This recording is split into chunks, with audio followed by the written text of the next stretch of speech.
My entire existence shattered into pieces, and the nightmare kicked off the moment those massive, shadowy monoliths erupted from the earth across the globe. Nobody had a clue about their origins, or why they violently thrust themselves into our reality without. Humanity soon branded them nightmare towers, terrified by the sheer dread they radiated. That was exactly when these monstrous structures started plucking ordinary folks from the streets at random, offering a brutal bargain to become tower walkers and fight for mankind's survival. The moment anyone accepted that twisted invitation, they were violently yanked into the void within. To jumpstart the slaughter, a glowing system interface forced heavy battle gear into their hands, injecting their veins with godlike strength and lethal abilities. It felt exactly like a fantasy role-playing game. But here is the horrifying truth.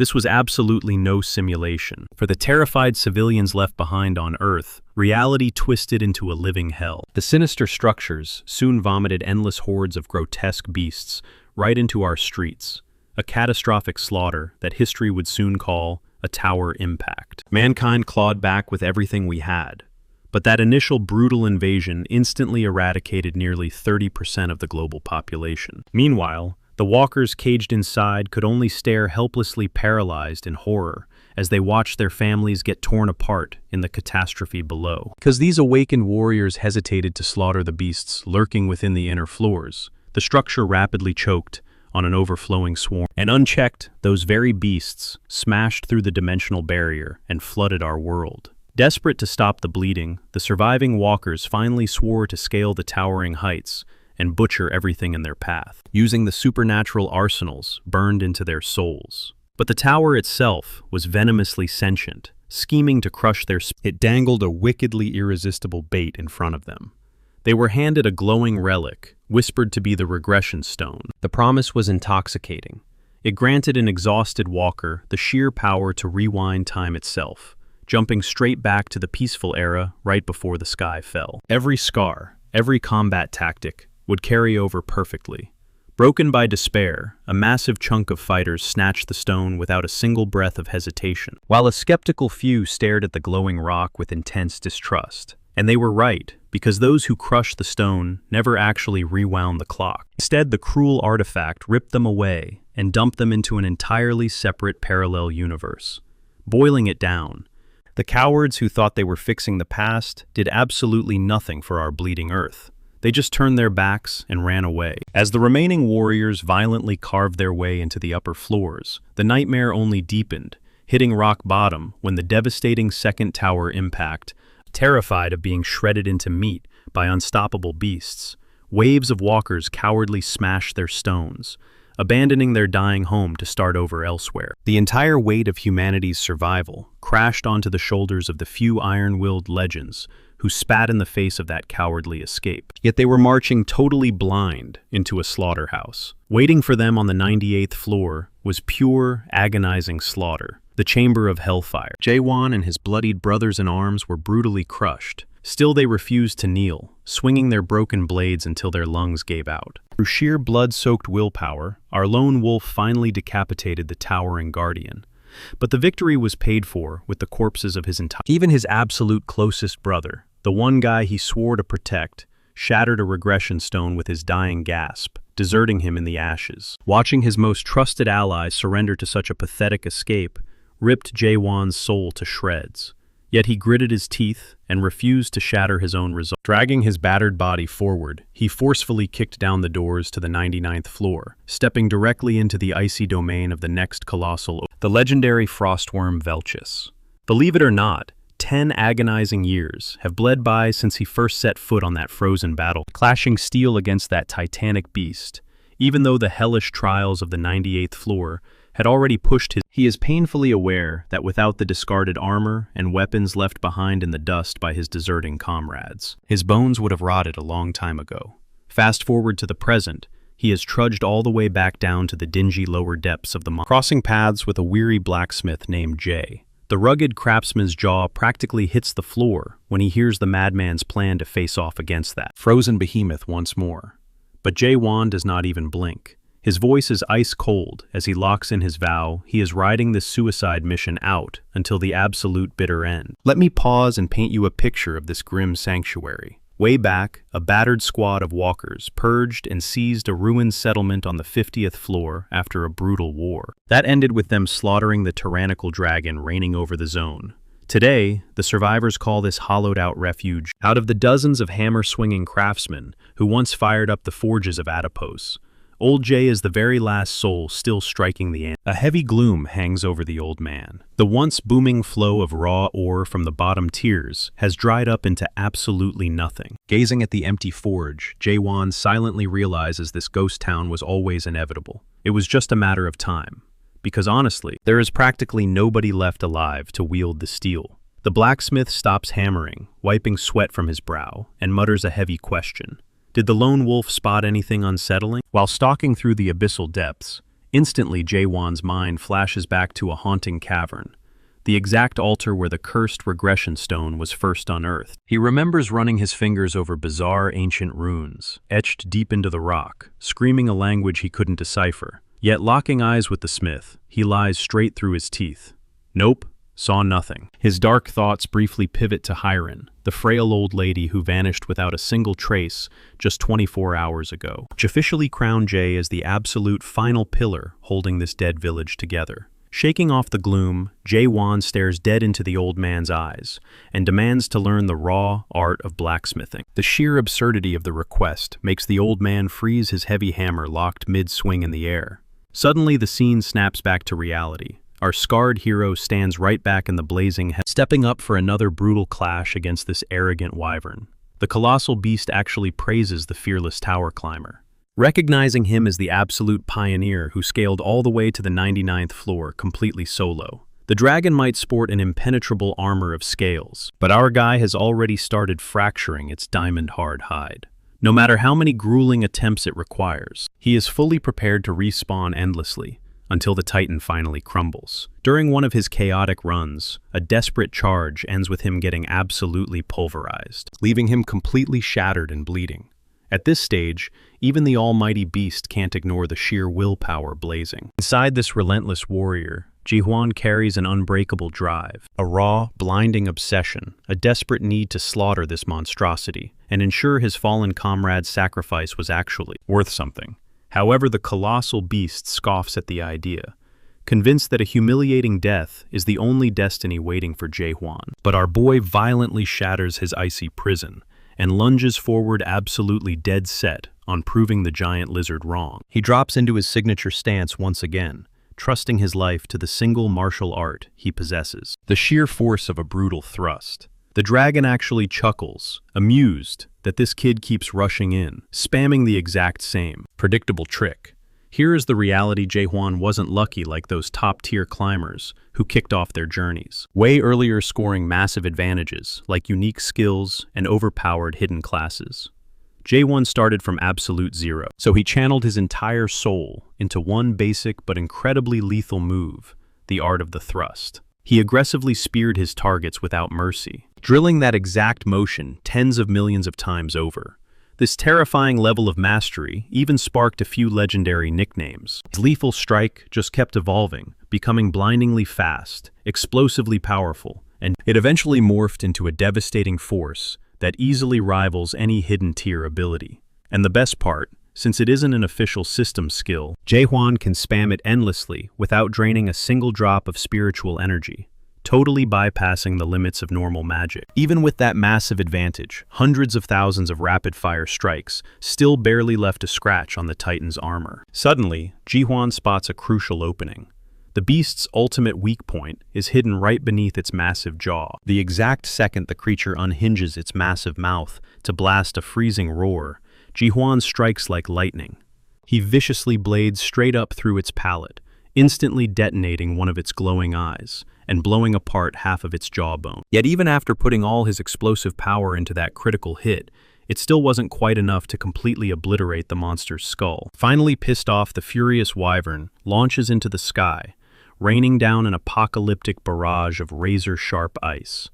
Jae-hwan desperately weaves through the deadly hail at first, but the sheer volume of the attack quickly pins him down. Watching him struggle, the flying titan gloats about its overwhelming dominance, fully convinced a fragile human could never butcher a god-tier boss. It openly mocks him, hinting that the outcome might have flipped if a whole squad of warriors as crazy as Ji-hwan had. That's exactly why the Twisted Beast takes sick pleasure in knowing those pathetic humans completely fell for the tempting trap of the Nightmare Stones. That phrase hits Ji-hwan like a truck. Startled, he aggressively demands the monster spill the absolute truth about these mysterious stones. But instead of monologuing, the raging titan just violently stomps the arena, obliterating everything beneath its colossal claws, forcing Ji-hwan to make a frantic tactical retreat. Our hero is left gasping for air, with his health bar blinking dangerously low. Just one grazing swipe would have instantly triggered a game over. Despite the near-death experience, his burning curiosity only intensifies. He absolutely needs to uncover the dark secret of the Nightmare Stones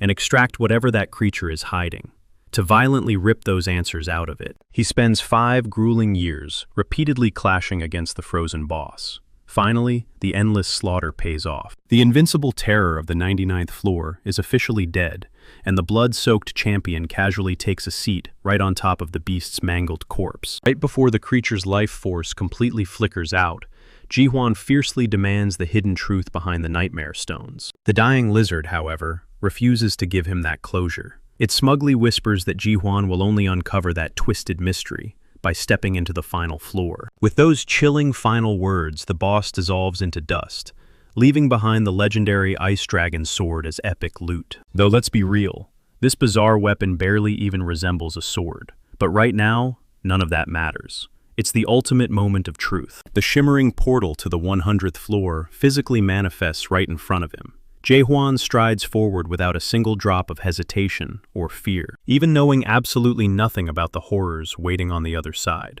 Crossing the threshold, he suddenly finds himself floating in an eerie, surreal dimension, where thousands of glowing holographic panels drift through the void, each projecting a totally different live feed. Looking closely, he can actually spy on the chaotic state of the outside world, and even catch glimpses of a topos. Out of nowhere, an echoing voice booms from the shadows, casually noting that our badass protagonist showed up way earlier than expected, telling him to loosen up. The mysterious entity pushes a massive system alert, and a giant blue screen flashes right before his eyes. It directly congratulates our lone wolf for being the absolute first human to successfully clear the tutorial of the brutal game waged within World 294. The glowing prompt doesn't stop there, announcing his unimaginable feats will be permanently etched into the immortal archives, the legendary Akashic records themselves. And get this, the supreme monarchs ruling the great land now hold the privilege to witness his absolute triumph. Staring at those words, Ji-hwan is slammed by agonizing flashbacks of the pure hell he survived inside the tower. And the ultimate sick joke, he just discovered that nightmare was nothing but a measly tutorial. A chilling disembodied voice notices our guy freezing in absolute disbelief. It sneers, advising him to brush off that earth-shattering revelation, unless he wants to suffer the agonizing consequences. Suddenly, a colossal tidal wave violently slams into Ji-hwan, as a monstrous silhouette with piercing luminescent eyes breaches the surface. The Leviathan muses that the mortal has already trespassed way past his boundaries. It offers a twisted compliment on his terrifying willpower for a mere human. But that arrogant smirk vanishes instantly, choking on its own words, as a badass protagonist calmly strides straight out of the raging floodwaters. The shadowy entity stares in disbelief at Ji-hwan's instantaneous. It's a comeback, completely shattering its expectations. Without flinching even a millimeter, our hero coldly demands the identity of the freak. The monstrosity simply erupts into a booming, psychotic laugh, casually admitting it got swept up in the hype and totally forgot its own manners. It tells Ji-hwan he should be swelling with absolute pride. He is the first mortal in all of history to conquer the 100th floor entirely solo. Finally, the entity drops its title, revealing itself as Beast Reign, the supreme demon, reigning absolute over the Nightmare Tower. Yet our boy's brain is still burning with the agonizing truth of this whole bloodbath being a mere warm-up. He glares daggers, demanding to know if the real twisted game is waiting just ahead. The demonic overlord grins, confirming he hit the bullseye. However, Beast Reign insists that before plunging into, he has a little presentation prepared. With a sharp snap of his claws, vivid holograms of Ji-hwan's grueling journey suddenly ignite in the air. Our guy is forced to witness his own history playing out, kicking off with the exact second Seo Yul officially teamed up with him. The phantom images show Seo Yul and Yoon Hwan standing shoulder to shoulder with him. They are sharing warm laughs, awkwardly swapping introductions, and shedding blood together on the battlefield like an unbreakable family. But then the projection violently shifts to his darkest. He watches helplessly as Seo Yul's battered, lifeless body collapses onto the cold stone. The holographic Ji-hoon crashes to his knees, screaming her name over and over, his voice shattered with pure agony. Right on cue, Yoon Hwan's brutal final moments flash before his eyes. Soaking in the misery, Beast Rain maliciously asks if this suffocating tidal wave of grief is digging up trauma Ji-hwan desperately tried to bury. The Overlord mocks his human sorrow as utterly pathetic, yet dangles a sickeningly sweet bait right in his face. Golden ticket to rewind time. He can reboot from the absolute start, but this time, he keeps every single strategic memory perfectly intact. Beast Rain's sinister smile stretches ear to ear as our hero's eyes widen. It clicks, this summit is nowhere near the finish line, and that glittering prompt offering a second chance. It's absolute poison, a wicked snare designed to exploit his desperate belief that conquering this hellscape would actually save his dying planet. Jae-hwan vividly remembers that very first system alert, crowning him the chosen walker, the prophesied savior of humanity. It was all a massive lie. From day one, preventing the catastrophic tower impact was mathematically impossible. Every single human was conned into bleeding on these floors, desperately clutching on to the hollow promise of rescuing their doomed civilians. Without missing a beat, Ji-hwan violently swats the offer away. He declares with unshakable fury that he will never crawl back to a dead past. Beast Rain openly cackles at his defiance, taunting that pathetic mortals are obsessed with clinging to shattered history, especially when true time reversal is physically impossible inside the tower and the Great Land. The legendary Stone of Regression instantly sparks across our boy's mind, but the sadistic demon violently crushes that lingering hope. He gleefully reveals that the hyped-up regression artifact is a total fraud. Ugly truth. It is actually the Nightmare Stone, a highly cursed crystal designed to hijack the user's brain, locking them inside an eternal hallucination spun by a parasitic dream fiend. The monster's mockery cuts to the bone as it howls with laughter, roasting humans as the only species stupid and desperate enough to willingly swallow such obvious bait. Suddenly, all the bloody puzzle pieces snap into place for our hero. This grand, main game Beast Rain was hyping up. It's nothing but an inescapable, infinite time loop, a sickening hamster wheel that resets your brain without actually turning back the clock, radiating pure, unfiltered conviction. Jae-hwan brutally punches the no button. He fiercely declares that he has completely shattered the tower's biggest, dirtiest secret. This entire colossal structure is just a giant fabricated illusion. With his mind locked in and his fury burning hotter than ever, our absolute savage of a protagonist vows to slaughter Beast Rain where he stands, and smash his way into whatever hellish domain waits beyond. Beast Rain desperately tries to manipulate Ji-hwan, swearing up and down that the journey physically terminates right here. But our guy completely tunes out the static, treating the supreme demon like absolute garbage. Realizing his mind games are failing the beast, pivots to dirty smirking that maybe the human is just a greedy bastard, hungry for a much fatter paycheck than a handful of nostalgic dreams. It even tries bribing our boy with mythical hidden loot. Yet Ji-hwan's iron gaze doesn't flinch for a single microsecond. Scrambling for leverage, Beast Rain questions if returning to Earth is his true motive. The demon sneers, claiming the mortal must have figured out the brutal reality the second he realized the tower was just a fake simulation.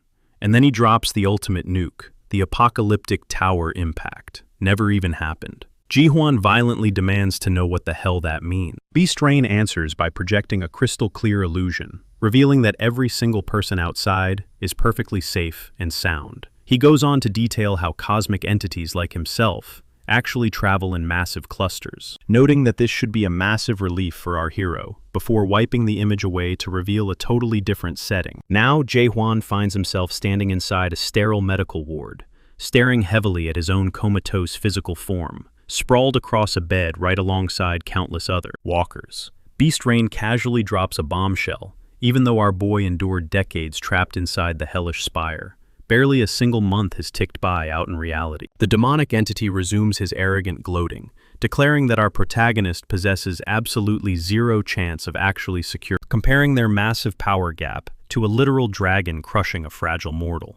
Unfazed Jae-hwan slowly hoists his blade and coldly states that he has already butchered a dragon, triggering a vicious snarl from Beast Rain, who spits out curses at the mortal's sheer audacity. A split second later, the two combatants violently collide in a bone-shattering clash. Sometime later, Jae-hwan strides into a deserted structure, shouting out for Jae, but catching nothing except dead silence in return, as his thoughts drift back toward his endless skirmishes against Beast Rain. 72 agonizing days have slipped away, yet he has never quite managed to land a truly fatal strike. But looking back at those brutal encounters, the fiend never actually finished him off either. And now our guy finally pieces it together. The monster never truly wanted to erase him. Armed with this crucial realization, our hero silently vows to keep pushing forward, regardless of how much time it demands. Off to the side, Beast Rain thoroughly analyzes Jae-hwan as a highly lucrative piece of merchandise, a stubborn seed that fiercely refuses to sprout, according to his grand design. Usually this entire operation runs incredibly smoothly. Pluck out the most promising talents during the initial tutorial, cultivate them throughout the primary stages, and sit back as they beautifully mature. However, this particular warrior completely shatters that mold, violently rejecting every single attempt at progression, no matter what method gets tossed his way. The demon briefly toys with but the sheer risk of severely bruising the human's soul and accidentally summoning the dreaded harvesters forces him to swallow his killing intent. Instead, he resolves to meticulously groom the boy and rake in an absolute goldmine. He drifts into a sweet daydream, picturing himself skyrocketing up the cosmic corporate ladder and wiping out every last penny of his crushing debt, especially considering that even the divine gods, who normally treat demons like plague rats, have taken a sudden liking to Jae-hwan. Without warning, a vicious sneak attack strikes from his blind spot, causing a startled Beast Rain to demand what the human is genuinely trying to achieve. But our relentless hero completely tunes him out, wildly swinging his heavy blade without offering. The frustrated fiend desperately attempts to negotiate aggressively, insisting that advancing to the main stage would unlock massive benefits, not just for the swordsman himself, but for absolutely everyone tied to his fate.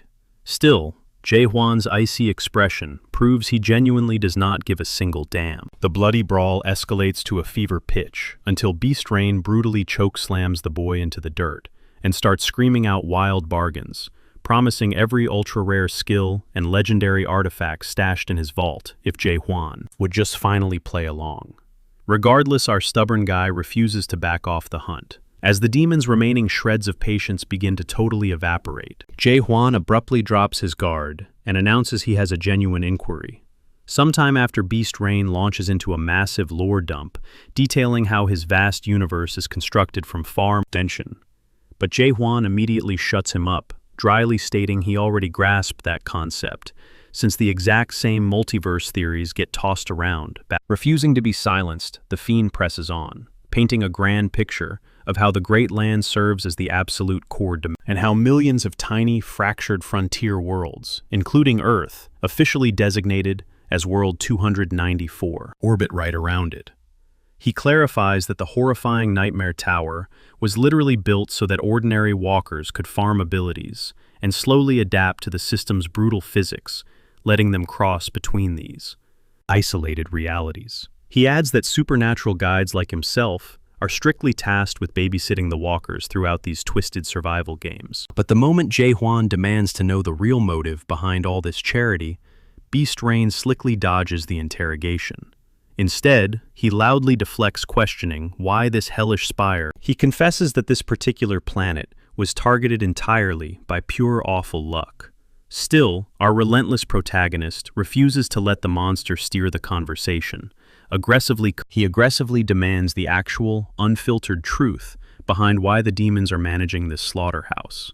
Beast Rain desperately tries to laugh it off weakly, insisting he is basically Jae-hwan doesn't buy a single word of that garbage. He fiercely presses the issue, demanding to know the exact payout the demon is secretly pocketing from this twisted game. The devil throws back a handful of incredibly shady, non-committal excuses about complex cosmic politics, but before their intense standoff can escalate any further, a blazing crimson system prompt suddenly projects right above Beast Rain's head, It's a direct command from the Supreme Monarch, strictly ordering him to spare and demanding he completely shut down this conversation right this second.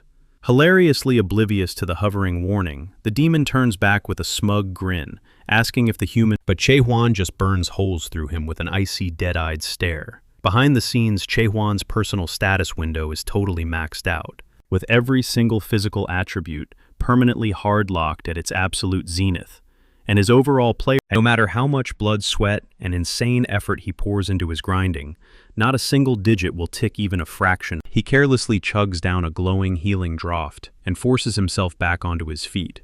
Even though he holds this immense, that overwhelming chasm separating him from Beast Rain feels completely impossible to bridge. Then out of absolutely nowhere, a massive epiphany strikes his brain, and a bizarre, unexplainable sensation washes entirely over our boy. Peering intensely into the space right in front of him, he suddenly catches sight of shimmering golden dust. He reaches out, snatching one of the glowing fragments, noticing how some bits are incredibly smooth powder-like specks, while others take on a much rougher, jagged block-like shape that almost resembles tiny sugar cubes. Right then and there, a massive realization drops on our protagonist. This right here, these are the unrefined foundational building blocks, literally holding the core essence of this entire dimension together. Now standing tall, right, pondering out loud, Che-Huan questions the true meaning of a monarch, assuming it's just a glorified title for a king. Catching his interest, Beast Rain explains that these rulers dominate the great land. Anyone who survives the main game scores a direct recommendation from one of these top dogs. When our curious hero asks what that actually guarantees, the demon shoots back that his entire future hangs on which ruler he aligns with. Leaning in, he insists that if Che-Huan just puts his faith in him, he will personally secure him a spot under the absolute best monarch out there. Putting his own pride on the line, the demon swears to safely escort him into the main game, provided our hero simply plays along. The swordsman mulls it over for a second. Then he bluntly remarks that Beast Rain sounds way more like a sleazy insurance agent than a demonic guide. Even so, Che-Huan agrees to play ball. He firmly declares that in exactly 10 days, he will break out of this hellhole. Fast forward 9 days, and our protagonist is locked in intense, dead-silent training. Glued to his monitors, Beast Rain observes the endless repetition, muttering about how the human has been grinding the exact same motions since sunrise. Realizing 0 hour is fast approaching, the demon's mind spirals into bitter regret. He seethes over how those shady dream demons totally scammed him into buying this absolute garbage tier tower. He snarls under his breath, cursing those con artists. He kicks himself for biting so fast, just because they slapped an expert-level demon's name on the packaging. Brutal reality hit him way too late. This place was nothing but a busted first-generation fossil, without even a stamped production year. If he had just snagged a third-generation model, he could have forcibly shut down the tutorial without risking his precious merchandise. But this obsolete piece of junk strictly requires the player's consent to pull the plug.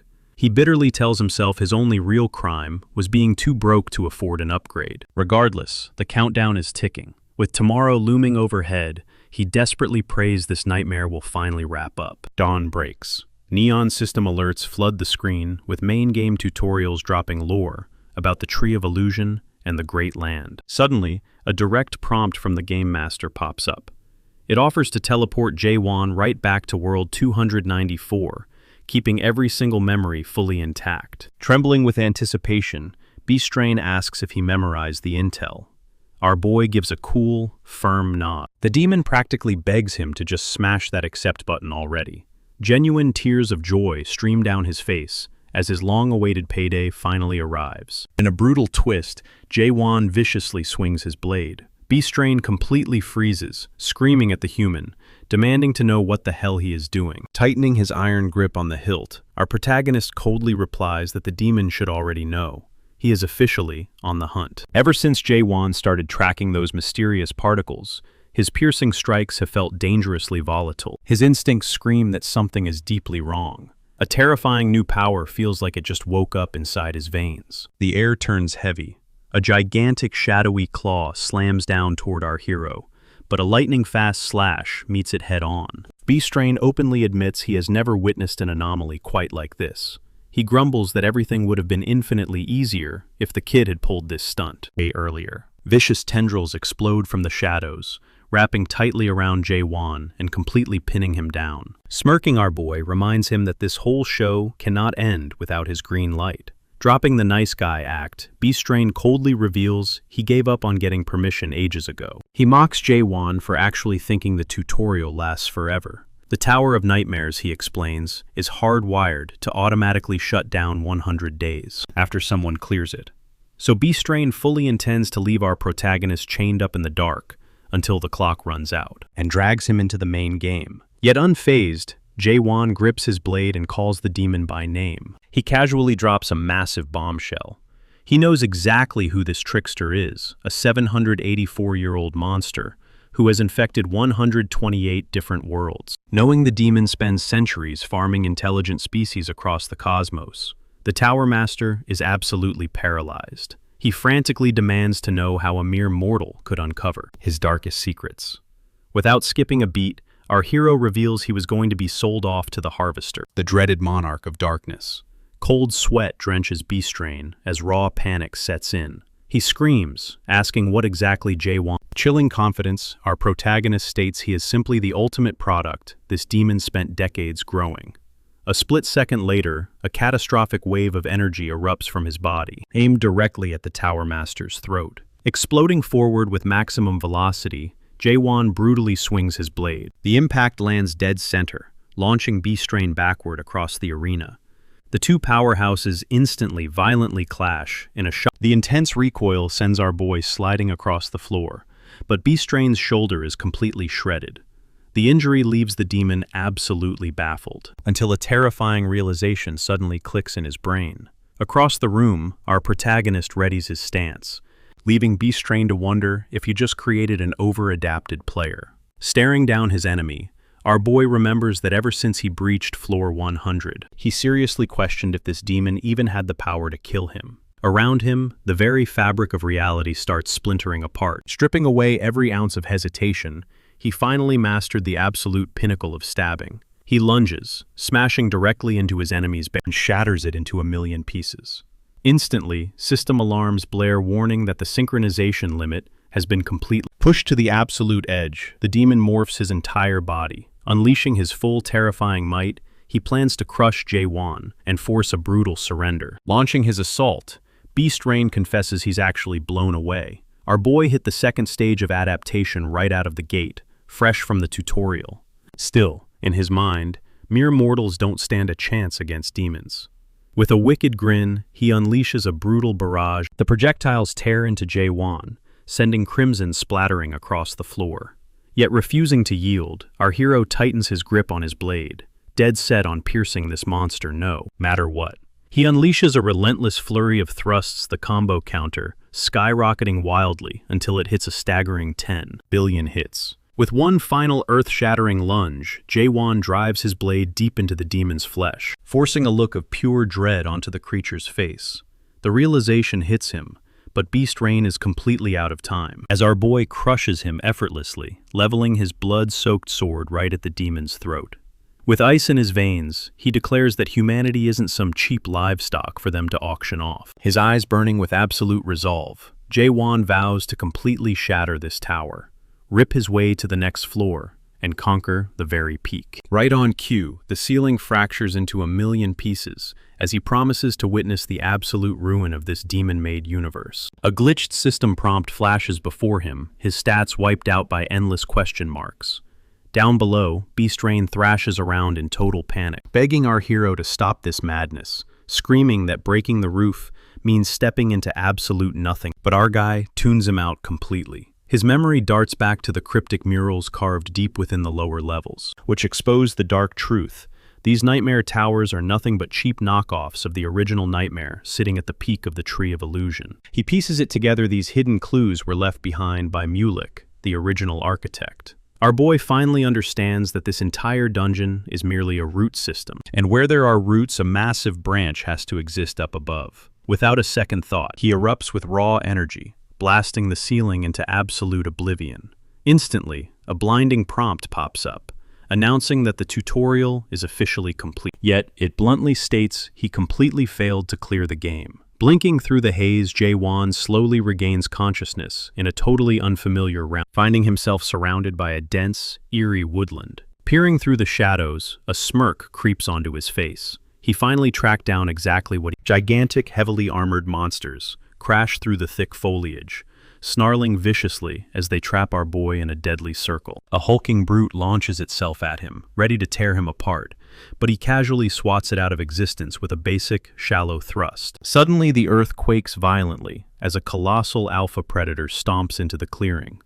Locking eyes with the giant, our protagonist quickly calculates that his basic attack won't even scratch this thing against armor that thick. Shifting his stance, he triggers his normal stab instantly, obliterating the towering behemoth with one catastrophic strike. Dusting himself off, he harvests the creature's massive horns for loot. But out of nowhere, a sharp battle cry echoes through the woods, as a bizarre squad of ant-like humanoids drops from the canopy. The squad leader aggressively jabs a finger right at our hero, barking angry orders. Figuring these guys are just scavenging for beast parts, Jae-won calmly extends a severed horn, trying to trade the loot for some quick info. Nobody takes the deal. Instead, the vanguard grips his blade and charges forward with killer intent, prompting our boy to effortlessly sidestep the strike. He shoots them a cold glare, warning them to back the hell off before he wipes their entire... Completely ignoring the threat, they rush him anyway, forcing him to lay out the trash. In the blink of an eye, the entire ant squad is left groaning in the dirt, completely knocked out. Pinning one of the grunts under his boot, he demands answers, but the fanatic aggressively bites off its own tongue to keep quiet, leaving Jae-won staring at the bloody mess in total silence. Moving on, he starts looting their gear, eventually snagging a compact, dimensional pouch. The interface chimes in, noting it provides 70 cubic feet of magical storage space for his inventory. Frowning at the pop-up, he realizes the system has been glitching like crazy ever since he broke out of the Nightmare Tower. He honestly thought the UI would stay consistent across the multiverse, even up here in the Great Realm, but he was dead wrong. Digging deeper into their pockets, our hero stumbles upon a handful of weird, glowing crystals. Relying on his sharp intuition, he quickly identifies them as soul stones, rare artifacts that heavily boosts, a fact he figures out just by sensing their massive aura. What's crazy is that every single ant warrior he dropped was packing one of these gems, leaving him wondering if he just jumped a squad of traveling jewelers. Shrugging it off, he blindly tosses the massive haul into his new bag, not caring enough to investigate further. Right after the jaws on his demonic blades snap open, brutally devouring every corpse on the battlefield. While his sword feeds, he spots a tattered ancient scroll in the dirt. And though it looks like basic trash loot, a weird gut feeling makes him freeze in his tracks. Tearing the seal, Jae-won's eyes lock onto a few terrifying keywords: the tree of imagery and pure chaos. He instantly realizes this intel was completely wiped from the data files Beast Rain handed over.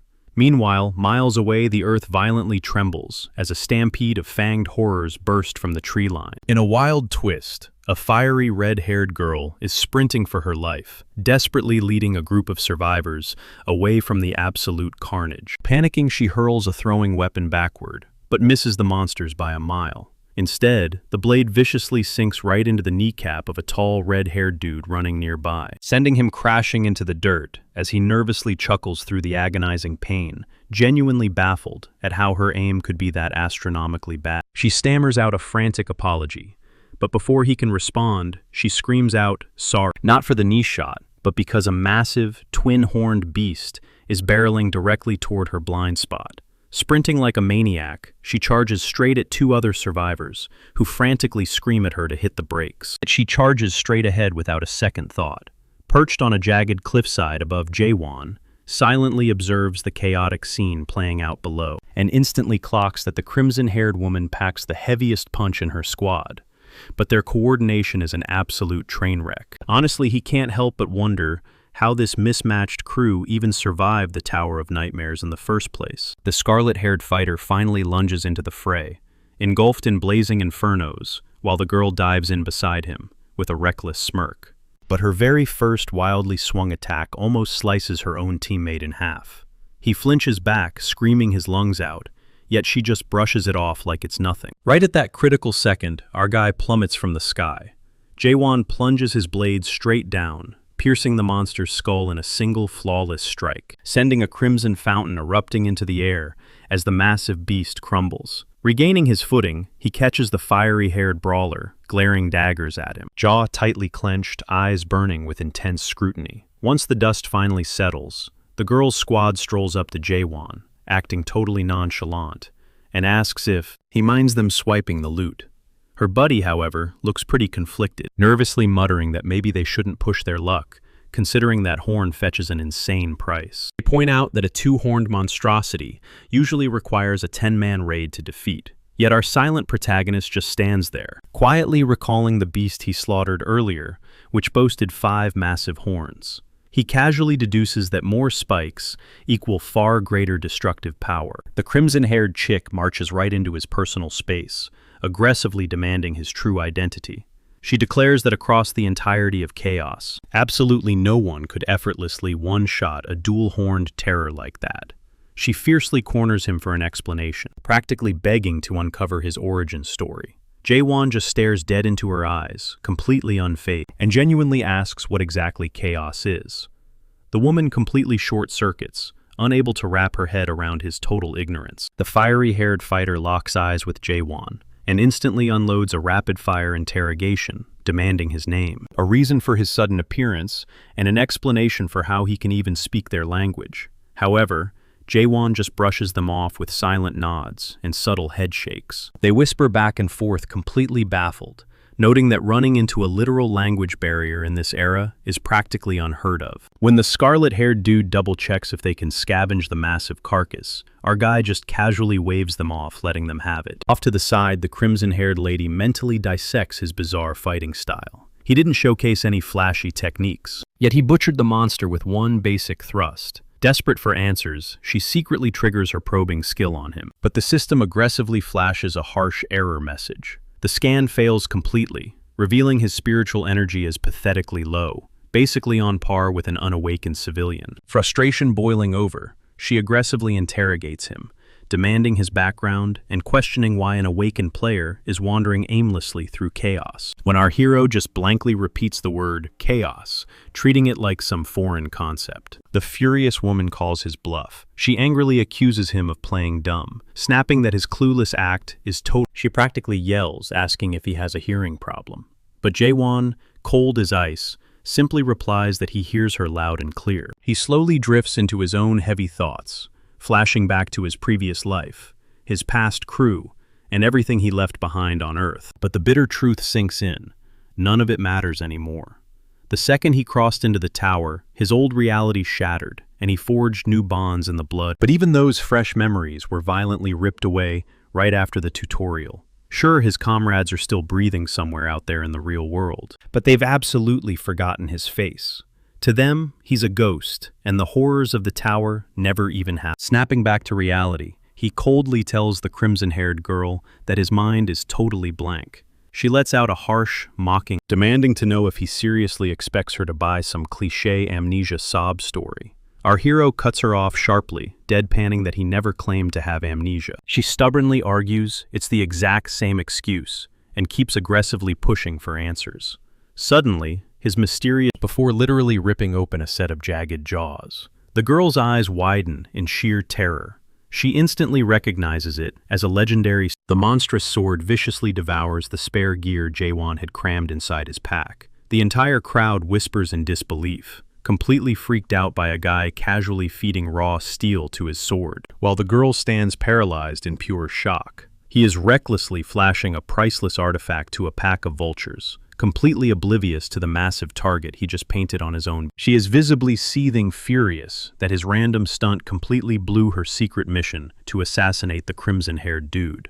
But then a wicked thought sparks in her head. She leans in close, quietly whispering that she has a very lucrative proposal.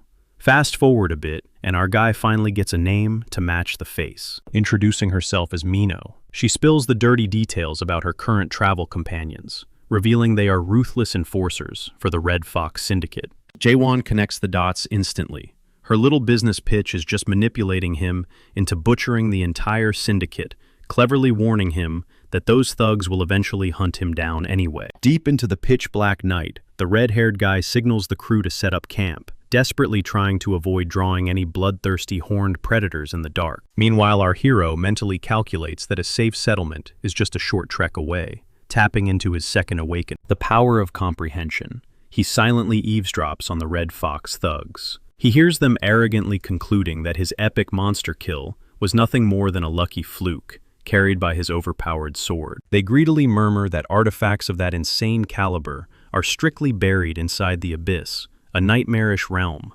also known as the Sprawling Branch. But our guy knows they've got it all wrong. His blade was forged in the roots, and even though the demon warned him that tower gear is straight-up garbage, he never imagined anyone would actually want to steal this piece of junk. Either way, it's crystal clear. Now this place is far from a paradise. Moments later, the ambush begins. Mino springs out, yelling at our boy to unsheath that monstrous blade, the one that literally devoured other weapons and wiped these guys out. But in a totally casual tone, he drops a bomb. He doesn't have it. He literally handed it over for an inspection. Mino absolutely loses it, screaming at him for being an absolute idiot. Just then, the Red Fox Syndicate steps into the clearing. The ginger-haired thug actually has the nerve to thank Jae Hwan for the free loot. Meanwhile, his goons are groaning, annoyed they got dragged out here just to slaughter two nobodies. Mino glares daggers at them, spitting pure venom. And before the thugs can even swing, she explodes into motion. No hesitation, just pure violence. She crushes a thug's skull with a brutal blow, then slices cleanly through another guy's ribs. She's a blur, tearing through the vanguard in a flawless combo, before launching a massive front kick that sends a dude flying. Firing off, she flips backward, flashing a wicked grin as she sarcastically apologizes for hitting so hard. Instantly, a storm of floating blades materializes around her, locked onto the survivors. The red-haired guy smirks. He admits that the second Mino baited those beasts their way, his alarm bells were ringing. But seeing this, he's 100% sure. He's staring straight at the legendary Witch of Massacre. He barks out a question. Who the hell hired a dark forest ghost to operate all the way out here? She doesn't flinch, stating ice cold that the client's name is irrelevant. The Red Foxes have butchered way too many defenseless non-adapters. The line of people wanting them dead stretches for miles. He bursts out laughing. There is zero chance an elite assassin guild would mobilize over something so pathetic. But before the word leaves his mouth, Mino's blades violently streak toward his throat. Sadly, he effortlessly deflects the ambush. He grins, declaring she must have gone rogue for a personal vendetta, casually lifting the stolen spirit weapon. He promises that if she's out here on her own, her story ends in this dirt. Mino's eyes go cold. The ginger chuckles, pointing out that he didn't walk into this forest blindly. He brought an army. As Mino scans the tree line, her stomach drops. She instantly realizes every single thug in the shadows is at least a stage 1 awakened. 40 killers totally surrounding them. The captain brags that boxing in the infamous witch, alongside a maniac who soloed a two-horned monster, absolutely required a full strike team. He scoffs, muttering that if he knew grabbing the spirit blade would be this easy, he wouldn't have bothered calling the big boss. On cue, a massive, towering brute, with razor-sharp claws, steps into the light, growling that she should die, feeling honored. Meet Clant, the Black Fox, the absolute apex predator of the Syndicate, a terrifying Stage 3 powerhouse. He loudly boasts that half his entire organization is here just to mount her head on a spike. Mino just forces a bitter, sarcastic smile. She glances over at Jae Hwan, quietly asking for a second of his time. She chucks an object right at his chest, begging him to run away. He snags it out of the air, staring down at the glowing nightmare stone. Utterly confused, he asks what the hell this rock is. She reveals it's a hyper-rare warp stone. It'll instantly teleport him back to the nearest safe zone. But it's a one-way trip for one person. Jae Hwan just stares at her, completely silent. Out of nowhere, he asks a heavy question. If she could rewind time, would she do it? Without a flinch, she says, never. Even if she bleeds out right here, no regrets. She refuses to live in the past. Jae Hwan locks eyes with her. You are not dying today, he declares. In a flash, he draws his backup blade and lunges, carving through the frontline thugs like butter. But a split second later, a devastating explosive blast rocks the field as the Fire King unleashes his ultimate art. Undeterred, our boy hits the gas, charging straight into the inferno. He triggers Oblivion, his Stage 3 awakening. With a single god-tier swing, he violently splits the ocean of fire in half. The sheer kinetic impact of their weapons colliding rips craters into the earth. The Black Fox pours every ounce of his monstrous muscle into the bind. But Jae-hwan's brutal counterswing blasts the boss backward. As the thick smoke finally clears, our boy is the last man standing, casually snatching his prized spirit weapon right out of the ginger's trembling hands. An instant later, a colossal arc of blue energy violently shreds the clearing, instantly vaporizing the rest of the ambushers.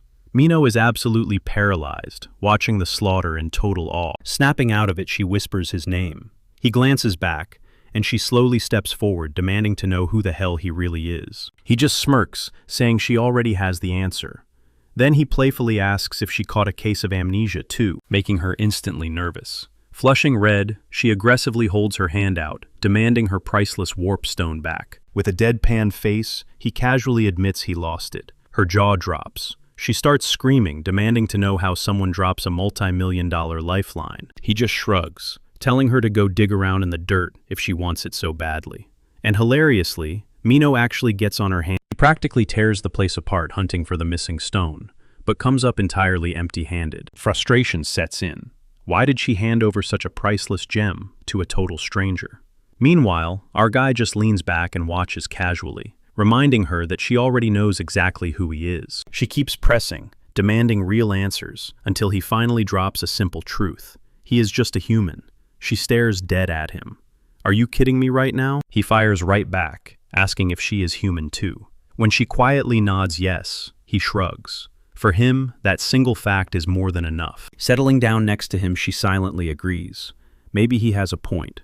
In this twisted place, just breathing as two humans is plenty. When dawn breaks, Mino turns to Jae-hwan. She has to know, does he seriously have zero memories of waking up in chaos, or even setting foot inside the Great Realm? He shakes his head, completely blank. A bitter smile crosses her face as she confesses she is deep. She breaks it down for him. Almost everyone trapped in this wasteland feels the exact same way. Waking up in this hellhole is always chained to dark, agonizing memories they would kill to forget. Flipping the script, he asks how she ended up here. Mino freezes in her tracks. Her voice drops into a dead serious warning. He is going to deeply regret asking that question. Finally, the massive iron gates of Gorgon Fortress loom ahead. Stepping inside, Jae-hwan's eyes lock onto a bizarre, circular structure. It hits him instantly. This is a spitting image of the summoning circle from the tower's very first floor. He steps closer to investigate, but suddenly, a blinding crimson light erupts. Out of thin air, a massive crowd of terrified people materializes inside the ring. They are absolutely Mino shoots a cold glance at the shivering mob, muttering about the massive batch of newcomers. With a heavy sigh, she admits, that is exactly how she was dragged into chaos. She lays down a golden rule. Never ever ask anyone in this place how they died. Then, spreading her arms, she officially welcome to chaos. The pieces finally click together in Jae-hwan's mind. Anyone who bites the dust in the Great Lands faces two paths.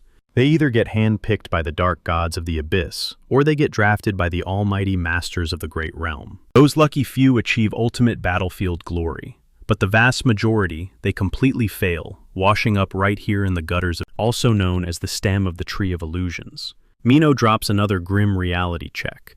If you get yourself killed a second time inside chaos, that is it. Game over. Permanent death. Your soul simply gets violently absorbed, turned into raw fertilizer. And since everyone here is practically a ghost, fallen bodies don't shed a single drop of blood. Our guy takes a deep breath, fully grasping the insane truth. He is literally surviving. Mino continues painting the horrifying picture. The nightmare towers act as the roots. Chaos serves as the towering stem. And the abyss. Those are the sprawling branches. Together, these horrific realms make up the absolute monstrosity. Hearing this, a memory strikes Jae-hwan. Mulek had warned him about this very tree, explaining that its rotting roots exist for one sole purpose, to hold up the absolute peak, the summit of illusions. A smirk touches his face. He hasn't taken a wrong turn after all. His ultimate target is still that very peak. Their moment is shattered as heavily armed guards storm the area. Barking aggressive orders, they violently herd the terrified rookies into a massive speech hall. An arrogant officer tosses out basic rags to the crowd, mercilessly mocking a scrawny guy for looking utterly pathetic. Striding right up to the loudmouth officer named James Mino, tries to play it cool. But James instantly grills her, demanding to know what she is doing. Playing innocent, she claims she is just passing through and needs a quick way in. James smirks, crossing his arms. Not anymore. New lockdown protocols mean nobody steps foot in. Panicking slightly, she shoots a desperate glance at Jae-won, whispering if he happens to have one. To her absolute shock, he calmly nods. A wild idea sparks in her brain. Pivoting back to the guard, she smoothly lies, claiming she left her paperwork behind. To sweeten the deal, she discreetly flashes the razor-sharp horn of a two-horned beast, offering a heavy bribe, hoping it buys her a free pass. James eyes the loot, thinks it over, and greedily pockets it. But then, he sharply points a finger. Without missing a beat, our boy stares him down and flatly admits he doesn't have a single document. Mino wildly nudges him, but James fiercely cuts her off. No papers, no entry, end of story. Unfazed, Jae-won casually sighs and starts digging through his heavy backpack. Mino's heart drops into her stomach. Knowing his brutal track record, she is absolutely convinced he is about to pull his blade and slaughter. In a sheer panic, she throws her body between our hero and the corrupt officer, desperately waving her hands and stammering out a fake excuse. But before she can spin a lie, a booming heavy voice cuts through the tension like a knife. Every single soldier instantly stiffens. Marching into view is the big boss himself, Chief Carlton, the ruthless commander running this entire checkpoint. He stomps up to James, his terrifying glare, demanding a straight answer. Sweating bullets, James points a shaky finger at Jae-won, snitching that the kid is trying to sneak in undocumented. Carlton doesn't flinch. He coldly states that without pure proof of identity, crossing those gates is practically a pipe dream. By fortress law, his inspectors hold absolute power to kick out strays. Flexing his authority, he begins chanting the actual fortress laws. Using his overpowered legal code skill, a crushing pressure forces everyone around them straight to their knees. He even threatens them with the brutal, but Jae-won he casually draws his blade and physically slices the invisible pressure of the law, right off himself and Mino. Interrupting the chief's big speech, he completely ignores the threat, asking, "What is even written on those stupid certificates?" Utterly stunned, Carlton stammers out that the papers hold a person's entire identity, their past records. With an icy glare, Jae-won bluntly shuts him down. He doesn't need a scrap of paper simply because he completely refuses to expose his stats to a bunch of nobodies. The chief's brain practically short-circuits. How is his absolute legal code doing zero damage to this random punk? Feeling as he decides to take this kid down the hard way. Invoking martial law, he thrusts his hands forward, summoning heavy magical chains. With his ultimate skill, heavy iron links surge forward, attempting to snake around Jae-won. But our guy flexes, holding his ground until the metal shatters into pieces. The entire guard unit stops dead in their tracks. Carlton barks out, demanding to know how in the world he pulled that off. Right after our protagonist decides to pull a page out of Mino's playbook. Seeing this triggers a flashback for her, remembering how she slid James a monster horn to look the other way. Meanwhile, James drains of all color, terrified, since he is the shady guard who took that payoff. Jae-won casually digs into his pockets, fishes out an object, and tosses it right to Carlton. Panicking, James screams for an immediate execution, but the captain shuts him down fast. He stares dead at our boy, asking if Jae-won is his actual name. The moment he confirms it, Carlton's eyes narrow as he proclaims him the messenger of the Greens. Suddenly, a scanner sweeps over Mino, blaring a harsh alarm. It warns that her soul corruption has just crossed the danger zone, alerting her to pop her meds immediately. Carlton shoots her a sharp glare, warning her she is playing a very dangerous game. Jae-won just tilts his head, completely clueless about what soul corruption even is. As she swallows her pills, Mino breaks it down. She explains it is a nasty chronic disease infecting everyone trapped in chaos, a rot that spreads just by breathing the air in this place. She adds that this is exactly why horned monster drops fetch astronomical prices on the black market. They are literally the only cure capable of stalling the infection. Mino smirks, mentioning she scored one on the house, all thanks to him. Stepping up to the plate, Carlton announces it is time to measure Jae-won's toxicity levels as he whips out the handheld scanner. The device's display pulses green, then shifts to a warning orange, and then spikes to a critical red before glitching out completely. A second later, the digital readout plummets straight to a flat 0. Both guards stand there absolutely dumbfounded. Recovering his senses, the captain hands the soul stone back. Our hero casually asks if he is passing on the bribe. Carlton simply addresses him as the Green's envoy, heavily advising him to never toss around gems like that so recklessly. Our main guy fires back, stating clearly that he doesn't run errands for anyone. He isn't affiliated with the Greens in the slightest. But Carlton just gives a knowing nod, replying that he is well aware. A bit later, Mino and our protagonist march toward the towering fortress. James glares at their retreating backs, questioning if giving them a free pass was actually a smart move. The captain pivots, grilling James on whether he truly understands the nature of a soul stone. The rookie answers that it is just a pricey rock that amps up an adapter's spiritual energy. But Carlton shakes his head, revealing there is much more to the story. He peels off his heavy glove, exposing a violently scorched palm. The brutal aftermath of merely holding the magic gem our hero handed over. He breaks down the grim reality. Only a true Green can grip one without instantly tumbling into deep corruption. Anyone else? They get devoured alive by the stone's end. He points out the massive contradiction. Jaewon clearly lacks the traits of a Green, yet he tossed that dangerous artifact around like it was a mere pet. James hesitates, asking if this means the captain actually trusts the outsider. Carlton scoffs, stating he absolutely what he trusts is the man's soul, because their military tech never lies. A scanner only flatlines when a person's spirit is absolutely flawlessly pure. He declares that our protagonist possesses the cleanest soul in the entire realm of chaos, so his faction loyalty is irrelevant. Right now, what they desperately need is just someone capable of wielding that specific stone. When James nervously brings up their master's deteriorating condition, wondering if this is a potential cure, the captain admits he isn't certain.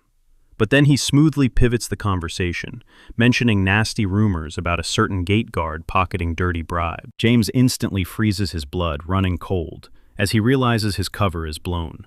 Meanwhile, safely past the checkpoint, our guy reflects on the hassle of smuggling Mino through security. He replays Carlton rattling off strict border regulations, explicitly stating he was only giving her a pass as a personal favor to Jaewon. The captain had sternly warned the girl to never attempt to pay off again.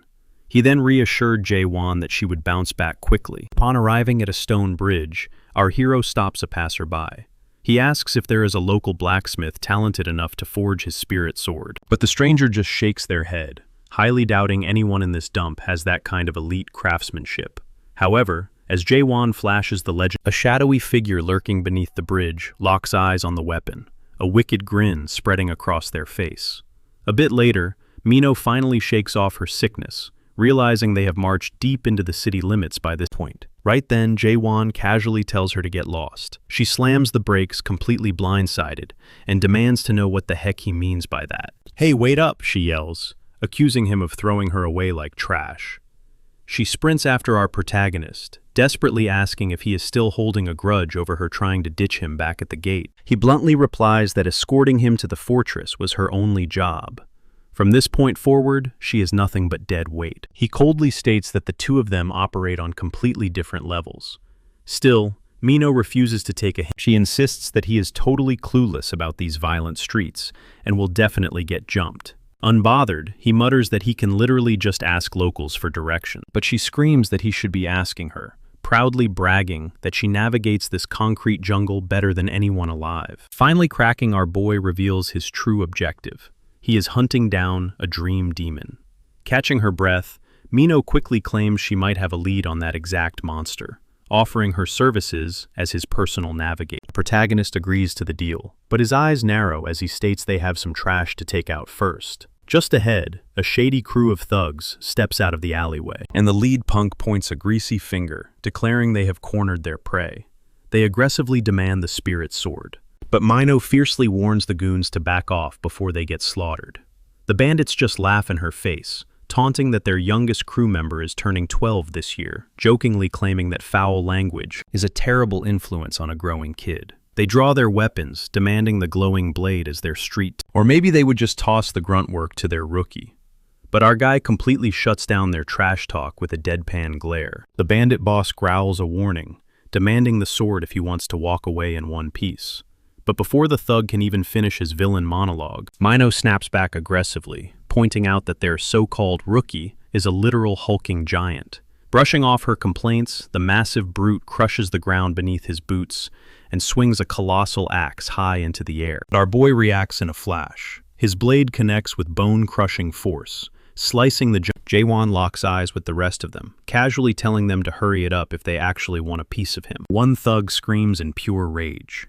Another screeches that he just chopped off their precious rookie's limb, while a third barks that he is a dead man walking. Fueled by fury, the entire squad lunges forward for the kill, but our swordsman vanishes in a blur, effortlessly wiping out the entire crew in seconds.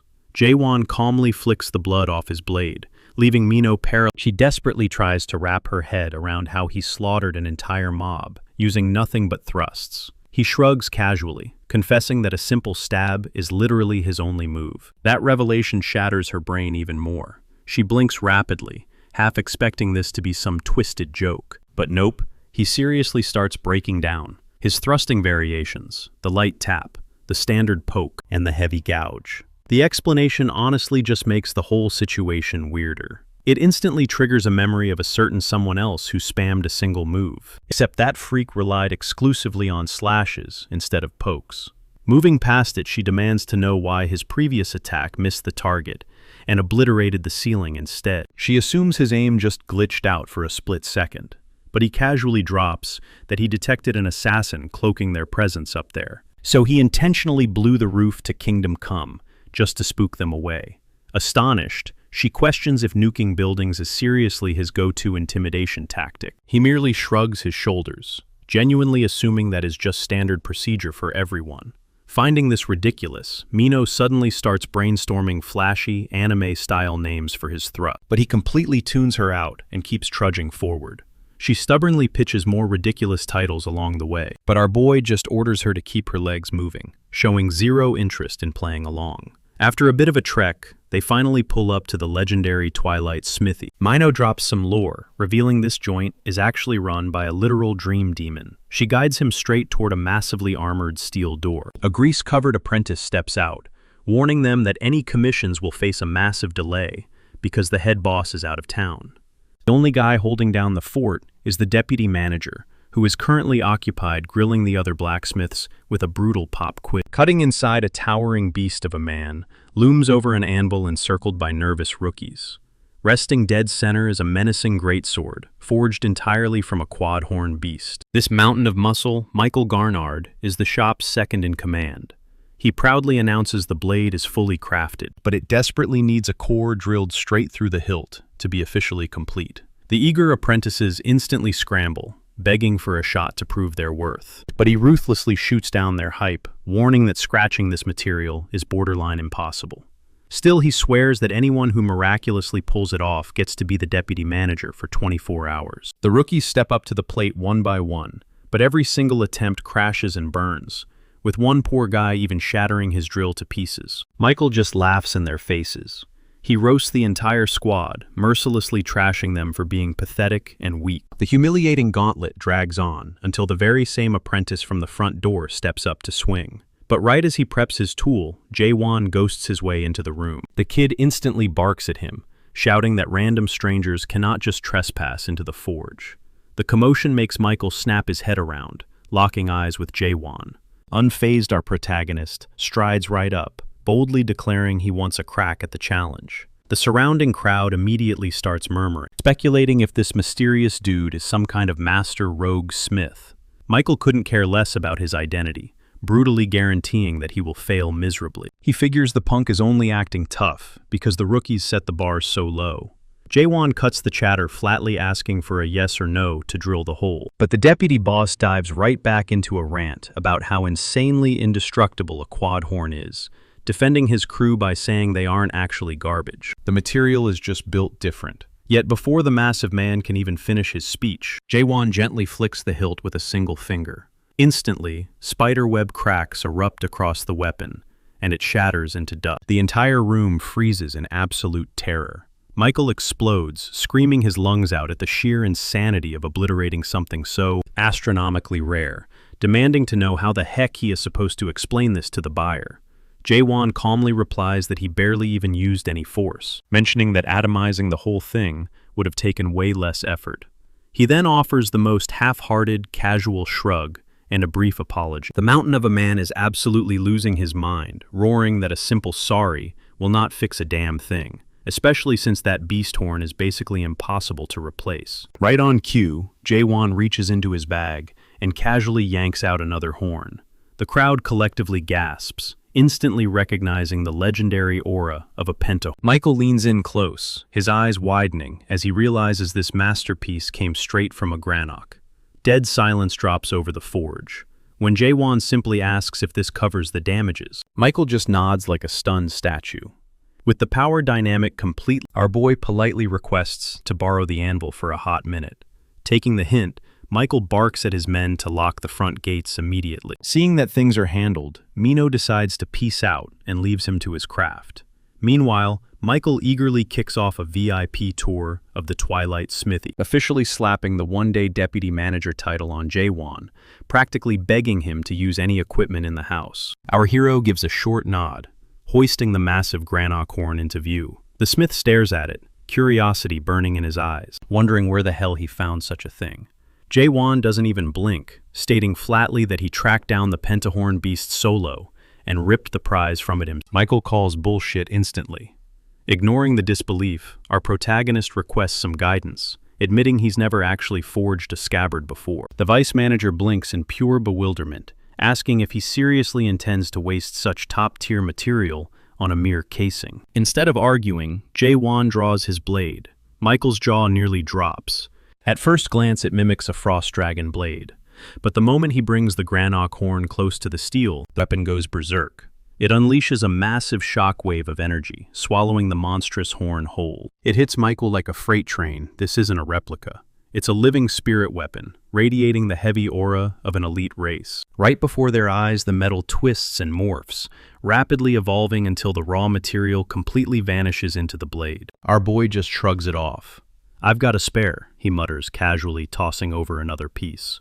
Michael inspects it, immediately recognizing the distinct markings of a five-horned beast. Tapping into his temporary authority, Jae-won asks what the next step is. He wants a front-row seat to Michael's legendary forging technique. The blacksmith asks if he has a specific blueprint mapped out, but our hero just tells him to use his own judgment. Earning his respect, Michael formally introduces himself, swearing to deliver an absolute masterpiece. Meanwhile, Jurgen Cheever, the Prime Minister of Gorgon, lounges in the shadows, swirling a glass of liquor. His cold gaze drills into the operative groveling on the floor. The terrified man stammers through an excuse. He swears that right after the bloody slaughter of the back-alley thugs, their mark just slipped right through his fingers. He questions how a guy like that could practically evaporate into thin air. The operative confesses he's completely clueless. One second he had eyes on the target, and the next pitch black.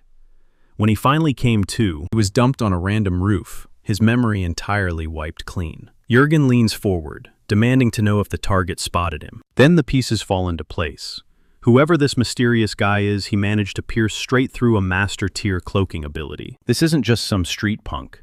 Jurgen realizes they are dealing with a heavyweight, someone who's reached at least the 5th stage of adaptation. Sensing the massive threat, he locks the city down. He barks out orders for a massive manhunt, demanding absolute "Find him," he growls.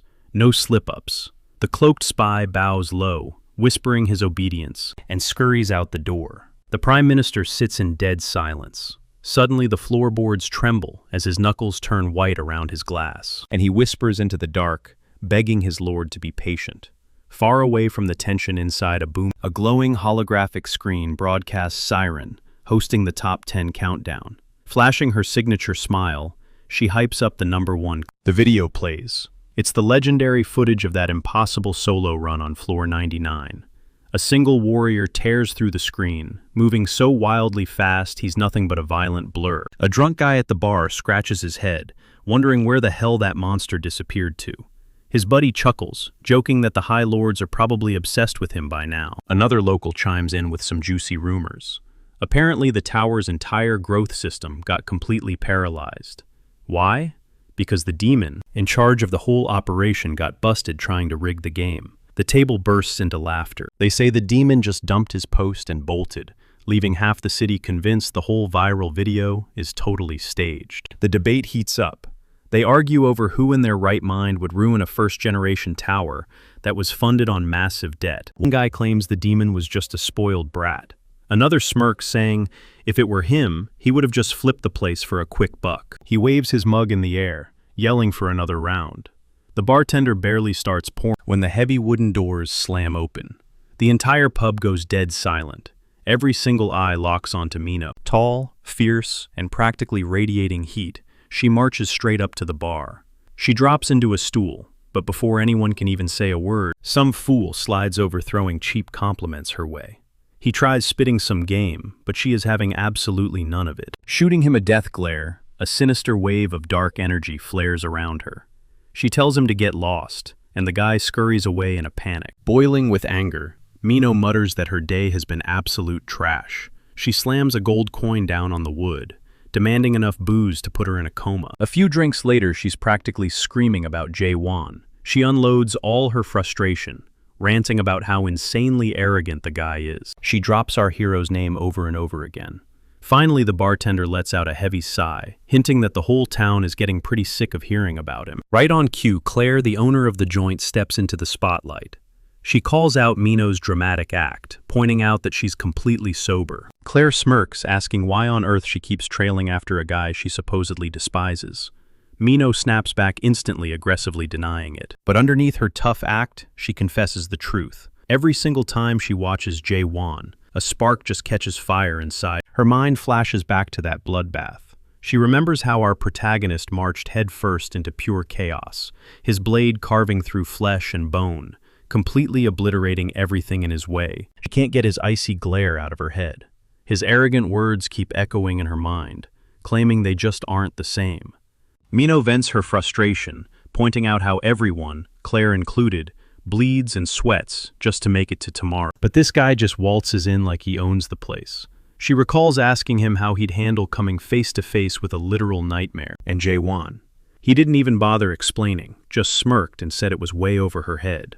She snaps that he treats her like dirt and talks down to the whole room. Claire lets out a heavy sigh, gently massaging the girl's head, and admits our hero is just acting like a hot-headed kid. She strongly warns Mino to steer clear of him. The girl tries to push back, but Claire's eyes go completely deadpan as she lays down the harsh truth. Hanging around a guy like that isn't brave at all. It's basically suicidal. If Mino keeps playing with fire like this, she's going to end up a pile of ash. But before Mino can even get a word out, the doorway erupts in a blinding flash. A fiery streak rips straight through the room, speeding right for the front desk. She whips around in the nick of time, snatching a glowing golden bird right out of thin air. The magical creature drops a thick, sealed parchment right into her palms. Mino shoots a look at the heavy wax stamp, instantly recognizing the sender. It's from Carlton, Javier. The envelope is addressed to the mind of the dark forest. She racks her brain, trying to figure out why on earth he'd be reaching out. But before she can crack the seal, a hulking brute shoves his way right out of the tavern crowd. He glares down at her gruffly, demanding to know if she's the infamous witch of massacre. Her jaw practically hits the floor as his razor-sharp claws lunge forward. The beast snaps his grip tight around her wrist. Never one to back down, Mino flashes a cock, but the massive guy just jerks her right into his chest, growling that he's got a special gig lined up, and she's taking the job whether she likes it or not. Meanwhile, over at Twilight's Fall, the very earth quakes violently as a massive shockwave of pure energy erupts across the battlefield. Boulders and dust scatter everywhere as Michael gets launched through the air like a rag doll. Suddenly, a thunderous voice shakes the chaotic scene. It viciously warns the craftsman that mortals are strictly forbidden from stepping foot here. Michael strains every muscle just to lift. Ears ringing and head spinning, he looks up just in time to watch a towering abomination stand up from the dust. It's a spine-chilling monster leaking a suffocating aura. Paralyzed by sheer terror, his body completely shuts down. But right before panic Jae-won's ice-cold voice slices right through the tension. Our badass protagonist stares down at the trembling. He bluntly reminds Michael that his only job was to forge that damn sword, and if he actually plans on being useful today, he'd better start swinging. Snapping out of it, Michael bashes his heavy hammer against the monster's giant horn over and over again. But despite putting his entire back into every swing, The solid mass doesn't take a single scratch. Defeated, he screams out that this material is way out of his league.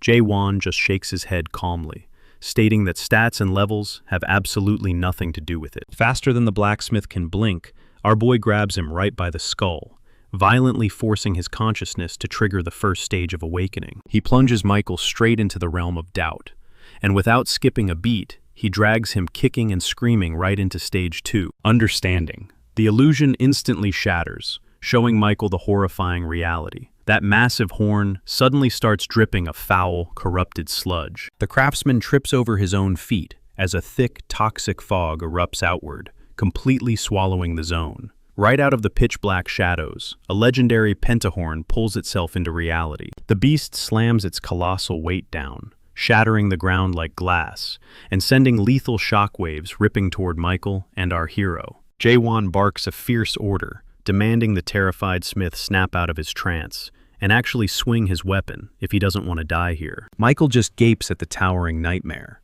His mind is totally blown as he witnesses its true form, internally cursing himself for wasting years relying on pathetic, low-tier crafting tricks when monsters like this exist. The sheer scale of it breaks his brain. He desperately tries to believe this is just a hyper-realistic nightmare. He figures if he just pinches himself, he'll wake up safe in bed. But the crushing gravity of the pentahorn's shadow, mixed with the intense grit of our boy's voice, completely turns his muscles to concrete, rooting him to the dirt. Unfazed, Jae-won lets out a slow breath, shifting into... But in a panicked flash of motion, Michael completely bails, sprinting blindly through the spatial door. He screams for backup, but stops dead in his tracks. A literal ocean of rotting undead is crammed into the corridor, groaning and calling him vice manager. Out of nowhere, a massive glowing eyeball tears open in space, locking right onto his soul. It telepathically mocks him, hissing that a worm like him doesn't even have the right to perceive. The floor beneath him cracks wide open, violently blasting him backward into the dirt, leaving the poor guy completely dizzy and seeing stars. But our protagonist has zero time to babysit. Snatching Michael's heavy forge hammer right out of the dust, he rockets straight ahead. He leaps up and delivers a crushing blow directly against the beast's giant horn, using the recoil to vault even closer. He dives right into the lethal strike zone, narrowly dodging a set of massive snapping jaws. The monster goes in for the kill, but our boy is already a step ahead.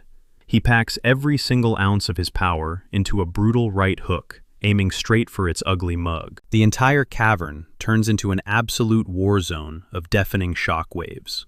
Michael finally gets his act together, letting out a battle cry. Fast forward to the aftermath. Outside, Michael looks at Jae-won in disbelief, asking if he's really just going to bounce. Our badass just smirks, tossing back that his part of the job is official. Michael chimes in, offering to christen the fresh blade. He proudly dubs it Doc Bull. Our protagonist arches an eyebrow, questioning if that translates to the lone hero. Michael just smirks, declaring the title an absolute masterpiece, before spinning on his heel to exit. The rest of the crew waves him off, but out of nowhere, Michael hollers back over his shoulder. He desperately needs to know how he appears back in Ji-hwan's reality. Our guy glances over his shoulder, delivering a deadpan response. He simply states that he looks entirely human. Pushing forward down the trail, Ji-hwan quickly catches Mino shadowing his every step. She playfully wonders out loud if he's getting paranoid about her scheming behind his back. Without missing a beat, he flatly asks if she actually is. Staring right into his eyes, she confesses her grand master plan is to murder him. He barely blinks, merely questioning what kind of payoff she expects from his corpse. Closing the gap between them, she shoves a compact fabric bundle into his chest, casually mentioning it's some fresh gear. She claims it's half a peace offering, and half because her eyes are bleeding from looking at his current tragic outfit. Pivoting the topic, she probes for his next move, since his hunt for the dream demon totally fizzled out. Our hero casually drops that Michael once hinted at a secret tracking method. Once he locks onto that trail, he aims straight for the tree of imagery, to hunt down the gateway, diving into the abyss. Visibly shaken, she grills him on why he'd risk such an insane plunge. He shoots back a cold glare, asking if she's truly dying to know. Mino aggressively warns him that even if he manages to survive the descent, anyone who crawls back out is permanently branded as a corrupted warrior of the deep. Unfazed, our protagonist sharply states he never planned on making a return trip. Panic flashes across her face as she snaps, demanding to know what makes him think he's special enough to pull this off. She tears into him, accusing him of bulldozing ahead while treating everyone else like dirt, branding him as completely heartless, freezing cold, and downright toxic. Mino screams that he doesn't even view the locals as actual living souls. Sure, they might lack earth-shattering power or reckless courage, but they bleed and breathe exactly like she does. Hearing this, Ji-hwan's mind flashes back through his chaotic journey alongside her. Triggering his awakening vision, he suddenly catches a glaring system prompt hovering right above her head, fiercely warning her against trying any stupid stunts, and explicitly threatening to slaughter an elderly woman if she dares to break their shady deal. It clicks in his brain that these unseen enemies are leveraging innocent hostages just to reel him in. Lurking in the shadows, a cloaked stalker observes their every move. Our guy briefly weighs whether playing the shining knight is actually worth the inevitable headache. Quickly trashes the idea, realizing a rescue mission won't fix this broken reality, since his core trait of suspicion constantly peels back the fake layers of this dimension, revealing a dystopian hellscape ruled entirely by cold data and raw stats, where folks eagerly pawn their souls for a minor level up. He decides to ditch Mino right there and resume his demon hunt. Out of nowhere, she shatters the awkward tension, aggressively thrusting her hand toward his chest. Mino fiercely declares their messy partnership is officially terminated, spitting out that she absolutely refuses to blindly trail a maniac on a suicidal crusade. Ji-hwan stands frozen in silence as she spins around, quietly acknowledging to himself that for the very first time, she genuinely feels human. Shortly after the fallout keeping his awakening, our overpowered lead eavesdrops on the grumbling phantom, tailing him, catching the stalker, furiously spitting curses at Mino for completely botching the ambush, and bitterly whining that dragging the precious dream demon all the way out here was a total waste. A massive thrill jolts through our hero's veins. As the pieces fall into place, they brought the exact prize he needs, right straight to him. Meanwhile, Mino trudges solo through the gloomy, twisting alleyways. Eventually, she kicks open a heavy wooden door, stepping into a dimly lit, suffocating tavern, quietly apologizing to the shadows for dragging her feet. A gravelly voice echoes back, revealing a menacing figure standing tall, while a bizarre thug holds Claire hostage by the throat. Stepping into the light is Janya, the lethal older brother of the notorious trio. He coldly demands to know why Mino rolled up solo, and how she managed to completely blow their trap. She bluntly informs the mobster that their highly anticipated target isn't showing his face, simply because the guy is too busy trying to literally, and without a second of hesitation, she explodes forward. Blinding lances of pure energy erupt, but Janya just throws his head back and cackles. He openly mocks her psychotic death wish as pitch-black a shadow beast violently lunges for her throat, but she parries the strike with a glowing javelin, instantly countering, only for the monster's heavy backhand to launch her crashing across the tavern. Barking orders, the crime boss commands his goon to secure the captive, but Mino spits blood and warns that the entire Dark Forest Syndicate will Janya arrogantly sneers that there isn't a single guild branch around to save her skin. He promises that both she and Claire will be rotting corpses long before the word ever gets out. A brilliant wave of azure aura flares from her palms, rapidly morphing into 7 neon pink javelins that violently swirl to form the legendary 7 daggers. She unleashes the lethal barrage, but Janya effortlessly swats the magic aside, mocking her pathetic parlor tricks while vowing to rip her limb from limb. Time seems to freeze for a split second. In that breath, her mind drifts back to a quiet memory when Ji-hwan casually asked if she'd ever rewind. Deep down, she totally would, especially if it meant colliding with his destiny all over again. Snapping back to reality, Janya hoists his massive as she grimly wonders if she was ever destined to survive long enough to witness the world crumble. But right before the executioner's blade drops, a deafening clang rings out. Ji-hwan materializes out of thin air. Utterly stunned, she stammers out a plea demanding to know why he came back. With zero emotion, he deadpans that the clothes she tossed. Flabbergasted, she asks if that completely absurd excuse is his actual reason. Our absolute unit just tightens his grip on his hilt, glaring at the thugs before aggressively ordering them to hand the creature over immediately. The surrounding grunts instantly flinch, nervously murmuring back and forth. One thug violently whispers that this newcomer must be completely psychotic, while another nervously swallows, recalling terrifying street rumors of a lone madman who sings and swears he must be out of his mind. Meanwhile, Mino quickly cautions our guy, reminding him that these thugs are stage 4 adapters. These aren't low-level grunts you can just brush off, no matter how cocky you might feel. Even so, she smirks, fully trusting he won't actually drop this fight. The enemy ringleader. Janja suddenly vaults forward alongside 2 of his lackeys, snarling that they're going to teach this kid some manners. But our hero doesn't flinch. He whips his blade out to parry their assault, then glides sideways to dodge a lethal follow-up. The goons freeze, eyes wide.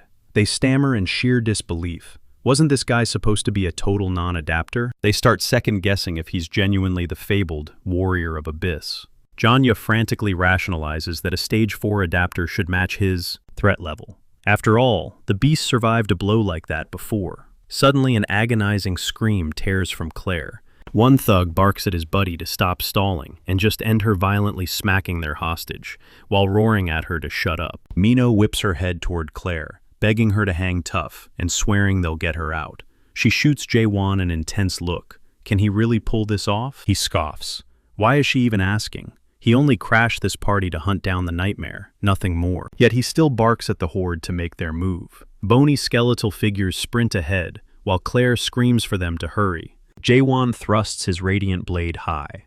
The second he does, a blinding blue beam violently erupts into the heavens. Miles away, station troops catch sight of that towering pillar of light. Carlton spots it, and he knows exactly what it means. He barks the order, "Move out now."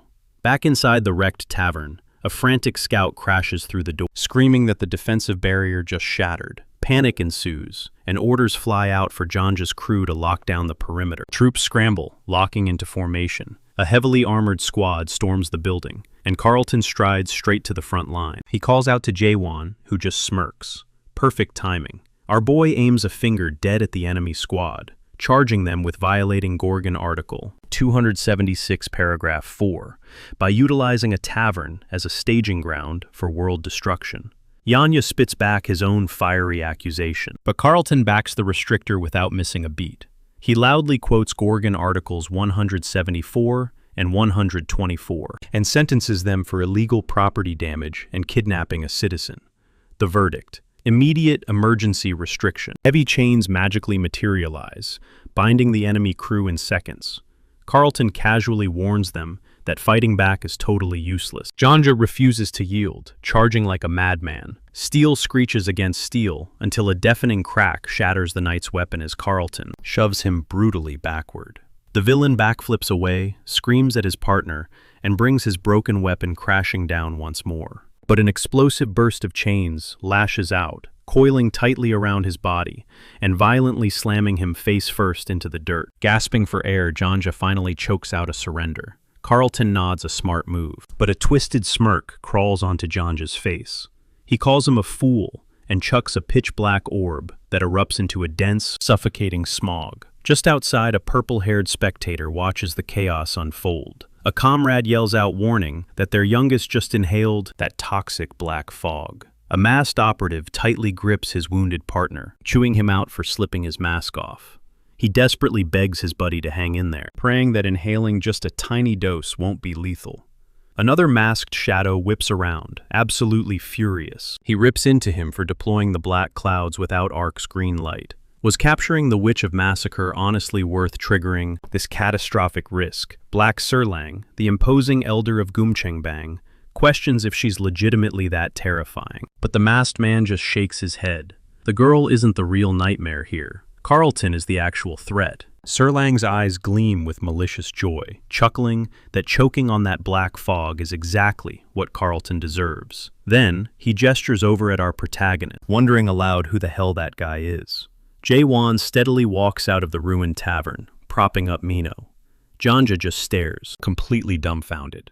How on earth did he stroll through that lethal smoke without a scratch? He murmurs that he's never seen a green without antennas before. The menacing group slowly corners our boy. Feeling the deadly tension, our hero slides his sword from its sheath. Gripping the scabbard, he channels Garnak's brutal power, unleashing a massive shockwave of pure energy straight at the mob. The blast violently shoves half the attackers backward, while the unlucky ones are literally blasted off their feet. Riding that explosive momentum, our guy goes on the absolute offensive. He slashes through multiple enemies, dropping them to the pavement, dead. Watching his crew get wiped out in seconds, Serlang instantly bails, screaming for Janja to handle the mess. Janja spits a venomous curse at the fleeing elder, then glances at his slaughtered squad. Jahan marches forward, closing the gap, offering only one absolute ultimatum, demanding the exact location of the dream demon. The moment that name drops, Janja's eyes go dead cold, and he spits back a bone-chilling warning. If word ever gets out that he snitched on that location, he is going to beg for death. Pushed to the absolute brink, Janja crushes a glowing stone of fallen souls. Our protagonist has spotted these dark gems before, gripped tightly in the trembling hands of desperate villagers. Menno once revealed these were never meant to be narcotics, but a grim anchor designed to stall the rotting plague, devouring a person's very essence. Instantly, Janja collapses into violent spasms as raw, untamed energy shreds through his veins, warping his muscles and snapping his bones into grotesque new shapes until a nightmare stands in his place. A towering undead abomination emerges, tearing through the cobblestones with terrifying fury and slaughtering anyone unlucky enough to cross its path. Mutated into this grotesque horror, Janja finally witnesses the sickening, unfiltered reality of the realm he inhabits. Gazing at the chaos, a dark euphoria washes over him. Why was he ever terrified when absolute power now surges through his claws? Vicious whip-like tentacles explode outward, lunging straight for our hero. Yet as the beast zeroes in on Jaewon's undeniable, pure confusion hits him. How on earth does a mortal still breathe in this cursed world? Meanwhile, our hero remains entirely blind to Janja's true identity, despite his lingering suspicions. Brushing those doubts aside, he locks his deadly gaze directly onto his mutated enemy. With a single blinding flash of his spirit blade, he mercilessly cleaves Janja in two. As the fatal blow lands, a sudden tragic flashback of a stolen past floods the creature's dying mind, right before it disintegrates into a cloud of dark ash. This leaves our protagonist banking on the terrified tavern survivors to cough up the exact location of the elusive dream demon. Menno desperately screams at Jaewon to stay back, but he just glares in her direction, instantly detecting the ghastly sickness radiating from her pale skin. Before another word drops, the heavy doors violently blast open. A masked intruder crashes the scene, frantically shouting Carlton's name, who, bleeding out on the floor, barks a desperate command to summon the inner forces. In the chaos, Mino locks pleading eyes with our boy, begging him to strike her down. She screams it again, desperate to die while she still retains a shred of her true self. Our protagonist coldly studies her trembling figure, recognizing her pure mortal state. It baffles him entirely. Why is his absolute oblivion skill completely useless against her? Shaking it off, he fiercely reminds himself that emotional attachments only breed weakness, and he absolutely refuses to hesitate.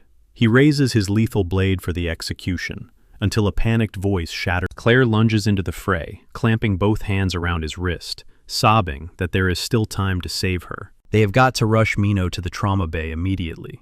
He demands to know if she will even make it out alive. The prognosis is pitch black. If that dark rot continues its relentless march, she is as good as gone. Before he can even process that, a deafening siren violently shakes the fortress of the Four Gorgons. A blaring voice broadcasts that a ghoul has breached the perimeter, demanding an instant full-scale bailout. Absolute terror grips the crowd as pure hysteria erupts. Then, a fedora-wearing figure emerges from the shadows, his face contorted into a grotesque, nightmarish mask, erasing any trace of his humanity. The abomination violently pounces, dragging a helpless bystander into the dark, and seconds later, a second monster stampedes right into the war zone. A crimson-robed warrior strides into the chaos to obliterate the ghouls.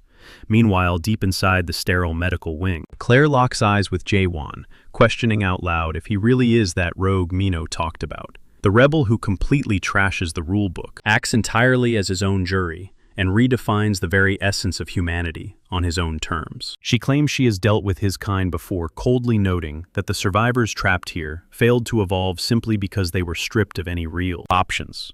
Our main guy shoots back, stating it is nothing but raw cowardice. But as she relentlessly grills him, demanding courage to do what exactly, he stays dead silent, Rather than argue, she issues a blunt ultimatum, strongly advising him to pack his bags and vanish. Sticking around only paints a massive target on everyone's back. Plus, she absolutely loathes guys with his attitude. Those sharp words trigger a flood of agonizing memories for our boy. Simultaneously, a sentry frantically asks about Carlton's remaining serum supply. Another grimly confesses that they burned through the stash just trying to stabilize him, leaving the vials practically bone dry.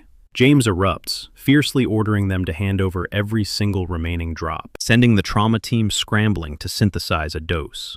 Jaewon silently observes as the heavy liquid is injected. Yet despite the medic's frantic speed, the formula completely fails to purge the deep-rooted venom inside the chief. All they can do is tearfully beg him to keep fighting. Our protagonist finally steps up, fiercely demanding a foolproof method to reverse the mutation once a person morphs into one of those mind-rotted beasts. James viciously bites back, snarling that if he possessed a magic cure, he wouldn't be rotting in this hellhole playing nurse. Brushing off the hostility, Jaewon violently shakes Carlton, ordering him to open his damn eyes, because there is critical intel he desperately needs, relentlessly pushing forward, even as James aggressively screams in his face. Against all odds, Carlton twitches, forces his eyes open, locks onto Jaewon, and then clutches his forearm with an iron grip to beg for one final favor. He wants to be put down. He swears our guy is the only one capable of finishing the job, but Jaewon sharply asks why he isn't begging for a lifeline instead. Carlton breathes out heavily, explaining it is the ironclad rule for anyone whose soul is shattering.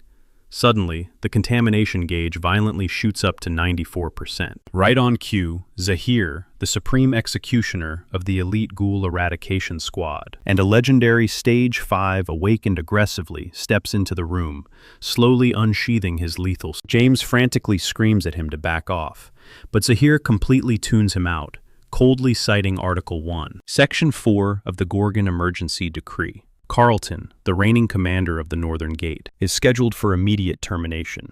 Look, chaos fundamentally operates as a purely spiritual dimension. Most trapped souls mentally shatter under the crushing weight of infinite time, and slowly their precious memories bleed away, morphing them into the hollowed-out abominations known as the infected. Popping specialized suppressants on a strict schedule is absolutely vital to keeping their minds intact. Skip a dose, and the stakes skyrocket into a death sentence. Even the most pathetic infected ghoul packs the raw physical power of a level 3 horned beast. Whenever an outbreak like this triggers, the ruling quartet of fortresses share one absolute, non-negotiable directive: put the monsters in the dirt. Let us jump back to the mainline action, where Zahir delivers a freezing final goodbye to the Northern Gate Inspector, Carlton Javier. But wait, a split second before the death blow lands, Jaewon effortlessly blocks the razor-sharp edge, using nothing but his sending a massive shockwave of disbelief through the room. Zahir fiercely explains the ticking time bomb to our boy, barking that Carlton is already a Tier 5 awakened powerhouse, meaning if that guy fully mutates, the resulting bloodbath would be apocalyptic. Without flinching, our protagonist casually tosses over a hyper-rare 5-horned beast core. A nearby officer nearly passes out from shock, utterly mind-blown that he casually holds such an elite artifact. Seizing the ultimate flex moment, our absolute unit of a hero pulverizes the so-called unbreakable core straight to dust in his fist, and force-feeds the glowing essence right into Carlton and Mino's mouths. The entire room just stares absolutely paralyzed. Tears well up in James's eyes as he watches the dark infection finally halt its lethal spread. Tragically, Mino's fragile system is just too battered to fight off the mutation. Even with the miracle cure, she is rapidly transforming into an infected beast. Her corruption meter violently spikes to 95%. Seeing the red line, Zahir coldly resolves to put her down before she takes her first monstrous breath. Claire pushes back hard, demanding they hold off for the specialist capable of executing the undead slash. Jaewon draws a blank at the name. A nearby sentry chimes in, explaining the physician is currently tied up treating the fortress overlord. They absolutely cannot bother the divine healer for a trivial issue like this. Just as Zahir steps forward to execute Mino, our guy intercepts him. He boldly claims the right to end her life, since she specifically entrusted that burden to him. Zahir reluctantly backs down. Jaewon instantly triggers his suspicion skill, and a blinding radiance swallows him whole, hurling him into an alternate dimension. He lands in an endless, pristine white void. There lies Mino, on a bed scrutinized by a tiny, withered old man. The eccentric figure mutters aloud, wondering who could inflict such damage on sweet Mino. Suddenly, the elder spots Ji-hwan lurking behind him, and freezes, utterly bewildered that anyone breached this sacred sanctuary. He detects the raw purity, yet lingering immaturity, radiating from our hero's spirit. Strangely, Ji-hwan's suspicion completely fails to expose this stranger's hidden identity. He cannot even dismiss the terrifying possibility that this guy is the very root of Mino's corruption. Without hesitation, our protagonist lunges. The little man instantly counters with a fierce horizontal sweep. Shock ripples across both their faces as their blades clash and hold. A split second later, Ji-hwan's sheer force shatters the elder's weapon into pieces. A legendary blade forged straight from the skull of a four-horned beast. The illusion shatters, dragging them both violently back into the chaotic real world. Watching the eccentric elder burst into dramatic tears, Ji-hwan deadpans that he is absolutely certain he smashed the weapon himself.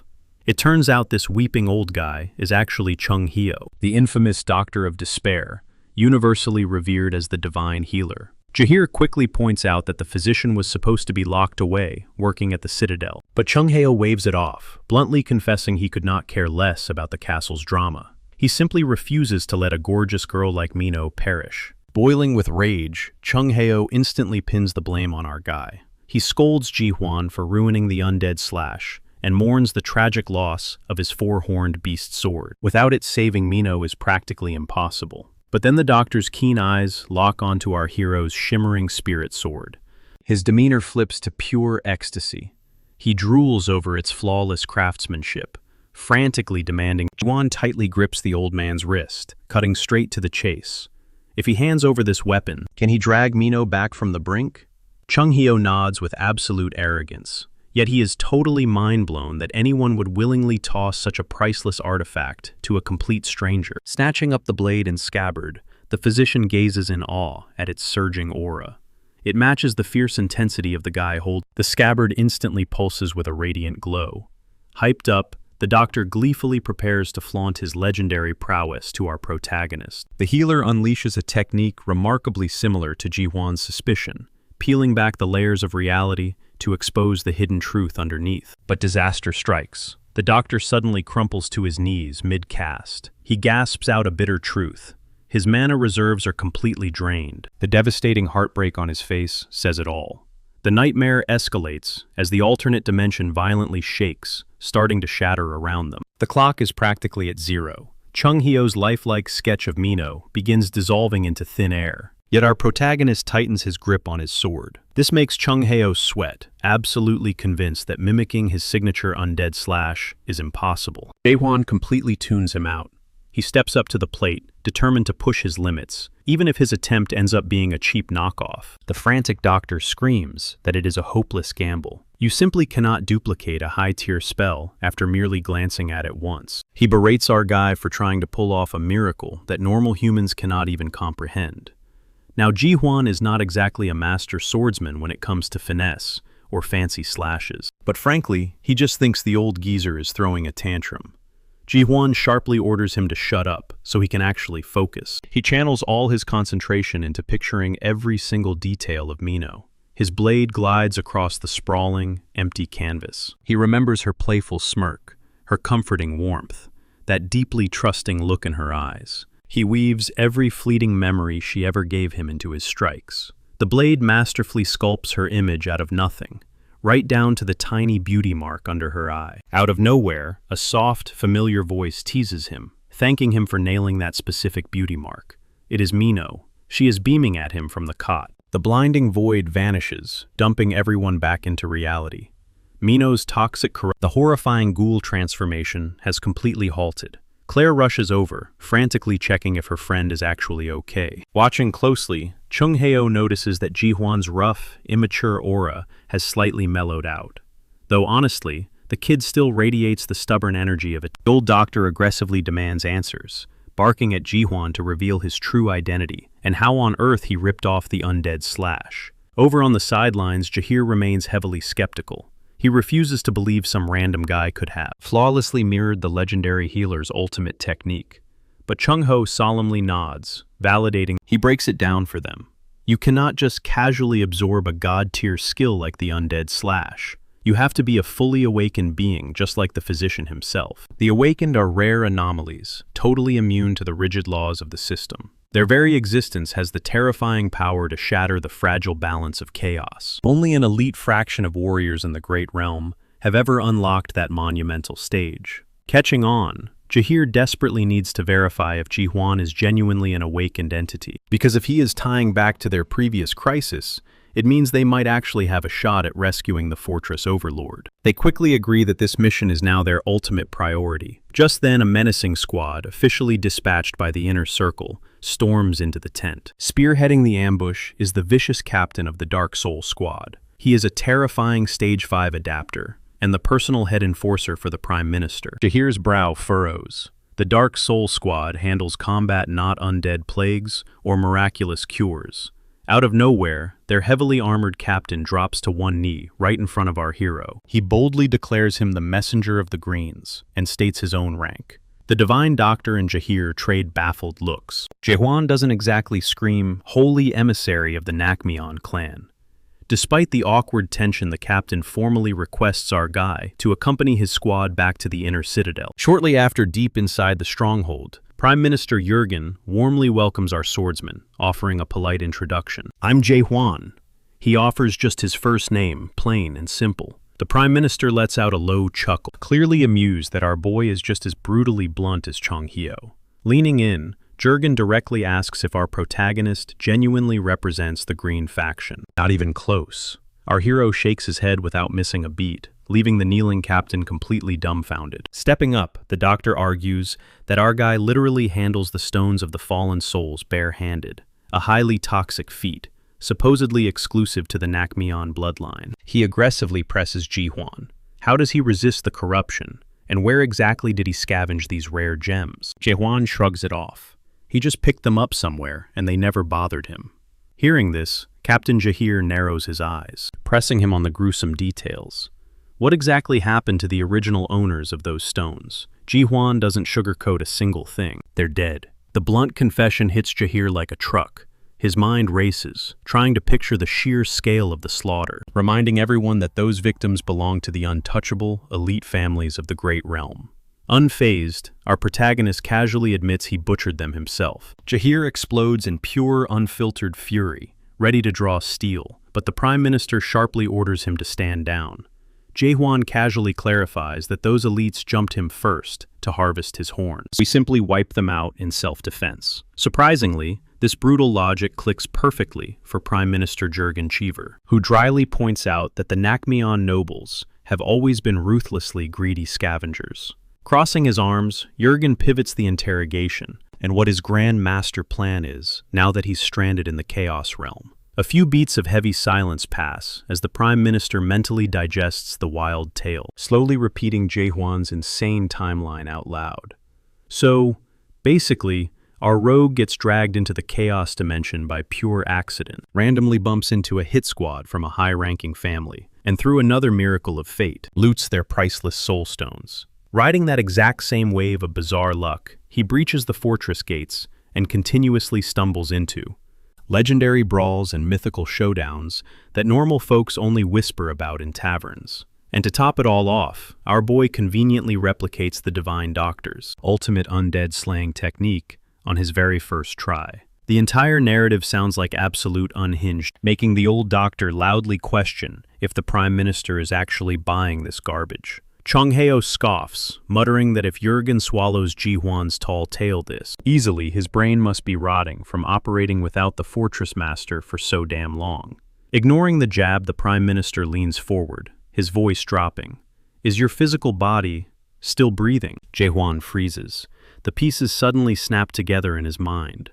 After shattering the tower's illusion, he essentially crossed over as a wandering phantom. The chaos system must have tagged him as a freshly slaughtered corpse, dumping his soul directly into this purgatory. His eyes narrow. How the hell did Shiva read right through him? And how does he know he isn't actually a ghost? Shiva's logic is terrifyingly sharp. Not a single soul arriving in the Chaos Realm ever describes their demise the way our hero just framed it, claiming they were forcefully dragged here against their will. Shiva instantly reads between the lines Ji-hwan is feeling massive pressure from an unknown hunter, even though he refuses to say it out loud. Instead, he masks his paranoia with vague, calculated uncertainty, shifting the mood. Shiva smoothly apologizes for dispatching shadow operatives to tail him, but our protagonist just smirks. He already sensed every single one of those pathetic stealth attempts. Shiva claps his hands, deeply impressed by the swordsman's terrifying instincts. Based on their shadow, he drops a bombshell. The guild has classified our boy with a SS danger rating, citing completely unquantifiable power levels. Running the numbers, his destructive potential is valued at a staggering 380 million horns. Shiva tilts his head. Do you know what the masses call a freak of nature like that? A total lunatic, Chong-hyo barks out without missing a beat, while Jahir aggressively debates whether Ji-hwan is a messiah or just a bloodthirsty psychopath. Shiva waves his hand. Sure, some scream hero, others whisper madman, but in his own personal playbook, he labels anomalies like Jae-hwan as protagonists. Why? Because they all share one inescapable curse. They attract massive. Jae-hwan's frown deepens, clearly lost. Shiva taps the desk. Exactly. Our boy holds zero notoriety out there, which proves without a doubt that a massive invisible hand is suppressing all intel regarding his, and whoever is scrubbing his digital footprint isn't acting out of the goodness of their heart. If they were an ally, our guy wouldn't have been violently held up at the front gates over some petty entry certificate. Pacing the room, Shiva paints the picture.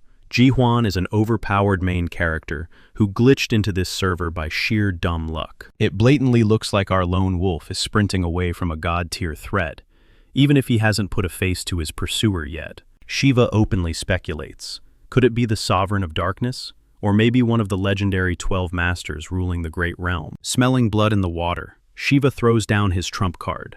The Gorgon Citadel will grant him full, unconditional asylum. No strings attached. Jae-hwan doesn't blink. Is this fortress genuinely fortified enough to survive the combined wrath of the 12 masters? Quote, Shiva's eyes light up, sensing a massive opportunity.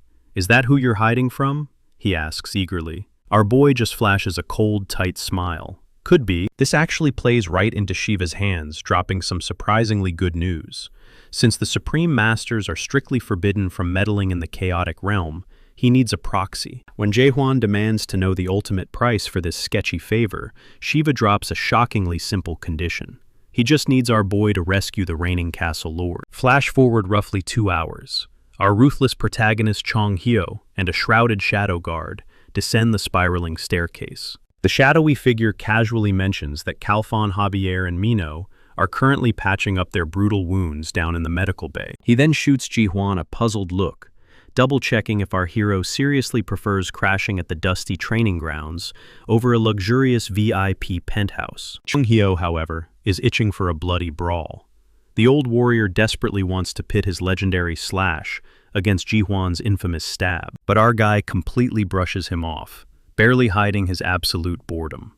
Realizing his massive ego is being, the seasoned veteran switches up his game, suddenly name-dropping the lethal expert tower our hero just obliterated. That instantly hooks Ji-hwan. He freezes, demanding to know what the old man is, but the sly doctor isn't handing out free spoilers. He flashes a wicked grin, claiming he will only spill the secrets if Jae-hwan can actually lay him out flat. Chong-ho is dead certain our overpowered protagonist doesn't stand a ghost of a chance.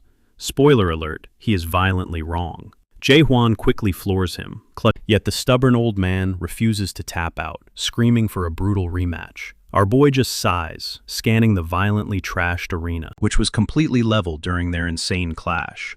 As far as he is concerned, this massacre is already wrapped up. Desperate to keep the fight alive, the geezer tries to bait him again, bragging about a top-secret finishing move that could supposedly rip Ji-hwan to shreds, a nuke he has been holding back. Speaking from the bottom of a massive crater, the bruised doctor demands to know our hero's actual age.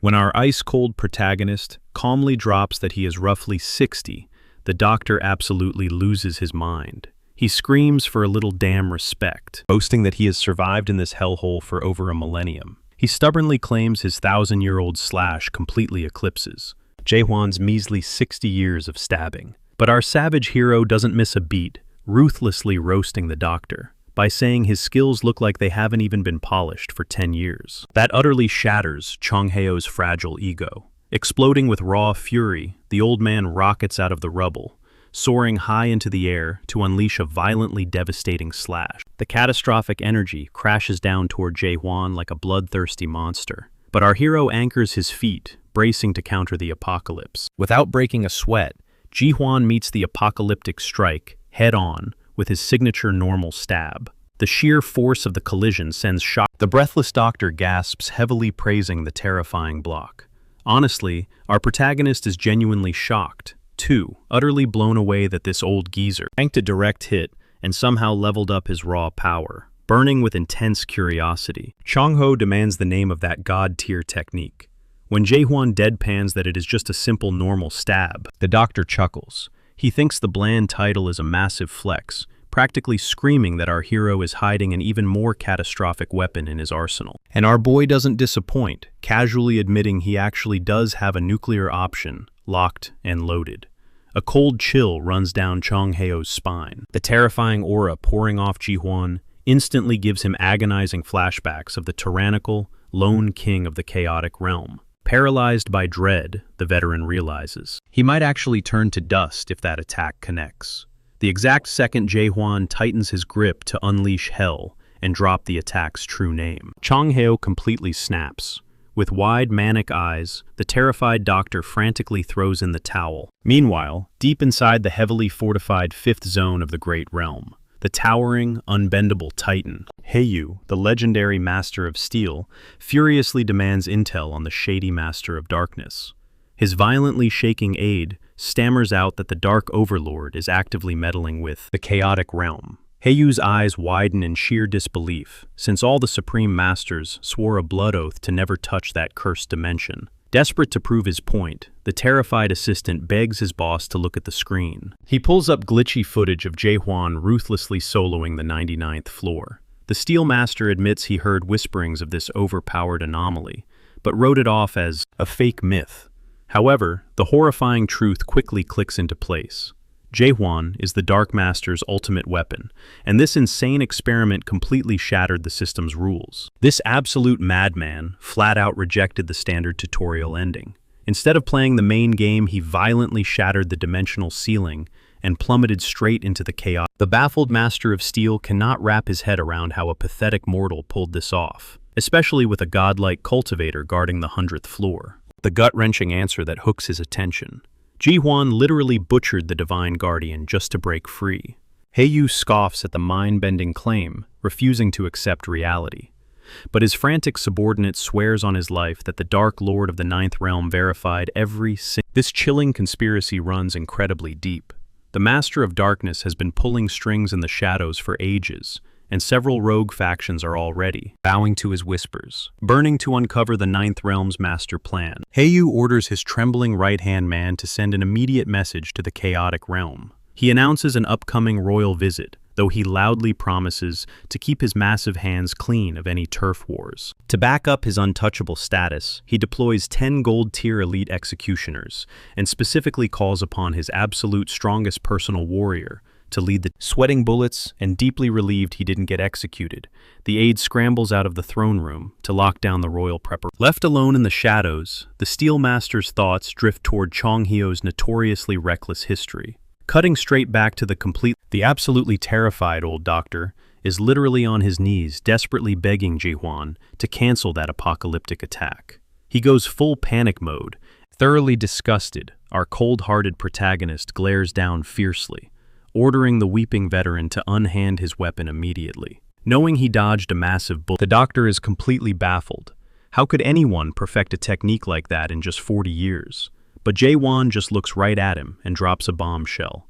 He has thrust his blade 10 billion times. Chung Hae scoffs at the absolute absurdity of it. Do the math. That would mean striking 80 times a second, non-stop, without a wink of sleep, or taking a single breather for 40 straight years. But here's the crazy part.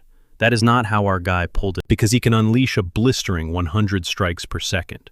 And the kicker He doesn't even need a weapon to do it. He can literally pierce through space barehanded. The doctor stands there completely paralyzed by He knew this kid was built different from the start, but he wildly underestimated the sheer scale of his power. It goes way beyond his monstrous aura. Every single thrust drips with a toxic, suffocating hatred for the entire world, forging raw, unadulterated fury into a lethal strike. It defies logic, but it is as if our hero is literally carving into reality itself, fracturing the world without flexing a single muscle or holding a blade. He hasn't just mastered the attack, he has become the strike.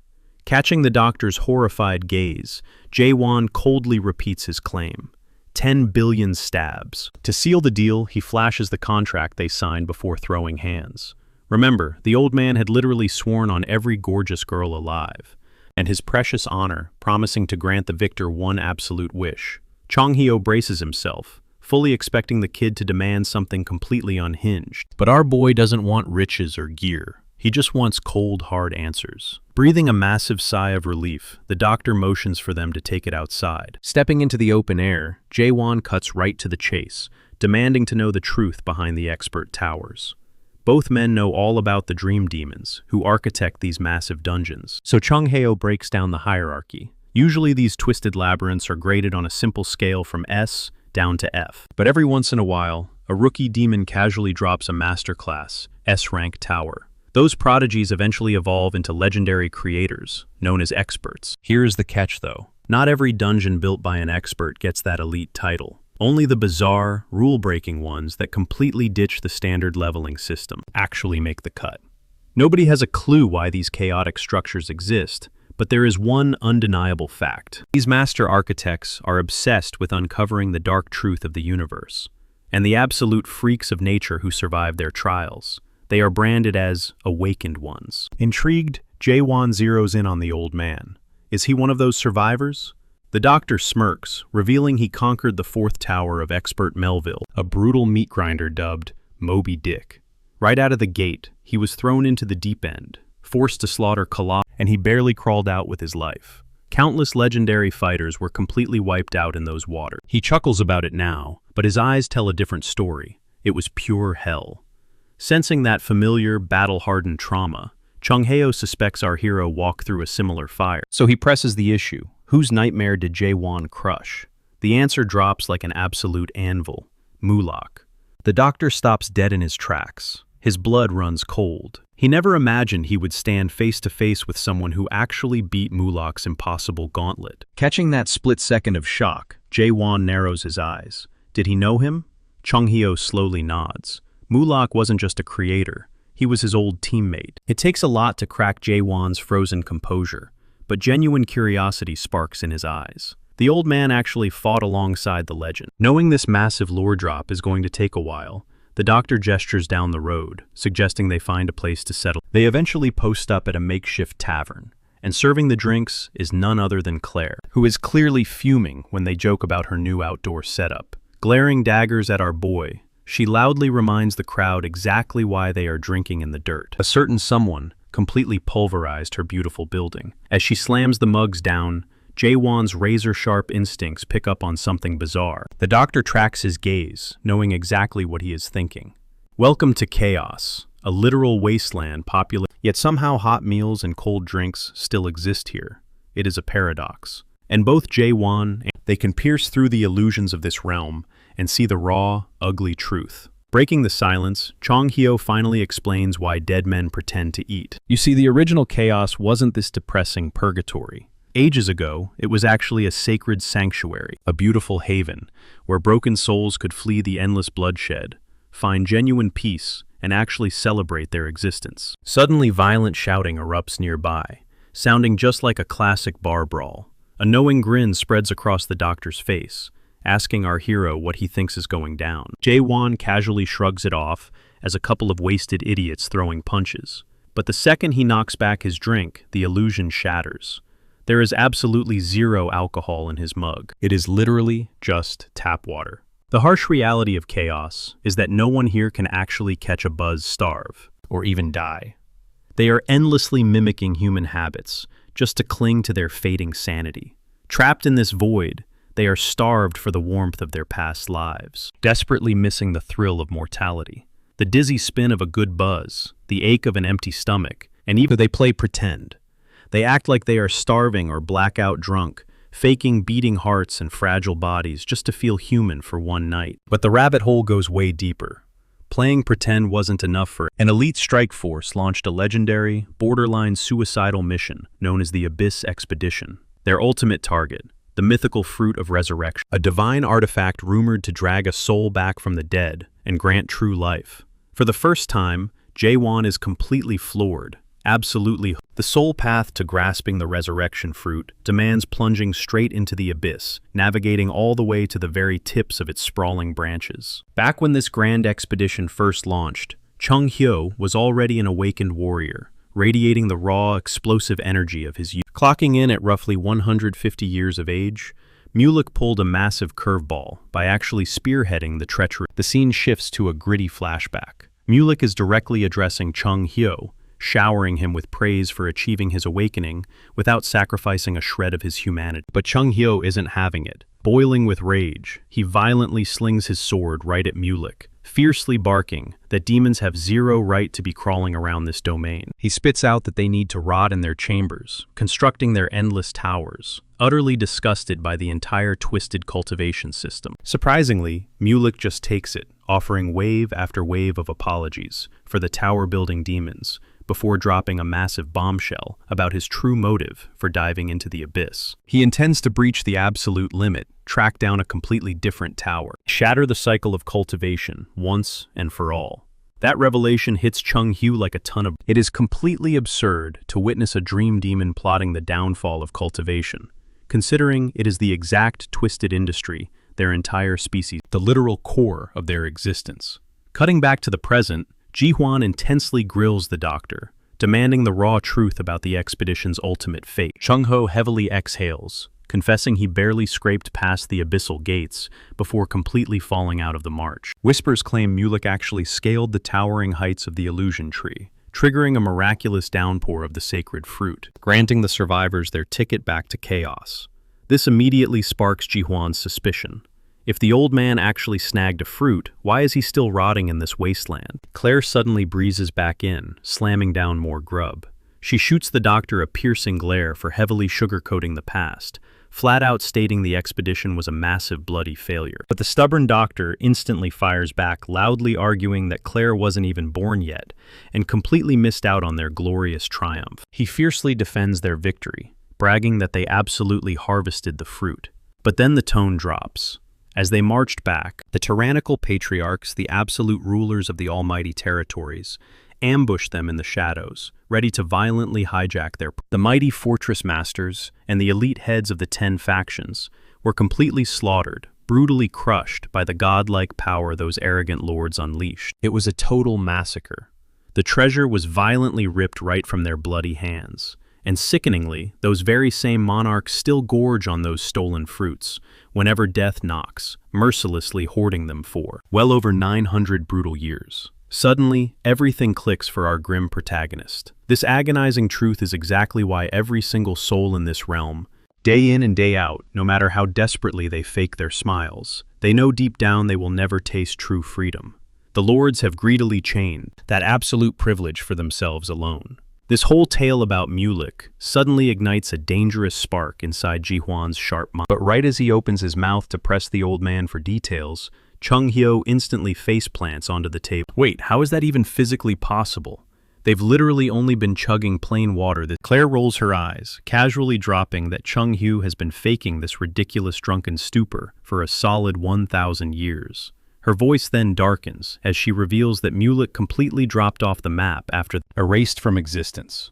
Right in the middle of Claire's grim history lesson, James confidently strides into the room, practically buzzing with excitement, to personally thank Ji-hwan for dragging his captain back from the... But our icy protagonist doesn't even flinch. He just stares blankly, forcing an incredibly awkward James to hastily... The awkwardness shatters instantly as Jahir, the fierce captain of the demon extermination squad, violently bursts through the doors, dripping with sweat and screaming that a massive disaster has just struck. Breathlessly, Jahir delivers a terrifying update, regarding the rapidly deteriorating condition of the Supreme Fortress Master. Without skipping a beat, the camera cuts to Jahir and Jaehwan aggressively sprinting toward the looming castle.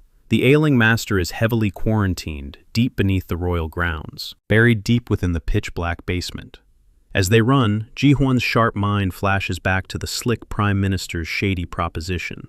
The Gorgon Fortress would act as his ultimate impenetrable sanction, erasing every single ounce of the catastrophic damage he's inflicted, but only if he successfully pulls off the impossible miracle of curing their dying lord. Racing down the corridors, Jahir heavily explains that their leader has been violently redlining way too often lately, completely losing his grip on reality roughly once a week. But this specific meltdown feels drastically different.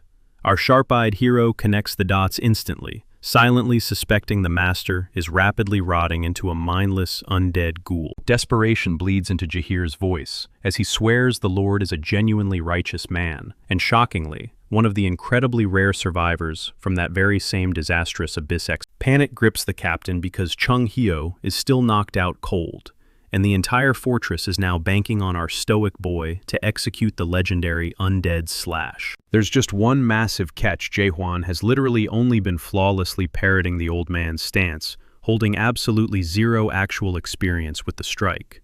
The second their boots' violent, terrifying tremors begin ripping through the solid stone beneath their feet. Jahir's face drains of color, instantly recognizing this earthquake as the raw, But out of nowhere, two menacing tower captains step out of the shadows, forming an impenetrable human wall right in their path. Jahir frantically tries to spit out the extreme urgency of the crisis, but the cold-blooded captains brutally cut him off, barking that they are under strict, unquestionable orders to slaughter anyone who takes another step. Alarm bells violently ring in Jahir's head. He desperately tries to figure out exactly who is pulling their strings, suddenly realizing with absolute horror that these traitors are deliberately plotting to defy the absolute will of the heavens. Because in their twisted, corrupted minds, the only true authority is the forbidden heaven. The rogue captains then share a sinister smirk, loudly mocking Jaehwan, and questioning if this scrawny kid is truly the savior fabled undead slash. Without another word, both imposing captains violently draw, but right before their deadly blades can connect, Jahir fiercely shoves our hero safely out of the blast zone. Jahir single-handedly holds his ground against both captains, a display of raw power that actually manages to impress our guy. At the same time, Jahir pieces together a grim reality. The Golden Sky clan's toxic roots have already burrowed deep within the fortress walls. These two rogue commanders are essentially acting as agents for the Forbidden Heaven clan, hiding right under his nose this entire time. He coldly brands them as outsiders, attempting to force them into submission. Jahir pulls rank and throws his authority in their faces, but the traitors confidently boast about their newly acquired strength. Despite the betrayal, he offers them an out, promising that if they swear loyalty to the Lord once more, all will be forgiven.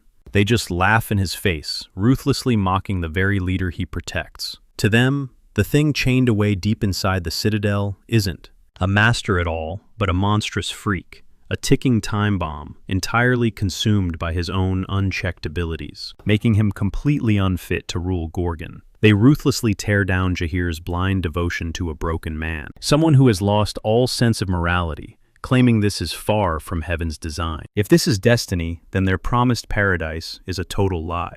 Jahir, however, refuses to break, holding absolute faith in his lord's grand return. This unshakable loyalty sends one of the rogue commanders into a blind rage, triggering a vicious. Absorbing the heavy blow, Jahir realizes the math isn't adding up.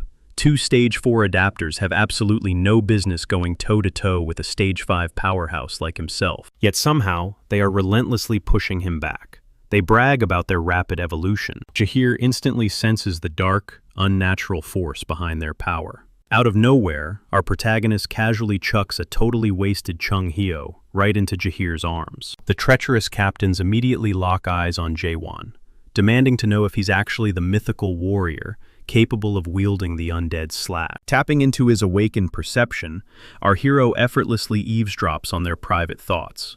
They are dripping with skepticism, convinced he doesn't even look the part of an adapter. To them, his build is entirely too scrawny, and he radiates absolutely zero magical presence. They silently question if he can actually pull off the legendary strike, One arrogant fool even mentally bets that Jaewon couldn't land a solid hit to save his life. Deciding to prove a point, our guy calmly asks if one punch will be enough, before launching a bone-shattering uppercut, nearly ripping the colossal captain's head right off his shoulders. Without skipping a beat, he pivots and drives a brutal fist directly into the masked, cracking his disguise right down the middle. The masked enemy violently lashes out, but our protagonist gracefully weaves past the strike, instantly picking up on the sinister, overwhelming aura bleeding from his attacker. He quickly runs through the options in his head. Maybe they're being driven by pure, unadulterated vengeance, or perhaps they're undergoing some grotesque mutation. Yet when he finally stares deep into their irises, all he finds is pure, suffocating terror. For a split second, our hero is genuinely baffled by how fragile and frightened these so-called rebels actually are. It's honestly kind of pathetic. Breaking the tension, he finally answers their silent, burning question regarding his mastery of the slash and whether he can rescue the Lord. He coldly admits he hasn't got a clue, since playing the hero and saving lives has never really been his style. That kind of bleeding heart nonsense is Chung Hyo's department. But when it comes to slaughtering, well, that's a totally different ballgame. Meanwhile, buried deep within the fortress's underground cells, the Prime Minister and a covert operative quietly panic over the escalating crisis. It hasn't even been 24 hours since the last treatment, and their master is already tearing himself apart again. Shadowy figure standing alongside Shiva is none other than the outer administrator Myhan Keldegren. The mighty fortress master is revealed strapped securely to enormous stone pillars, his agonizing expressions completely hidden behind matted, overgrown hair. Just hours prior, they had officially confirmed that the monstrous undead aura was finally stabilizing. Cutting to a flashback, Chung Hyo is locked in a tense discussion with Shiva, explaining that while Jaewon is incredibly gifted, the kid simply lacks the sheer battlefield experience required to perfectly execute the ritual. Mino's situation was practically a walk in the park compared to this. The Lord is literally defying death through nothing but pure, unyielding willpower. Chung Hyo predicted that our protagonist's slash could be lethal enough in exactly 1 month, knowing the kid's insane potential to pull off miracles. Now Shiva is absolutely convinced there's a mole rotting their ranks from the inside. He flashes back to an intimate exchange he shared with his dying lord. Back then, dangerous whispers were circulating about mysterious figures who could manually manipulate the corruption strangers completely unaffiliated with the Nakmian clan. This was an unprecedented, terrifying anomaly. Against all advice, the master stubbornly insisted on investigating the shadows himself. The Prime Minister desperately tried to talk him down, but the Lord demanded absolute trust from his inner circle. He strictly forbade the captains from joining the hunt, carrying the suicidal burden entirely on his own shoulders. He was an absolute legend, a veteran who had outlasted every living soul on the front lines, even after suffering a crushing defeat during the War for the Fruit. Through it all, he carried the crushing weight of Gorgon's survival on his back. 1 second, the Lord's expression is beaming with majestic pride. The very next heartbeat, it twists into pure horror, violently swallowed by the dark corruption. And the outer administrator had been lurking right there in the shadows the entire time. This immediately sparks Shiva's suspicion. Did Mahan secretly sabotage the Lord snapping back to reality? Mahan warns everyone to brace for impact. He claims they have hit the point of no return. But Shiva pushes back hard, demanding they wait for the divine doctor. Mayhan shuts that down instantly. The clock is ticking, and time has completely run out. A chill runs down Shiva's spine. Mahan is subtly suggesting they execute the fortress master. Refusing to let that slide, Mayhan coldly argues that a fully transformed undead lord would be absolutely unstoppable. Shiva freezes in pure horror as Mayhan brings up the forbidden undead seal. The Prime Minister vehemently objects. That ritual is the ultimate last resort, meant only for when the physician finally arrives. Mayhan, however, ruthlessly counters that sealing the master is the only way to salvage his spirit power. Without the undead seal, he warns this entire stronghold will plunge into absolute chaos. Shiva stands his ground, snapping that they do not even possess the necessary soul stones to pull off the ritual. With a sly smirk, Mahan tells Shiva to drop the act. Right on cue, the Dark Soul Squad captain strides in, clutching the exact stones they need. Shiva stares in pure disbelief. That elite squad answers exclusively to his own office. The crushing weight of betrayal hits him. The outer administrator steps up, justifying the treason by claiming Gorgon's survival depends on it. Slowly, the Dark Captain unlocks the container, revealing Jae-won's prized Soul Stone box. Mahon doubles down, insisting they must chain the master right this second, before he morphs into an unstoppable monstrosity. Failure means Gorgon will be butchered by its own ruler. Now the suffocating pressure rests entirely on Shiva's shoulders. Flashbacks of a mid-tier undead wiping out everything flood his mind, making the idea of a fully mutated lord absolutely blood-curdling. His hands are tied. The Master's dark potential is undeniably catastrophic, and their only salvation, the divine physician, is nowhere in sight. Desperate, Shiva fires back one final counter, reminding them that only the Nakmian clan can execute the dead seal. Doing it without them is sheer suicide. But Mahan just smiles. He has already rigged the game, treating this like a masterstroke years in the making. Out of the shadows step mysterious figures wrapped in dirty bandages, fully prepped to execute the grim ritual. These creeps look nothing like the Nakmian. Yet Mahan casually brushes off Shiva's panic, guaranteeing these strangers can flawlessly cast the spell. A sickening wave of dread washes over the room. It is not just the creepy bandaged cultists. It is the terrifying speed at which they plan to trap the Lord's essence into the stone. With the throne empty, whoever holds that trapped soul will instantly become the absolute ruler of Gorgon. Shiva narrows his eyes. These mummy-like freaks are channeling the spirit stones exactly like Jae-won and the Nakmian clan. His muscles tighten, his mind racing to uncover their true identities. Then a haunting memory of his last chat with the Master strikes him. The Master warned him about the ones who control soul corruption. The horrifying truth dawns on him. The doctor's absence is not a coincidence. This sick trap was set in motion over a year and a half ago, the exact moment the Master's soul first shattered. Every single disaster was orchestrated by Mahan. Furious Shiva screams at his guards to arrest the traitor immediately. But the guards do not even flinch. Their silence screams louder than words. They have turned on him too. The Prime Minister's world shatters. He was nothing but a pawn in a massive coup. Utterly defeated, Shiva drops to his knees, begging the Lord for forgiveness, choked by absolute despair. The life drains from his eyes as the dark ritual kicks off. Heartbreaking memories of the Fortress Master's golden days flash by. Then out of nowhere, a violent tremor tears the basement roof wide open. Giant chunks of rubble crush the conspirators below. Stepping fiercely through the smoking debris are none other than Jae-won and Jahir. Shiva's eyes light up with a desperate flicker of hope.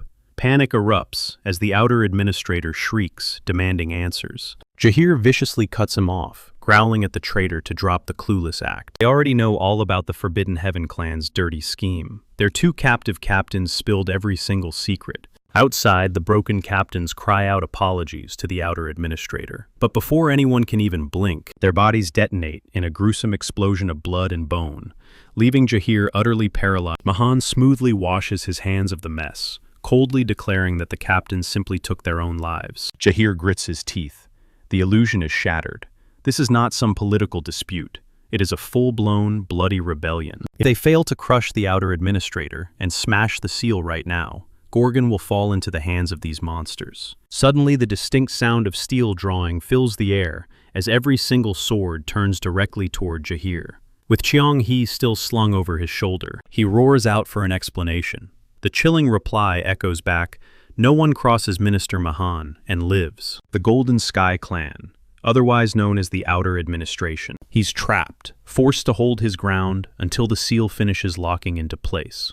Jae-won, however, doesn't even break a sweat, coldly branding every single one of these men as back. Even in the face of danger, our guy coolly runs through his initial orders. Pivoting toward the Prime Minister, he calls out Shiva for completely blowing off their deal. This so-called impregnable fortress sanctuary, it's turning out to be a straight-up death trap for him. He demands a brand new contract right on the spot. The Prime Minister's jaw practically hits the floor at this absolute audacity. But Ji-hwan makes a chilling vow he will butcher every last traitor and personally chain up the outer administrator. His only condition, Shiva has to fork over Chong-heo so he can jump right back into the Abyss expedition. That bold declaration leaves the entire room dead silent. Mahon Keldegrand's eyes narrow. It suddenly clicks this is the infamous rogue, tearing through Gorgon, the absolute monster, who obliterated an undead with just one swing. Craving a front-row seat to this freakish power, Maihan barks an order commanding his entire squad to lock Ji-hwan down. A dangerous spark flickers in our hero's eyes before he explodes into a blur of motion. His blade becomes a deadly storm, piercing through flesh and armor from every conceivable angle. The sheer velocity of his simultaneous strikes is so insanely fast that even the Dark Shadow Captain can barely track the glowing metal. The enemy swarm is absolutely massive, pouring in like a tidal wave. Yet somehow, just as the mob suffocates his space, Ji-hwan freezes. He takes a breath, grounds his stance, and shifts away from those lightning-fast nicks, locking into his signature, brutal normal. That single gear shift flips the entire battlefield on its head. For the very first time, these thugs witness the apocalyptic devastation packed into his thrust. He zeroes in on Maihan, lunging with terrifying speed. Maihan violently twists away just in the nick of time, cold sweat dripping down his neck as reality. If he had stayed frozen for even a millisecond, his heart would be on the floor. Throwing up a guard, but the Grim Reaper had literally brushed past his face. To Ji-hwan, though, this elite commander and his crew are just stepping stones, filthy street trash. Sharpening his senses, our guy easily eavesdrops on the frantic whispers of Maihan's subordinates. They're already panicking, debating if they should pull the trigger on Plan B, their sick backup plan, unleashing the Black Cloud, a toxic nightmare that would slaughter every single living soul. Ji-hwan lets out a heavy, exhausted sigh. He locks eyes with Maihan Keldegrand, bluntly admitting that he actually loves dealing with garbage like him, purely because it fast. And what's that mission? Tearing this rotten world apart, piece by piece. With zero hesitation, he rips his blade upward, aiming straight for the heaven. A blinding, explosive pillar of energy erupts from the steel, completely shattering. Every single person freezes in awe. Even the battered prime minister, who barely just scraped himself off the blood-stained floor, feels a sudden, overwhelming surge of hope. Shiva's mind flashes back to the fortress master's dying breath, pleading for the terrified citizens of Gorgon. They desperately needed a beacon in the dark. Jurgen Shiva's eyes widen, deeply realizing that this blazing light is the exact salvation his lord. A warm, comforting faith washes over him too. Though he can't help but laugh at the twisted irony, this radiant salvation is being wielded by a man absolutely hell-bent on wiping the entire world. The camera snaps to Maihan Keldegrand's horrified face, only to pan back and reveal a gruesome masterpiece. His arms, legs, and torso are already sliced clean apart. Gargling on his own blood, Maihan chokes out a final, spiteful warning. He mocks their desperate struggle, swearing the fortress master is already a lost cause. Ji-hwan sharply pivots to Jahir, demanding a quick damage report on Chong-heo's condition. But things look grim. No amount of shaking or shouting can drag the old man back to consciousness. Completely out of patience, our boy just snatches Chong-heo by his bright white hair and violently chucks him into a solid brick wall. Boom!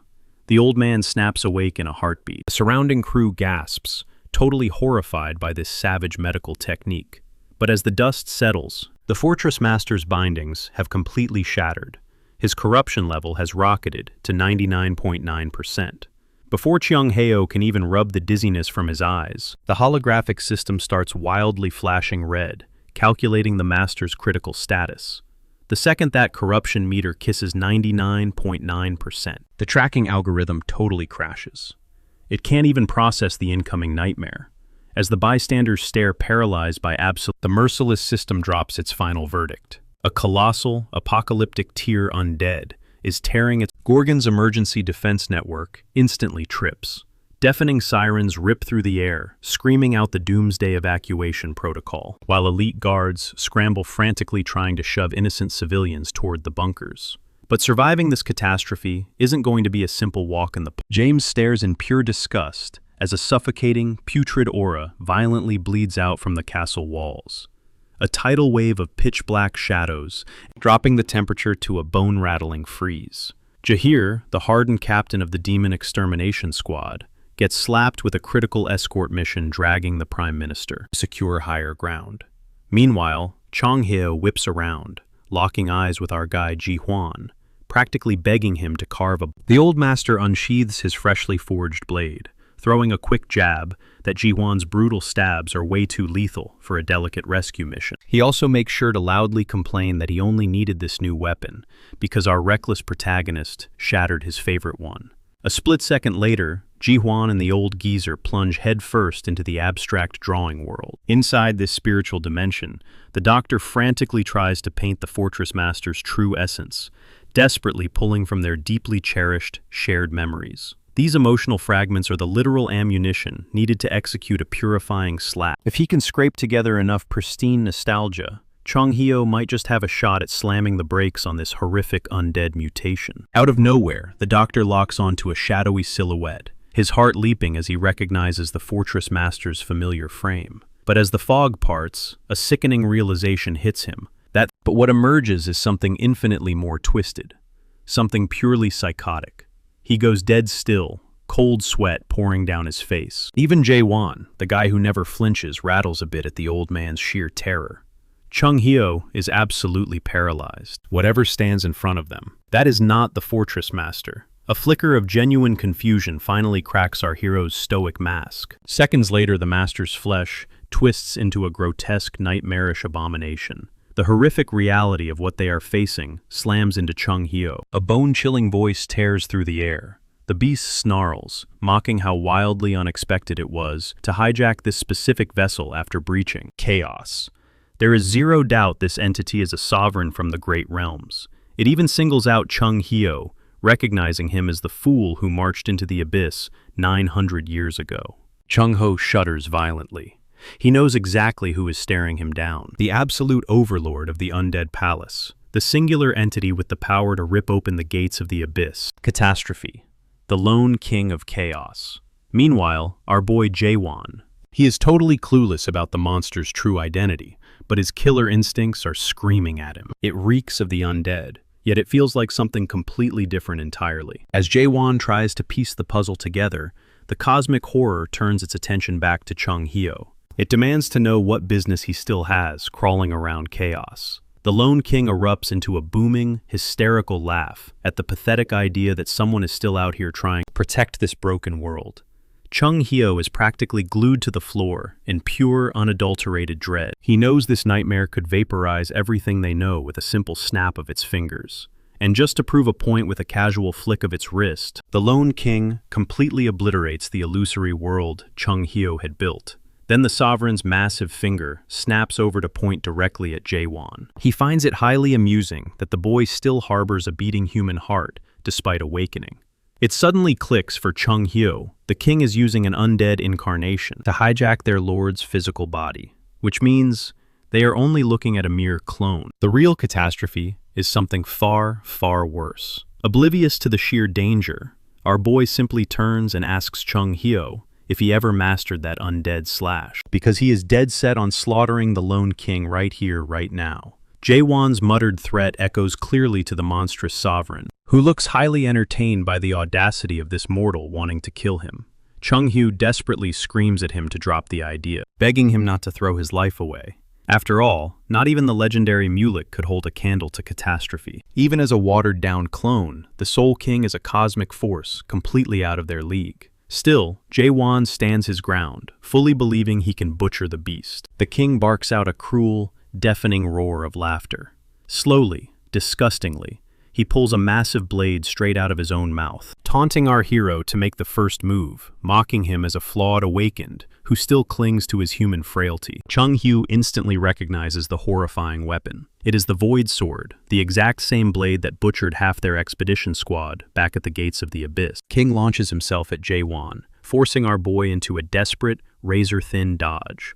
The monster studies his movements, scoffing that he has seen that stubborn, glaring look before. He quickly figures out Jae-won's ultimate goal, reaching the abyss. Chung-hyo is utterly speechless. He never dreamed our protagonist's ambitions reached that deep. The Lone King smirks, vastly amused that fragile little mortals are still chasing the end of the world, but brutally tells Jae-won he is way out of his depth. In a flash, the Soul King snatches him right by the skull, spitting that he does not even possess a fraction of the power Mulek had 900 years ago. Yet defying all logic, Jae-won rips himself out of the monster's crush, executing a wild, reckless spin to completely hack off the sovereign's arm. Internally, our hero breathes a quick sigh of relief for actually landing that brutal strike. But the victory lasts a microsecond. Another colossal hand violently snags him mid-air, crushing his ribs, right as a lethal blade arcs down to finish the job. Refusing to die, our protagonist violently thrusts his sword into the king at point-blank range. But the behemoth retaliates instantly, trying to smash him directly into the bedrock. Miraculously, Jae-won kicks off and skids backward, but his left arm is seriously mangled. The king sneers, declaring that raw corruption will eventually devour even the mightiest warriors. And his void sword, its only purpose is to hit fast forward on that miserable decay. Just a grazing nick from that blade can rot away centuries or even thousands of years of life, instantly infecting the victim's core. Without blinking, our boy ruthlessly slices into his own flesh, carving out the infected meat to stop the spread. The king's eyes widen with twisted respect, acknowledging that only a true madman would have the sheer willpower to do that. The Soul King then casually waves his hand, manifesting a sky full of and rains them down like artillery fire onto Jae-won. Amidst the chaos, the beast notices the weapon our hero is desperately gripping, a cheap knockoff of Mulek's legendary. Not terrible, the king mocks with a grin. For a pathetic little toy slapped together by a dream demon. The deathmatch rages on at breakneck speed. From the sidelines, Chung-hyo screams frantically, trying to warn Jae-won of a hit, right as our protagonist literally hacks into his own soul to carve out the spreading rot. But the king laughs coldly, warning that Jae-won's battered spirit is dangerously close to shattering. Deep down, our boy knows the monster is right. He grits his teeth, finally accepting the terrifying reality. Despite his relentless attacks, he cannot find a single blind spot on the lone king. To make things worse, the heavy, chaotic particles in the air are violently scrambling his focus. Chung-hyo's words echo in his mind, the white world. An intimate sacred space forged to remember the dead, breathing life back into their ghosts through sheer willpower. Every awakener harbors this hidden sanctuary, unlocked by a single resonant keyword. It's a vivid dreamscape sculpted entirely by their deepest cravings and rawest emotions. And the more terrifying the awakener's power, the more lost souls get dragged into their domain. A spark ignites in Ji-hwan's mind. His eyes snap open violently, tearing the fabric of reality to manifest his own world through the power of oblivion. Chung-hee stares absolutely paralyzed. Ji-hwan hasn't summoned a sanctuary. He's dragged them straight into a living hell. It's a scorched wasteland, dripping with venomous hatred and unbridled fury. Above the Soul King, a colossal bloodshot eye tears through the ashen sky. The monarch smirks, genuinely amused by this twisted masterpiece. The tides have finally turned in our hero's favor, and the toxic static scrambling his brain completely dissipates. Yet this monstrous avatar refuses to go down easy. Thick, shadowy tentacles whip through the air, violently crushing Ji-hwan into the dirt. The monarch mocks him, scoffing at his desperate, chaotic swings, calling his swordsmanship totally mindless. He leans in close, whispering toxic taunts right into Ji-hwan's ear before brutalizing him once more. The crater beneath them spiders and caves under the crushing impact. Moments later, the Soul King towers over our shattered protagonist, grinding his boot into Ji-hwan's chest. He marvels at the sheer suffocating malice, rolling off the boy, confessing, "It's been centuries since he's tasted such spite." But playtime is officially over. The monarch raises his blade to deliver the killing stroke. The void sword eclipses the sky, plunging straight for Ji-hwan's skull. When suddenly, our hero's piercing gaze locks onto him. In a blinding flash of steel, Ji-hwan counters with a devastating, earth-shattering sweep, instantly carving a gruesome trench right through the monarch's torso. Dragging himself from the rubble, Ji-hwan spits blood and promises he isn't checking out tonight. That defiant sneer. It sends the king into a blinding, psychotic rage. But it's a nightmare loop. Every lethal strike Ji-hwan carves into flesh just triggers a more grotesque, horrifying mutation in the monarch. Ripped cleanly in half, the abomination simply knits its own gore together, ballooning into a towering, hulking leviathan. For agonizing minutes, Ji-hwan is treated like a rag doll. He's clinging to life by a thread, parrying catastrophic blows through pure stubborn grit, dancing on the razor's edge of death. But suddenly the king pauses, obsessed with peeling back the layers of. He demands to know what fuels this maniacal sprint toward the abyss. Deep down, this cosmic overlord is dying to uncover what makes this human tick. He's watched billions ascend the tower to forge personal paradises, rewrite destiny, or just chase cheap thrills. Yet this boy's silent motive haunts him like a phantom, between bone-crushing shockwaves. With Jae-hwan clawing his way out of the dirt again and again, that burning mystery suffocates the battlefield. As Ji-hwan miraculously deflects a world-ending void strike, the monarch's eyes gleam with a dark epiphany. Perhaps he murmurs this human's ultimate question isn't a thought at all, it's existence itself. The king turns the psychological screws, desperate to crack the code. Is he chasing total cosmic collapse, absolute erasure, mass extinction? Those are safe bets considering the apocalyptic wasteland he just conjured into reality. But no, Ji-hwan feels like a harbinger of the absolute end. A cynic demanding to know why this twisted tree of illusions was even planted, why it has the right to breathe. Jae-hwan, however, he just scoffs, wiping the grime from his jaw. He straight up tells this celestial tyrant to stop yapping in riddles. The monarch completely freezes, utterly baffled. The realization hits, this kid isn't chasing a grand philosophical truth. But in that split second, a chilling sense of déjà vu washes over Ji-hwan. The violent rhythm of the battle, it vividly mirrors his bloodbath with B-strain. And then, the puzzle piece. This isn't the real monarch. It's just a parasitic avatar, hijacking the fortress master's corpse. Fueled by this brutal revelation, Jae-hwan bulldozes forward, violently cratering the imposter into the bedrock. Yet the puppet rips itself from the wreckage, completely immune to exhaustion. But Ji-hwan tunes out the madness. He hones in on the lingering energetic static, channeling his signature suspicion technique. His vision sharpens. Launching himself into the stratosphere, he spots it, a frail, glowing tether, anchoring this puppet to the true king. With zero hesitation, he drops like a meteor. The monarch's eyes widen in sheer panic, instantly recognizing the fisher stance.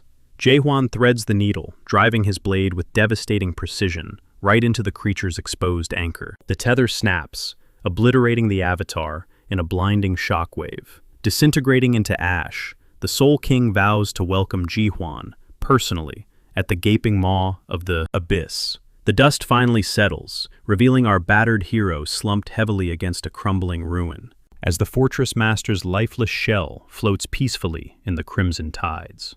Ji-hwan's muscles scream in absolute agony, entirely drained. Staring into the void, a grim realization washes over him. He needs to evolve. His signature rapid-fire thrusts butcher low-level trash with ease, but against a god-tier titan. Simply stabbing wildly isn't going to cut it anymore. The blast radius just isn't cutting it. His go-to combat strike. The thrust barely managed to buy time against the monarch's duplicate. Knowing he can't lean on this worn-out trick anymore, our guy realizes he needs a massive power-up to crush the absolute monsters waiting ahead. As the dust settles, allies drag Chong Hyo from the crushed debris, while our lead deep dives into his own combat flaws. He loops the brutal clash inside his head. Finally, he forces himself upright, locking eyes with the crumbling fortress lord, who is clinging to his last breath. The fading ruler weakly waves him over. Even as a walking corpse, the ancient warrior saw the raw, undeniable grit Jae-hwan put on display, and he wants to leave a parting gift. Trembling, the old man grabs the exact arm, torn open by the void sword. Whispering that Gorgon is on the brink of a massive shift, our hero frowns in confusion, right until the Lord forces a mysterious energy directly into his veins. Blinding energy erupts from the old man's palm, swallowing Jae-hwan's battered limb, and instantly knitting the flesh back together. Gasping out his final breaths, the fading Lord recognizes a deeply familiar spark inside our guy, the burning embers of precious, long-lost memories. He begs him to never let go of his humanity, before finally closing his eyes and letting the abyss take him. Moments later, the Prime Minister and James watch Jae-hwan striding through the wreckage toward them. The aura has completely shifted. Their eyes lock onto the jagged, draconic crest, now burned permanently into his. As our lead steps up, sword dripping at his side, the surrounding survivors drop to the dirt without a second thought. Jurgen, bowing to the fallen lord's final decree, is the last to hit the ground. Every single person there crowns Jae-hwan as the absolute ruler of Gorgon. 48 hours drop off the clock, and construction crews are already patching the shattered strongholds. Slumped behind a massive desk in his newly minted office, Jae-hwan barks into the receiver at the Prime Minister, who smoothly calls him boss. It is painstakingly obvious our guy would rather swallow glass than govern. But Jurgen has a nasty trump card. He slides the freshly inked agreement right across the table, proving our boy is totally chained by his own signature. Jae-won stares at the paper in pure disbelief, questioning if he is seriously on the hook for the previous ruler getting himself killed. Sure, the old-timer kicked the bucket, and a new guy is breathing, which honestly should have been the end of the story. Our protagonist is forced to honor the fine print, wearing the heavy crown to keep himself safe. He demands to know if he can just dump the chores, or toss the throne to some other poor sucker, since he is dead set on scaling the abyss and shattering the ceiling of the tree of illusion. Jurgen shoots that idea down instantly. The city's core simply refuses to recognize a hand-me-down ruler. It clicks for Jae-won. He glances down at the dragon ink, cursing his flesh. A new king only rises when the reigning one breathes his absolute last. Irritated beyond words, our lead glares as a mountainous pile of paperwork, his so-called royal duties, slams down in front of him, delivered personally by the Prime Minister. Jurgen casually piles on a second stack, fully expecting him to speed-read the entire legal code between battles. Flipping through the junk, Jae-won spots extreme gag orders crushing any trash talk or smear campaigns against the boss, which totally explains why the streets have been eerily quiet since he showed up. On his way out the door, Jurgen drops a hint to check the bottom drawer. Tearing it open, our guy discovers a crumpled scrap addressed strictly to the 17th Lord. But before he can even smooth out the creases, the paper violently twists itself into a chattering, enchanted origami puppet. The magical construct kicks things off by praising the new king totally blind to whoever is actually sitting in the chair. Then, the paper phantom drops a massive curveball. Just coast through the job and avoid breaking a sweat. Pass the buck every single chance you get. Shove the headache onto the inner circle, the Prime Minister. Or let the street-level executives deal with the mess. Let the boardroom suits take the heat for all the tough calls. The bottom line: kick back and live like royalty, while the clock ticks. Jae-won scoffs, thinking these past rulers were just pampered cowards. The rabbit hole goes much deeper. This pathetic warning isn't just from the dead guy he replaced. It is a combined scream from all 16 former tyrants. Haunting visions leak from the paper, showing a mentally half-corrupted predecessor frantically scribbling this warning for the next poor soul to sit on the throne. Driven not by a desire to slack off, but by a desperate need to stay alive. The ultimate warning: keep your ambitions, never rock the boat. The broken masses down below don't want a revolution. They just crave a predictable grind just to outlive tomorrow.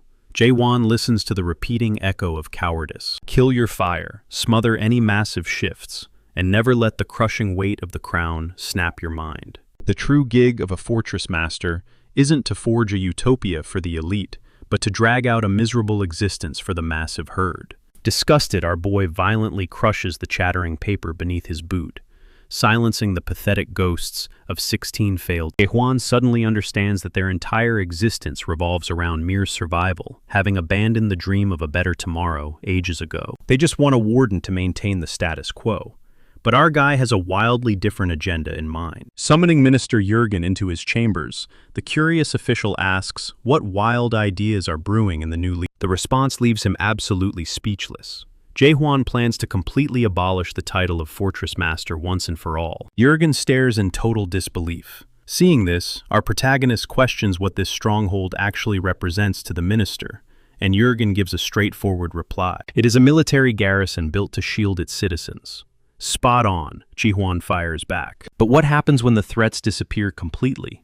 That concept just does not compute for the bewildered official. Gorgon will forever face hostile forces. Still, our hero pitches a radical vision, a future where this massive citadel becomes entirely obsolete. Jurgen struggles to wrap his head around it, viewing the notion as pure fantasy. But our main guy holds absolute faith in his mission. Stepping up as the newly appointed commander, he is fiercely determined to bring all of chaos under one. You will not find traditional funerals in this realm. Instead, they bid their final goodbyes through a ritual known as the Soul Farewell Procession. This solemn ceremony serves to usher away the fallen. While normal burials focus on honoring and preserving memories, this specific gathering is engineered to completely wipe the deceased from their minds. Crowds assemble for one specific purpose. They share every single detail regarding the departed soul, only to make an ironclad pact to banish them from their thoughts forever. Soon enough, the Prime Minister brings up Imal Grichesk, diving deep into the lingering memories the man left in his wake. Nobody gets buried in chaos because every fallen resident ultimately transforms into raw fertilizer for the illusion tree. Therefore, rather than swearing to keep his legacy alive, the locals follow tradition and pledge to entirely forget Imal Grichesk. Throughout this 7-day grieving period, they will share their final stories about the fallen leader, until their voices run completely dry. In a twist of irony, this marks the very first time Ji-hwan even learns the name of the previous fortress, Master. As the ceremony unfolds, the crowd shoots our boy highly skeptical glares, which honestly makes total sense. How could a rookie, who has barely been alive for 100 years, claim the highest seat of power? Whispers spread that Jürgen Schiever is pulling some shady political strings. Others dread that Gorgon has finally met its tragic end. Out of nowhere, his inner monologue snaps as a mysterious veiled woman tries to lock eyes with his gaze, but a surprisingly agile old-timer cuts her off and reaches him first. The wrinkled elder formally welcomes the newly crowned leader, while Chung Hui distracts the veiled woman, who is actually the highly revered priestess representing the Faith Clan. Chung Hui keenly notes how the servant clan elder managed to snag the first introduction, but the tension goes way beyond just those two. The entire crowd is blatantly debating which faction to back when the inevitable war breaks out. However, Chung Hui could not care less about political alliances at the moment. On the flip side, the scheming servant clan elder is intensely curious about Ji-hwan's actual age. Hearing the kid is merely 60 years old sends the old man's imagination running wild with theory. He wonders if the deceased commander secretly fathered a son, or if some underground academy engineered this freakishly strong rookie. The onlookers immediately catch the disrespect. You do not just casually interrogate the supreme leader like that, especially when the elder already knows exactly how our protagonist entered this realm. Pushing boundaries, anyway, the old man offers a deceptive handshake. This is Jang Ilhan, the cunning vice clan leader of the servant faction. Mentally, Ilhan scoffs at how this fresh-faced boss does not even possess the aura of an adapter, a perceived weakness he fully intends to exploit. Ilhan flashes back to getting rejected by an incredibly stubborn guard at the northern entrance. Captain Carlton Javier had physically locked him down for stirring up trouble, and the former boss had treated him like an absolute pest, mainly because Ilhan tried to smuggle himself inside and completely trashed their local laws. That humiliating rejection planted a deep, bitter grudge inside Ilhan, a toxic fury that had been boiling for 10 long years. Now he is hungry to capitalize on the massive power vacuum left by the dead commander and the severely injured Captain Javier. Wasting zero time, Ilhan makes his move. The exact second their hands lock together, he forcefully drags our protagonist into a top-tier mind-bending illusion technique, the 8 Gates of Hell. In the blink of an eye, Ji-hwan is transported into a blazing inferno, staring down a terrifying, massive fire dragon. Back in the real world, the surrounding crowd spots Ji-hwan suddenly freezing up, quickly realizing that on his very first day in office, the new boss has been completely swallowed by a devastating mental trap. All thanks to Ilhan, a ruthless veteran who holds absolutely zero pity for Ji-hwan's youth. But before the old man can even fully build his mental torture chamber, the entire illusion violently shatters. While Ilhan eagerly waits for Ji-hwan to lose his mind, hoping to extort the terrified kid into begging for mercy, our boy effortlessly snaps back to reality and casually jokes about how intense handshakes are in chaos. The conniving elder freezes in absolute shock. Having entertained this clown long enough, Ji-hwan flashes a cold smile and calmly announces that it is finally his turn to say hello. Snatching his wrist, he violently yanks him straight into the Moon Eye realm. In a heartbeat, Ilhan collapses to his knees, screeching in pure agony. It is like he just witnessed the deepest pits of hell, leaving the bystanders completely paralyzed in utter Jae-won could easily order his execution right then and there. Instead, he mercifully spares the guy for now giving him agonizing time to truly reflect on. Chung-ho grumbles in absolute disappointment. The battle-hungry old man was desperately craving. The priestess, the wandering spectators, and the massive mob stand completely baffled, entirely unsure of how to process this unpredictable new fortress master. Before long, the highly anticipated hour for the grand inaugural address arrives. The Prime Minister hurriedly prepares the podium, casting a potent spell to loudly project Jae-won's commanding voice. It is finally his momentous turn to address the royal. He kicks things off bluntly, straight up confessing he has zero clue who Amal Groshek even was, what the man actually achieved, or whether he was a decent ruler at all. He flat out admits he is completely the wrong guy for this job, possessing absolutely no spiritual energy and his only real qualification is pure, unadulterated luck.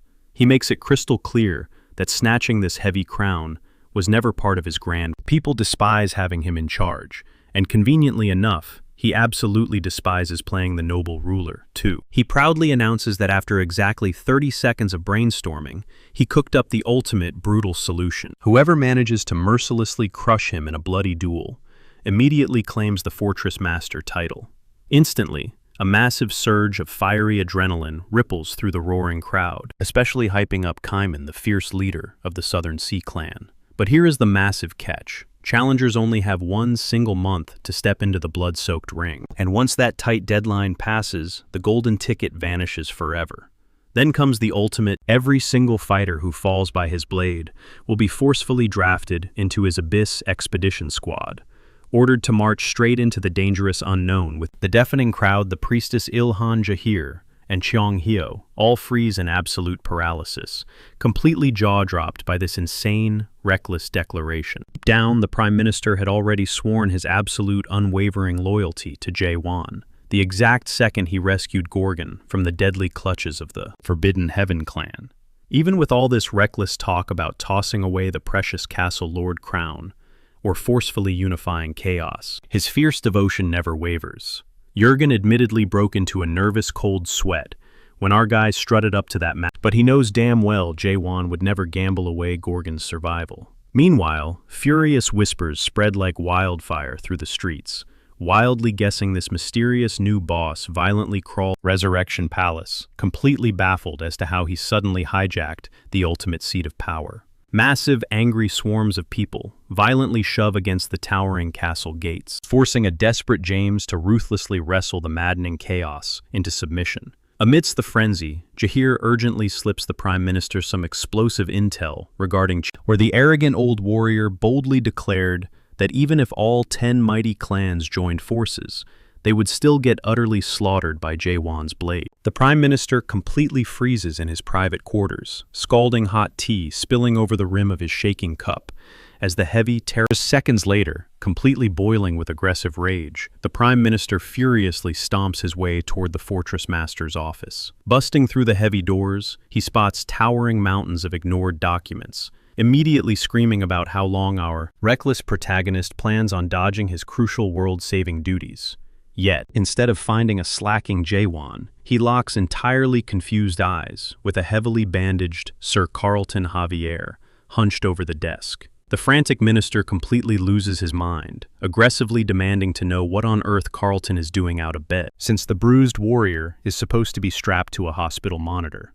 Meanwhile, miles away from the boring, is literally obliterating massive stone statues, just to hone his deadly bone-crushing skills. The duo gazes at endless rocky monuments, intricately carved, and watching them get violently reduced to worthless rubble feels like an absolute heartbreaking tragedy. Chong Hyo furiously crunches the numbers on the colossal, glittering fortune turning to ash. These magnificent relics fetch and he could have totally manipulated some rich, gullible nobles with them. Out of nowhere, Jae-won casually drops a massive bomb on the grumpy old man he has been secretly forging a brand new lethally destructive, instantly igniting a fiery, unquenchable spark of curiosity in Chong Ho's wide eyes. Without wasting a single breath, the confident Fortress Master grips his glowing blade, demanding Chong Ho's absolute breathless awe before he even swings. His terrifying stance looks perfectly identical to one of the old master's own legendary flesh-tearing strikes. The elder smirks playfully, demanding he dub the lethal move Cheong Hyo's thrust, out of sheer respect, but quickly adds a threatening warning that if the arrogant kid pushes, Jae-won might actually permanently etch that bloody name into history by plunging the blade straight through the old man's heart. Before Cheong Hyo can even bark a furious scolding for the insane, Jae-won aggressively launches the vicious lightning-fast attack straight at his face. The seasoned veteran stands completely paralyzed in pure shock, entirely unable to fathom that this cocky... It absolutely looks like the very moment our guy slapped on the Fortress Master crown, he violently threw every single ounce of sanity and self-control, but the blinding, supersonic slash miraculously misses Chong Ho entirely. Instead, the devastating shockwave slams brutally into Wang Yang, the treacherous who had been creeping through the shadows like a pathetic coward, tightly gripping his weapon. A quick, intense flashback brutally exposes Wang Yang, viciously interrogating the terrified locals, desperately hunting down the newly crowned masters. The exact second he sniffed out this secluded, quiet training arena, he maliciously plotted to orchestrate a lethal blindside, aiming vastly preferring a dirty, backstabbing assassination over a glorious, honorable duel. In his twisted, severely delusional mind, a cowardly sneak attack, just a few agonizingly long moments later, violently snapping back to consciousness, Wang Yang slowly opens his bruised eyes, only to stare straight into the terrifying, murderous gazes of the tower. He freezes, completely blindsided by Chong Hu's sudden appearance. The whole situation has his head spinning. The arrogant lightning user hadn't even clocked the fortress master his jaw, dropping when he realizes the title belongs to the dark-haired guy standing right next to Chong Hyo. The veteran calls out Yang's sneaky tactics while formally introducing him to Jae-won, but Yang plays dumb. He swears up and down he's never crossed paths with either of them. Still, there's an eerie vibe rolling off our protagonist that sets Yang on edge. Shaking it off, Yang puffs his chest, locks eyes with the fortress master, and boldly announces he'll be back for a rematch. He desperately claims this little scuffle doesn't count as a real defeat.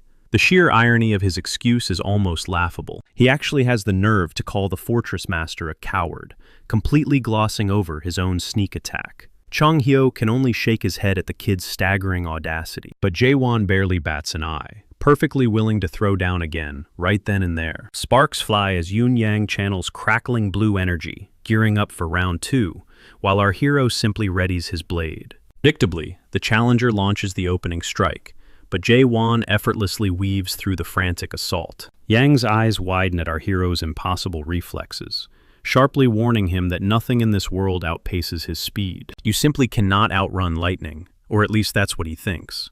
After a flurry of heavy blows, Yang finally notices the fortress master hasn't sustained a single scratch. Desperate, he unleashes his ultimate technique, the lightning god's strike. But just before the devastating blow connects, Jae-won casually points out a fatal flaw. Pouring all that raw power into one localized hit is way too sluggish. Before Yang can even blink, the master counters. Cut to the aftermath. Yoon Yang is planted in the dirt, sporting a massive, throbbing knot right on his forehead. He bitterly mutters that he's going to tell everyone the fortress master barely scraped by against the Lightning Clan leader. It's a hilarious coping mechanism, but it's also a clever ploy to salvage his bruised ego. Chong Hyo immediately spots the hidden genius in this rumor. Hearing this exaggerated tale will drag far deadlier challengers right to their doorstep, which is exactly the kind of bait they need. You see, it took Yoon Yang 100 grueling years to climb the ranks. The Yuan bloodline, one of the 5 supreme ruling houses of the realm, technically claimed him as family, but purely as a shackled servant. Yang was one of those tragic figures who conquered a nightmarish tower only to be branded a slave for the rest of his days. Most of his companions met even darker fates. Countless friends were auctioned off as cattle or slaughtered on the front lines, dropping dead under the weight of their chains.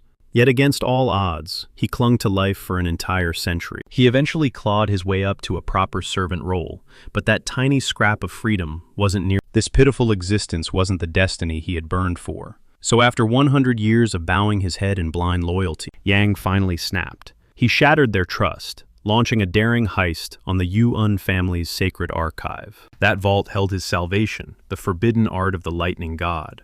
But unleashing that sacred technique came with a steep, bloody price. For 20 relentless years, they hunted him like a dog, eventually executing him for high treason. Even so, the bright smirk plastered on Yang's face right now, amidst total chaos, is 1,000 times brighter than the hollow gaze he wore in chains. Every drop of blood and sweat finally paid off. Reborn into this chaotic expanse, he skyrocketed through the ranks, seizing the title of the 9th clan leader. Honestly, it was a massive win for him, but watching some arrogant kid, not even 100 years old, waltz in and claim the master's throne, that seriously stings. Snapping back to the present, Yang throws his hands up loudly, protesting that this entire setup is absolute garbage. How in the world did a guy like Jae-won conquer the fortress? Chong Hyo chuckles, admitting it sounds utterly insane, and Yang's disbelief is totally valid. But what really fries Yang's brain is watching Chong Hyo, a legendary veteran of the Great Expedition, completely rolling with the punches. How on earth can a hardened war hero just stand there grinning like an idiot at this madness? The old man ignores the tantrum, instead congratulating the lightning user.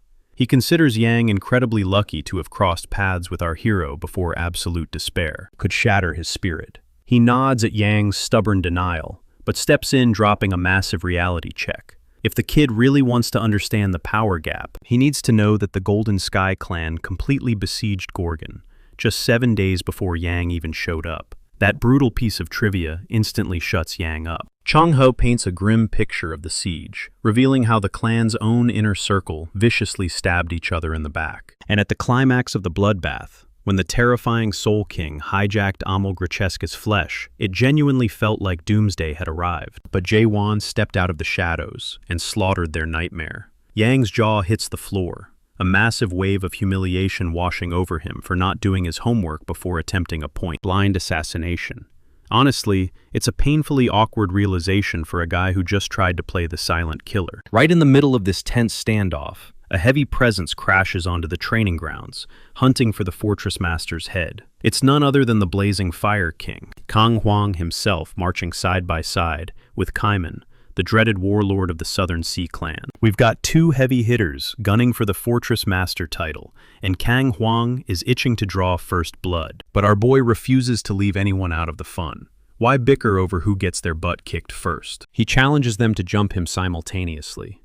Talk about a legendary flex for his opening act as Fortress Master. He actually tells them to pick up the pace, completely impatient to get back to grinding out his brand new technique. Watching from the sidelines, Chong-hyo just buries his face in his hands. He already knows this day is going to be a total train wreck. Kang Hwang ignores the 2-on-1 invite and charges in solo, sparking a massive, blinding inferno. The Fire King is definitely throwing absolute heat, but he can't even graze our guy. Cut to Chong-hyo absolutely fuming as he stares at the scorching, pitch-black crater that used to be their training ground, silently cursing Jae-won for the massive property damage. The tension explodes when their blades finally lock. Kang Hwang smirks, dead certain our MC is terrified of his blazing sword. But Jae-won casually suggests the hot-headed leader should be worried about his own neck. Flashing a wicked grin, the Fortress Master unleashes a devastating thrust. He mockingly asks if Kang Hwang is scared of his own signature move. The sheer force of the counter is absolute overkill. Kang Hwang gets blasted straight through solid stone, crumbling the entire wall to dust. And you guessed it, that is terrible news for Chong-hyo, because now he has to explain this apocalyptic mess to the Prime Minister. Surprisingly, our Fortress Master isn't thrilled either. He specifically ordered Kang Hwang and Kaiman to team up, but apparently jumping a guy violates their precious warrior code. Plus, Kaiman absolutely despises the heat. What a convenient excuse. Jae-won kicked off his morning, wrecking a lightning user, then roasted a fire-type brawler. Now, he's staring down a water master. But our boy immediately senses a totally different, much heavier aura from this guy. For the first time today, Jae-won actually takes the initiative and strikes first, something completely out of character. Kaiman intercepts the strike head-on, without even flinching. That icy composure instantly catches our hero's attention. Kaiman is built different. He isn't throwing flashy moves to assert dominance. He's purely focused on absolute defense. When the Water Master finally goes for a counter sweep, Jae-won effortlessly vaults into the air, bringing the pain from above. The Southern Sea Boss barely dodges the lethal strike and instantly waves the white flag.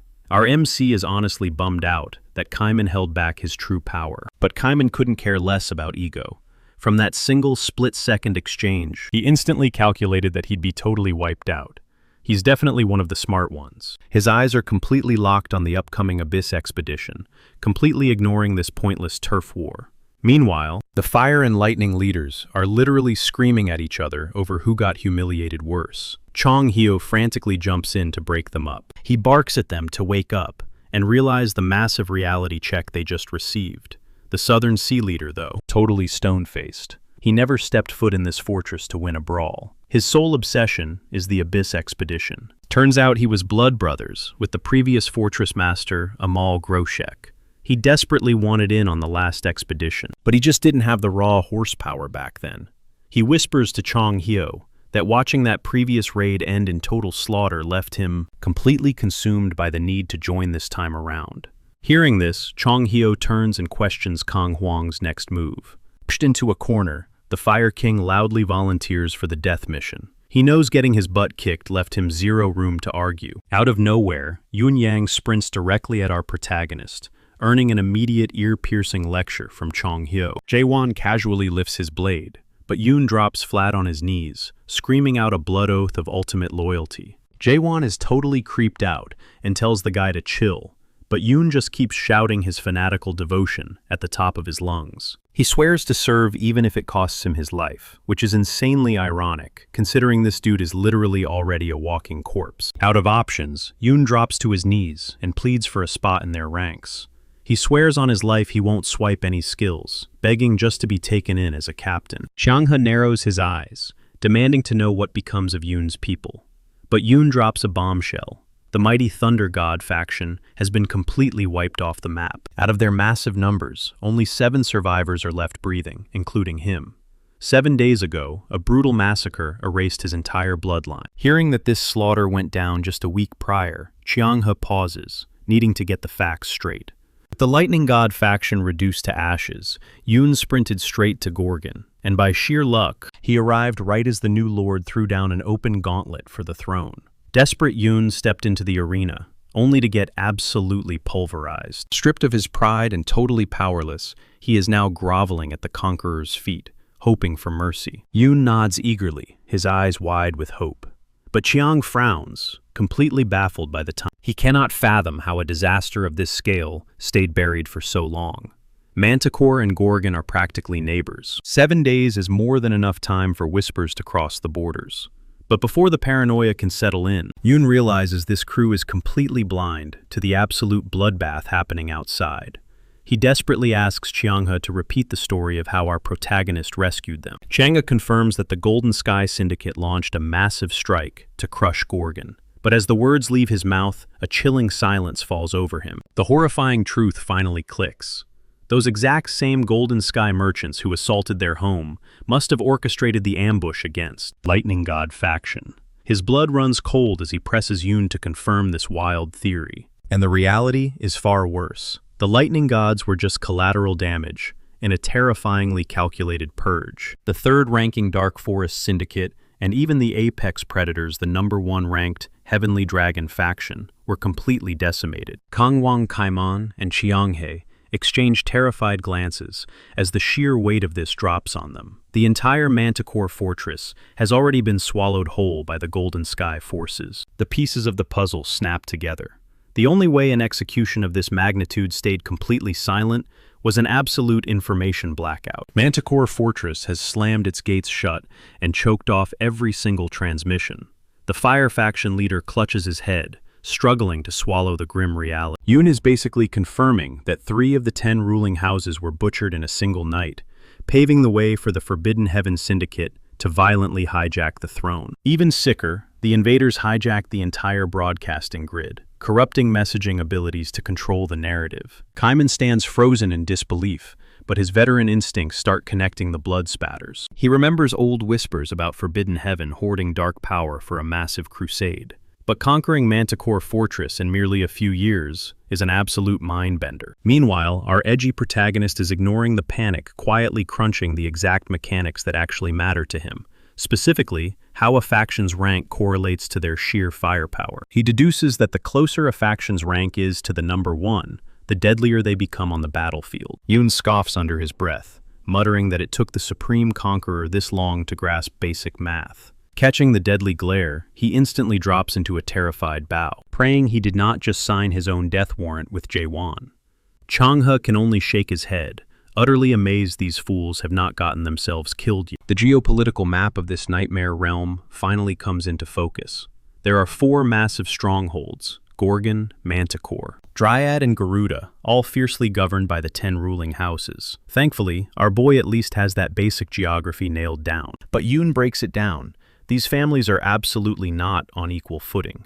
They are viciously tiered from rank 1 down to... The #1 spot holds absolute godlike power, while the 10th rank are essentially bottom-feeding trash. That makes this massacre utterly terrifying. The Lightning Gods at rank 9, the Dark Forest at rank 3, and especially the undisputed kings, the rank 1 heavenly dragons, were all effortlessly butchered by forbidden heaven. The supposed laughingstocks sitting dead last at rank 10. This unnatural leap in power practically screams that some shadowy apocalyptic force is backing this blitzkrieg invasion. As the crew panics over Forbidden Heaven's master plan, Jaewon zones out, sinking into a dark, calculated silence. At first, he assumed their dirty work stopped at snatching up the dreamed ones, but the blood trail proves they have escalated into full-blown warfare, assaulting Gorgon, completely hijacking Manticore, and chasing an endgame that is sickeningly identical to our protagonists. The absolute annihilation of this twisted world. He narrows his eyes, wondering if they locked up the nightmare entity deep inside Manticore. His mind flashes back to Janya, who stubbornly kept her mouth shut about the nightmare's location, even while bleeding out from a brutal defeat. The sheer terror in Janya's eyes proved she was terrified of a bigger monster in the shadows, and even welcomed death rather than ratting out the grim truth. Suddenly, the camera cuts to a chilling new backdrop. A menacing silhouette reclines on a massive throne, casually resting his boots near a gruesome pile of freshly severed heads. This is the spine-chilling debut of Lim Jin-hong, the ruthless overlord commanding the Forbidden Heaven forces. A trembling lackey approaches Lim Jin-hong, reporting that the untouchable heavenly dragon leader has been chained up and tossed into the darkest cell. The grunt also delivers an update on the Dark Forest boss, who is still violently fighting back against his grim fate. Jin-hong flicked a blade straight into a nearby corpse, chuckling at their pathetic struggle. Total domination over that faction was just a matter of time.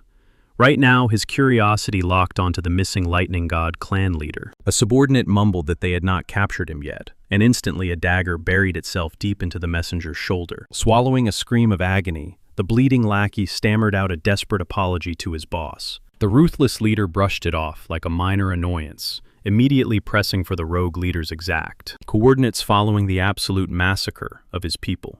Stepping up, another scout pivoted the focus to the brewing storm over in Gorgon. Jin-hong paused, mulling over the intel. Whispers of this sudden castle lord had already reached his ears. A lunatic hosting an open tournament for the throne, while daring to reignite the dead dream of an expedition into the abyss. He scoffed at the sheer insanity of pitching such a suicide mission, especially with the realm tearing itself apart. He speculated that the scattered clan heads likely forged a desperate alliance after Manticore crumbled to dust. Not that it made him sweat.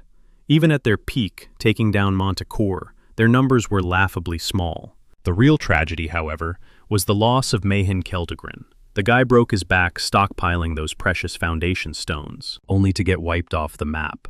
Even a psycho like Jin-hong knew the heavy burden the first. Elder carried on his shoulders, including those terrifying face-to-face summits with the Master of Darkness, the absolute pitch darkness monarch. It was mind-blowing that some rookie nobody managed to slaughter Keldegren. Tapping his monitor awake, Jin-hong pulled up the profile of Gorgon's rising king. Leaning in, he realized the kid's face rang a distant bell. The moment the name Jaewon flashed across the data file, a massive alert hijacked his entire screen. His blood ran cold.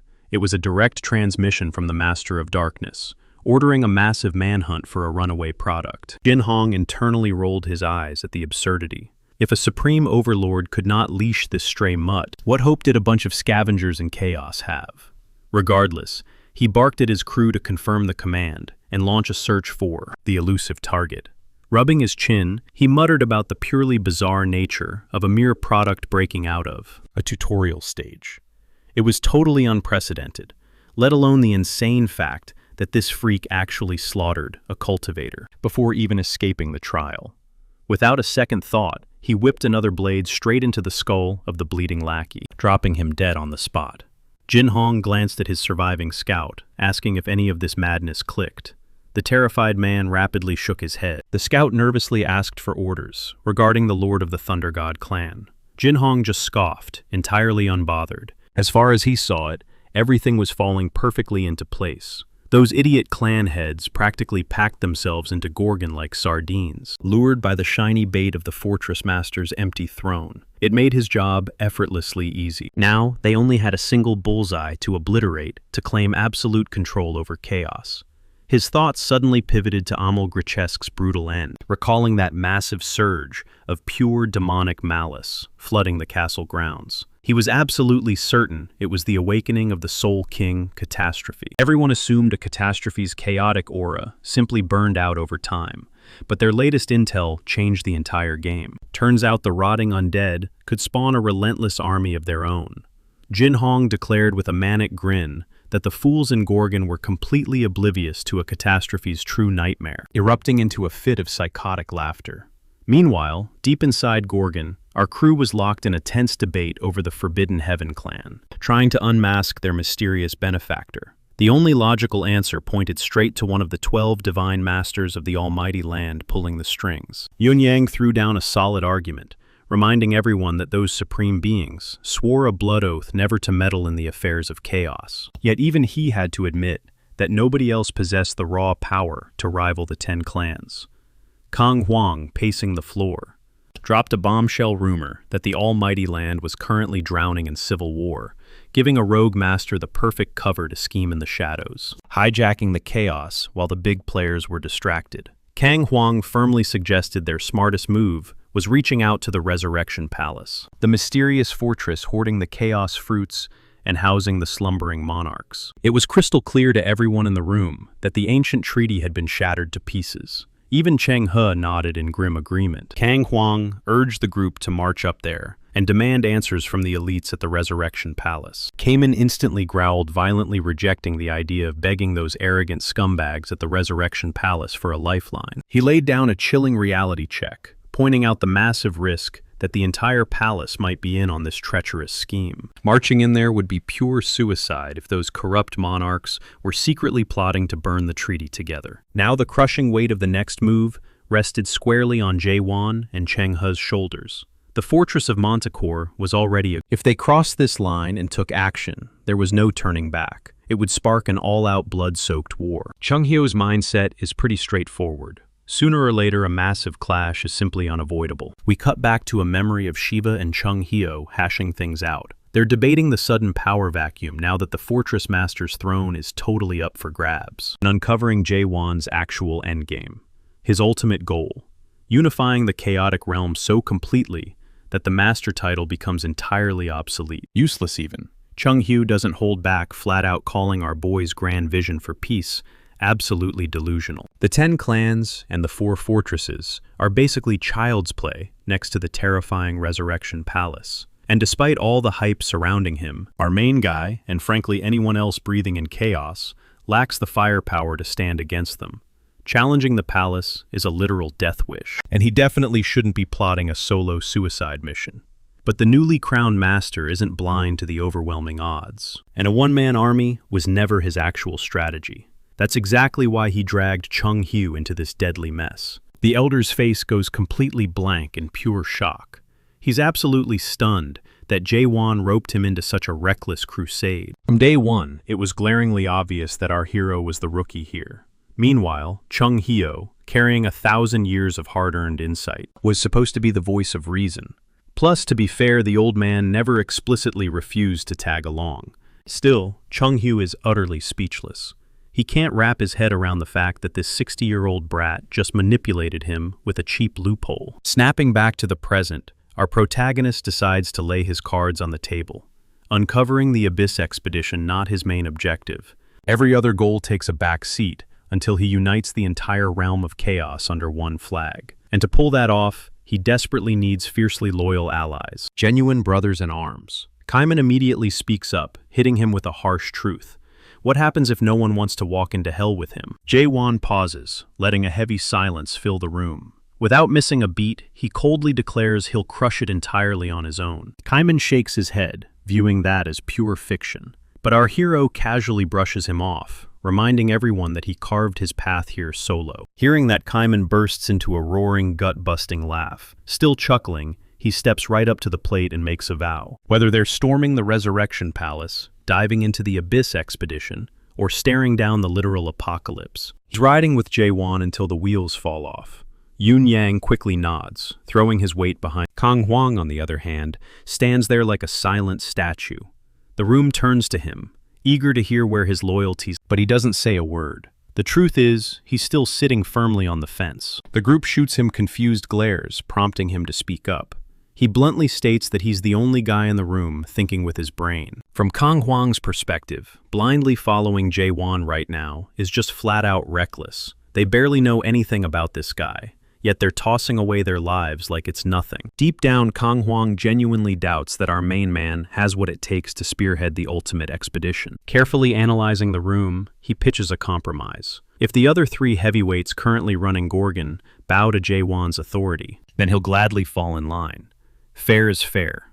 Honestly, Jae-won can't argue with that cold, hard logic. But the young master throws out a brutal counteroffer. If he's going to fight for their respect, they better prove they're actually worth his time too. The squad looks totally lost, practically begging him to translate that cryptic threat. He drops the bomb.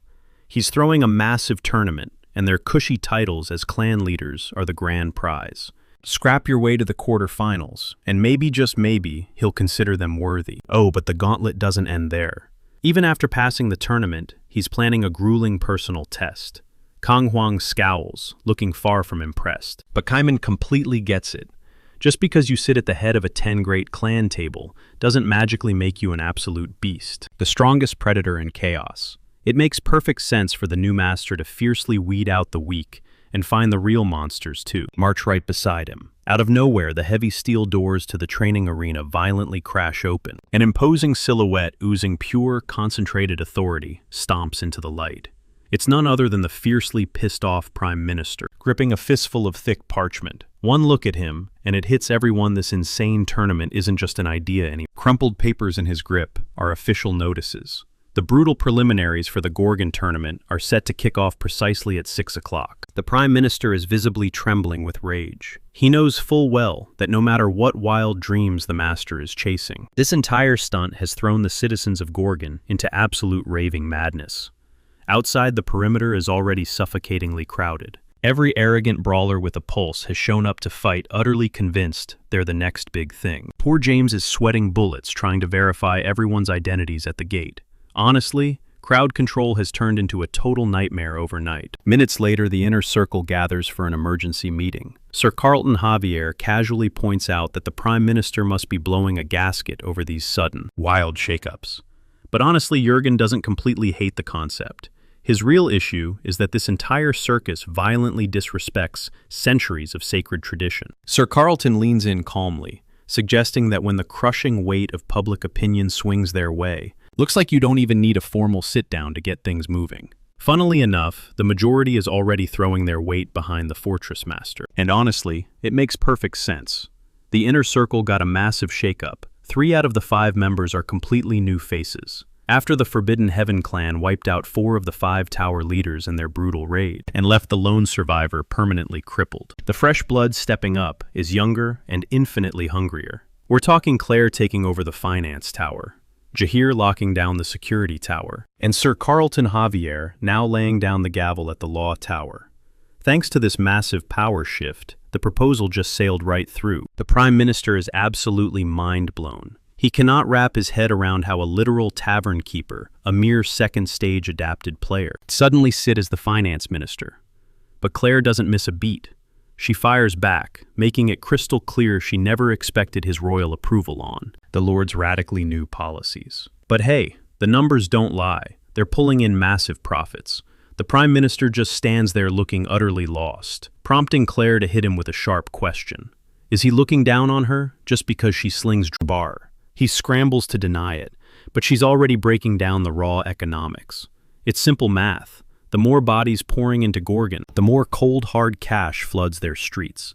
Claire then pivots, dropping the detail that the upcoming tournament is going down at the northern outer fortress, the exact same sector that was absolutely reduced to rubble during the Forbidden Heaven clan's vicious assault. But against all odds, the crisis was beautifully managed, all thanks to the Fortress Master's brilliant foresight. He literally hired the displaced locals to reconstruct their own city, killing 2 birds with 1 stone, while gearing up for the massive brawl. Then she drops the ultimate mic drop moment, the absolute nail in the coffin. She lays out the staggering financial crater left by the Forbidden Heaven clan, a jaw-dropping 1.287 billion horns. But wait, there's a catch.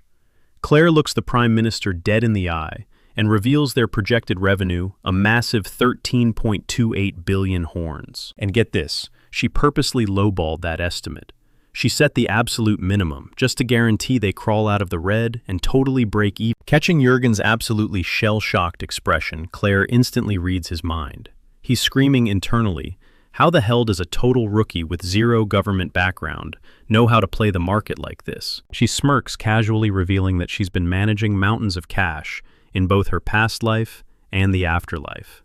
So yeah, her resume is bulletproof. Honestly though, Claire fully admits she hasn't got a single clue what the Fortress Master is plotting with this crazy expedition to unite chaos.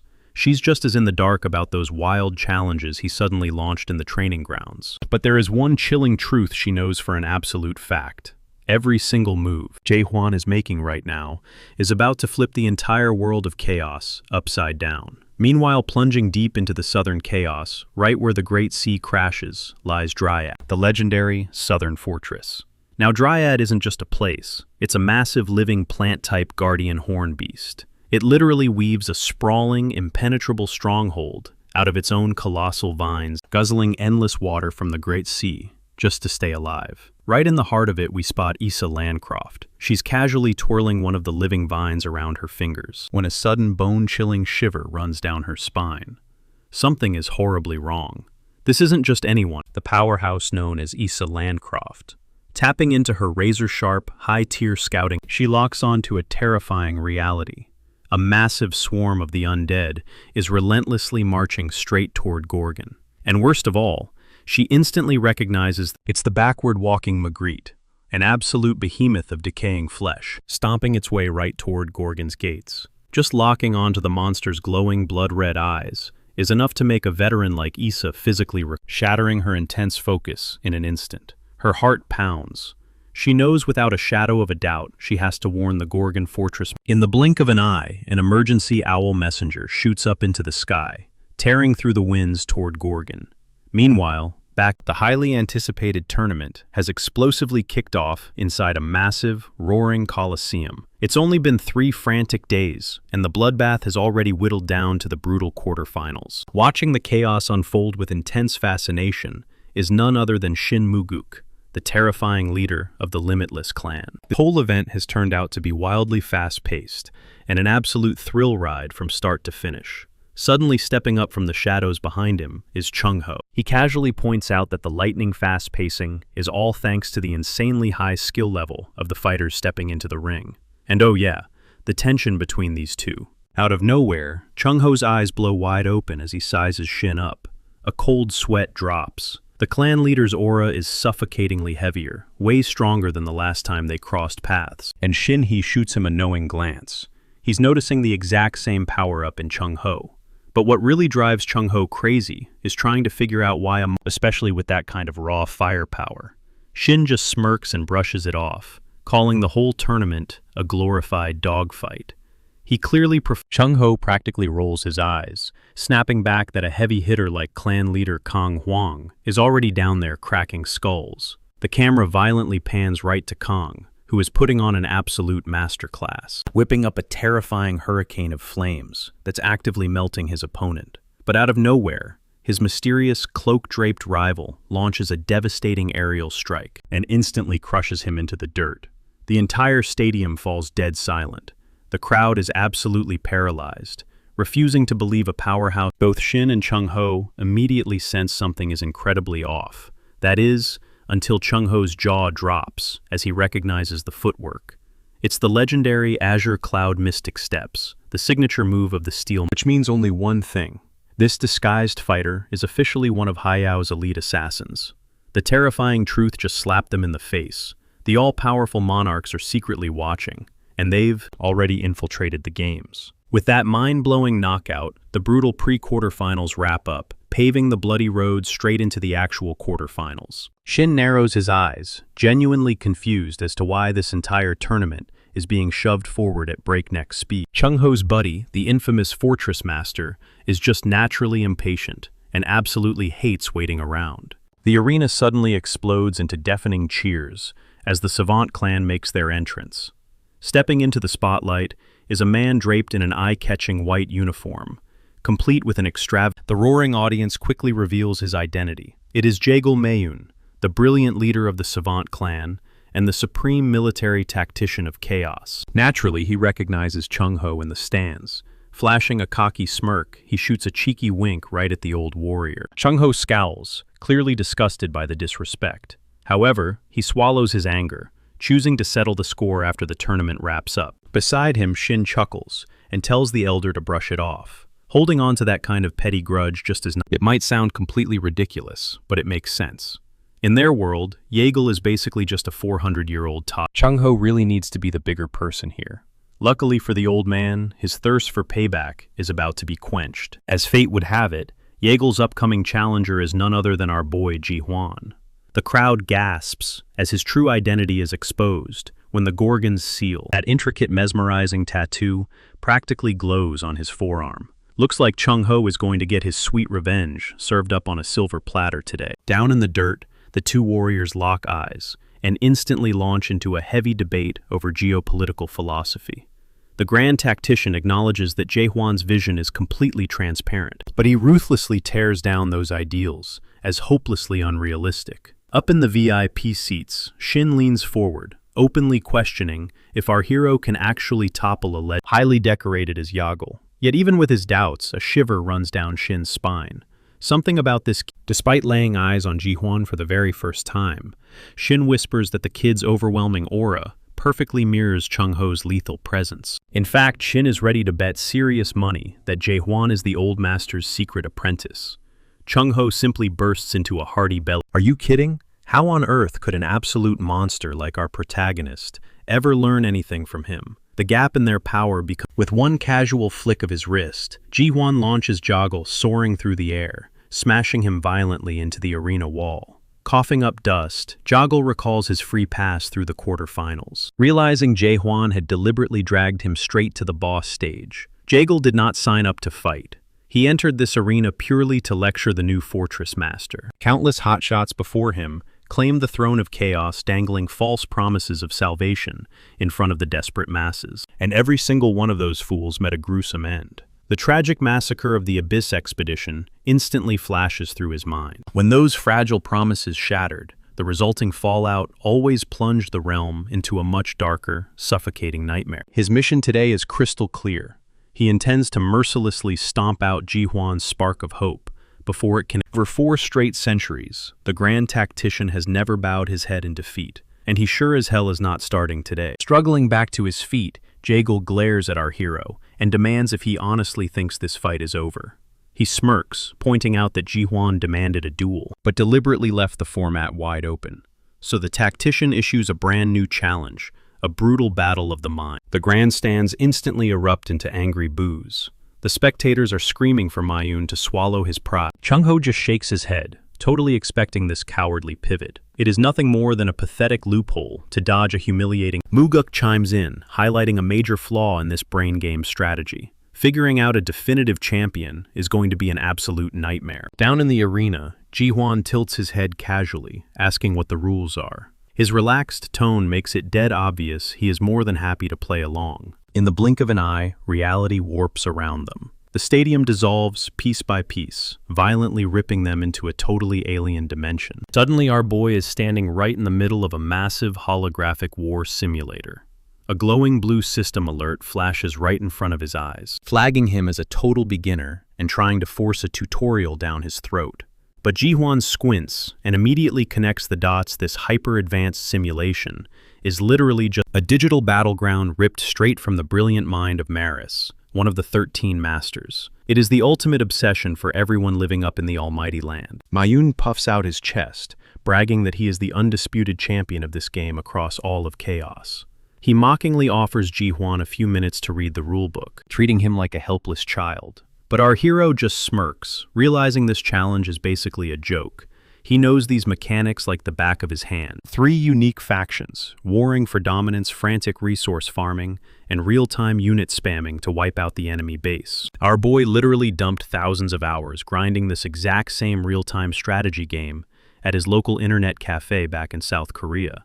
Honestly, these so-called grandmasters are basically just cheap copycats, blatantly ripping off classic gaming mechanics straight from Earth. Seeing our hero practically vibrating, the savant leader locks in the map, selecting the notorious Lost Garden. It is a merciless arena, specifically coded for this hardcore military simulation. Within seconds, the factions are locked in.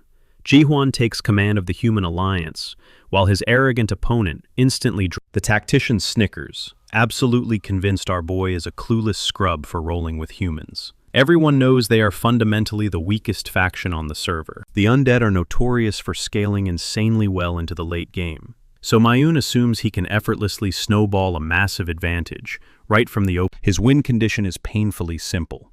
Rush out a massive economic boom, establish a solid defense line, and aggressively pump out workers to finance a suffocating mid-game push. But before his brain can even process the strategy, he gets Jae-hwan's foot soldiers have already breached his perimeter. They are ruthlessly chopping down his skeleton workers and completely dismantling his defensive towers before they even finish building. Mayun starts sweating bullets, totally failing to comprehend how a human player rushed him this fast. Worse still, Ji-hwan is literally constructing offensive watchtowers. A split second later, the brutal truth drops. Those concealed watchtowers, they're shredding his army from the inside out. Smashing them means flushing his own troops out into the open, right into the meat grinder of Jae-hwan's vicious peasant mob. But if he holds back, his resource chain completely dries up, choking out his entire build. Even with his back against the wall, the strategist stubbornly doubles down on his playbook. Huge mistake. Unlike this ancient genius, our boy hails from modern-day South Korea, where this exact toxic strategy is basically gaming 101. Sure, it's totally infuriating, but it works like a charm. A shockwave ripples through the crowd as they realize Jae-hwan holds the whole match in a chokehold. The Savant clan leader was incredibly cocky to treat the fortress master like some clueless noob. Flustered, the strategist whines about an unwritten treaty, a 10-minute grace period at the start, just so everyone can peacefully farm their gold. Jae-hwan just smirks, bluntly pointing out that imaginary rules don't mean jack. Mune desperately clings to tradition, but our protagonist, he, couldn't care less. No system, text, no boundaries. In the blink of an eye, the legendary clan leader is eating dirt, grinding his teeth into dust, while staring at this absolute monster. You just can't negotiate with a force of nature. Jae-hwan isn't just winning, he's humiliating the ultimate tactician at his own game, flexing mind-bending strats the old man couldn't even fathom. The gap between them is light years wide. The crushing reality finally sinks into the savant's thick skull. It's game over. 400 long years of an undefeated streak, yet strangely, this might be the very thrashing he's been craving. Lowering his head, he kneels and surrenders to the true master. The dust settling, Chung Hyo is practically buzzing to dissect the finishing blow Jae-hwan unleashed on Jigal Mune. Leaping from the stands alongside Muguk, he corners our boy. Chung Hyo playfully calls out a massive contradiction. Didn't our hero swear he only ever used stabbing motions? Yet here he is ripping through enemies with a clean slash. The old man chuckles, teasingly, claiming Jae-hwan obviously stole a page from his personal playbook, and brags that the flashy spiral slash we just witnessed is a total ripoff of his signature moves. Jae-hwan's face immediately scrunches up in pure disgust at the phrase spiral slash. He shoots back, reminding the geezer how much he despised corny titles like Chung Hyo Thrust, or the incredibly lame Chung Hyo Slash. And worse, the old guy is actively butchering the one title they actually locked in. For the record, it's officially dubbed the Fatal Spiral, courtesy of Kaiman's pitch. Chung Hyo's jaw drops. Wait, didn't this edgy kid pretend he was totally above naming his attacks?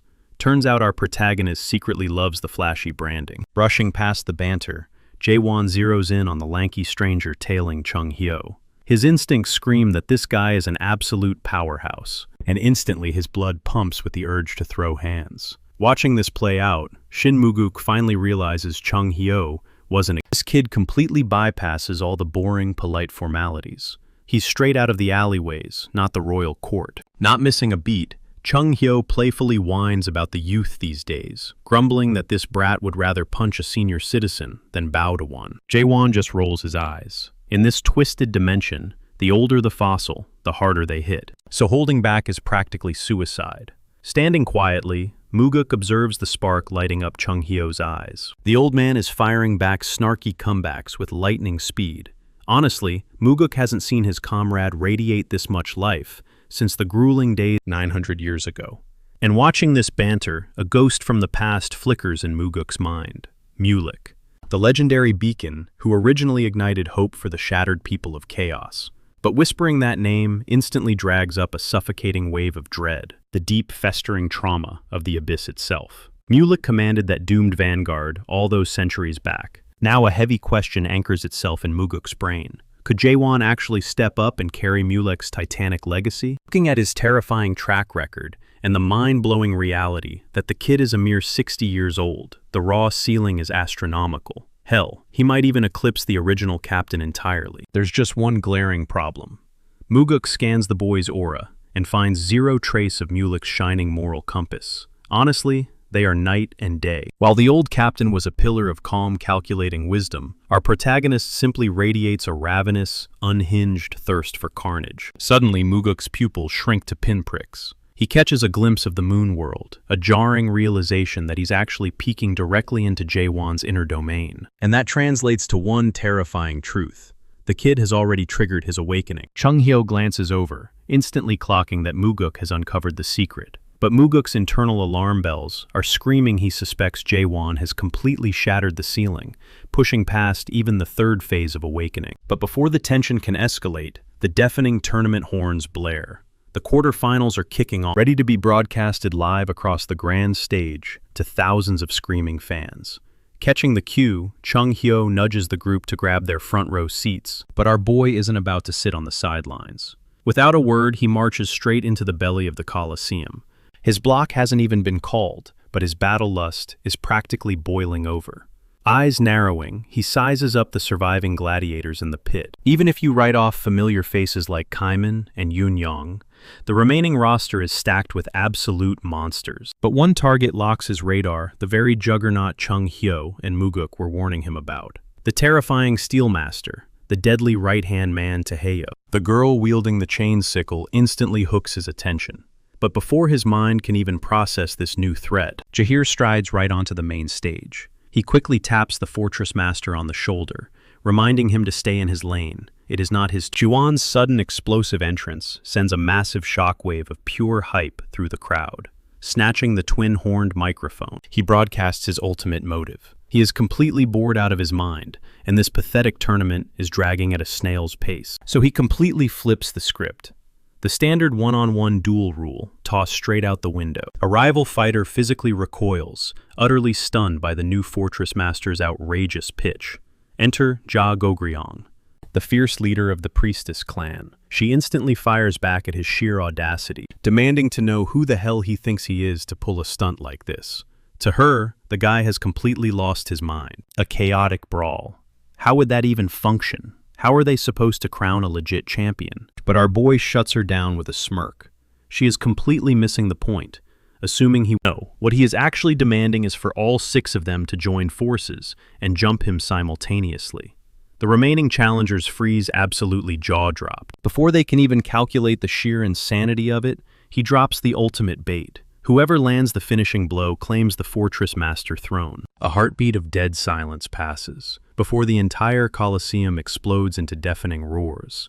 Things just got in. The deadly chain sickle girl finally breaks her silence. She smirks, admitting she was dying to see what kind of curveball Jaewon would throw. And this savage handicap match, it gets her blood pumping. With the colossal bombshell dropped, Jaewon casually lobs the mic back to Jahir. He knows exactly what he is doing, playing the crowd, to forge unshakable trust and absolute devotion from the very people of chaos. He has cracked the code of this brutal world. Raw trust breeds deep loyalty, a bond usually forged through a slow, grueling grind. The math is simple, but when you are racing against the clock, there is a brutal shortcut, an earth-shattering, godlike display of absolute dominance. His inner monologue is violently cut short when that wildly unpredictable wild card, the girl from earlier, invades his personal space. Getting inches from his face, she loudly declares that she absolutely loves his insane wavelength. Her reckless swagger leaves the whole arena speechless. She even casually toys with the idea of sparing the fortress master's life. The spectators are scratching their heads in pure confusion. It only clicks after she swaggers off the stage. She just completely bailed on the fight. Right before vanishing, she whispers an eerie warning. She refuses to get tangled up in the impending bloodbath when that thing finally arrives. Our main guy just raises an eyebrow, completely clueless about her cryptic warning. Suddenly, Yoon Yang steps up to the plate. He drops a bombshell of his own, throwing in the towel. He brutally honestly admits he doesn't pack the firepower to scratch the new fortress master. Thanks to a convenient loophole, since he hasn't officially lost until the quarterfinals, he easily retains his prestigious title as the Lightning God clan leader. Kaiman killing the hype immediately echoes the same cowardice. He pulls out of the deathmatch relying on the exact same pathetic excuses, while blatantly brown-nosing our overpowered hero. Just like that, the gauntlet shrinks down to a mere 3 standing challengers. Jaewon wanted a spectacular slaughter to flex his godly might. Now, even if he wipes the floor with this trio, it won't exactly be the legendary spectacle he originally mapped out. But hey, if all 3 charge him simultaneously, he might just pull off something nasty enough to make himself look like an absolute force of nature. Ja Gogryong instantly calls out that this chaotic scheme is already falling apart. Undeterred, Jaewon locks onto the last 3 survivors. Watching his chilling confidence, the priestess clan's second-in-command grits her teeth. She urges the remaining clan leaders to step up and beat some respect into this arrogant rookie. But the fierce clan leader coldly shuts down her subordinate, reminding her exactly who they are dealing with, an unpredictably stubborn new fortress master. Haeyo's elite warrior is also lurking in the shadows. He is the exact lethal weapon Lord Haeyo specifically called upon earlier. The 2 leading ladies corner him, demanding to know his ultimate endgame. It turns out his aggressive flex is paying off even better than she ever calculated. Seizing the spotlight, she brilliantly pivots the conversation toward the legendary Abyss expedition. Ever since that tragic failure, the entire realm has been far too terrified to ever try again. Looking right at Jaewon, she knows deep down he is the chosen one to resurrect the march. In a shocking twist, she loudly pledges her absolute allegiance, right in front of the massive, heavily breathing audience. She violently steers the crowd's raging energy, screaming out that they didn't march all the way here just to watch a simple coronation. No, they came starving for a revolution. Right on cue, she rips off the heavy veil that has always masked her true face, exposing these enormous, mesmerizing eyes. In a split second, the gravity of the entire Colosseum shifts. A massive mind-bending illusion swallows the arena as radiant, ethereal butterflies flutter through the captivated, breathless crowd. Thousands of eyes bulge in sheer awe. Her terrifying gaze literally rips through their mind, unearthing buried secrets and judging their ultimate morality. Yet through it all, our savage protagonist just stands there. He instantly pierces through her phony, righteous eye magic, fully aware that she's manipulating the crowd's minds with honeyed words of hope and ambition. For a split second, he genuinely contemplates silencing her with a quick thrust of his blade. But one glance around tells him the bitter truth. He's too late. The entire stadium is already eating out of the palm of her hand, echoing her chants like a brainwashed cult. Right on cue, a calm, unfamiliar voice slices through the roaring mob. Enter the gentleman's sword. He's entirely neutral, carrying zero bias, having traveled all the way up from the south. He didn't come to draw a steal. He's purely here to watch the show. He bluntly states he has absolutely no interest in watching grown men squabble over a meaningless title. Word on the street is that Myung-gwan, as they call him, stands shoulder to shoulder with the elite 10 clan leaders. Meanwhile, Sir Carlton Javier casually saunters down the fortress corridor, pushing open his office door only to be greeted by a frantic messenger bird perched on his desk. And it brings absolute nightmare fuel. A massive horde of the undead has begun its march. But this isn't your average zombie mob. A colossal, mutated undead monstrosity is spearheading the charge, and they are bulldozing a direct path straight toward Gorgon Fortress. The dire warning comes straight from Issa Landcroft, the commander of Dryad Fortress. Reading the dispatch, the blood completely drains from Carlton's face. Cutting back to the Colosseum, the atmosphere takes a sinister nosedive. The skies above them have been quietly bleeding into an unnatural, inky black. Fortress Master Jaewon stands there, an absolute wall of ice, though even his razor-sharp instincts are screaming that something is deeply wrong. The priestess clan leader takes center stage, projecting her voice to declare that all this pointless infighting must end, calling for an immediate halt to the tournament. She plays to the roaring crowd, preaching that any successful expedition absolutely requires a captain with unquestionable integrity. Chung Hyo and Shin Mu-kuk, seasoned veterans who have seen every trick in the book, see right through her theatrical garbage. They know damn well she's plotting a scheme. She's actively weaving a high-level illusion with that treacherous, righteous eye of hers. Chung Hyo's nerves are entirely frayed, sweating over whatever dirty trick she's about to unleash.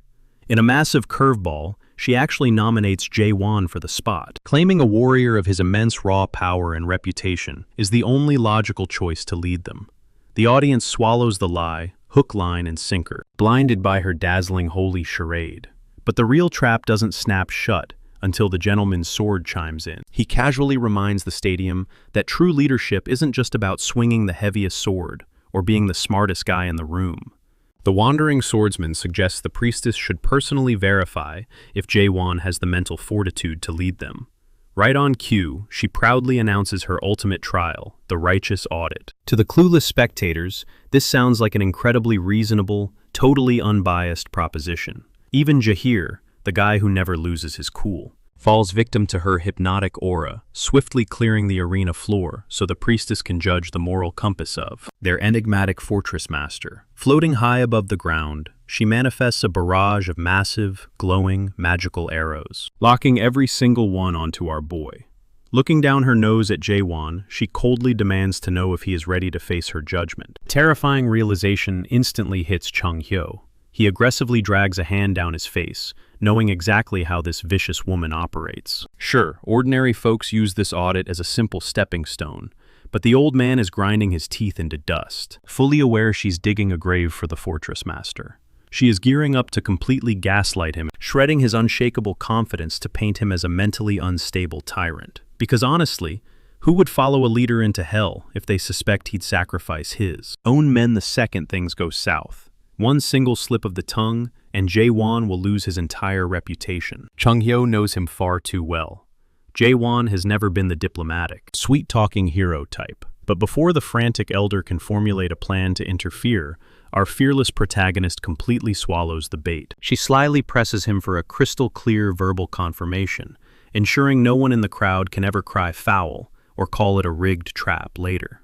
The entire Colosseum plunges into a suffocating pin-drop silence. The tension drags on for so long that a random spectator eventually cracks, loudly whining about the agonizing suspense. Then, in the blink of an eye, reality shifts. Our protagonist is abruptly teleported into the dead center of a raging hurricane, standing on the deck of a violently pitching ship. Within a hyper-realistic, the priestess's voice echoes from the heavens, calmly explaining that these apocalyptic typhoons are just another Tuesday, and she directs his attention toward a flimsy life raft, bobbing aggressively in the water, heading straight for a desperate group of drowning survivors. It's the ultimate psychological trolley problem. Do you play it safe, or do you gamble everything? Without hesitating, Jae-won reaches into the freezing depths, grabbing a thrashing victim and hauling them onto the raft. But here's the sickening catch.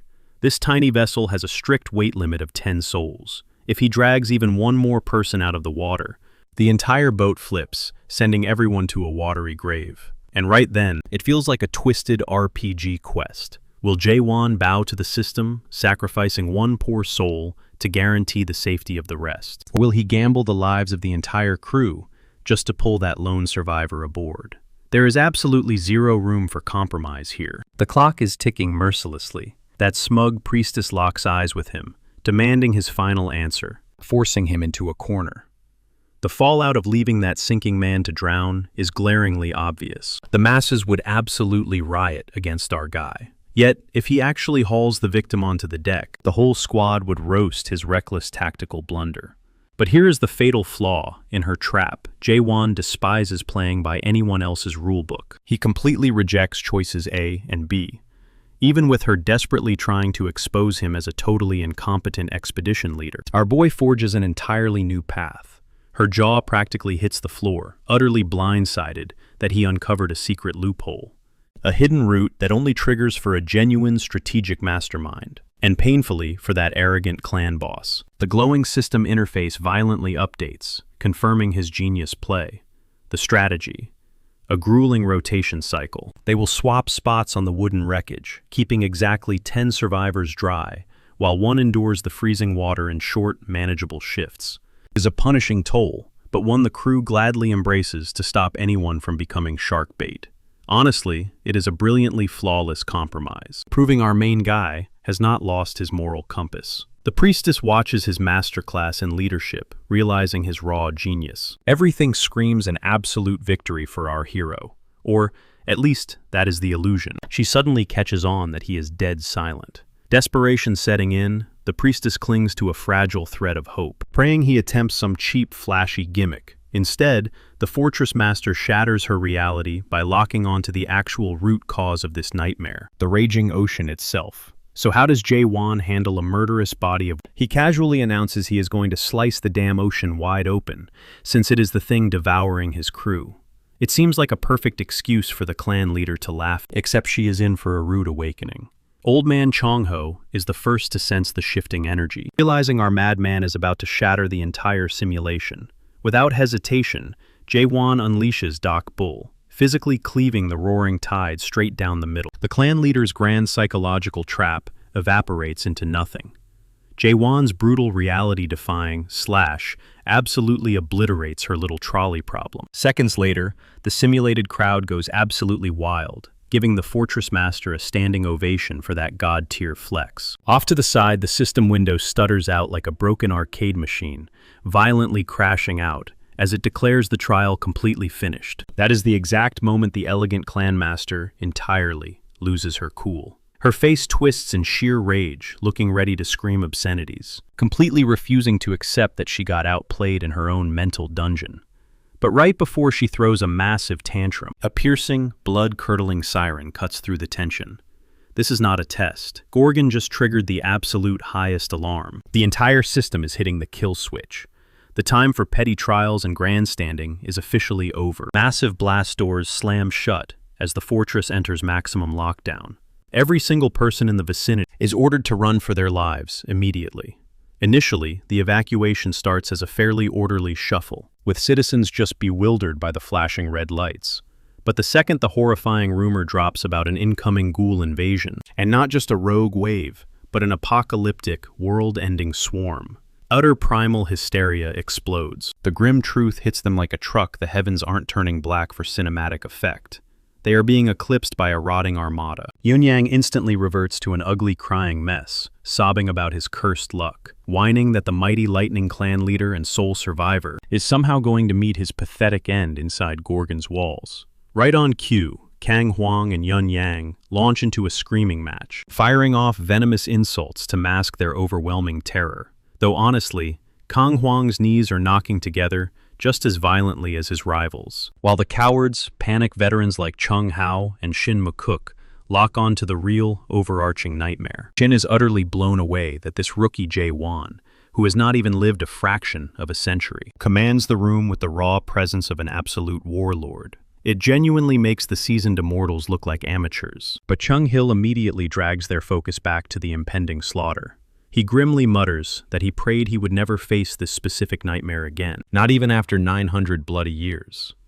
Muguk totally feels that sickening cold sweat sense of deja vu. 6 out of the 10 supreme clan heads are gathered in one spot, framing a perfect cursed reflection of their suicidal raid on the undead palace. Whatever unspeakable trauma they survived all those centuries ago, it is knocking on their front door all over again. There is an unspoken combat rule etched into these veterans' minds. When a mid-tier monster breaches the low-rank grunts swarm behind it. If a colossal titan spawns, the mid-tier commanders roll out.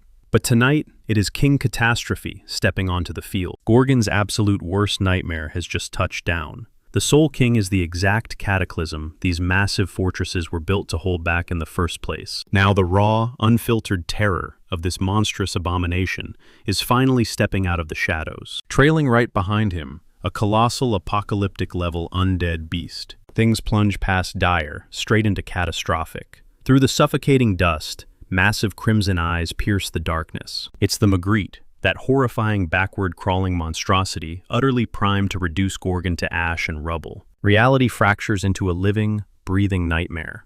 Pure death floods the streets, violently, swallowing the city whole. Desperate civilians scatter like ants, but most are brutally swept up in the relentless meat grinder, plowing through their home. Right in the eye of this slaughter, the priestess is rooted to the concrete, her muscles completely betraying her. She just stares, entirely paralyzed, watching these nightmarish abominations shred through her people, ripping limbs and snapping spines without a single ounce of mercy. Every shred of her faith evaporates. The world around her is violently dragged into an expanding pitch-black void. One brutal image sears itself into her brain. A grotesquely mutated corpse snatches a frail old man, mere inches from her face. This isn't some glamorous, heroic tragedy. It's a cold, suffocating, utterly sickening slaughter. Her bones rattle so violently, it feels like her skeleton is trying to escape. Unblinking eyes are stretched to their absolute limits. Capturing every horrific detail, she wishes. A raw shriek finally tears from her throat, but it's completely hollow, just useless static in the face of absolute despair. She desperately begs the universe to wake her from this hell. Out of nowhere, the gentleman's blade. Myungwon slashes into the bloodbath like a fleeting spark of hope. He violently throws himself between the monstrosity and his clan leader. But his heroics are utterly futile. The old man is already gone. He can't even protect his own skin. He's just delaying the inevitable execution by a few miserable. The priestess lets out another shrill cry as jagged, rotting claws swipe mere millimeters from his face. Time practically freezes. A crushing, suffocating realization slams into her. None of this matters. Every desperate swing is completely pointless. Every sliver of hope is just a cruel, sick joke. That epiphany shatters her sanity far worse than any monster's claw.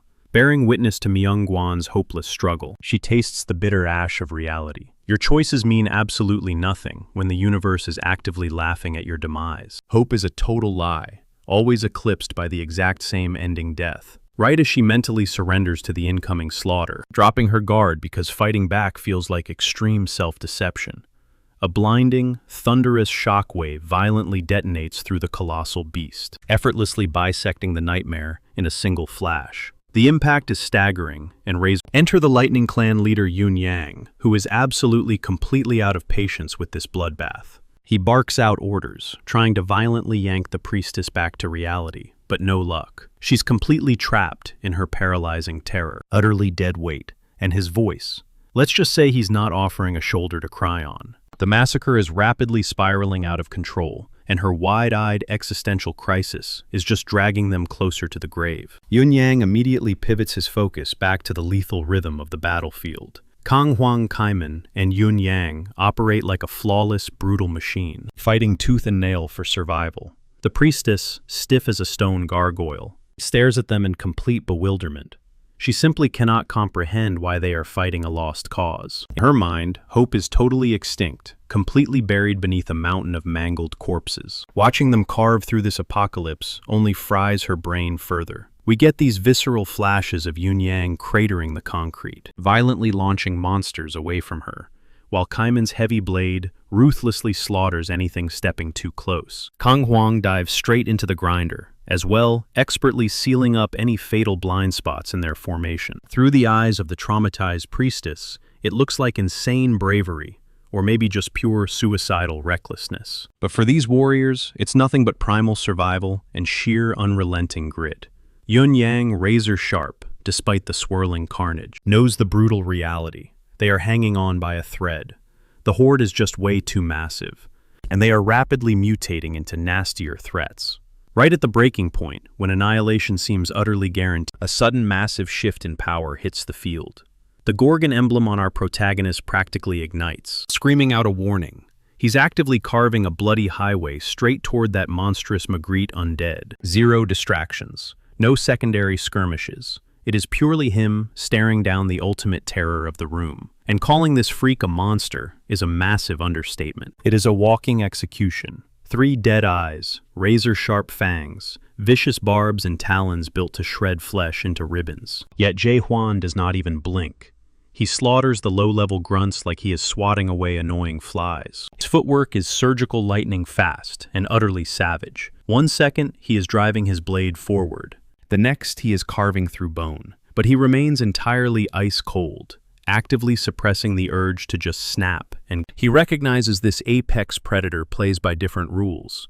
The beast snaps its jaws at any movement, reducing anyone caught lagging into an absolute bloodbath. Realizing the danger, our guy immediately creates a buffer zone, tracking its patterns, calculating the reach, and hunting for that one fatal blind spot. We have officially evolved past a simple brawl.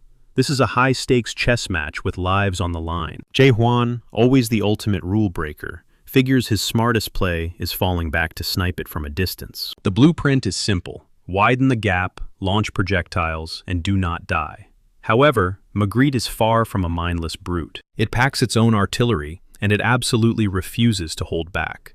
The payload it is charging up looks genuinely apocalyptic. Our dude barely manages to pivot, scraping by the skin of his teeth, while pure devastation erupts right in his wake. The abomination immediately gears up for round 2, funneling energy for another blast. That is when he pulls an incredibly wild stunt. Instead of weaving away, he plants his feet into the dirt, squaring up to tank the shockwave head-on, essentially daring the Grim Reaper to try and take his soul. The entire war zone falls dead silent as Magritte forces all its raw power into its primary maw for a catastrophic beam. Meanwhile, the camera pans to Chung Hyo, currently slaughtering his own wave of creatures across the map.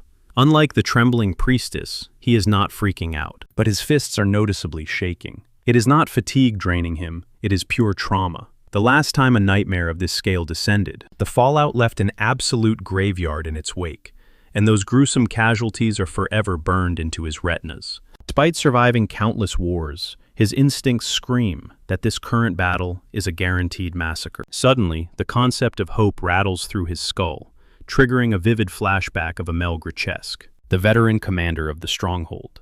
He distinctly remembers Amel preaching that hope is never just some fragile, poetic dream. It is absolute survival fuel. Sometimes humanity requires a beacon so incredibly blinding that it instantly shatters the thickest abyss. Right as that heavy revelation drops, the focus snaps violently back to Jae-hwan. The absolute madman has already closed the gap, sprinting headfirst into the danger zone, while the colossal freak is busy powering up, zero flinching. He pinpoints the exact epicenter of the gathering energy, driving his sword brutally into the glowing core. The warm-up phase is officially over. He is pushing to execute this tragedy before the beast can even pull the trigger. Seconds later, an insanely radiant shockwave ruptures the environment, forcing every bystander to aggressively cover their faces. The blinding glare originates from the exact crater where Jae-hwan locked horns with Magritte. Chung Hyo squints through the blinding haze, and the visual waiting for him practically stops his heart cold. Our guy is just casually standing his ground, flashing a downright demonic smirk after burying a devastating critical hit into the Titan. The mutated abomination somehow looks infinitely uglier now, radiating pure nightmare fuel, almost like that slash ripped away its outer skin to expose the raw horror underneath. Chung Hyo just stares, having completely given up on trying to categorize whatever entity Jae-hwan actually represents. The dude violently breaks every known law of reality. Yet Magritte refuses to die quietly. It lunges forward, violently lashing out with a grotesque, fleshy whip, entangling his body in jagged, bone-crushing tendrils, desperately attempting to squeeze the life out of him. Right then, those massive jaws snap shut with the force of a steel trap. Even trapped in its maw, our absolute unit does not sweat a single drop. Instantly detonates his aura to shatter the stranglehold, completely denying the monster even a split second to enjoy its meal. And then the real show begins. A lethal glint sparks in his pupils as he angles his weapon ready to feed this monstrosity a heavy dose of pure agony. Chung Hyo instantly identifies the stance, catching massive deja vu from when Jae-hwan literally parted the ocean hours ago. It is the exact same execution technique, his ultimate trump card. He is funneling massive energy, fully preparing to slice Magritte clean down the middle. Over on the sidelines, Shin Moo-guk, who has been absorbing this entire spectacle, finally pieces the puzzle together. He shoots a glance at Chung Hyo and voices the collective thought of the room. Jae-hwan is undeniably the most unhinged lunatic he has ever witnessed. Chung Hyo merely flashes a proud grin. A lunatic.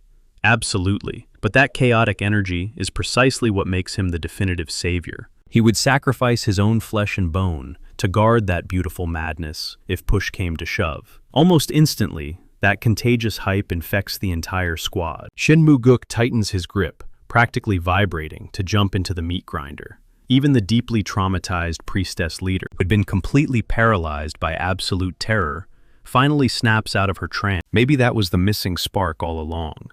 Ji-hwan. Living, breathing hope incarnate. Even the elusive savant clan leader finally graces them with his presence, a move that absolutely gets under Chong-ho's skin, because his timing is just garbage. Where the hell was he when everything was crumbling to pieces? But as fiercely as Chong-heo and the crew rally, this isn't the moment to pop champagne. Those three colossal undead monstrosities are still tearing up the battlefield. Still, the squad is making them bleed for every inch. Yun-yong tries to jab at Kang Wang, smirking about how much cooler hurling lightning feels compared to Kang Wang's basic fire blasts. But the joke completely bombs. He's just desperate for a breather to flex his monster-slaying skills, but Kang Wang is way too drained to entertain him. He's out there carving through beasts, unleashing infernos like the absolute fire king he is.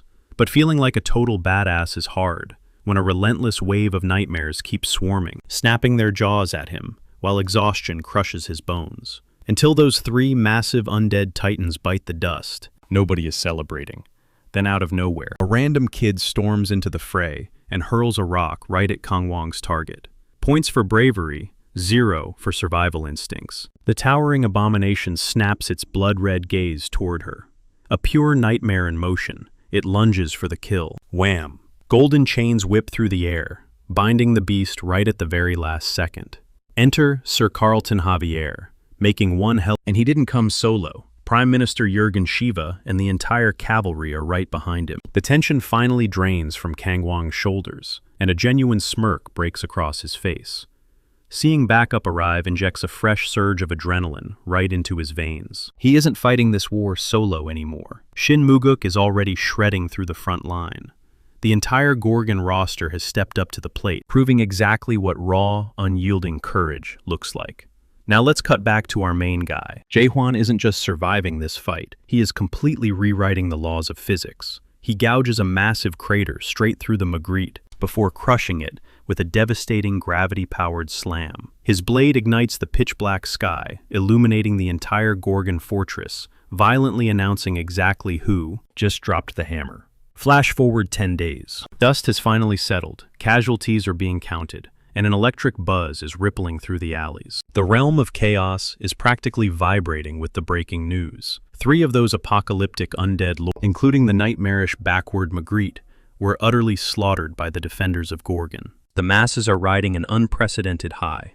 The camera pans over to Mitchell, who's kicking back with a rookie, or maybe just a buddy, dissecting the massive fallout across chaos, especially Ground Zero Gorgon. He projects this calm aura, making it seem like the tide is finally turning. But then he drops a reality check on the kid.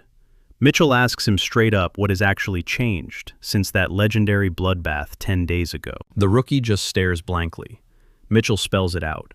Yeah, the freaks got put in the dirt. The hangover is brutal. The city's bones are shattered, and survival is still a grinding struggle. And he's not talking about the clan leader setting up shop, or the massive influx of loot flooding Gorgon's economy. It's insidious. Beneath the flashy victory banners and slick political maneuvers, the everyday grunts are still bleeding. This whole triumphant hero fairy tale is a lot messier than it looks. The only genuine shift, how the people carry themselves. There's a spark of optimism in the air, like they finally have permission to hope again. Folks are actually acting alive, a stark contrast to the usual despair rotting away in chaos. But Mitchell, he ain't buying the hype. He violently pops that bubble.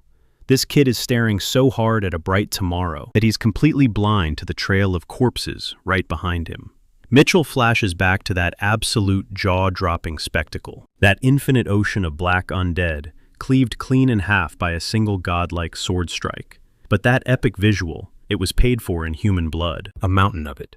Mitchell doesn't have all the puzzle pieces to that night's madness, but he's connecting the dots. The whole city witnessed it. For one fleeting second, genuine hope ignited in their eyes.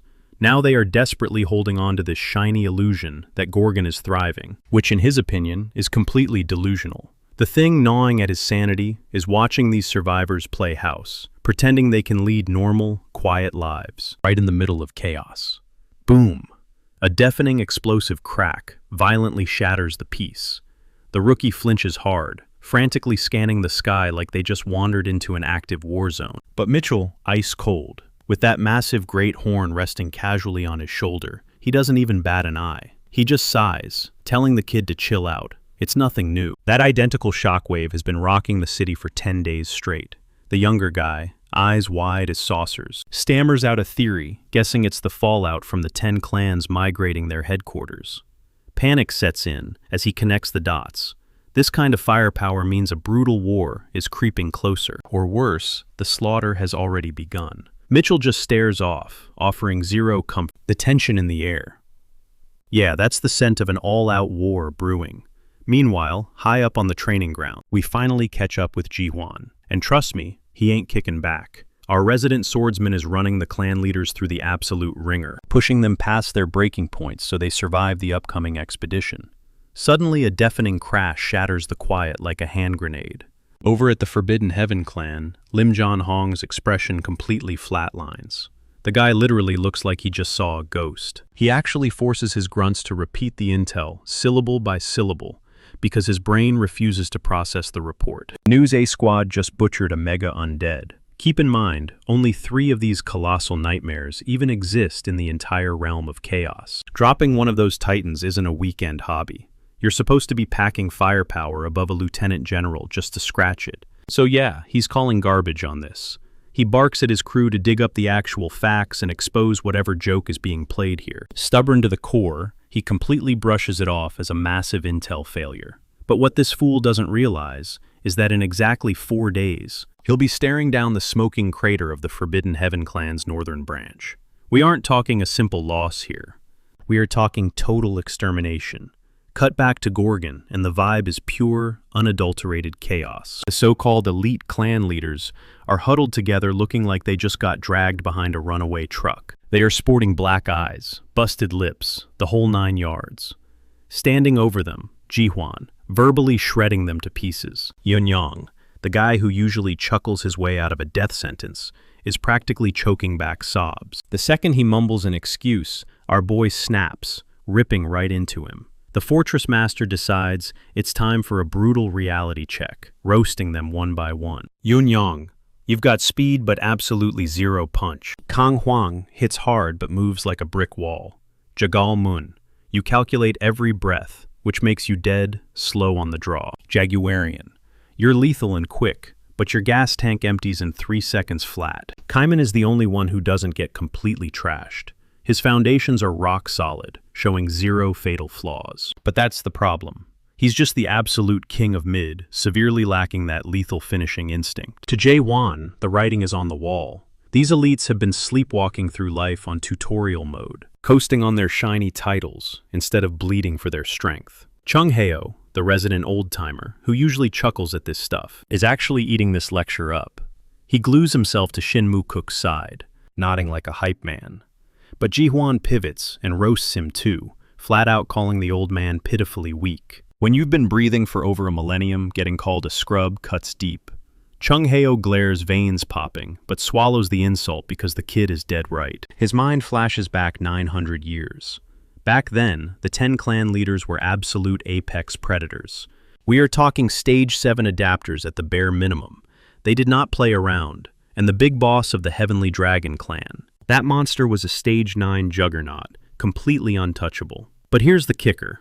Even with that roster of living gods, the one who made them all look like helpless toddlers was Mulak the Nightmare. That freak of nature existed in an entirely different dimension of power. Yet, despite stacking all that insane talent, the Abyss still swallowed them whole. Because the Abyss doesn't give a damn about your resume. It is a meat grinder, designed to crush legends. Our protagonist scoffs at their pathetic display. He completely humiliates the current roster for looking like mangled roadkill just from sweeping, a mere splinter faction of the Forbidden Heaven clan. If they are coughing up blood after a warm-up, how in the world are they taking down the main headquarters and Manticore forget, conquering the Abyss?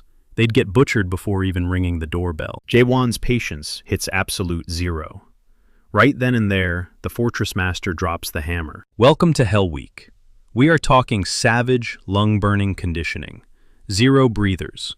0. Sensing the incoming torture, Jagal Moon steps up, desperately trying to sprinkle some logic into the bloodthirsty room. The strategist realizes the new boss might be completely clueless about the sheer nightmare of the adaptation process. So he spells it out like he's talking to a brick wall.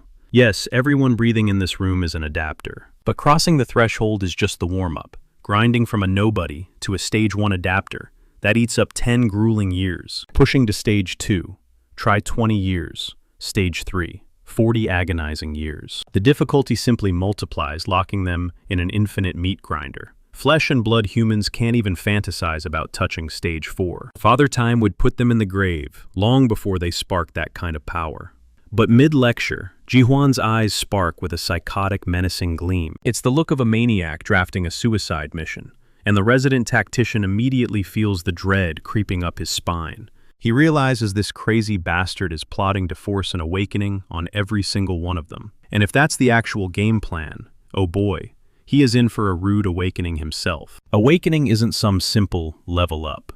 You don't just hit the gym and unlock it like a cheap achievement. It strikes like lightning, violent and completely unpredictable. Even our hero freezes up, genuinely caught off guard. The sheer shock wipes his face blank. Yet amidst the chaos, his mind grips a single lifeline. Every single awakened being follows a dark, twisted formula, and he knows the brutal recipe intimately. You must sacrifice your entire universe. We aren't talking poetic metaphors here. We mean total, literal destruction. Right on cue, Chong Hyo steps up to the plate, preaching the harsh truth like a doomsday. Ascension demands 3 grueling phases, though right now, survival hinges entirely on mastering phase 1. You must obliterate your origin dimension, that cozy realm of adaptation. Every breath you've taken up to this exact second. You have to burn that home straight to the ground. Naturally, this heavy concept flies right over most people. It's way too vague. So Jagu Kriang breaks it down to the raw basics. Ditch your elite titles, trash the sacred system rules, purge every brainwashed lie they fed you, unlearn every single piece of garbage you worshipped about strength and leveling up. For once, Yun Yang catches profound wisdom in those words. She silently questions how a slacker like him ever snagged a clan leader's seat. He doesn't even flinch at the shade.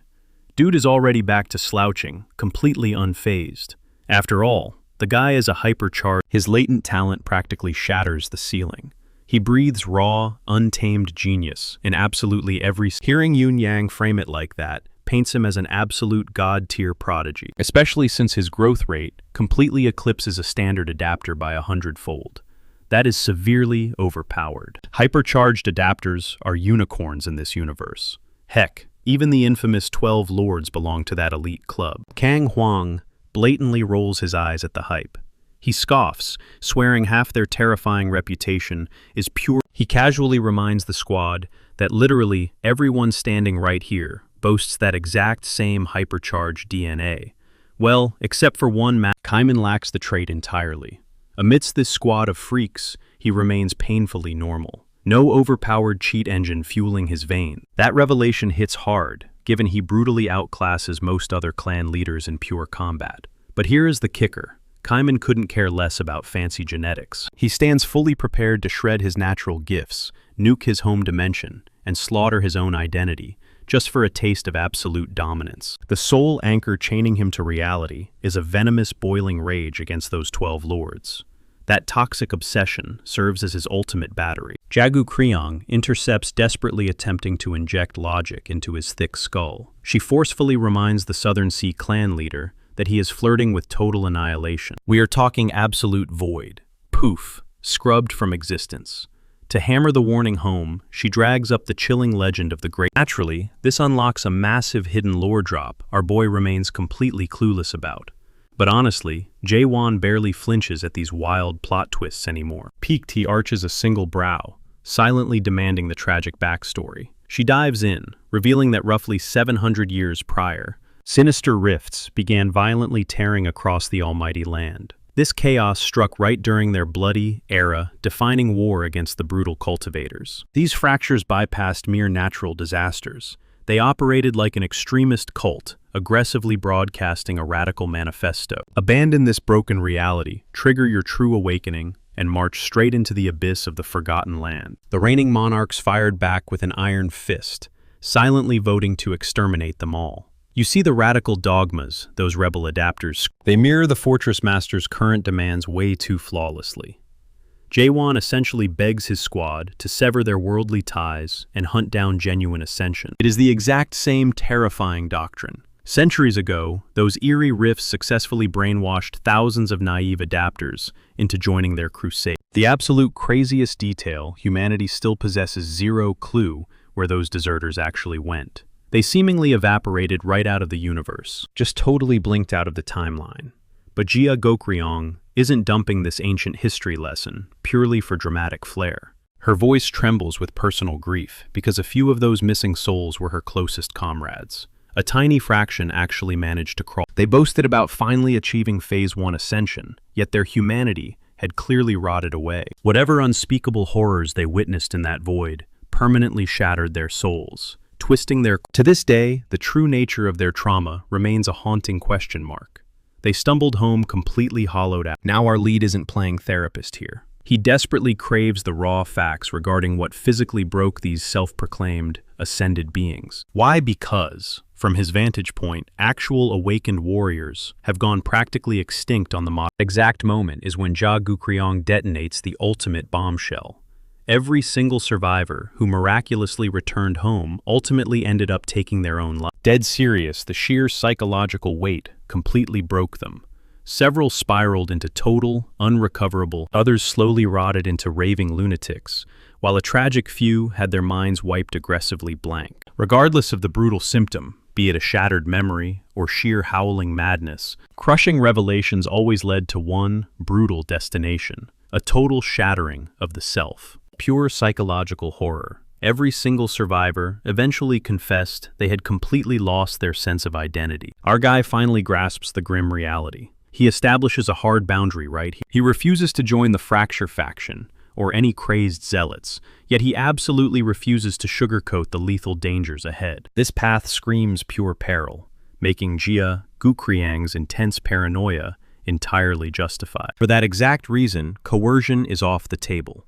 He specifically demands rejecting mindless followers for warriors ready to charge straight into the abyss, leaving just one crucial dilemma on the table. How will he handle the hesitant stragglers? Ji-hwan famously despises abandoning his comrades in the dirt. Discarding them simply isn't an option. Instead, he plans to cultivate their latent strength through alternative methods. Despite Jia Gukryong heavily suspecting this scheme spells absolute catastrophe, our lead genuinely desires total mastery for his entire crew, pushing them to mutate and transcend every known limit. She immediately slaps her forehead, groaning loudly at his repetitive motivational speech. Our stronghold boss maintains his signature, icy indifference toward the finer details. He completely tunes out Jaegil-Moon's frantic warnings that endless grinding isn't going to miraculously skyrocket their evolution tiers within 7 days. However, our main guy harbors a brilliant loophole. He then marches the squad toward a bizarre, entirely unfamiliar structure. Mitchell stands waiting by the entrance, posing like an arrogant engineer, enthusiastically signaling to Ji-hwan that the nightmare machine is fully primed for Yun-yang spots the terrifying detail first. The massive architecture is forged entirely from the severed antlers of demonic beasts, showcasing god-tier structural mastery. The stronghold leader ensures absolute transparency before they step inside. He demands that every single individual grasps the absolute slaughterfest they are volunteering to endure. Out of nowhere, glowing system windows erupt before their eyes. A stark message blinks. Do you wish to awaken as tower walkers inside the nightmare spire? Chang-hee glares at the hovering text, his pupils dilated, and his mouth hanging wide open in pure. He fully comprehends the terrifying gravity of that title. Truly, the lethal labyrinth is moments away from swallowing our crew whole. The oppressive atmosphere instantly hits them. An absolute masterclass strategy unfolding right before them. Chang-hee stands utterly mesmerized. He silently questions how a mere mortal replicated a miracle that only the Maris are known for achieving. Unbelievable, right? Soon enough, the rest of the crew begins loudly analyzing the terrifying reality of their new battle. Kaiman instantly spots the glaring anomaly. The ominous structure completely lacks anything beyond the second level, which is precisely the reason our lead dragged them to this exact spot. Yagel Moon considers this entire death trap highly entertaining and strangely prestigious. He immediately resolves to smash through the barriers, regardless of the lethal cost. Even the usually playful Yun Yang drops his smile, locking in. The entire squad stepped inside, craving explosive power jumps. But playtime is officially over. The Stronghold leader barks his final warning.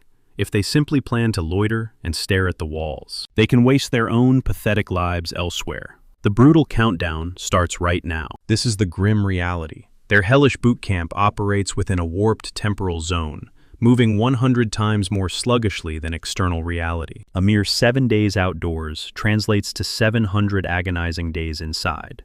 Nearly 2 full years of relentless bone-crushing combat. However, a massive drawback exists. The crew must desperately avoid spiritual decay. Heavier temporal pressure violently multiplies their mental exhaustion. While surviving these sadistic physical regimens, their decay gauge can easily skyrocket beyond 80%. Hitting that critical threshold triggers an immediate forced ejection.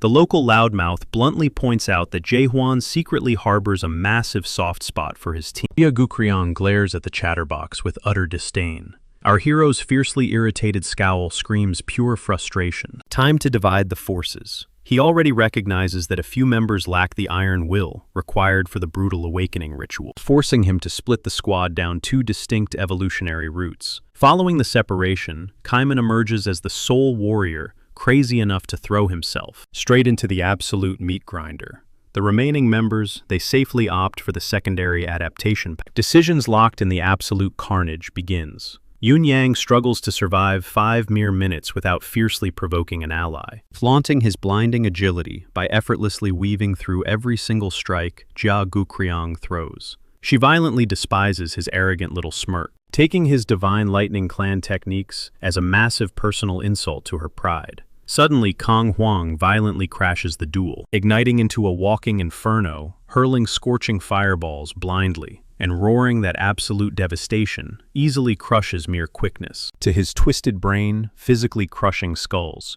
delivers vastly superior joy compared to dodging hits. Meanwhile, the Savant faction boss arguably wears the biggest crown of pure arrogance here. He casually spits out his signature elitist trash talk, branding the entire squad as pathetic weaklings who haven't grown a single millimeter. Over on the sidelines, Shin Muguk observes in dead silence, while 3 of the 4 clan bosses tear into each other like it is a bitter blood feud.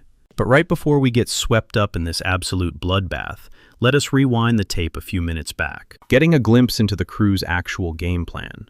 For Kaiman, walking the brutal path of awakening was a given from the start. Gukryong, however, is completely stumped. She cannot figure out how the rest of the team plans to exploit this spire to grow stronger, when every single one of them has already hit their These faction heads are light years ahead of regular humans, and shattering their current limits is far from a walk in the park. In her eyes, it would take a god-tier skill manual, or a literal blessing from the heavens, just to nudge their power levels up by a single inch. True to form, Yun Yang slides into the conversation with a classic underhanded proposal. Simply hijack the skill books. Considering his criminal track record, nobody can actually tell if he is pulling their leg. But honestly, not a single person bats an eye. Our main guy, however, is charting an entirely different course. He is absolutely done with cheap short. Gukryong studies his stone-cold, unreadable expression, figuring he just wants to play the role of the Grand Master. But she is dead wrong. His grand scheme is for them to train one another. It sounds incredibly corny, yet Shin Muguk, out of everyone in the room, genuinely considers the strategy a stroke of sheer brilliance. Not just a smart, but the exact type of masterstroke that leaves you scratching your head wondering why nobody tried it sooner. The glaring issue here is that these faction bosses are a bunch of arrogant snobs. Left to their own devices, they would never dream of playing nice like this. Even right now, swapping combat techniques feels like a pipe dream because they absolutely refuse to quit, bickering over who packs the hardest punch. Yet despite all this toxic team dynamic, Shin Muguk has this deep-down instinct that these knuckleheads are going to evolve. Against all odds by some sheer miracle, or so he desperately prays. While all this goes down, his mind wanders up to the higher floors, where Kaiman is stationed. Because if anyone is enduring absolute hell right now, it is definitely him. The camera pans to the Blade Master, totally soaked in perspiration, violently cleaving the air. He has entirely lost track of his reps. It might be 10,000 strikes, maybe 100,000, or possibly even a solid million by this point. His screaming muscles are operating strictly on autopilot, fighting a brutal, endless war against his own limits. Despite his efforts, the Stronghold Lord still barks orders at him like a total greenhorn, forcing him to regulate his oxygen intake between every single cut, ripping into him for losing the rhythm, bluntly stating that true power will forever remain out of his grasp unless he corrects his stance. Kaiman cannot stop second-guessing the grueling routine. Is this genuinely the secret to breaking through? Is this agony really the price of admission? But Jaewon crushes that pathetic hesitation in a heartbeat. He leaves absolutely zero space for uncertainty.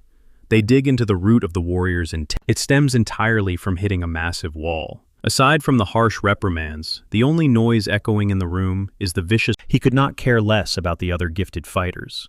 He isn't wasting a single second measuring his worth against theirs. He is simply drowning in the belief that he lacks natural genius convinced his body just wasn't engineered. Our protagonist, though, refuses to entertain that garbage. He fiercely separates Kaiman from those naturally gifted spoiled brats, parading around with egos the size of massive planets. This blade wielder is no pompous faction head. He possesses raw soul, unapologetic tenacity. That carries way more weight. Relentless grind, laser focus, and sheer force of will absolutely obliterate unearned talent on any given day. Stepping into a higher realm isn't reserved for the blessed. It belongs strictly to the warriors, willing to bleed for it. Right at the very second Kaiman starts spiraling into self, the Fortress Master hands him an unexpected lifeline of encouragement, laying it all out that he genuinely believes in the guys, demanding that exact same faith right back. That tiny flicker of validation is the ultimate. Kaiman stops merely hacking at the air. His entire posture transforms. Finally, delivering strike. If the lady was oblivious before, she gets the memo loud and clear right now. Chung-hil locked in his ultimate decision a lifetime ago. He has washed his hands entirely of those deranged, inhuman lunatics from the cracks. But naturally, that does not deter Seola from pushing. He is hell-bent on proving his entire worldview is completely upside down, arguing passionately that the cracks are the true frontline defenders of claiming they are the absolute last bastions who give a damn. But the city executive is not swallowing a single word. From where he is sitting, the entire system is rotting from the core. These factions just yank in, treating regular citizens as cheap firewood for some deeply messed up agenda, all while parading around like messiahs, like anyone with half a brain cell would actually fall for that garbage. In his sharp perspective, the cracks have zero relevance left. Their golden era as heavy hitters vanished ages ago. Today they are nothing more than pathetic zealots, clutching at the fading glory of a cult. Back in the day, even the supreme overlords flagged them as a legitimate hazard. But ever since the catastrophic that menace entirely fizzled out. Seola chuckles at his bold statement. A quiet but razor-sharp sound. Hypocrite much. She definitely has not forgotten his. Chung-hyu wasn't just a bystander cheering on the great disappearance. He was the mastermind, pulling the strings. Fast forward 700 years. And now he expects the world to just wipe the slate clean. Not a chance. That accusation cuts the old-timer way deeper than he's willing to admit. Chung-hyu scrambles to keep his cool, while she blatantly warps the narrative to fit her own agenda. His memory paints a completely different picture. He quickly calls out her deliberate lies and missing details. Even so, he physically cannot force himself to look her in the eye. Glaring a hole into the floorboards isn't exactly a power move. Deep down he knows she's striking a painful nerve of truth. And Seola, she goes straight for the throat. The old man watched the entire catastrophe play out. The great disappearance erupted right in front of him, and he didn't lift a single finger to stop it. Whatever dark secrets went down in the past, Seola would never have become this monster if he hadn't played his twisted role. But the most gut-wrenching detail, real human beings are still trapped inside the crack. They worship his sickening methods like absolute gospel. Right at this moment, they are desperately trying to awaken by ripping one another to shreds, slashing, impaling, bleeding out, and doing it all over again in an endless, psychotic loop. The bloodshed just never stops. Chung-hyo's history isn't some faded ghost. It is actively infecting the present day. The survivors just keep swinging their blades, utterly consumed by insanity. While she calmly pours herself a glass of wine, brutal flashbacks of that carnage flood his mind. Fanatics butchering their own cult members inside a trench of gore. And the sickest part, This pure savagery is the actual objective. Only a fraction make it out alive, forced to massacre their comrades just to completely shatter their humanity. They trudge forward, dead inside, swinging their weapons a billion more times without a single shred of empathy. That total emotional void, that creeping emptiness, is the fundamental core of the entire process. To truly awaken, you have to violently strip away every ounce of your humanity, just to see what kind of monster is left behind. And the old master understands this nightmare better than a living soul. He hasn't dared to lock eyes with her in centuries, desperately outrunning a haunting truth he tried to bury. Out of nowhere, Siola drops a bombshell. All that senseless slaughter, it only unlocks the very first stage of awakening: dismantle. The exact second that word leaves her mouth, a fuse blows in his brain. Absolute rage consumes him. That is completely wrong, both the method and the term. His blade flies from its sheath before he can even process the movement. Pure survival instinct hijacks his body, which is incredibly rich considering he hasn't even reached full awakening himself. In a flash, he drags her into his white world, that identical blinding dimension we saw when he healed Menno, an utterly spotless, unpainted canvas. And right there lies the fanatic who worshipped awakening like a god, is totally terrified of forging his own reality. He's petrified of losing the last tiny scrap of his soul. Siola. She doesn't have an ounce of fear. The absolute mayhem she's painted onto her own canvas is straight out of a horror film. Reality crashes down on him. The era has shifted. Siola isn't a rookie anymore. She is the second co-captain of the crack. But she didn't come here just to flex her title. She lunges, whipping vicious blood-soaked sickle chains through the air, every single splatter of crimson, carrying a dark history. This battle is about way more. Her lethal footwork, the bone-crushing momentum fueling her attacks. She might have actually broken through to the third stage of awakening. Then she drops the hammer. The pure malice radiating from her chains yanks him straight into her personal unique world. Welcome to absolute hell. Chung Hyo stands paralyzed, pupils dilated, like his very spirit just flatlined. The barren earth is completely choked with the mangled casualties of the cult corpses, butchered like meat in a slaughterhouse. Then, the horrifying realization sets in. This is the direct aftermath of the Great Disappearance. An endless ocean of gore, reeking of mass genocide. This apocalyptic wasteland is her unique world. She holds absolutely nothing back. Here, the rotting dead don't fake being, and the absolute chaos is eternal. Even if both of them refuse to vocalize the grim reality, the facts are undeniable. This pandemonium holds zero hope. Despite it all, Siola extends her dark invitation, demanding he return to his throne inside the crack. But the ancient master refuses to take a single step backward. He can feel the subtle, yet massive shift she just set into motion. Yet it's undeniable. A massive shift is brewing, and he finally buys into it. His face gives it all away. This brand new fortress master, this wild card of a savior, is pulling even the most hardened veterans out of their cynicism. It's absolutely wild that neither the cataclysm 900 years past, nor the bloodbath 700 years ago could shake some sense into this guy's skull. Siola absolutely seethes. Her voice drips with pure venom. She craves his downfall. She's practically begging for a gruesome, blood-drenched defeat to haunt him like a plague, praying he ditches his new crew just like he bailed on the crack. But make no mistake, the crack is keeping a close eye on him. They aren't through with this guy. Cut to the Nightmare Tower. Kaiman is grinding through his awakening. Stage 1, the ultimate question. He stares down a phantom, forged from his deepest insecurities.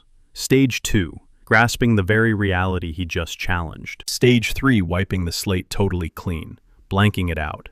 He's deep in meditation when Jae-won violently kicks the door in. Blade already drawn, roaring at Kaiman for just sitting around. Our guy orders him to drop the act and scrap like his actual life depends on it. Kaiman feels entirely outmatched. Deep down he knows this is a losing battle. But our main man, he exists in a completely different stratosphere. He didn't show up to babysit. He is utterly sick of the excuses. The collision hits with blistering speed so raw and existential. It feels like Jae-won isn't just slashing at physical flesh, but tearing straight through Kaiman's soul. And looking at the wreckage, he damn near succeeded. Kaiman spirals into despair. He questions if all that grinding meant anything, edging toward throwing in the towel. But our boy isn't done pushing him. He orders Kaiman to stop letting this world's invisible chains anchor him down. Right then, something deep inside Kaiman shatters. He sheds the crushing weight of reality. he finally breaks his restraints. Boom! His awakening blasts into the third stage. Now he's actually ready to throw down. Eyes flaring with raw power, Kaiman hoists his blade. Violent, razor-sharp torrents of water erupt all around him. Without missing a single beat, they crash into each other. Jae-won's Moon Eye realm bleeds directly into the physical space, violently smashing against Kaiman's surging tides in a downright legendary spectacle. After the dust settles on their savage brawl, rain pours down like the sky itself is weeping from exhaustion. Kaiman collapses onto one knee. Only his white-knuckled grip on his hilt keeps him from eating dirt. Jae-won casually strolls over, giving him a nod for finally hitting stage 3. Still totally stunned, Kaiman questions if he actually leveled up. Our hero flashes a knowing smirk and gives a silent nod. The camera pans out. It reveals the absolute apocalyptic wasteland they just carved out. Then, reality smacks Kaiman right in the face. He isn't even in the same zip code as Jae-won's power. Not yet. Definitely not like this. Our guy's third stage awakening sits in a god-tier class of its own. Hard cut to the inner fortress. The Abyss expedition is officially greenlit again.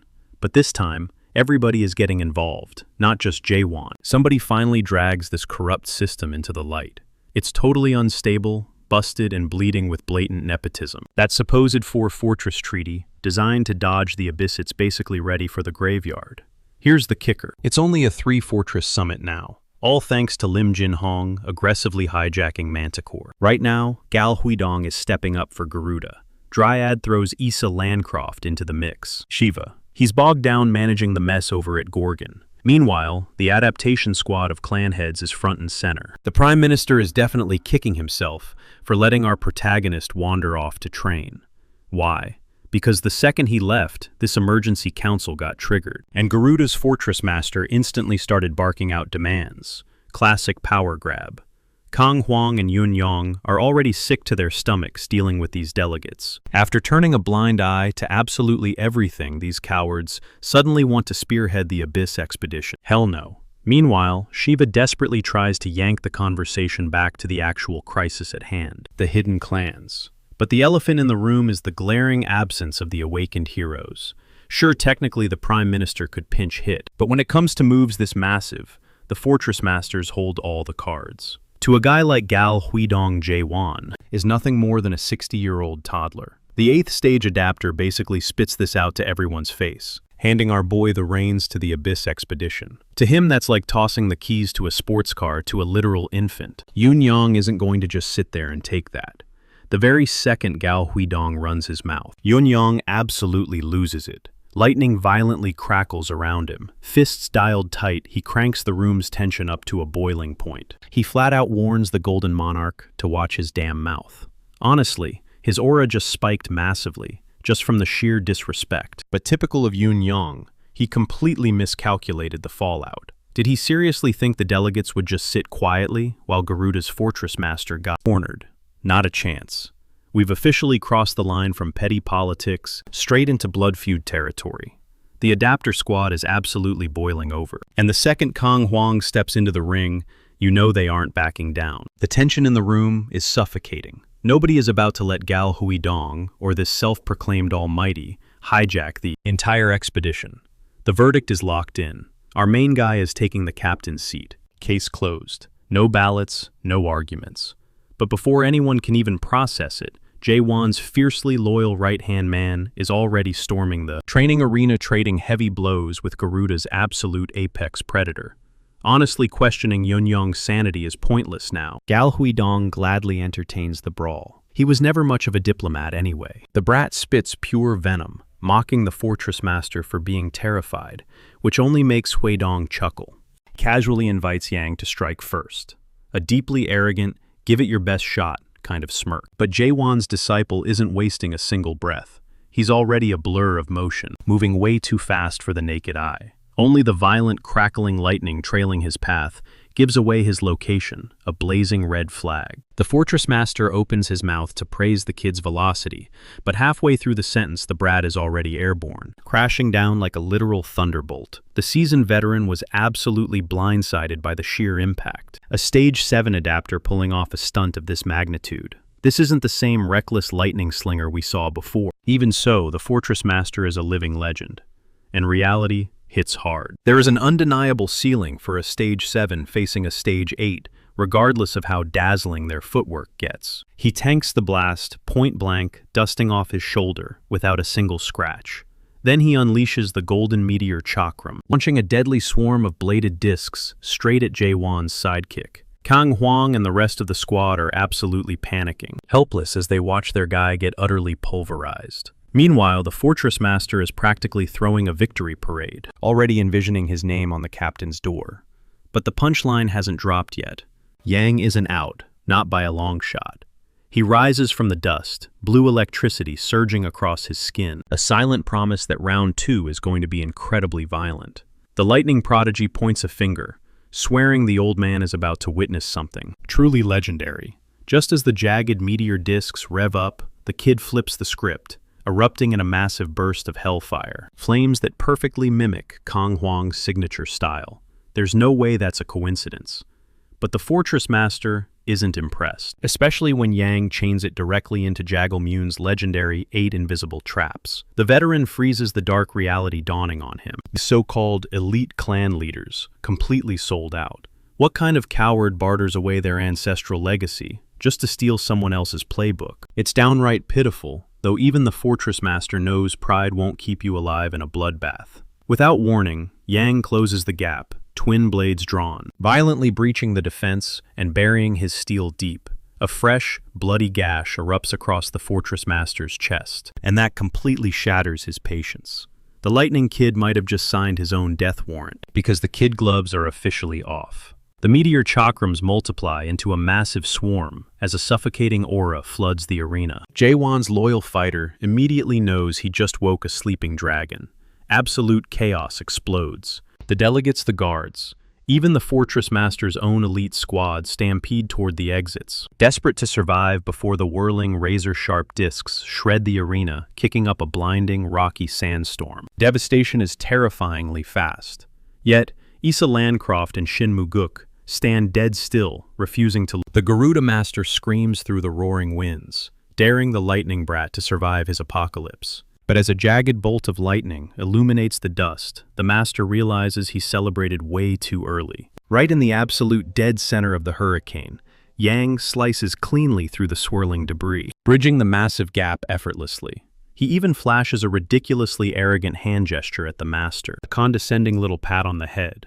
The storm-shredding kid intercepts the meteor chakram, using the servant clan leader's legendary cloud, Dragon Series, Heavenly Sword Strike. In a literal fraction of a second, the tip of his dagger is resting right between the Fortress Master's eyes. Shin Muguk finally leaps into the fray, waving his arms to shut this absolute bloodbath down. The mediator scrambles to de-escalate the tension, firmly reminding the bleeding Master that the fight is already lost. There is absolutely no reason to unleash the guardian hornbeast, Garuda, a literal anti-god weapon of mass destruction. The Garuda head honcho yanks himself back at the last possible second, narrowly dodging absolute. Throwing in the towel, the Fortress Master openly respects Yang's sheer nerve on the battlefield. With the dust finally settling, Muguk steps up to the plate, declaring that since Garuda tapped out, the floor is wide open for the next captaincy contender. He even throws a casual invite Issa's way, though she just maintains her trademark stone-cold glare. Out of nowhere, Jagu Kriong bolts straight across enemy lines. Muguk blinks, totally blindsided by her sudden move. She loudly proclaims her defection, fully banking on the fact that the winning odds just flipped. A booming voice shatters the silence at the training ground gates, calling Muguk out. Enter the Stage 9 adapter himself, the Jade Mask, Golden Monarch, Bang Chonil. Our main guy remembers this massive jerk all too well, from the Chaos Realm, the notorious thief who swiped the sacred fruits. Hundreds of years back, both Jurgyeon Shiva and Muguk are itching to know what dragged him all the way to Gorgon, especially after the massive stunt he pulled. Catching the murderous glares, Chonil waves it off, urging them to just bury the hatchet. He insists they focus on the here and now, extending an olive branch for Muguk to join his ranks, casually dropping that the Steel Monarch actually misses him. Shin Muguk is paralyzed by the sheer patheticness of it all. What's worse, Hyoyu actually taking Chonil in, or Chonil bowing like a lapdog to the Steel Monarch. The masked man just smirks, praising Lord Huyu's endless mercy, while mocking Shin for dwelling on ancient history. In the Jade Monarch's twisted mind, fellow martial artists ought to be watching each other's backs. Muguk delivers his counter-argument in the form of a lethal sword slash. 9 centuries of pure, unadulterated betrayal ignite his blood. But the Jade Monarch casually deflects the steel blade with his bare knuckles, shoving the veteran backward. Shin's mind races, desperately, trying to fathom how these snakes actually sweet-talked the Priestess clan leader, along with the Garuda and Dryad fortresses. Chonil merely gives a dismissive shrug. He brushes it off as a simple tribute, paid for good advice. A friendly little showcase of teamwork. Catching another furious swing with a single palm, he boldly states that the Gorgon Fortress Master and his stubborn loyalists are the real villains here, blinded by some laughable, impossible dream. For the first time in centuries, the ice in Muguk's veins completely melts into blind fury. He spent lifetimes playing the stoic voice of reason, but that iron control just shattered. Issa Landcroft watches from the sidelines, fully believing his rage is completely valid. Suddenly, her mind drifts back to a secretive chat with Hyoyu's top fighter. The assassin had materialized from the darkness to confront the Dryad Fortress Master. In that memory, Issa looks agonizingly conflicted, wrestling with her own morals. But the shadowed warrior sharply reminds her that the Forbidden Heaven isn't their actual problem. The true terrifying threat is the brand new Gorgon Fortress Master. This isn't some random paranoia either. When the Steel Monarch himself paints Jae-hwan as a walking disaster, listen, our boy has been tearing through the realm, hell-bent on uniting all of chaos for some wild reason only he gets. And naturally trailing right behind every massive threat he brings is that stubborn, blinding hope for a better future. But if our protagonist successfully drags the chaos factions together, rivers of blood will inevitably pave the way. Hyoyu's warrior hits Issa with the hard truth she already knows, this deep down, and playing dumb won't save anyone. She has 960 long years of survival to back up his dark prophecy. He even weaponizes a tragic incident from 90 years ago just to hammer the point home, desperately trying to shatter her hesitation. And it works. She hardens her resolve, determined to never let history repeat its ugly cycle. Whatever dark alliance they forged in that memory, it centers entirely around the upcoming Fortress Summit, slated to kick off in barely 7 days. Snapping back to reality, it's brutally obvious that Muguk is fighting a losing battle against Chonil, swatting away razor-sharp strikes with an open hand. The Jade Monarch coldly advises the grizzled veteran to just lie down and quit. Muguk pivots, unleashing the devastating Heavenly Sword technique, but Chonil doesn't even blink. He just smirks. The smug royal catches the ultimate attack with a bare, clenched fist. The sheer power gap between a Stage 8 and a Stage 9 adapter is absolutely sickening. Chonil leans in close, mocking Shin to go grind some adapter skills and level up before he ever dares cross swords with him again. With blinding speed, the monarch buries his palm deep into Muguk's chest, launching the seasoned warrior violently through the air. The hit doesn't look flashy, but it drops Shin completely unconscious on the spot. Jagukryong stands frozen in absolute terror, utterly horrified by the godlike strength of these monarchs. But the true nightmare, this jade-masked freak, the supreme ruler of the 12th region, is merely a subordinate.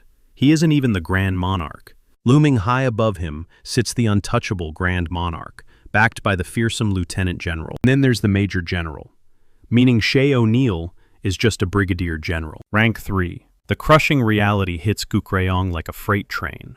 They've been dreaming of an abyss expedition, like toddlers trying to box with untouchable giants. The forces of chaos never even stood a ghost of a chance.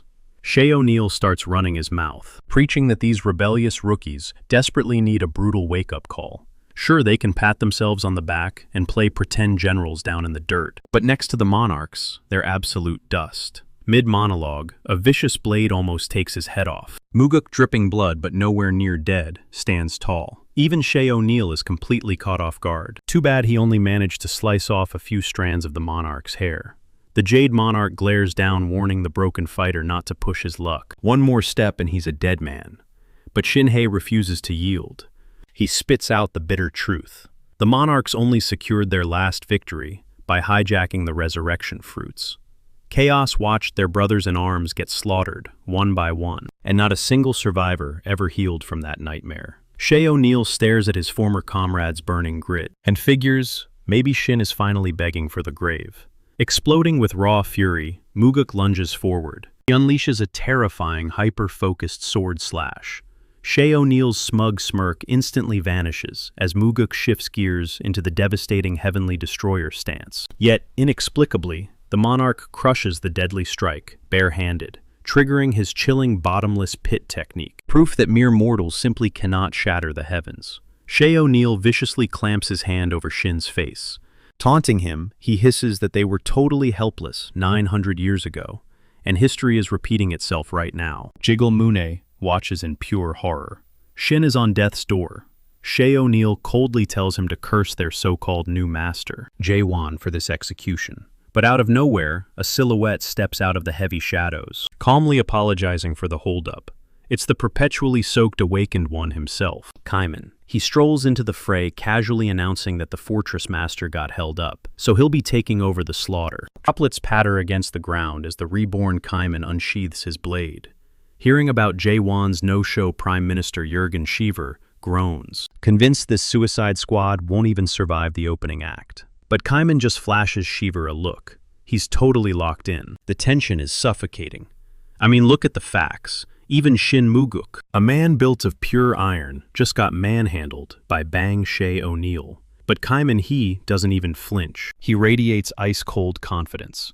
Without missing a beat, he orders the clan leaders to grab the survivors and run, telling them to get as far away from this meat grinder as physically possible. Jigal Mune argues back, insisting they'd have a better shot jumping O'Neill together. But Kaiman is playing chess while everyone else is playing checkers. He steps up, ready to butcher this jade-faced bastard solo. Kaiman knows exactly who's hiding behind that pompous golden monarch mask. What Bang Shay O'Neill fails to grasp, at least for a split second, is who he's staring down. Then the realization hits him.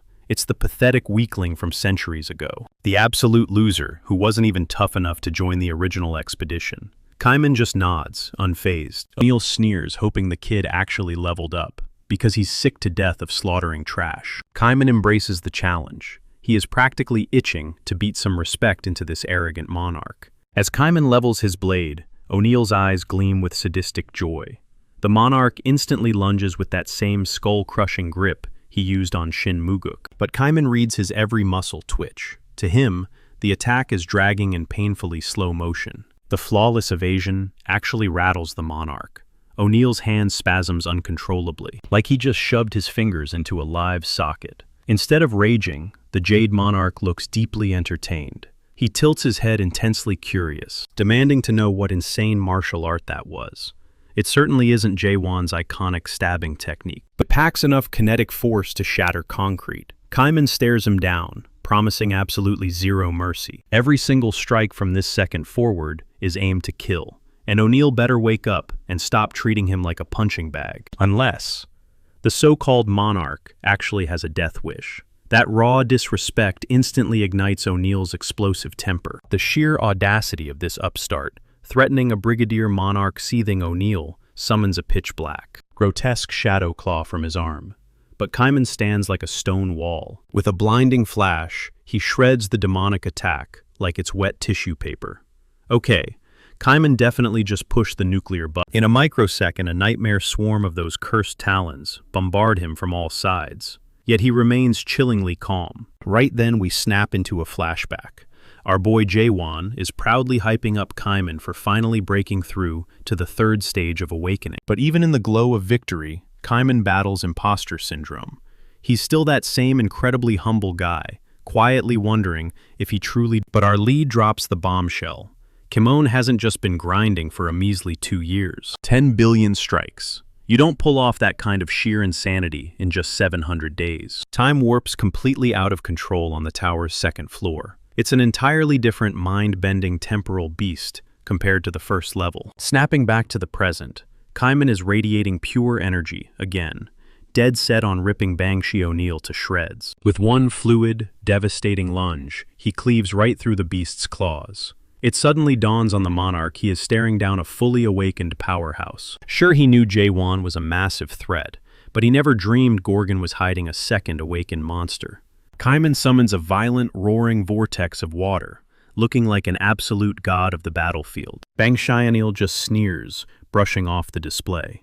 But as the towering tsunami crests, Kaiman explodes forward with a bone-shattering strike, blasting through the current like a living torpedo. Pure dread bleeds into Bang Xianil's expression, right as the tidal wave slams into him, completely drowning his earlier cockiness. Torrents of water shatter against the arena, flooding the earth. Through the mist, Kaiman stands victorious, his blade drawn. Bang Xianil collapses to one knee. That royal superiority utterly shattered. Kaiman steps up to deliver the killing blow, but Yegu Kriung, head of the priestess clan, suddenly blocks his path. Kaiman frowns. She's flipping allegiances like this is just some twisted game. She orders him to back off, warning that a pathetic 2 years of training won't let him defeat a monarch. If this were the Kaiman of the past, yeah, those words might have actually rattled him. He probably would have second-guessed everything. But the guy standing here today, not a damn chance. He didn't just train for 2 years. He's been bleeding in the trenches for 200 years, shattering his own limits inside that tower, over and over, evolving into a completely unrecognizable force of nature. Kaiman unleashes a savage, spiraling death strike, meant to execute the Jade Monarch. The blast is wildly destructive, obliterating the entire blast zone. Jurgen Shiver and the rest of the crew just stand there, completely paralyzed, finally grasping the terrifying caliber of monsters they've raised. It finally clicks for Shin Muguk. Kaiman actually pulled it off. He genuinely slaughtered the bastard. Suddenly, the truth hits the rest of the group. Our hero didn't bench himself just because he was running late. Jawan realized his team was using him as a crutch, and he knew it was high time they carved out their own victories. Kaiman just broadcasted exactly how lethal they've all become. That entire showdown was an absolute slaughter. The shockwave of this news is blowing up everywhere. Kaiman, warlord of the Southern Sea Clan, didn't just survive a clash with the Jade Monarch. He put him in the ground for good. That is the kind of headline that rattles the entire continent. Issa Landcroft is skimming the reports right as Kaiman walks in, and her eyes are still swarming with inner conflict. She doesn't bite her tongue about her real worries, though. She is terrified that he is seriously planning to ally with Jae-won against the powerhouses at the Regeneration Palace. Sure, butchering the jade-masked Golden Monarch was a massive flex. But let's be real, that guy was nothing more than a brigadier general. That is rookie-level garbage compared to the looming threats. The Supreme Monarchs exist in a horrifying league of their own. Moving forward, every single step means colliding with titans that will make that last guy look like a pathetic tutorial boss. Our boy doesn't even flinch. He is dead sick of being chained down by his own history, suffocating in a prison of regret and self-doubt. The last time they were in the abyss, 900 years ago, he choked. But today, there is zero hesitation. Issa stares at him, thoroughly blown away. He is entirely stripped of the man who used to drown in his own insecurities. The Kaiman standing right in front of her has totally rewritten the script. That suffocating hesitation he dragged around is dead and buried. Now he is the one charging ahead, his eyes burning with absolute resolve, dragging everyone else forward with unbreakable conviction. She leans by the window, staring out at the sprawling city wrapping around the Tower of Nightmares, pulsing with raw ambition. Sure, folks call it the Artisan's Tower these days, but to her, it is the exact same brutal cycle. Gaining power through tower climbing isn't some groundbreaking concept, yet Kaiman's transformation makes zero sense. This place isn't functioning like your standard cultivation gauntlet, with mass-produced items or standard climbers. None of that exists here. And then, it hits her like a truck. The sole reason for his massive glow-up has to be that very tower. He must have conquered it, shattering every conceivable limit he had. He's dead set on showing the Dryad Fortress leader that this isn't smoke and mirrors, no cheap parlor tricks. The masquerade is officially over. These folks are sick of fleeing. Every single soul trapped in chaos is ready to bleed for their right to breathe, rather than groveling on their knees. She remains absolutely glued to the spectacle unfolding below. We aren't just talking about bloodthirsty tyrants like Yun Yang and Kang Huang flooding the avenues. Right now, everyday folks, the quiet masses, are marching forward. It paints an oddly breathtaking picture. Following 9 centuries suffocating under a massive delusion, they are fiercely committed to forging an authentic reality. Something neither stolen nor gifted, but undeniably their own. Cutting away, Jae-won and Chong-hyo share a hushed exchange, resting next to a glassy lake. Jae-won casually mentions that the Three Fortress Summit must have wrapped up already. Chong-hyo nods along. Before the chat pivots straight to Kaiman, Jaewon pokes the bear, joking that Kamen might actually pack a heavier punch than his veteran buddy these days, striking a serious nerve with Chong-hyo. He visibly bristles at the jab, yet deep down, he knows the harsh reality. This rookie, hundreds of years his junior, would likely mop the floor with him head-to-head. Suddenly, Jaewon drops the playful act. Why hit the reset button entirely? Chong-hyo's original awakening was an absolute nightmare, a savage, soul-crushing ordeal. He stalled out completely before ever tasting that third phase, pulling the ripcord right at the finish line. Today he craves an untainted root, a pure metamorphosis, rather than one drenched in bitter remorse. Chong-hyo drifts off into haunting flashbacks from his days trapped inside the crack, recalling endless nights, dragging his battered body through the sludge, echoing one wretched command: dismantle, no deviations. Zero liberty, only a macabre fight for survival, wrapped in a crimson storm. It started with dismantle, followed closely by assemble, culminating in total self-surrender, a suffocating loop so mercilessly strict it felt eternally etched right into his very marrow. We catch brutal glimpses of him utterly drenched in gore, grinding through that exact same ritual on an endless loop. He fully acknowledges there was nothing enlightening about it. That place was just a glorified slaughterhouse. Back in those days, whispering dismantle left absolutely zero room for doubt, relying purely on raw animal instinct. Surprisingly, the assemble phase didn't torture him. His mind was too hollowed out to process emotion. But Jaewon, that dude's entire life force, is fueled by interrogating the universe. Every single step our main guy takes screams, why? He interrogates existence, the cosmos, his very reason for drawing breath. Why that relentless curiosity shreds him from the inside out. We even catch a chilling shot of that unnatural lunar eye, framing our hero as he marches across a wasteland choked in razor wire. It's a barren stretch overflowing with silent agony and lingering mysteries. Even his supposedly exclusive mental landscape offers zero refuge. The suffering in there is violently authentic. Completely out of nowhere, Chong-hyo demands to know Jaewon's actual age. It sounds totally off the wall, but he caught wind from Mitchell regarding the third floor reaching total completion. Mitchell let slip that the time dilation up there is absolutely mental leagues heavier than the second tier. Yet Jaewon seemingly spent a mere 48 hours inside. So what's the real body count in years? The jaw-dropping answer? 1,000 years. He's undeniably thrown more strikes in the dark than he's inhaled oxygen in the real world. Chong-hyo is completely paralyzed by this revelation, though he flat-out refuses to stroke Jaewon's ego over it. In his eyes, our protagonist is nothing but a cocky brat dragging around a flashy moniker. Still beneath the surface, it seriously rattles his cage. This freak endured 10 centuries of pure torment and still walks out looking absolutely starved for more. What kind of monster is he? Abruptly, Jaewon rises to his feet, declaring that they are making a beeline for the Resurrection Palace. It's the sole battleground left that could potentially give him a decent sweat. Chong-hyo strongly advises holding off until Gorgon can pump out more awakened weapons like Kamen, but our lead has already mapped out every tactical outcome. He's fully aware those monarchs aren't chilling on their thrones, waiting for rookies to level up. If they drag their feet, the enemy draws first blood. The strategy is brilliantly straightforward. Strike hard while they're caught sleeping. He isn't aiming to burn the fortress to ash. Merely snatch up the high-value assets hidden inside the Resurrection Palace. Chong-hyo instantly connects the dots. Their true mark is the mayor's prized relic, a mystical object that completely erases the boundary dividing the breathing from the buried. On top of that sits the narrow gate, a living corridor straight down into chaos. If they manage to shatter that doorway, the monarch's absolute monopoly crumbles to dust. Not wasting a single heartbeat, Jaewon and Chong-hyo march directly toward Manticore. It's ground zero for their assault on the Resurrection Palace. Chong-hyo can taste the incoming danger. They are essentially strolling blindfolded right into a kill box, specifically designed for Jaewon. But honestly, that's just business as usual. And our guy? He strolls right up to those massive doors, kicks them wide open without batting a single eyelash, and drops his signature line.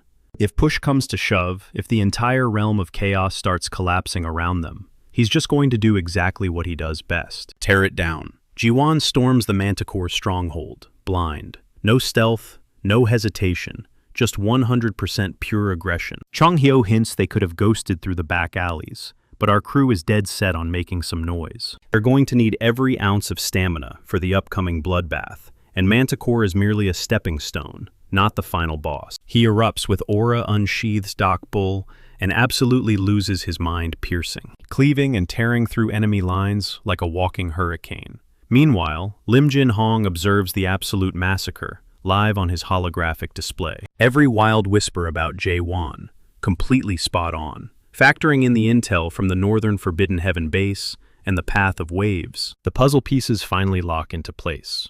If only someone had dropped this highlight reel on his desk a little sooner. The irony is thick enough to cut.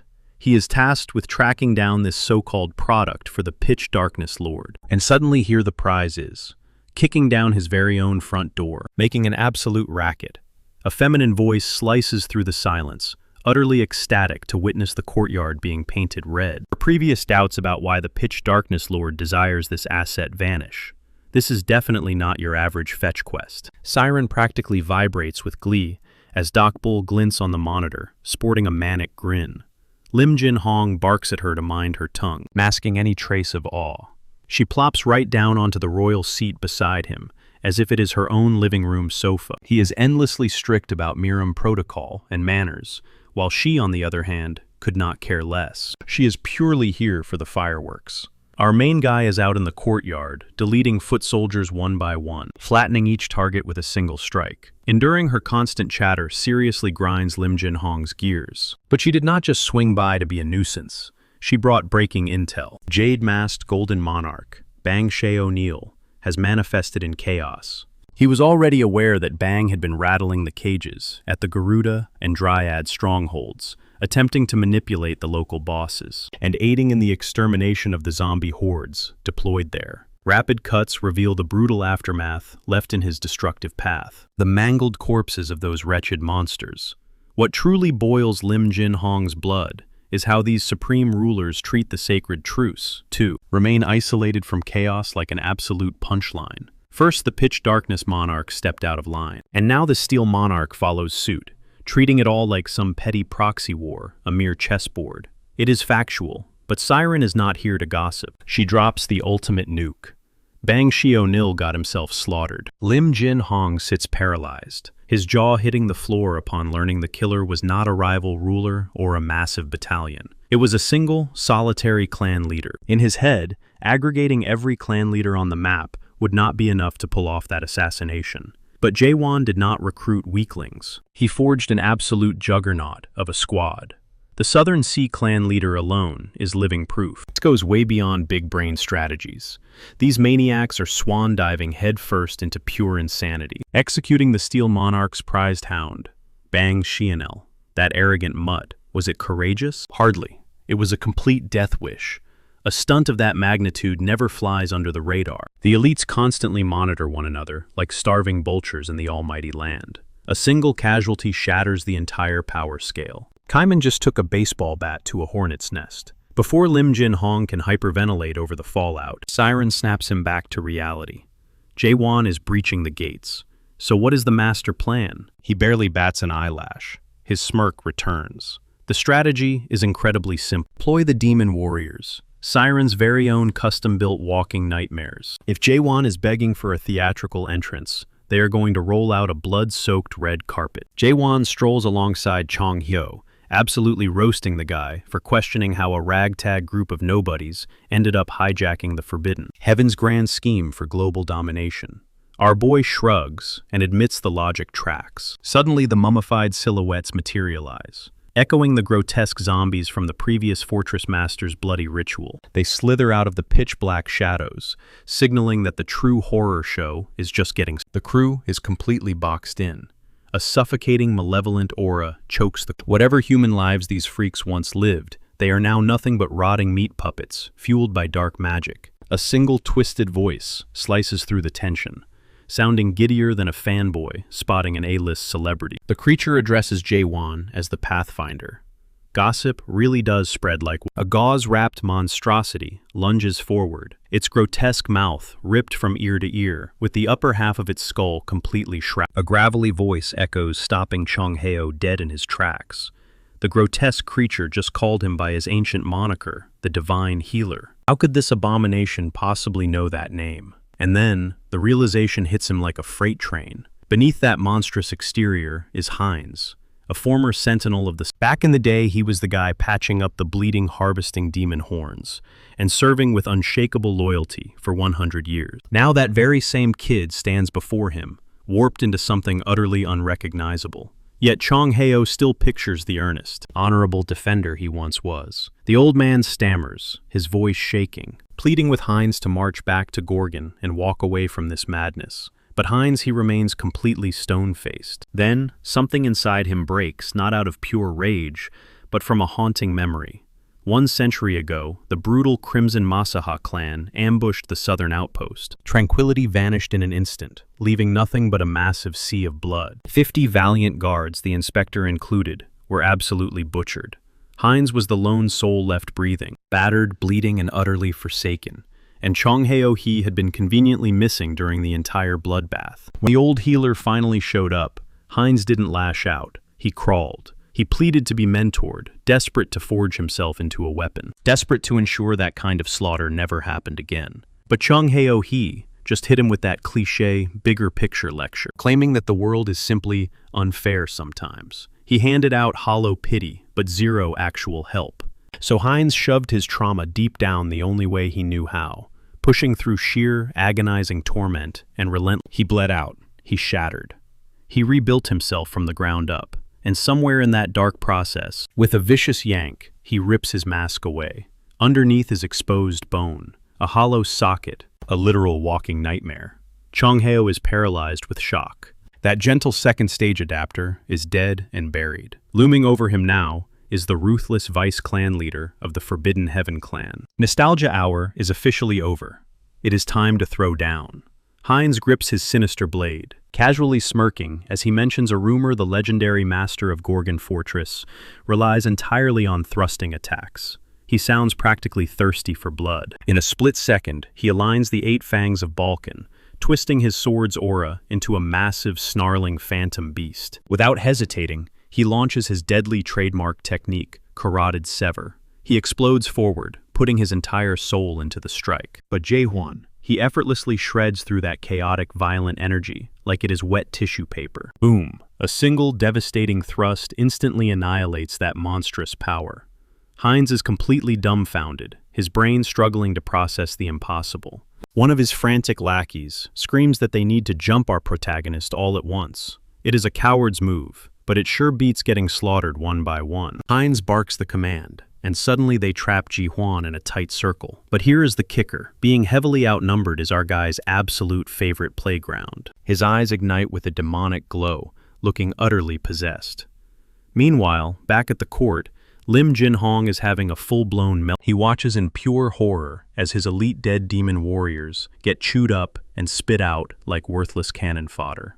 It is an absolute bloodbath. He realizes the only shot they have at dropping Ji-hwan is if he steps onto the battlefield himself, a monstrous heavy hitter rivaling the monarchs. Because yeah, our protagonist is a walking nuke, but if they swarm him with enough overwhelming force, even a legend might bleed out. But there is a massive problem. Ji-hwan is still the prized creation of the pitch-black monarch. Going all out against him is basically declaring war on destiny itself. If they screw this up, it won't just be a tragic loss. It will completely obliterate their entire foundation. Panicking Lim Jin-hong screams for Siren, demanding her help like she owes him a massive favor, but she is absolutely having none of it. Seriously, this dude is She was the genius who cracked the code on the Spirit Stone. She was the one who gifted him that massive black cloud power-up, and literally engineered the entire undead demon warrior battalion from the ground up. And now, he has the nerve to demand. She does not even waste her breath with a reply. Instead, she violently snatches his face, her fingers digging deep into his cheeks, ready to force a deadly pact, completely ignoring his protests. Back in the dirt, Ji-hwan is piercing through the demon ranks, blurring past them at maximum velocity, executing flawlessly clinical strikes that the naked eye can barely track. And watching this, Heinz's toxic hatred boils over. He is losing his mind over the fact that this 60-year-old punk has reached absolute god-tier status in a fraction of the time he spent suffering for 200 years. The corrupted warrior literally morphs into a living nightmare. Whatever creepy facade he had going on earlier was child's play compared to this. His body violently erupts. Sickening tentacles explode from his jaw. His remaining eye ignites with hellish flames, proving that his earlier calm metamorphosis speech was total garbage. Complete nonsense. Heinz is still drowning in an entire century of agonizing fury, finally letting it drag him completely past the point of summoning a grotesquely wicked spear staff. He unleashes a blind, savage charge straight at the distracted fortress master. But our boy easily sidesteps the brutal thrust. The impact literally splinters the bedrock. A shockwave so terrifying that even Heinz's own goons flinch. Heinz opens his mouth, ready to unleash another exhausting, self-righteous monologue about hard work. But Jae-won shuts that down instantly. No more talking, just a single, devastating thrust. His terrified subordinates are forced to watch as their Vice Clan leader's body gets absolutely shredded. Half his torso, erased in a flash. Meanwhile, Jae-won is genuinely baffled, wondering why every single villain in Chaos turns out to be the exact same breed of delusional meathead. The remaining grunts freeze in pure shock. Their unstoppable Stage 9 commander wiped off the map just like that. Our guy is completely out of patience. He is absolutely sick and tired of these hypocritical, for the greater good speeches. Bam! Another flawless, blinding strike carves straight through the shadows, illuminating the blood-soaked battlefield. As for the dying commander, he is dragged headfirst into Jae-won's terrifying mental landscape. A brutal, inescapable. These arrogant fools, who think a little suffering makes them righteous, are about to taste true despair. Floating above that colossal, unblinking eye, reveals the absolute definition of hell to Heinz. Even this stubborn warlord, a man who refused to bow before any god, cannot ignore the suffocating weight of the agony Jae-won endures every single second. This is the horrifying, isolated domain of a true awakener. Exactly how it manifests to anyone foolish enough to resist his will. That titanic, all-seeing eye staring down at them. It is no exaggeration. Is this agonizing nightmare what our boy faces every single day as his life fades? Heinz wonders if holding on to his twisted sense of justice would have, but his final realization shifts entirely. He stops seeing a hero and starts seeing Jae-won as an absolute, the most terrifying, unbreakable predator in existence. As the last shreds of Heinz's ruined body, reality violently snaps back into focus. The surviving demonic grunts are left trembling, eyes wide because with that one catastrophic lunge, he practically severed the entire history of the Manticore clan in half. Watching from the sidelines, Chung-hyo realizes calling that technique a strong thrust is a joke. A strike like that, it deserves to be crowned the world thrust. Still, our hero couldn't care less about slaughtering these shivering nobodies. His gaze is locked dead ahead, aiming straight for the Resurrection Palace. Chung-hyo, ever the sharp-eyed veteran, notices something terrifying. Every single thing Jae-won's blade grazed was sheared perfectly in two, each severed edge faintly infected by the chilling aura of his unique world. How the hell did he pull that off? Our boy just casually waves it away, brushing it off as just another basic thrust. But Chung-hyo knows better, he suspects. This monster is dangerously close to shattering the self-surrender stage of awakening. But before they can celebrate, a suffocating heavy wave crashes over them. Both instantly detect the spiritual pressure of a lieutenant general ranked monster. Before the old man can even utter a warning, the very fabric of space and time around our heroes begins to violently twist. And you'd think the experienced elder would recognize this immediately, but he's a step too slow on the uptake. Finally, it clicks. This is a transcendent ranked spatial teleportation skill. A sudden rip in space, and a surprisingly cute girl appears. Enter Siren. Smirking, she admits she's genuinely impressed that the surviving remnants of the fearsome undead demon army are visibly trembling. Annoyed by the interruption, Jae-won flat out demands to know who this random piece of work is. Siren, equally offended and totally amused, asks if he's been living under a damn rock. Seriously, doesn't he even tune into this week's Top 10 or catch the Tower of Tower broadcasts? How on earth could anyone not recognize the fabulous Siren well? As it turns out, Chung-hyo, blushing furiously, mutters that literally every single man roaming Chaos knows exactly who this woman is, despite her youthful, innocent appearance. She playfully calls the old man a perceptive child. Then she clicks her tongue, scolding them for failing to address a mare by her proper racial title. After all, manners are the standard around here, She playfully flicks his hat, finally dropping the mystery and formally introducing herself as Siren Armeld. It suddenly clicks for Jae-won. This is the dream demon mare spearheading the rebellious Forbidden Heaven clan uprising. As the fortress master, he has a million questions to ask, but honestly, he's got far bigger fish to fry and tries to brush right past her. Siren, unfortunately, is operating on strict orders. Her one and only mission is to sabotage his momentum and stop his deadly advance, completely dead in its tracks.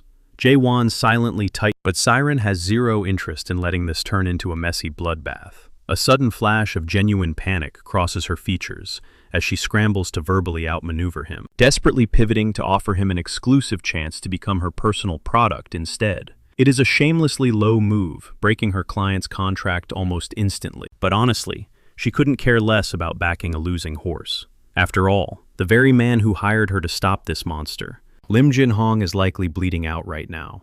If he isn't already a corpse, utterly obliterated in the collateral damage of that manticore-shattering strike. Cut to Jin-hong violently slumped across his shattered throne, his entire grand court reduced to absolute rubble around. Smirking Siren promises Jae-won that if he agrees to join her side, she will happily develop amnesia regarding her previous promise. Before she can even finish pitching her deal, his ruthless blade nearly takes her head clean. She barely bends backward, dodging death by a literal millimeter. Make no mistake, though, our protagonist isn't just swinging blindly. He might come off as a stubborn brute who completely ignores people, but his combat instincts are dialed up to 11. He can vividly feel it pulsating now.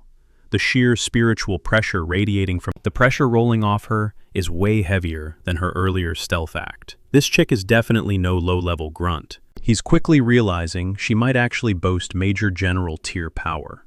Yet her game plan is surprisingly diplomatic, trying to reason with him, dropping a chilling warning that if the pitch darkness monarchs are already on the prowl, he is dead meat. The deal is simple. Agree to become her exclusive asset, and she'll pull the necessary strings to stash him off the grid, completely out of harm's way. But our guy doesn't even entertain her little ultimatum.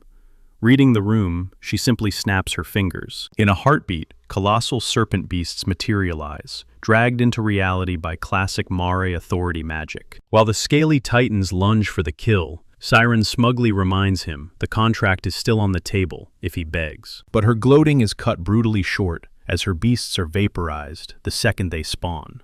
Chang'el quickly points out that playing defense is a losing game. They desperately need a counteroffensive. The mare needs to be taken off the board. Our protagonist isn't one to hesitate. He brutally drives his blade right into the earth, whipping up a massive dust storm and fading seamlessly into the debris. Siren actually hands it to him, praising the slick evasion, smirking that hiding only delays the inevitable. But he didn't pop smoke to run away. He's maneuvering for the kill, while she sits back scanning her holographic displays. He's already closing the gap to her high seat. She whispers to herself that his instincts are terrifyingly sharp. Yet before she can even process that thought, reality hits her like a freight train, bursting straight through the smoke screen. Whatever grand scheme she had brewed, he just tore them to shreds.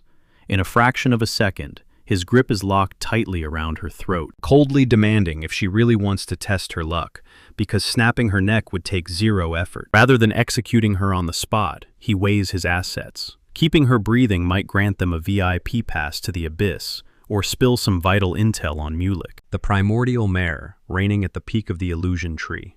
He casually offers to drag her back to Gorgon, but she just cackles right in his face. Blurring like a phantom, she slithers out of his chokehold, touching down gracefully and shaking her head like she pities his naive optimism. The swordsman is left suspended in midair, scanning the area to calculate how she gained so much distance.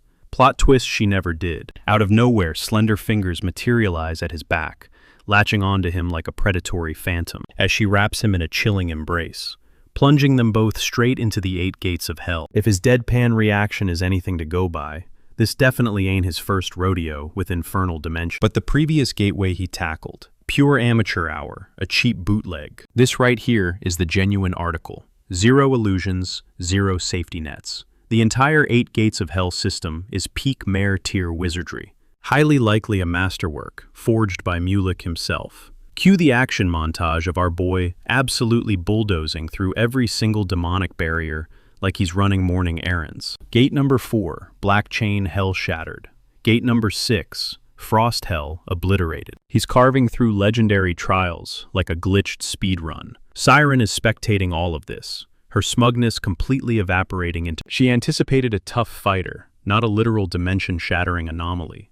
Her voice cracks as she screams, demanding to know if he even qualifies as human anymore. While Jae-hwan, completely unbothered, just coldly invites her to lay every single trump card on the table so he can wrap this up. But the Nightmare Express is just shifting gears. The next dimensional tear splits open, seething with a writhing mass of limbs, projecting a brutal slaughterhouse ripped straight from his own dark past, blood-drenched flashbacks, overflowing with crushing survivor's guilt and deeply... Siren triumphantly declares that 0 souls have ever survived the 7th gate.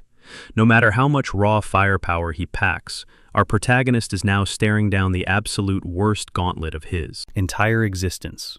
Then, without warning, a phantom strikes a perfect mirror image of his younger self, glaring dead into his eyes and aggressively questioning his very identity. In a split second, he is violently dragged into an agonizing psychological thriller, infinitely more lethal than any physical beast he's butchered. Our guy suddenly wakes up in the dead center of a maddening mental arena, surrounded by a relentless army of his own clones, every single one ripped directly from a different, agonizing chapter of his shattered timeline. You've got the rookie variant, wide-eyed, untested, and incredible, the battle-hardened soldier, completely numb and decorated in scars. And the psycho fresh, still carrying that deranged, bloodthirsty glare. And the worst part, these aren't just cheap holographic tricks or mindless drones. These variants possess full, terrifying consciousness, 100% him. He instantly recognizes the true, sinister purpose of the 7th gate, absolutely pulverize the victim's sanity, long before it ever touches their physical body. He unsheathes his blade with 0 hesitation. The showdown kicks off, but staring at his own face isn't what truly guts him. It's the chilling reality that these echoes share his exact mind. They mirror his footwork, calculating his weak spots with that same ice-cold accuracy. We aren't looking at a standard boss battle here. This is a terrifying loop of pure self-destruction. Obsolete or not, every single phantom still packs his signature killing intent. Yet pure muscle memory hijacks his body. He has to draw first blood. No second thoughts. Luckily, most of these ghosts lack the polished mastery he's unlocked recently. They lunge and slash, but their strikes feel sloppy. He begins clearing the field, dispatching them with brutal efficiency, actively dodging their gaze.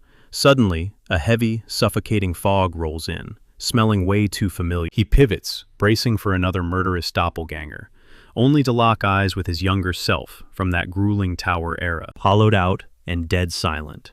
Except this version doesn't draw a weapon. He simply begs, pleading with our guy to just drop the blade. The ashen mist wraps tighter around them. None of this feels fake. The metallic stench of old bloodshed, of nightmares he buried deep in the dirt, clings to his throat. Gritting his teeth, he arcs his blade anyway, slicing the phantom in half. But as the body drops, he instantly recognizes the source of the fog. It's bleeding out from a core foundational trauma, the exact kind that physically strangles his chest.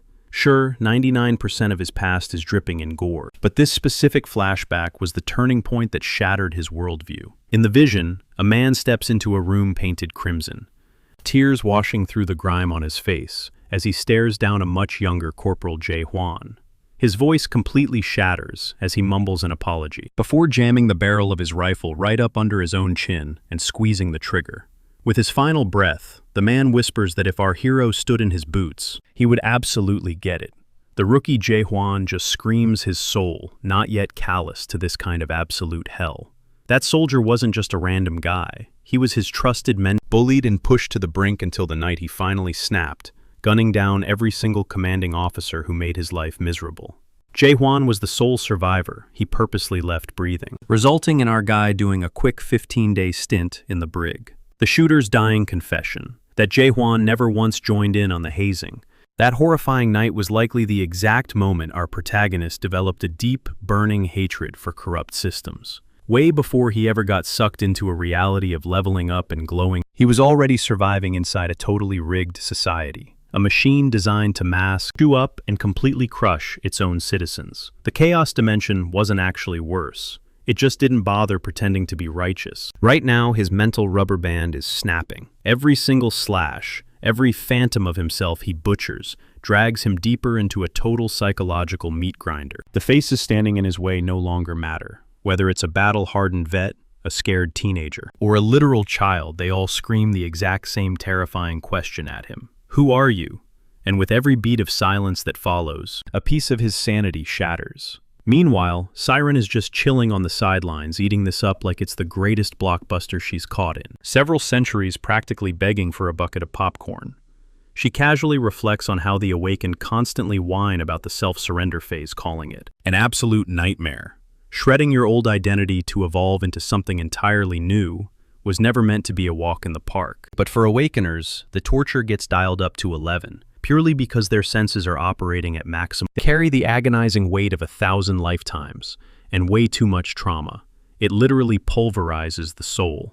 Chung Hyo is desperately trying to rip him out of the trance, screaming his lungs out and shaking him, but our boy is completely checked out. Hell, even the dream demons of the abyss have literally offed themselves in this exact spot, because the mental agony was just too brutal. And at his core, Jae-hwan is just flesh and bone, bulldozing his way through a customized hell designed for cosmic beings. This trial goes way beyond just slaughtering his own reflections on an endless loop. It's about being forced to watch every single memory rot away into dust, until there is absolutely zero proof he was ever alive. When you live a life this drenched in blood, memory loss is just part of the job description. The ghosts refuse to stop spawning.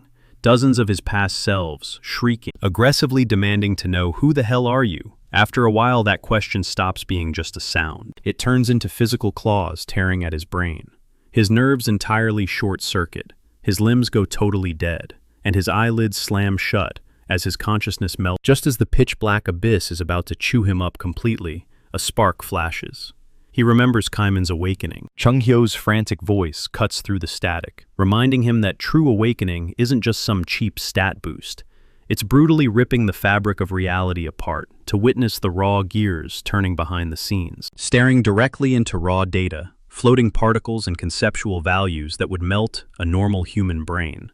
And the ugly truth hiding right at the dead center. The phrase sounds totally heroic on paper, but it's actually a venomous trap.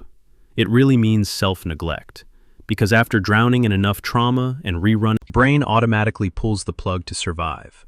You completely stop registering the agony. He begins free-falling into that exact flavor of apathy, a dead zone, where absolutely nothing matters anymore. The older reflections surround, entirely burnt to a crisp, with zero fire left in their souls. But then, breaking the silence, he murmurs something incredibly. It is totally fine to be completely broken. And in that exact microsecond, the suffocating white noise shatters into a Above him, the heavens explode into a blinding meteor shower of nostalgia. Flashes of his days on the old earth, visions of Yoon Jwan, and echoes of Imal Grichesk tear across the horizon. Each microscopic shard of his history blazes past like a breathing galaxy. The sheer visual weight of it threatens to crush him. The ultimate question lingers in the air. Who exactly is Jae-won? Even he cannot grasp the answer. And honestly, how could anyone after 2,000 brutal years of relentless bloodshed and survival, every single agony, every forged connection, and every jagged wound has woven itself into his He is the sum total of that magnificent chaos. Not a single memory. Right before his eyes, those scattered specks of illumination start linking together, spinning a radiant, pulsing web of raw energy. Suddenly the atmosphere warps with physical force. His absolute clarity, the legendary seventh gate, absolutely shatters, melting into nothingness, as if it had been praying for this exact. Siren is left completely paralyzed, her jaw practically on the floor. Nobody in history has ever pushed this deep. They definitely never did it with such terrifying grace. Our guy just stands there, his gaze utterly tranquil. The nightmare demoness literally cannot form words. Across 2 millennia of ruling minds, she has never witnessed a spectacle. The colossal barrier violently explodes, raining down as glittering fragments of glass.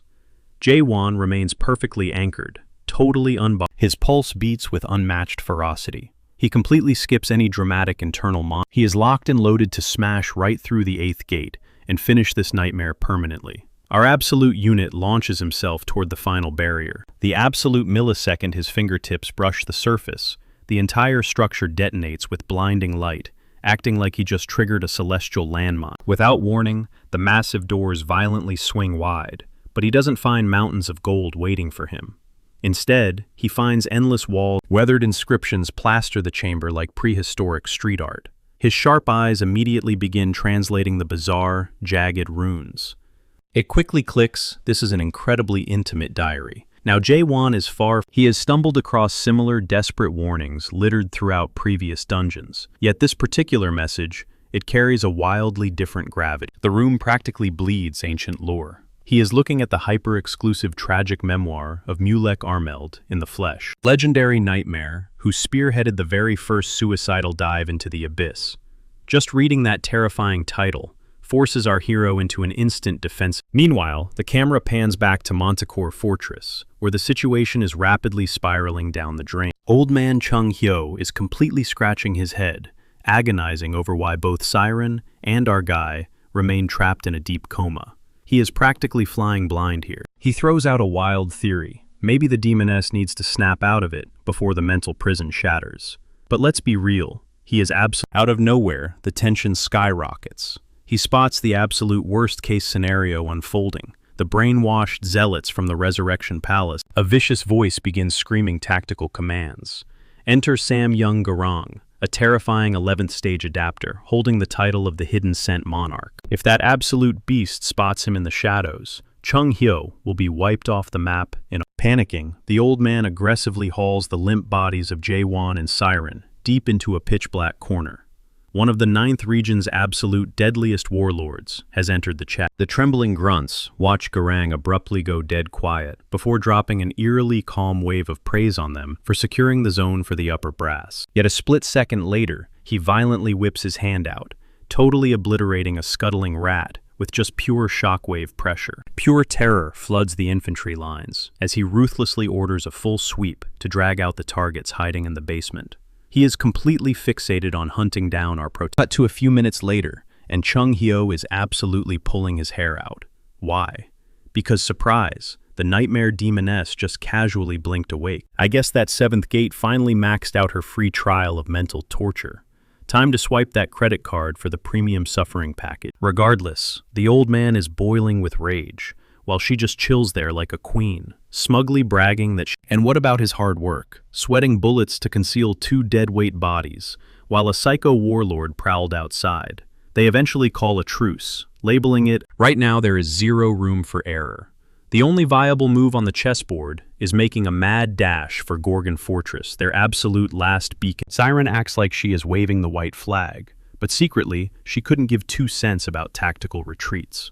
Her entire existence is now laser-focused on settling her highly personal score with Jae-won. On a side note, can we get a massive round of applause for Chung Hyo Sure?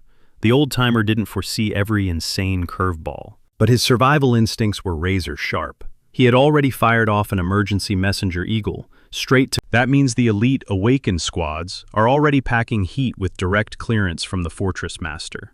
The Carpe Diem Guild just got the ultimate green light to storm Manticore. Their objective is crystal clear. Manticore has officially collapsed into enemy hands, so skip the diplomacy. They are ordered to absolutely bulldoze the Resurrection Palace Syndicate, burying those fanatics alive if necessary. The palace goons are about to be turned into a bloody history lesson. Heavy hitters like Kainen and Shin Muguk roar out battle cries, leading the vanguard straight into the meat grind. The long-awaited hour of ruthless liberation has finally ticked down to 0. And let me tell you, 300 heavily armed elite awakened powerhouses are frothing at the mouth for a fight rolling out right alongside the legendary chief. Jagul Mayun steps onto the battlefield dead set on victory. But the second they arrive, reality hits hard. Sam Yongarang is already standing there waiting for blood. Ice cold as always, he immediately spits venom. He laughs in their faces, mocking their delusional ambition. Did they really think they could win? He sneers that they should have just bowed their heads, accepted their place, and hid behind their pathetic walls. What unfolds next is pure carnage. Garang unleashes a single, earth-shattering strike. The resulting shockwave blasts the front line away like ragdolls. The air freezes. This monster is playing in an entirely different league. With chilling calmness, Garang orders them to scatter or get slaughtered. But the vanguard refuses to back down. Konghwan Yun Yang and the heavy hitters dig their heels into the dirt, refusing to yield. Whispers spread through the ranks to rush the monarch directly. Gutsy. Absolutely.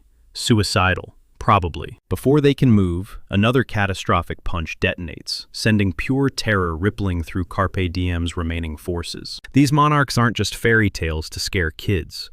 They are walking nightmare. And that supposedly flawless elite squad from the Resurrection Palace, they look completely pathetic compared to what our guys expected. Realizing this is a total bloodbath, our crew calls for an immediate fallback, just as Garang drops another devastating blow. 10 agonizing days bleed by.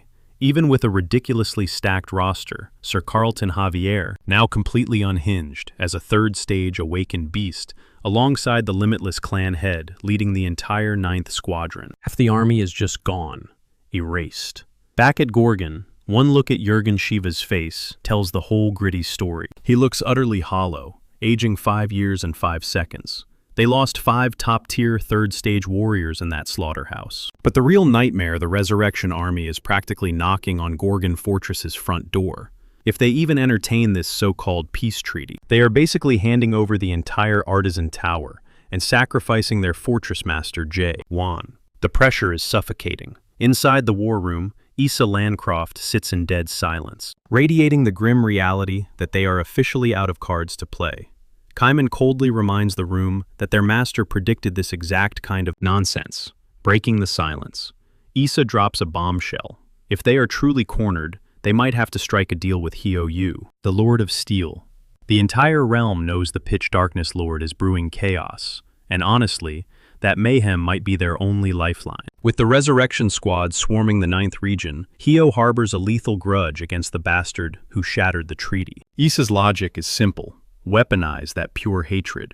But Jurgen violently shoots the idea down, stating the glaringly obvious: they butchered Banshee O'Neill. Hell, Kaiman just executed the Jade Mask Golden Monarch a few days ago. You don't just sweep that kind of bloodshed under the rug. But then again, when dealing with monarchs, death is just a temporary inconvenience. If you get flatlined in chaos after passing the narrow gate, you simply wake up in your original body back in the almighty land. Kaiman admits the theory holds water, but immediately draws a line in the sand. We don't beg those almighty land scumbags for anything. He locks eyes with Issa, making his stance crystal. Chaos protects chaos. No easy ways out. Meanwhile, our main guy is still dead to the world in his epic coma, while Siren, playing the role of the ever-vigilant nightmare, keeps her unblinking gaze locked on him like a stone gargoyle. You'd think they would keep the noise down around a comatose guy, but honestly, you could cut the anxiety in this room with a chainsaw. They've burned through days trying to rip Jawan back to consciousness, but the guy won't budge. Chung-hee is practically tearing his hair out, while Siren just lounges there, completely unbothered. He gets in her face, demanding to know what she did to him, and when the hell he's waking up. She waves him away like a fly, telling him to make himself useful if he's so panicked. Seriously, Siren. 10 days of her creepy magic and 0 pulse. And why is she even hovering around anyway? Everyone assumed she was a die-hard lapdog for the Pitch Darkness Lord, but she's completely done with that life. She witnessed something so wild, it rewired her entire perspective. Our hero might actually shatter all 8 gates of hell. That is absolute insanity, considering those gates were built to break nightmares, not squishy humans. Chung-hyo heavily doubts those gates could even make Jaewon break a sweat, but right now, blind faith is their only weapon. Siren casually drops that she taught the technique to the Savant clan, assuming any idiot could pull it off. Hardly anyone grasps how insanely impossible it is to survive those gates. Even in the rare freak scenarios where humans tried, it was always human-made gates, not actual nightmare magic. Mortal minds just aren't wired for this level of psychological torture. But Jaewon is built different.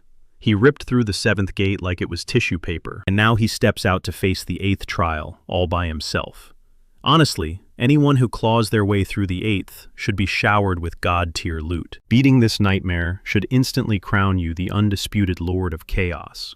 Instead, his grand prize is a beat-up, rusty relic left behind by her godfather, Mulek. Chung-hyo can barely wrap his head around that absolute joke of a reward, before bam! Our guy snaps awake, looking completely battered. The fiery scars of literal hell are still etched across his face. He drags himself up quietly, absorbs the situation, and marches straight into the Inner Fortress War Council. The tension in that room is suffocating, packed with cowards, ready to serve him up on a silver platter to halt Resurrection Palace from seizing the Gorgon Fortress. Chung-yo jumps in to block his path, fully aware that their commander's life holds way more value than some cheap peace treaty. But Ji-hwan just blasts right past him, without sparing a single glance over his shoulder. It is the ultimate flex, leaving everyone in the dust. Heavy iron doors of the inner chamber violently smash open. Ji-hwan storms inside, trailing a stunned Siren and Chung-hyo in his wake. Kangkwang, Kaimon, and Jurgen instantly perk up. Meanwhile, Issa Landcroft remains frozen in her classic deadpan glare. Kangwang and Kaimon barely get a second to cheer before he drops a massive bombshell. He is marching directly into the Resurrection Palace. The words hit Yun-young like a freight train. Kaimon immediately pushes back against the suicide mission, while Kangwang stands there completely speechless. The tension in the room absolutely skyrockets. Jae-hwan glares them down, snapping at everyone to wipe those pathetic looks off their faces. He is completely fine, and he has a solid plan. Yun-young steps right up, desperately reminding their boss that innocent people bled out fighting the palace's golden child. They died clutching onto hope, fighting for a true future, fighting for him. The Carpe Diem vanguard has evolved past a simple army. It is an absolute religion. Then his voice cracks as he admits how much he genuinely resents Ji-hwan. He hates him for sparking that dangerous flame of hope, because now nobody can ever erase it. There is absolutely zero going back, yet they are desperately lost without him. He needs to get it through his head. They just want their leader to stay put. They are fiercely willing to drag him back if he tries to walk away. But they are completely missing the bigger picture. Our lone wolf never planned on turning himself into a martyr. He is simply making it crystal clear that he refuses to be the sacrificial lamb. If they did not understand it a minute ago, they definitely get it now. He is not crawling to the Resurrection Palace to beg for mercy. He is marching straight up to their front door to burn the entire place down. And that is the entire grand master plan. The whole room just Issa and Jurgen. They just sit there quietly with "Here we go again" plastered vividly across their foreheads. The rest of the council completely freezes, violently trying to digest this absolute insanity right after the Carpe Diem massacre. Our guy lays down the law. No more stalling. They strike right now. Siren actually smirks, like she snagged front row tickets to a chaotic blockbuster. Jae-hwan could not care less about the impossible limit, and that is exactly the problem, since everyone else is still trapped by those rules. Yet remarkably, they fall right into line behind him. Fighters instantly start volunteering for the Suicide Squad, acting like they have been starving for this exact moment for 900 years. The suffocating air violently shifts into pure, explosive energy. He is insanely reckless, but his raw magnetism pulls everyone right into the hurricane. Then, right out of left field, he drops another bombshell. He is capping the hit squad at exactly 4 people. Chung-hyo and Kaimon are total no-brainers. But then, he casually tosses in an absolute wild card, Siren. Her smug grin instantly shatters as she realizes she just got drafted into this mess. Absolute gold. Siren immediately starts resisting. She loudly declares that she is sitting this one out. But everyone else is screaming about how a 4-person team is a death sentence, totally drowning out her. Frantic protests. Ji-hwan just keeps swatting their complaints away, stubbornly doubling down that he is Chung-hyo Kaimon, and Siren pack enough firepower to tear the palace apart. He orders the rest of the crew to stay behind and lock down the fortress. No matter how aggressively she curses him out, throwing a complete fit in the corner, he flat out ignores her tantrum. Issa Landcroft finally cuts through the noise with a harsh reality check. Will obliterating the Resurrection Palace actually save their chaotic world, or just trigger a massive apocalypse? Nobody truly grasps the fragile glue holding this dark dimension together. And if the ruling power collapses, thousands of bloodthirsty cults might rise from the ashes and shred the world to pieces. Yun-young slices right through the panic, declaring, "Screw world peace. Let's torch the palace right now and deal with the ashes tomorrow." The majority nods along, agreeing that smashing the narrow gate is mission critical. The fortress commander steps in, warning that hidden cracks into this realm still exist, even if they completely seal the gate away from the monarchs. Off to the side, Chung-hyo and Siren are bickering like a couple of toddlers, completely ignoring the literal doomsday hanging over their heads. Yun-young is practically pulling his hair out, totally mind-blown that those elite monarchs might gladly choose suicide just to crawl back into Carpe Diem. And then our main guy drops the one horrifying question everybody has been dodging. What if nuking the Resurrection Palace to dust does not even put a dent in the facing down monarchs? He isn't backing away from that nightmare. He is completely braced for absolute hell. Right then, Siren drops the games. She violently seizes his arm, slamming down her absolute refusal to join this suicide mission. Yet our guy barely blinks.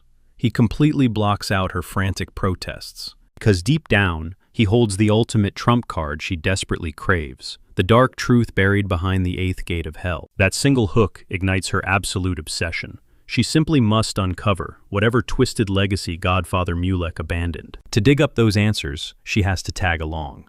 They hammer out a brutally straightforward pact. She lends her firepower, and he spills the 8th gate's hidden lore. With the terms set, the 4 of them march directly into her hidden workshop. Kaiman mocks the place as a creepy fan shrine. It is packed full with action figures, glossy posters, and an absurd pop idolist. Chung-ho groans while aggressively sifting through the scattered equipment, heavily whispering that celebrity status absolutely corrupts a person. Siren fiercely bites back, barking that Godfather Mulek forged almost every single piece, so if they hate the design, they can shove their arrogant opinions and keep their filthy hands off. She furiously punches commands into her glowing holographic interface, completely ignoring their relentless mockery. This sanctuary was meant to stay strictly locked down, but the critical warp engine required to breach the Resurrection Palace sits right here, so she is entirely out of options. Meanwhile, Chung-ho relentlessly fires off He uncovers a miniature tower, labeled the 10 trillionth regressor.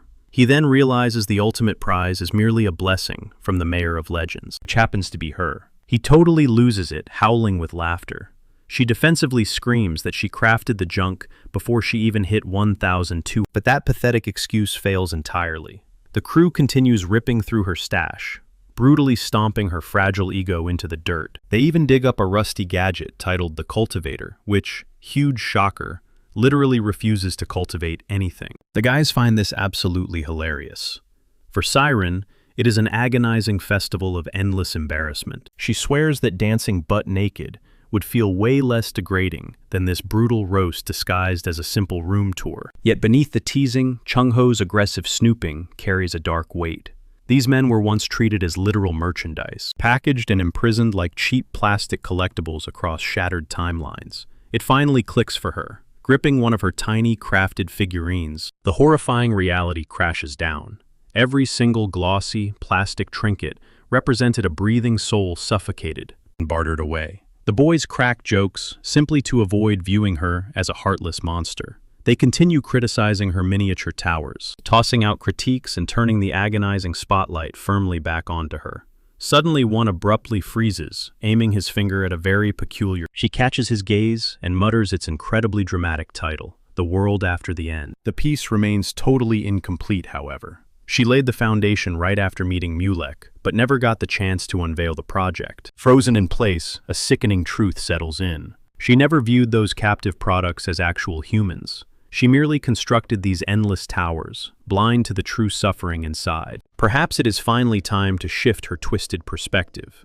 However, the ticking clock demands. The crew locks their eyes onto the swirling gateway, pulsing inside the lab, a direct one-way rip straight into the. A cold wave of pure dread slithers up her spine, leaving her completely unable to articulate the sudden terror. Perhaps it matches the exact same paralyzing horror that forced her godfather to abandon his entire legacy following the doomed Abyss expedition. Smash cut to the present, and our squad abruptly materializes inside a breathtakingly elegant courtyard. The architecture is absolutely. Their awe instantly shatters as armored sentries scream at the massive crowd to form up, obey the strict laws, and stop wandering around like entitled tourists. It radiates overwhelming aristocratic arrogance. Amidst the chaos, a shadowed figure dramatically yawns, entirely sick of the desperate peasants. A fresh reincarnation. These pathetic losers completely miss the big picture. If they truly desired a second chance, they would raid the sacred fruit depository instead. Squandering half a year, standing in this filthy line, is sheer stupidity. The arrogant voice belongs to none other than the 72nd Resurrection Palace Master, Fog Monarch Hitchmeyer himself. He has fiercely gripped this wretched title for 3 long years. One of his loyal subordinates desperately attempts to justify the sworn, pleading that they merely crave the honor of serving his dark reign. Hitchmeyer is totally sick of. He violently suffocates the courtyard with thick, choking mist, a brutal flex to instantly remind. His endless fury finally makes perfect sense. Whenever a monarch claws their, they remain chained in absolute servitude until a fresh ruler usurps the grand throne. He burns with impatience for the next poor idiot to step up, so he can finally abandon this miserable dump, teetering on the brink of total chaos. His mind suddenly drifts back to Bang Chonye, the feared Jade Mask monarch, who recently suffered a brutal, humiliating beatdown from a rogue awakened.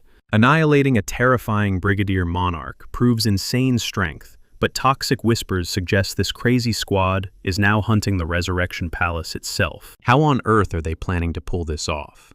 Taking over as Palace Master right now is an absolute nightmare. Honestly, with the monarchs of the 9th region forcing their way past those narrow gates, the entire power dynamic just flipped. Hickmeyer needs to see this firsthand. Let's be real though, that flashy title is totally useless in practice. Cut to the reincarnation line. It is dead silent and completely boring. That is until a massive crack echoes through the room. The wall shatters, blowing wide open, like it was ready to burst for centuries. We have got an ambush. Trouble is not politely knocking. It is kicking the front door off its hinges. Without missing a beat, Hickmeyer blasts out a suffocating tidal wave of thick fog. We are talking absolute carnage. But the intruder standing in the dust, he is definitely not some low-level street thug. The guy effortlessly swats away the entire blast. Hickmeyer's jaw practically drops. Who in their right mind has the absolute nerve to... He locks eyes on the sleek, ocean-patterned blade glowing in the intruder's grip. They clash. Sparks fly. Instantly, Hickmeyer realizes this guy's power is matching his own pound for pound. Hickmeyer summons his own weapon just in time to deflect a lethal strike. His mind races. Wait, is he fighting the fortress map? Then he catches those distinct, fluid water-style movements. Nope, definitely not the boss. And on it, because if this absolute monster is just one of the Gorgon Fortress Master's foot soldiers, they are marching straight into a total bloodbath. The intruder cracks a smirk. Long time no see. Boom. The mask comes off. It is Kaiman, and he clearly shares some deep, dark history with the resurrection. But we are way past polite handshakes and catching up. Kaiman stepped into this room with one brutal goal. He is here to collect a massive debt. We are throwing it back 900 years, straight to the catastrophic abyss. It is a blood-soaked chapter Hickmeyer desperately wants buried. Kaiman, though, he remembers every single agonizing second of it. Hickmeyer is not playing around. In a split second, he violently sucks the air out of the entire battlefield, weaponizing it into a highly pressurized, lethal fog strike. The blast is absolutely devastating. Worse, it completely strips Kaiman of his sight, plunging his vision into pitch-black nothingness. The arena is choking on this supernatural mist, and the real kicker, Kaiman cannot detect a single solitary pulse of Hickmeyer's energy. Despite grinding through decades of those grueling, bone-crushing tower trials, his heightened senses are totally flatlined. Panic starts clawing at his mind, threatening to break his focus. But standing off to the side, our guy is absolutely not letting that slide. Jae-hwan steps right up. He barks at him to snap out of that pathetic mindset and finally put some respect on his own raw power. That is the spark he needed. Kaiman slams his eyes shut. Suddenly the puzzle pieces snap together. Hickmeyer is diving straight down from the... Kaiman is completely dialed in. He whips his blade upward, shatters the incoming assault, and buries a vicious counterattack deep into his enemy. You have to see the sheer terror plastered across Hickmeyer's face. The guy honestly believed he was a ghost. He thought that dense mist made him practically immortal. Now that this brawl is handled, Jae-hwan makes the call to push forward, dragging Siren right along for the ride. Their ultimate target, the Pleasure Palace. It is the vault hiding both the legendary fruit and those crucial narrow gates tucked away at the very peak of the Resurrection Palace. And let me tell you, the dark, suffocating energy radiating off that tower is serious. To keep the mission alive, Chung-hyo and Kaiman are ordered to hang back. Their job? Slaughter any elite brigadier monarchs trying to crash the party upstairs. And oh, do they ever crash it. Seconds later, two absolute veterans swagger onto the battlefield. The Seven Fear Monarch and the Firewheel Monarch. The smoke slowly fades, revealing a lone, menacing silhouette. The Firewheel Monarch does not even hesitate, screaming out a direct challenge. There is 0 point in hiding now. Everyone knows that Aura belongs to Chung-hyo. Right on cue, the old master strides, gripping a massive, heavy-duty staff. His stance screams that he is here to drop bodies. But those two enemy commanders, they are practically yawning. They brace themselves for the monster Jae-hwan, but getting this guy instead. It is just the glorified divine doctor, trying to play action hero, walking straight into the heavily armed Resurrection Palace, without an army backing him up. As far as they are concerned, he just signed his own suicide note, and they are more than happy to deliver the execution. Chung-hyo reads the deadly battlefield in an instant. He rips a fierce strike through the air, but they smoothly weave past it. The gleaming hardware in their hands is definitely built for slaughter. They flash a wicked grin, warning him that the heavy-hitter brigadier generals are already mobile. In minutes, this whole courtyard is going to be swarming with elite juggernauts. Chung-hyo's expression, ice cold. Instead, he slams down a heavy energy shield, drops into a fierce combat stance, and casually manifests. The message is loud and clear. Come get some. The camera cuts away, throwing us directly into the infamous. It completely lives up to its degenerate reputation. You have top-tier monarchs kicking back like they are at a 5-star luxury resort. They are completely swarmed by gorgeous companions, soaking up VIP treatment with absolute zero shame. The entire room reeks of arrogant, unchecked luxury. These guys honestly believe they are totally invincible in their little bubble. But sitting off in the corner is Rika. He is a super paranoid, jumpy monarch, relying way more on his. He stammers, a trembling finger, pointing out the storm brewing just beyond the walls. But before the bloodbath can fully erupt, Rika pushes them to investigate. But honestly, who has the time when a room full of gorgeous chaos maidens is pouring wine and feeding their fantasies? The second and fourth dragon monarchs just burst into cruel laughter, brushing off the red flags like a minor annoyance. They are way too deep into their debauchery to give a damn about some external threat. And the third and fifth, exactly the same story. Utterly shameless, arrogant to the core, and completely blind to the approaching storm. In their twisted minds, the only actual threat is if the female monarch alliance catches wind of their little underground party and unleashes absolute hell on them. But hey, that is a problem for tomorrow. To these titans, the Chaos Realm is nothing more than a personal amusement park. The mere thought that someone out there might be hunting them down, completely off their radar, even with the 900-year-old Abyss Expedition grudge lingering like a ghost. Rika speaks up again, voice tight with anxiety, pleading for a scouting party. The arrogant rulers just swat his concerns away like a buzzing fly, utterly convinced that if an intruder actually, the Resurrection Palace Master will wipe them off the map. The cowardly royal swallows hard, attempting one final plea, but only earns a chorus of mocking sneers for his effort.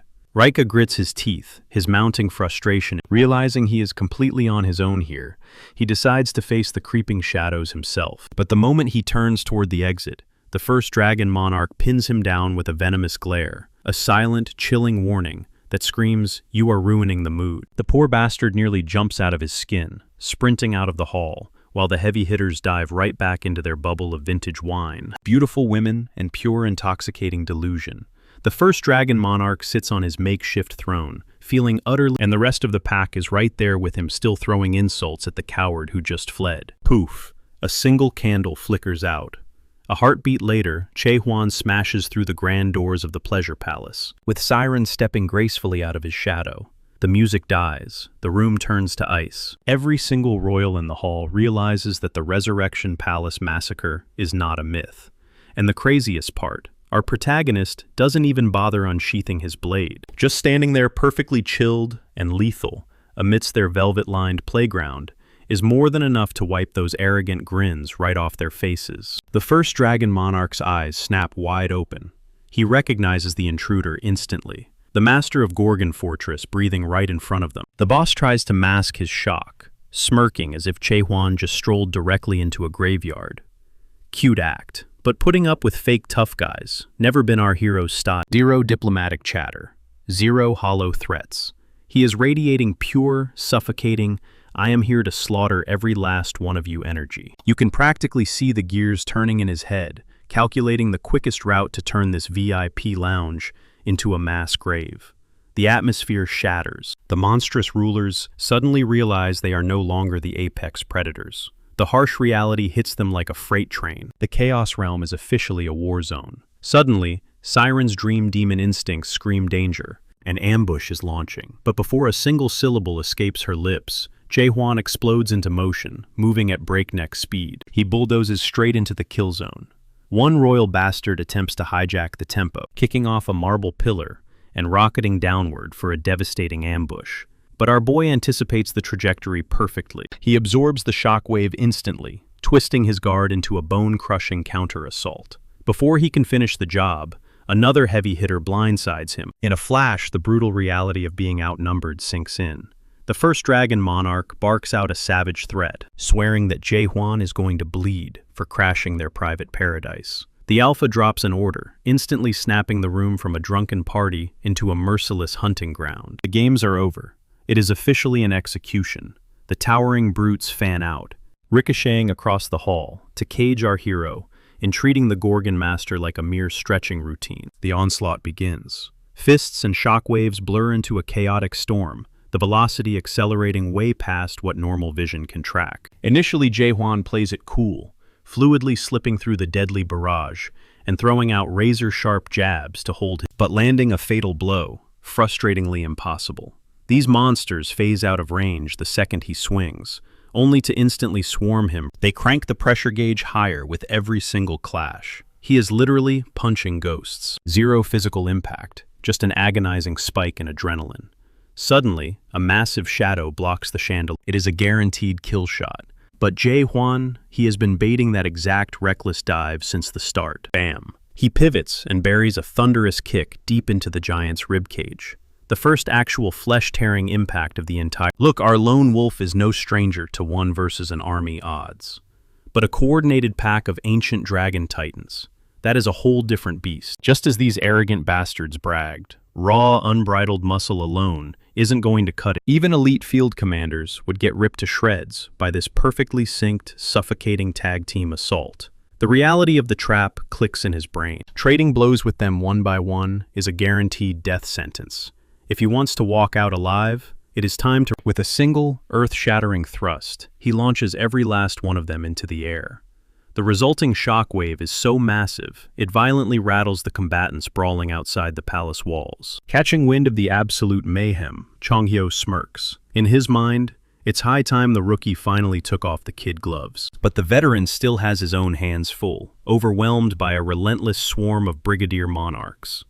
Meanwhile, deep inside the camera pushes in close on Jae-hwan's face. His usual cocky grin is completely gone, replaced by an intense, that devastating attack. Unbelievably, every single dragon monarch is still on their feet, totally unfazed. And they simply can't hold back their amusement. They relentlessly roast Jae-hwan, tearing into him with brutal insults. They laugh right in his face, calling his desperate strike absolutely pitiful. They sneer at the very idea that his puny stab could ever scratch them. Even Siren, someone who has witnessed our guy's raw power firsthand, is left completely speechless. These elites exist on an entirely different dimension of strength. That monumental strike didn't just miss the mark, ricocheted off their bodies as if he had just flicked a tiny pebble against a brick wall. To these arrogant rulers, the sheer audacity of his attempt is a blatant insult. Right then, the lead dragon monarch finally snaps.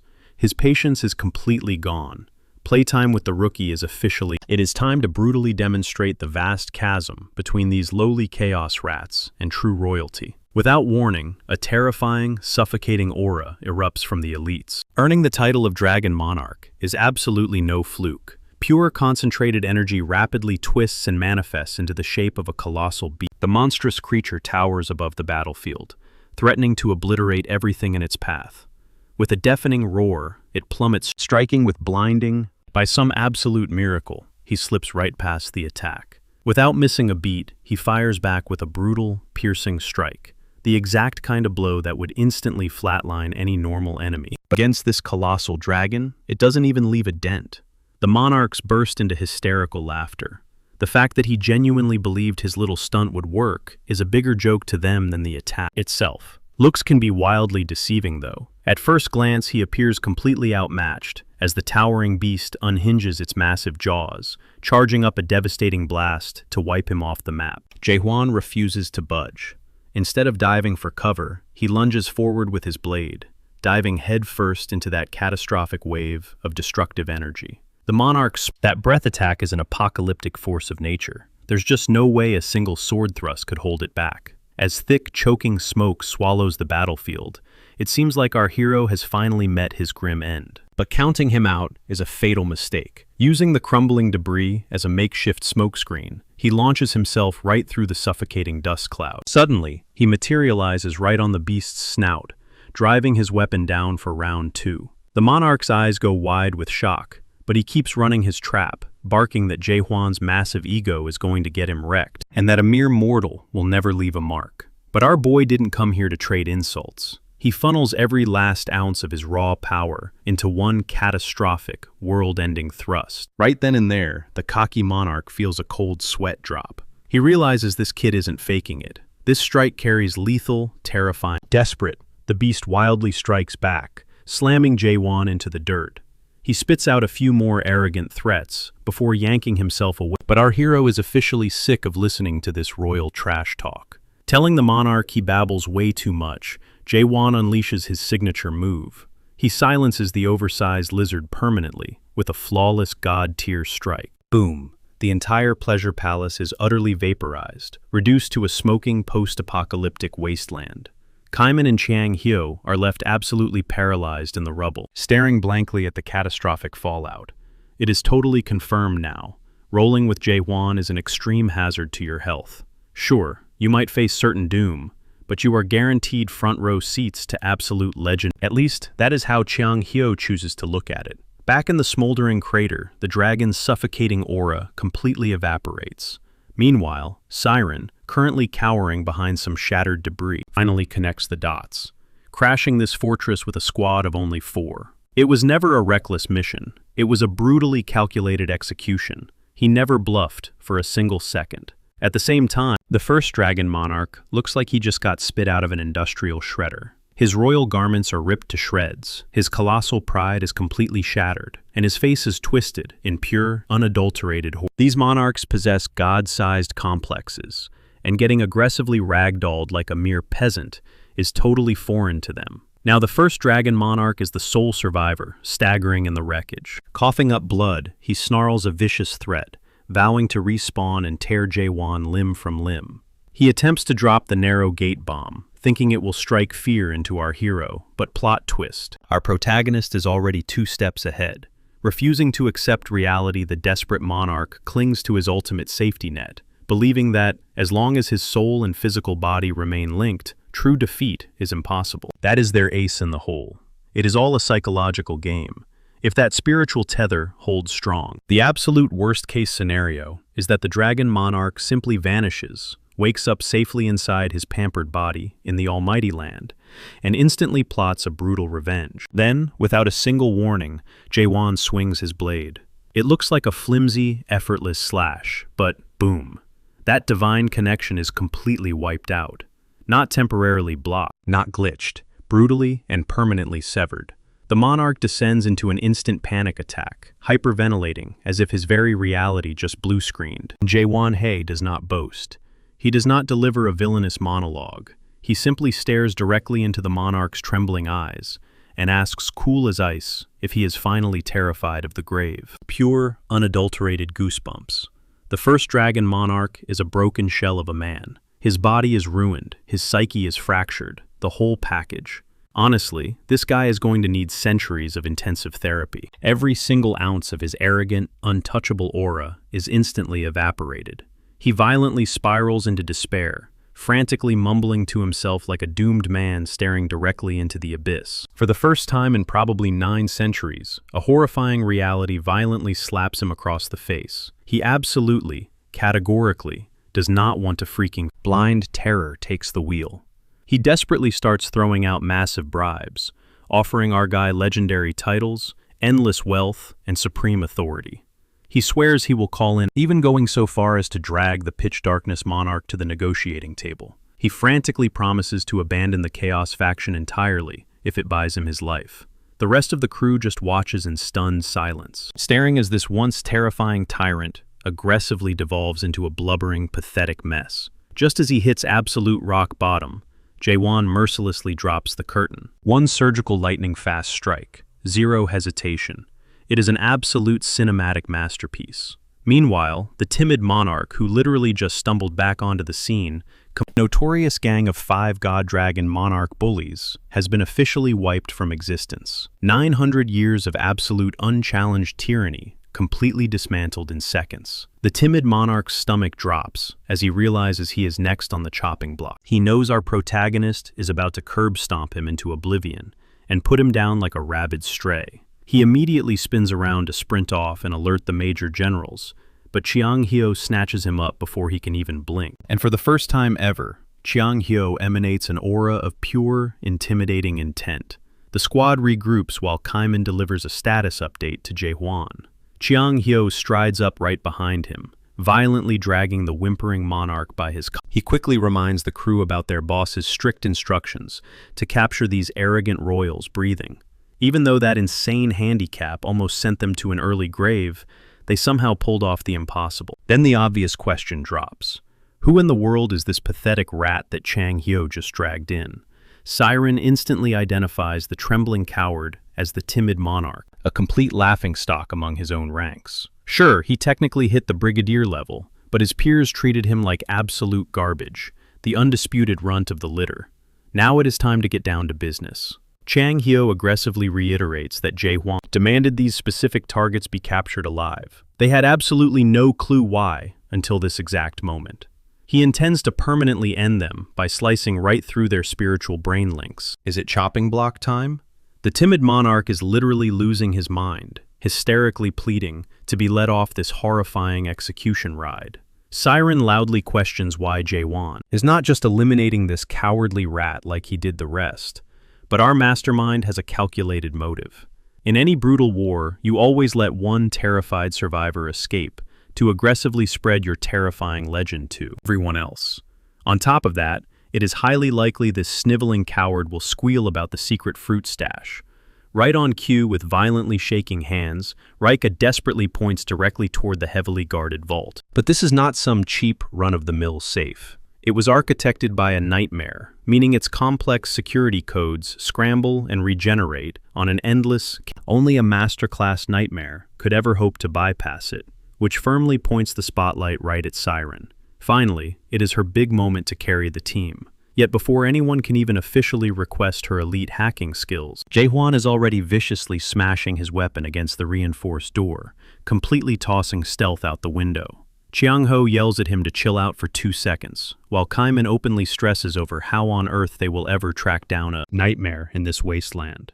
Siren screams at the top of her lungs that she is literally standing right there, but the clueless guys completely tune her out. Furious, she rolls up her sleeves and out of nowhere, our hero notices the vault door giving way much easier than before, and naturally, they completely brush off Siren's hard work. Classic behavior, right there. The legendary fruits the expedition crew bled to protect are finally right in front of them. Chung Hyo practically crumbles, overwhelmed by the crushing weight of the past. The sheer tragedy is grotesque. Every single soul who gave their absolute everything. He just drops straight down to it. But as the heavy emotions fade, a grim reality sets in. There are barely any fruits left in the stash. Hindsight makes it crystal clear. They had been strictly rationed for over 900 years. The brutal truth hits them hard. They dreamed of bringing life back to all of chaos, but this tiny pile wouldn't even sustain a single crew. Still, Kaiman stands utterly mesmerized by the fruit's radiant glow, even knowing their grand mission just crashed and burned. Jae-hwan catches him staring. Out of everyone, Kaiman earned this the most. Jae-hwan casually tells him to claim one for himself. Kaiman's eyes go wide, completely blindsided by the generous offer. Chung Hyo immediately backs up the idea. For a brief second, Kaiman is left totally speechless, desperately trying to figure out how he became worthy of such a prize. Our boy keeps it incredibly blunt. The choice is yours. Jae-hwan isn't about to play the righteous saint here. He just drops the decision squarely into Kaiman's lap. The agonizing centuries, the oceans of spilled blood, the relentless, hopeless grind, with zero light at the end of the tunnel, all of it comes crashing down onto Kaiman's shoulders. This is way bigger than just the tower. This represents absolutely everything. The decades of torture, the gut-wrenching pain, the ultimate sacrifices. Gazing into that glowing orb, Kaiman doesn't merely see his own reflection. It's like staring at a forgotten version of himself, one that hasn't completely lost all hope. Yet he doesn't waver for a single second. After all the mindless slaughter and sheer agony endured to hunt down these legendary items, Kaiman simply clenches his fist, obliterating the fruit into dust. Chung-hyo is left completely dumbfounded. The timid monarch looks like he's about to pass out on the spot. Siren just freezes. Even Jae-hwan, the unflappable veteran, can only stand there and stare, demanding to know what the hell Kaiman was thinking. But the guy didn't crack under pressure. Something deep inside him just permanently shifted the moment he grabbed that fruit. Now a measly 10 remain. A pathetic little handful compared to the grand legacy they used to carry. These aren't shining beacons of hope anymore. They're ticking time bombs destined to trigger massive wars. Given the absolute mess that chaos is currently in, Kaiman's drastic move is actually pure genius. Everyone is out here bleeding just so a privileged few get to live. That isn't salvation at all. It's just another twisted grab for power. And for the very first time, Jae-hwan cracks a genuine smile. That move required serious guts, and Kaiman isn't stopping there. He turns to our hero, asking if they should just smash the rest. Jae-hwan gives a firm nod. It's 100% the right play. He already mapped out the heavy risks, but a jaded outsider had no business making a monumental call like this. That choice had to organically stem from chaos itself, and that is precisely why he handed the reins to Kaiman. Chung-hyo is still struggling to process the sheer insanity of this moment. If anyone else caught wind of what just went down, the entire world would completely lose its mind and ruthlessly hunt them down. Making a gut-wrenching decision like that under extreme pressure takes ironclad resolve. But Jae-hwan never doubted the man for a split second. He knew this warrior would willingly embrace total despair if it meant doing the right thing. He literally just chose chaos over his own selfish salvation. When asked if he feels any regret, he simply lets out a hearty laugh, as if regret doesn't even exist in his dictionary. But right in the middle of this triumphant moment, Jae-hwan violently screams Kaiman's name in sheer panic. Boom! A blinding flash of white light erupts out of absolutely nowhere. Chung-hyo and the rest freeze in sheer terror. In the blink of an eye, Kaiman is smashed deep into a smoking crater. Looking exactly like Yamcha in that iconic death pose, the guy looks like he's completely done for.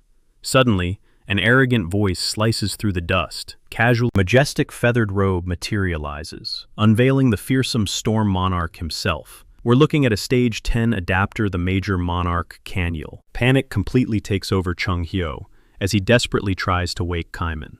But before he can even twitch, a massive hand grips his skull and violently slams him straight through a solid wall. Enter the silence monarch, Majito.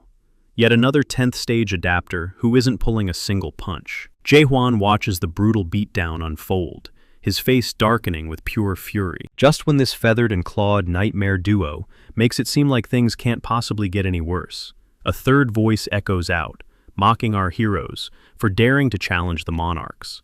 The timid monarch instantly goes into a full-blown panic attack. He knows exactly who just arrived. Samyeong-garang, one of the top 5 legendary major generals in the entire almighty land. While the timid monarch completely loses his mind, Samyeong-garang casually waves off Kanyul and Megiddo, declaring that he'll be the one claiming Jae-hwan's head today.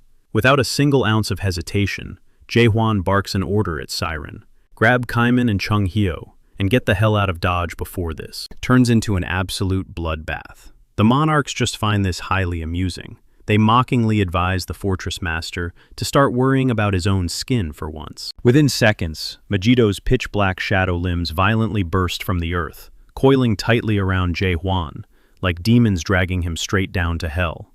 Kanyul lunges in for the kill, but our hero somehow twists away, even while completely bound. As Jae-hwan gasps for air, Megiddo unleashes a vicious, dusty claw strike. Jae-hwan barely manages to parry the fatal blow with his trusty blade, Dak Bull. But the brutal truth is glaringly obvious. These invaders operate on an entirely different plane of existence. They are absolute monsters. Kanyul dives back in for another strike, while Samyeong-garang, coldly watching Jae-hwan get pushed to the brink, remains entirely unimpressed. The rumors built this fortress master up into some untouchable legend, but right now he just looks like a pathetic paper tiger. Jae-hwan is already heaving for breath, visibly drained, and before he can even recover, those creeping shadow limbs lock him down all over again. His enemies flash arrogant smirks, mocking him, asking if he's already done, because they haven't even warmed up yet. They figure it's time to just wrap up this pathetic execution. But that right there is their fatal mistake. Every single enemy underestimates Jae-hwan. Even as the suffocating shadows coil tighter around his throat, he snaps his head up, locking onto the monarchs with a gaze of pure, unfiltered defiance. That chilling glare isn't just a simple threat. It is a blood-soaked guarantee. These arrogant lords are about to discover exactly what happens when you push our protagonist past his breaking point. Let's hit the rewind button for a quick second. Back to when Jae-hwan utterly obliterated Manticore's legacy with one world-shattering thrust. Earlier, Chung-hyo officially dubbed that apocalyptic move the World Thrust. But what the cheering crowds never saw was the grim warning that came with it. Sure, Awakeners might look like they boast infinite physical stamina for endless attacks, but the mental toll is absolutely agonizing. By the time that creeping brain fog actually hits, it's usually way too late to recover. Meaning if our guy keeps spamming those apocalyptic thrusts, he is dangerously flirting with a total psychological collapse. Snapping back to the present, Jae-hwan quickly realizes that this monstrous trio poses the greatest threat he's faced since he first crash-landed in chaos. If he plans on walking away breathing, he needs to execute them fast. As the Storm Monarch and Silence Monarch brace for an explosive collision, our guy doesn't waste a single second.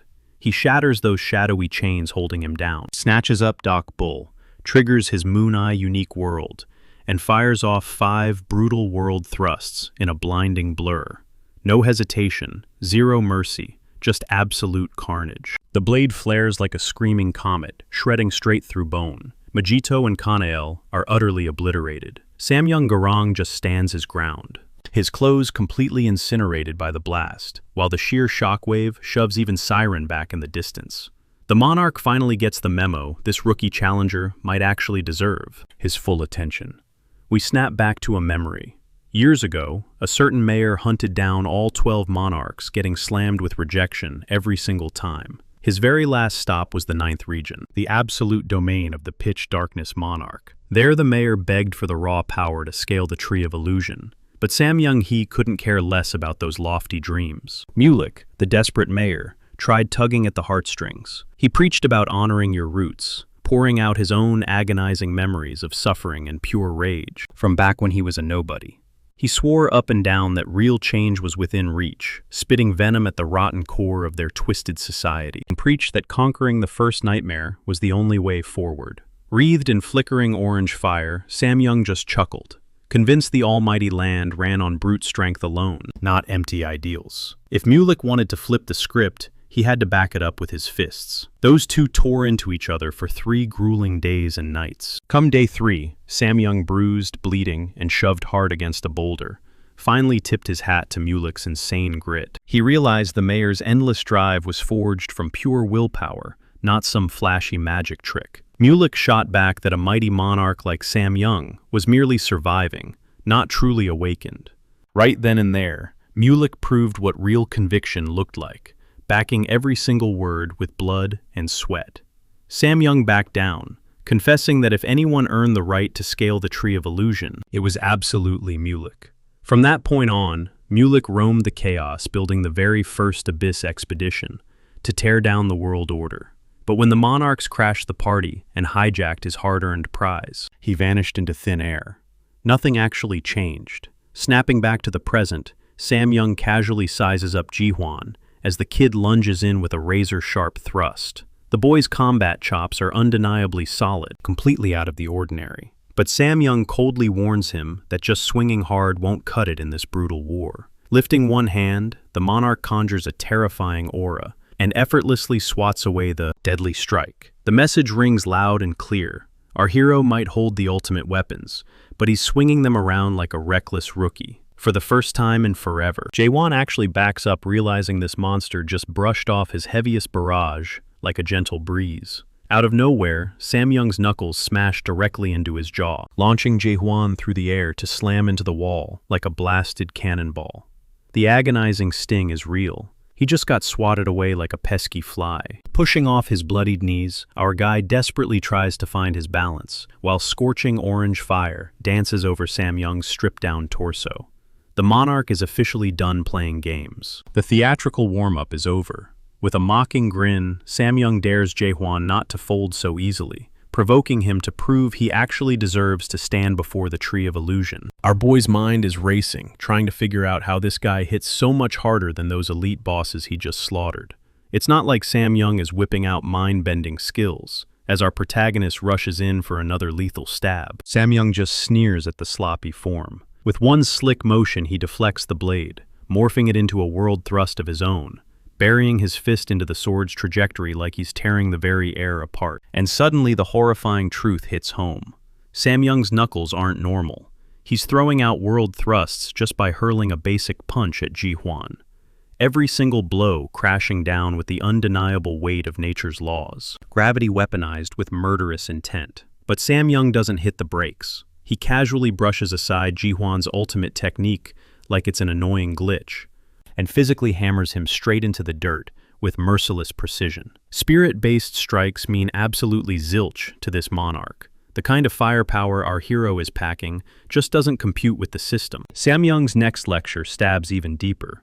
He mocks the Awakened for obsessing over shattering the system's world, completely forgetting that it exists as someone else's carefully crafted reality. Raw strength isn't just some ghostly energy, it's primal. He isn't borrowing from the system, he is the literal source code. Our hero desperately tries to drag him down into the Moon Eye dimension, but Sam Young swats the attempt away, calling it a boring, totally mediocre, unique world. He tightly grips Ji Hwan by the face and violently slams him onto the floor, leaving him crushed, coughing up dirt, and utterly humiliated. In Sam Young's harsh view, this pathetic display looks absolutely nothing like a genuine awakening. Summoning a lethal orb of energy right in his palm, he gears up to snuff out our hero's life right on the spot. But at the final, desperate second, Ji Hwan snaps back to reality, throwing Doc Bull up to block the fatal strike.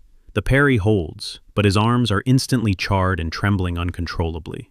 He suddenly gets it that Moon Eye trick is garbage here, and even his iron grip on his trusty sword is slipping fast. Sam Young just stares down, with freezing impatience barking at him to drop the cheap parlor tricks and unleash his actual terrifying power. True origin of the world. Bam. Another memory hits. Our main guy is standing dead in front of the 8th gate of hell, staring in awe at the legacy Mulek left behind, an unfiltered archive of the abyss itself. The stone walls are completely covered in endless glowing runes, spilling the absolute brutal truth behind awakening. There are 6 specific evolutionary stages. No more cryptic hints, no annoying riddles, just the naked, complete blueprint.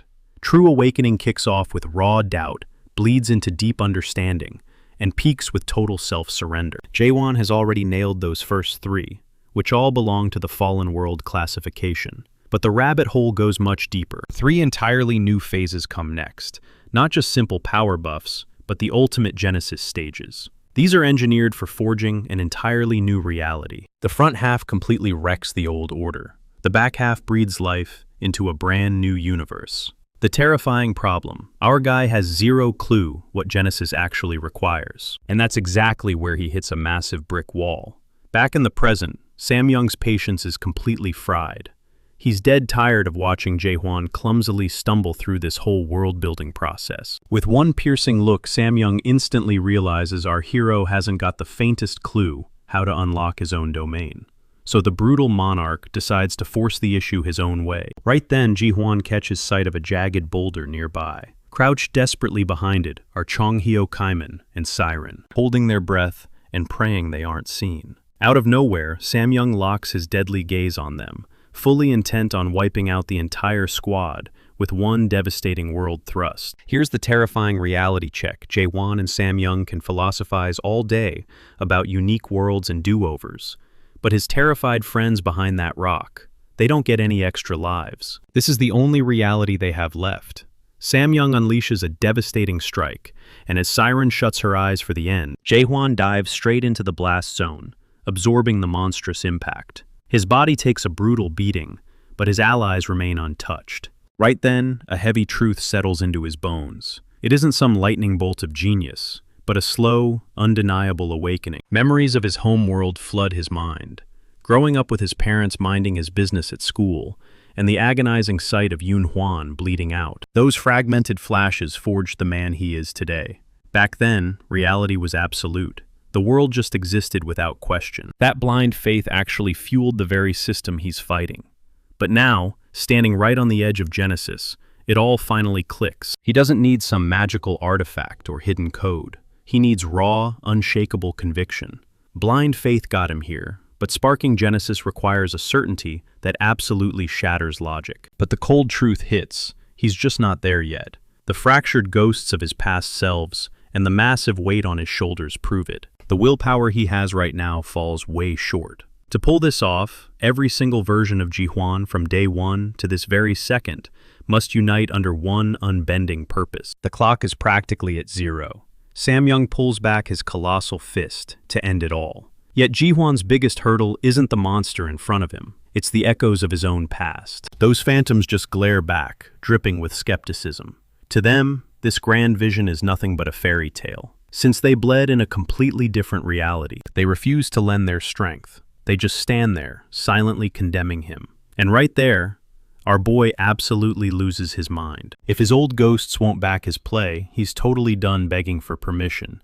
They can rot in the abyss for all he cares. He's tearing ahead, dead weight be damned. Boom. Ji-hwan gets launched headfirst into solid stone.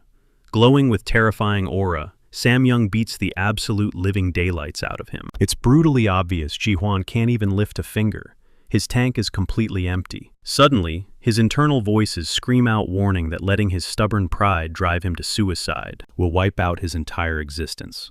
They remind him he's swallowed way too much glass to shatter now. He was forged in the absolute darkest pits of his own personal hell. Even the bloodthirsty monarch pauses, a flicker of disappointment crossing his face as he realizes he's just pummeling a broken man. But fueled by fresh adrenaline, Ji-hwan's eyes snap open. His fingers wrap tight around his hilt, and he forces himself off the blood-stained floor. Finally, his ghostly reflections step out of the shadows, pouring their essence into his soul. Samyoung's instincts flare. The very atmosphere around the swordsman has totally mutated. Ji-hwan shuts his eyes, letting the stillness wash over him. Then boom, he glares forward. Invisible shockwaves violently shatter the surrounding air like fragile glass. The monarch freezes in pure disbelief. Watching from the rubble, Siren gasps. He's actually crossing the threshold into Genesis. That colossal, haunting eye from the lunar realm tears open the sky once more, broadcasting to the universe that Ji-hwan has finally conquered the fourth stage. As explosive shockwaves level the terrain, the terrifying reality of his new he can literally warp lies into absolute truth and manifest pure belief into solid matter.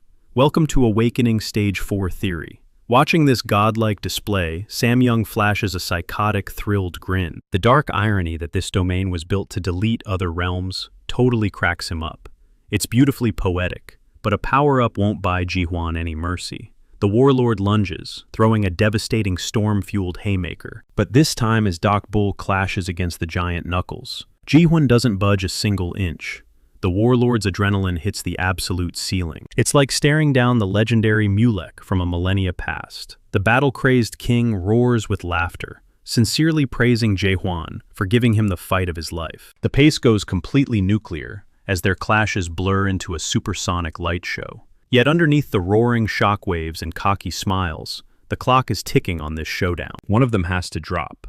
The two warriors bounce off the cratered ground, then launch forward like missiles, pouring every last ounce of their souls into the next strike. Ji-hwan torpedoes in, eyes laser-focused, channeling all his might into a lethal stab. Samyoung meets him head-on with a meteor of a punch. Boom! The sheer kinetic impact triggers a massive detonation, tearing the landscape apart. Yet, amidst the blinding smoke and flying debris, it's crystal clear they are far from done. Deep in the bloody trance of combat, Ji-hwan's mind drifts wrestling with the core reason he's been spilling blood all these years. But weaving through deadly hooks and slashing steel, he forcefully blanks his mind. No second guessing, no holding back, just keep piercing through the storm. As the brutal dance continues, nostalgic ghosts of his childhood flicker past. A bright-eyed kid without a care in the world, waving Doc Bull around like a playground toy. The monarch's booming laughter rattles the devastated arena, and incredibly a pure, authentic smile spreads across Ji-hwan's battered face. Through the choking debris, the massive tyrant is having the absolute time of his life, cackling like a wild monster, completely drunk on the carnage. In his heart, the swordsman pays his respects, realizing this terrifying giant is the ultimate rival he's spent lifetimes searching for. They slam together like colliding planets, again and again, trading bone-shattering combos. The Titan refuses to yield an inch, throwing devastating counters with god-tier brutality. This bloodbath transforms into a sacred, silent language. Just two absolute beasts, trapped in a fleeting climax they desperately want to stretch into eternity. Jaehwan springs out of range, smirking at the sky, challenging the universe to throw something harder at him. Samyoung responds by launching another wrecking ball punch, casually swatting away the arrogance. Catching their breath for a split second, Jaehwan openly voices his gratitude, thanking the giant for curing a millennium of absolute boredom. It hits him he's not the only ancient soul who's been sharpening his fangs in the dark. The tyrant has spent centuries polishing his own monstrous abilities.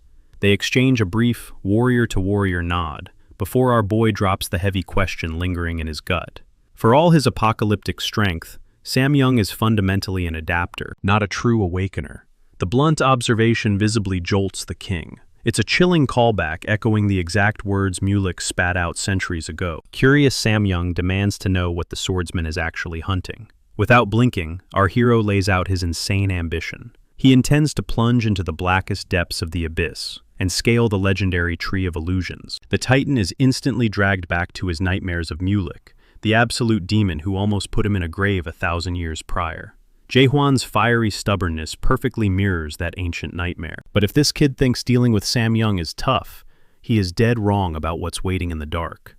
The abyss is an absolute meat grinder. Even supreme rulers who ventured down there never saw the light of day. Out of nowhere, Samyoung's aura absolutely explodes. Raw power crackles through the air as he slams his palms together, triggering an instant, terrifying transfer. He erupts into his jet-black gatekeeper general form, looking like an absolute lunatic reborn from the shadows. With a feral grin, he dares Jaehwan to prove he's got the sheer guts and firepower to stare down the abyss. Watching the chaos unfold from a distance, Siren gets a chilling flashback of a gatekeeper demigod conversion. It hits her like a truck. Calling himself a major general was a total flex of false modesty. Samyoung had secretly hit the rank of lieutenant general a long time ago. He'd been holding out on them this whole time. His body pulses with the blinding intensity of a nuclear reactor, and as he slowly raises a single hand, a pitch-black spear warps right into his grip. The monarch snarls, demanding Jaehwan prove the actual worth of his so-called unique world. Sure, a die-hard system loyalist could maybe summon a gatekeeper, but our boy, he's always known his destiny was to rip the system apart, piece by piece. That ironclad conviction fuels him as he pours every ounce of his being into one earth-shattering thrust, charging straight into the gatekeeper's deadly blade. Jaehwan unleashes his Dokbul strike at its absolute, most devastating peak. Samyoung scoffs, wondering if this desperate lunge can even hold a candle to the crushing weight of countless lives backing his own weapon. But the monarch's cocky smirk vanishes the second he realizes this isn't just an attack. It carries the crushing weight of Jaehwan's entire existence. The blow shreds straight through the jet-black aura, completely vaporizing a force that seemed downright invincible just seconds ago. Our hero locks onto his target, striking with ice-cold, unbreakable resolve. In that split second, even Samyoung knows it's over. There's zero time to dodge, zero time to block. He just gives a faint final nod, silently admitting that this bloodbath was worth every single second. With a deafening boom, Jaehwan drives the finishing blow home. The massive barrier shatters like glass. Blinding light tears the sky wide open, and just like that, it's done. It's a legendary clash neither man will ever forget. Honestly, it was a hell of a ride while it lasted. No spoiler alert needed here, guys. It totally worked. Samyoung is left completely wrecked, with half his body blown away, clinging to life by a literal thread. Even in that mangled state, he weakly chokes out, "Did I really lose?" And right then he sees it. The Moon Eye. The eerie cosmic force that watches and molds all of reality. Clear as day, Samyoung catches a terrifying glimpse of the illusion tree's absolute peak, the sinister realm where the first nightmare is lurking. Gasping for air, he wonders out loud if that's the hellscape Jaehwan plans to drag everyone into. But he's got it all wrong. Our boy isn't trying to be a tour guide to the top. He's planning to chop the whole damn tree down.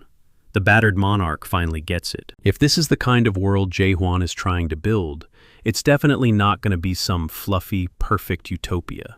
Sure, he wants to wipe out despair entirely, but the price he's asking in return is ridiculously extreme. It's a raw, brutal truth that almost nobody could stomach. Let's be real.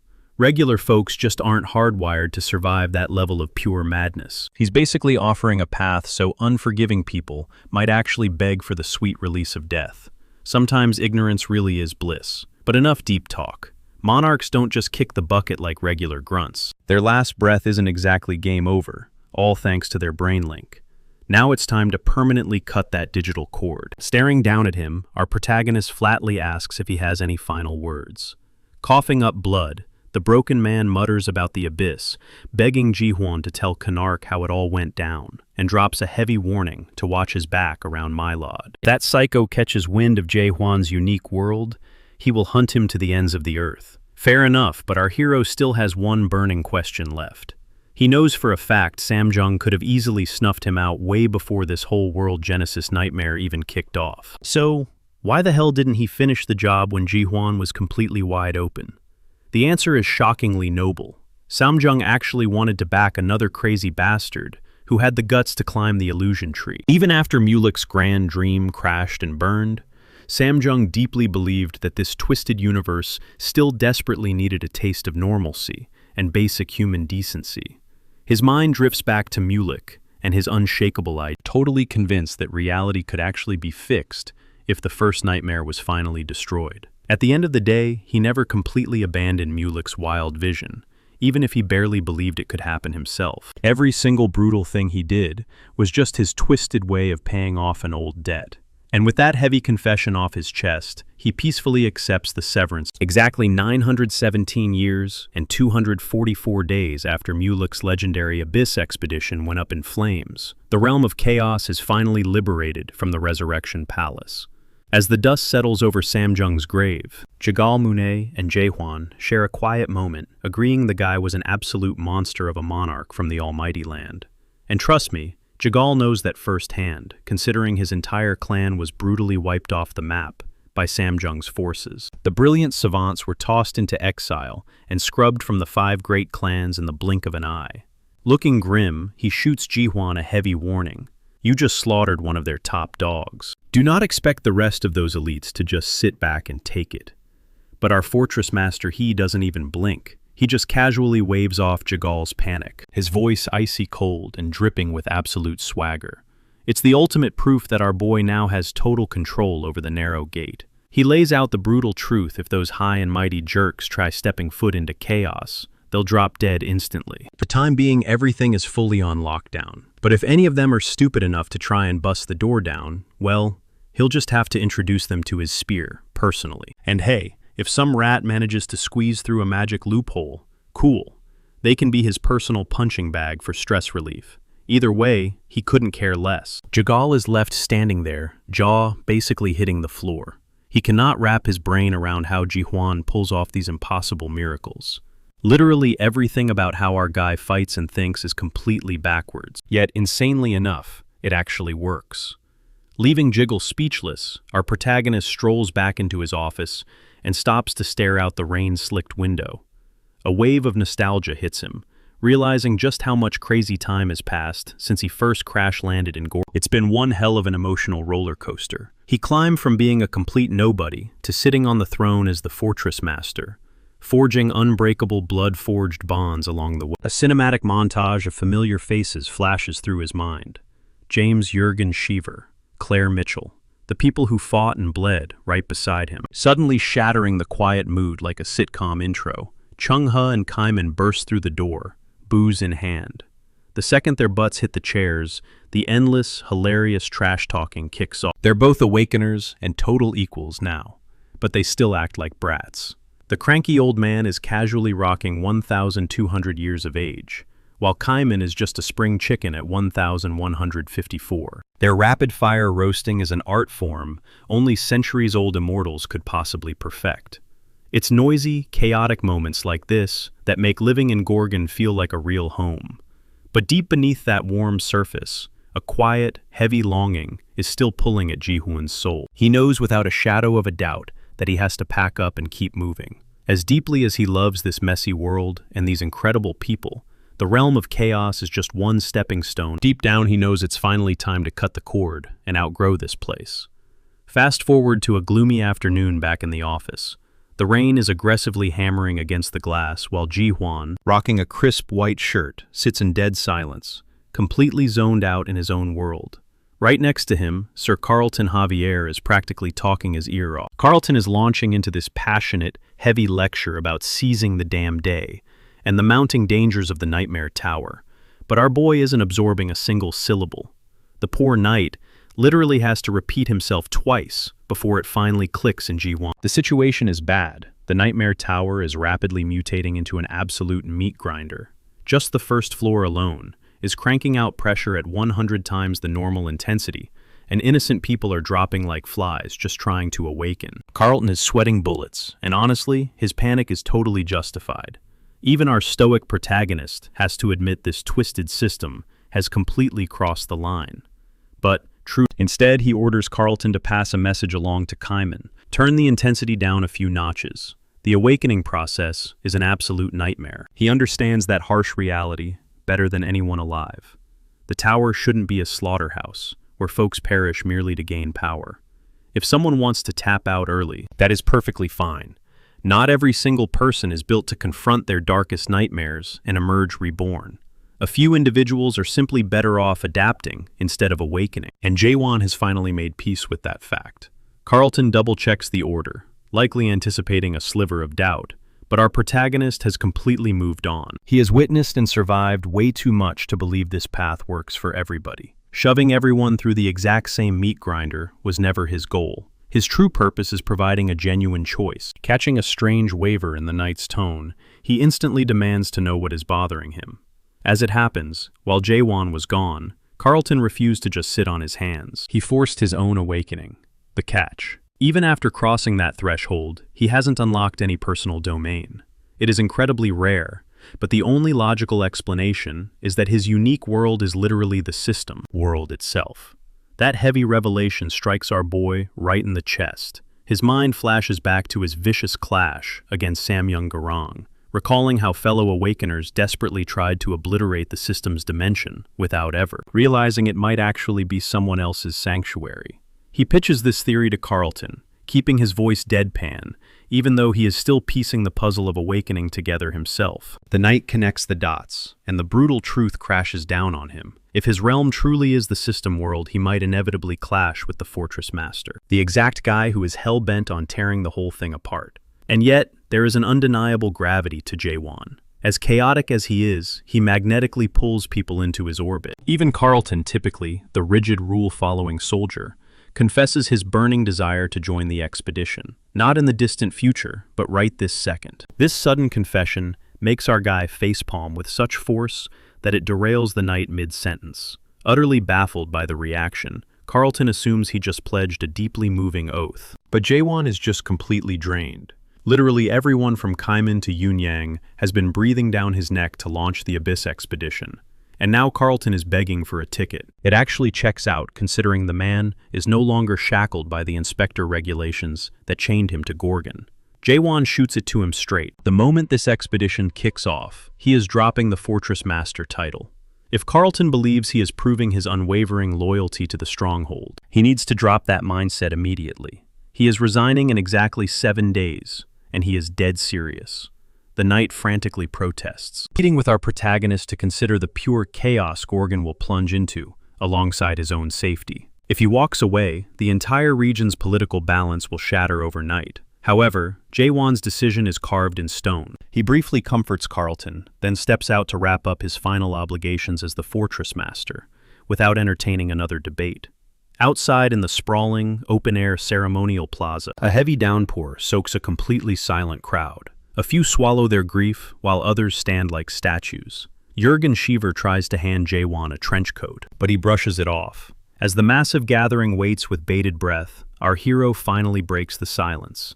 The reality is undeniable now. This is a massive 3-day soul farewell ceremony, dedicated to every single warrior who traded their life to shield Gorgon. It is a profound tribute to the blood, sweat, and ultimate sacrifices that kept the massive walls from crumbling. He isn't standing there to bark commands. He is present to pay his deepest respects. Quiet sobs ripple through the audience as the identities of the fallen echo through the rain. Shattered weapons, rusted metals, and deeply personal mementos are carefully displayed in solemn tribute. Legendary figures like Isaac Kendall, Rachel Veldor, and Kashim Hill received their final honors, their lingering memories drifting back into the ancient roots of the illusion tree.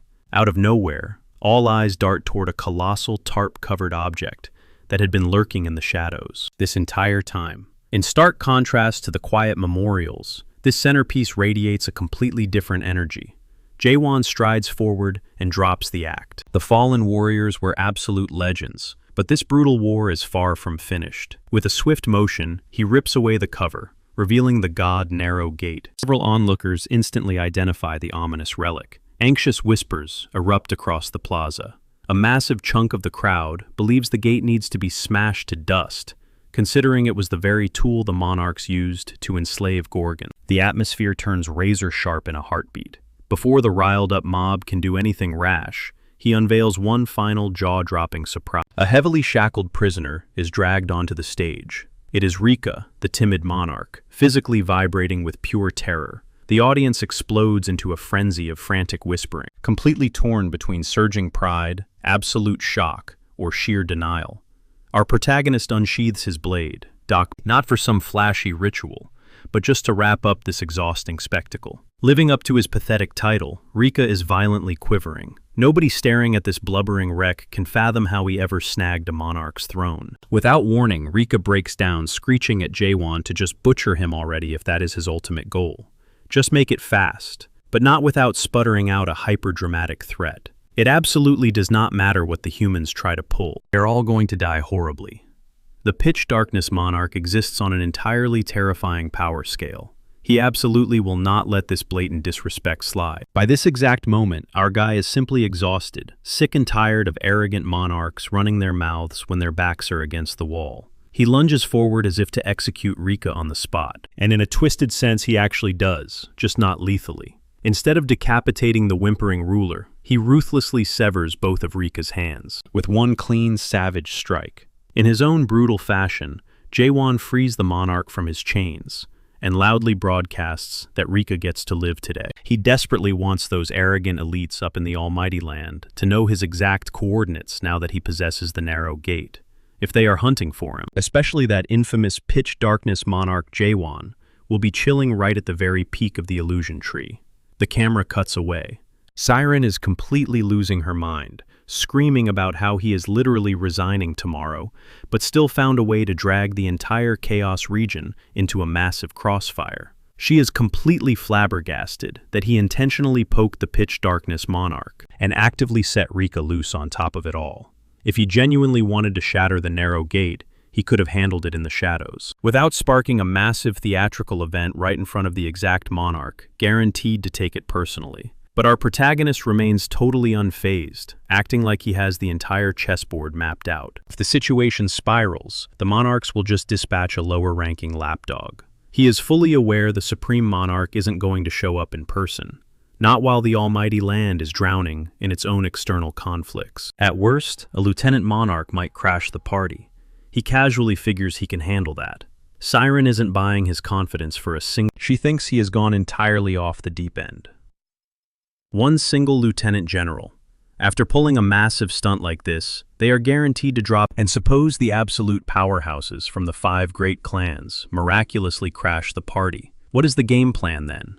How exactly is Ji Hwan going to survive that massive nightmare?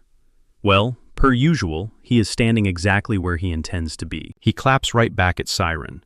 He drags her for suddenly playing politics when her entire brand is being the aloof, untouchable mayor who could not care less about the chaos around her. Caught red-handed, she deflects, finally dropping her real motive for showing up. They made a deal. Whatever horrifying visions he survived inside the 8th gate of hell, she was guaranteed a front-row seat to those memories. And today is collection day. Cut the drama, drop the battle strategies. She just wants what is hers.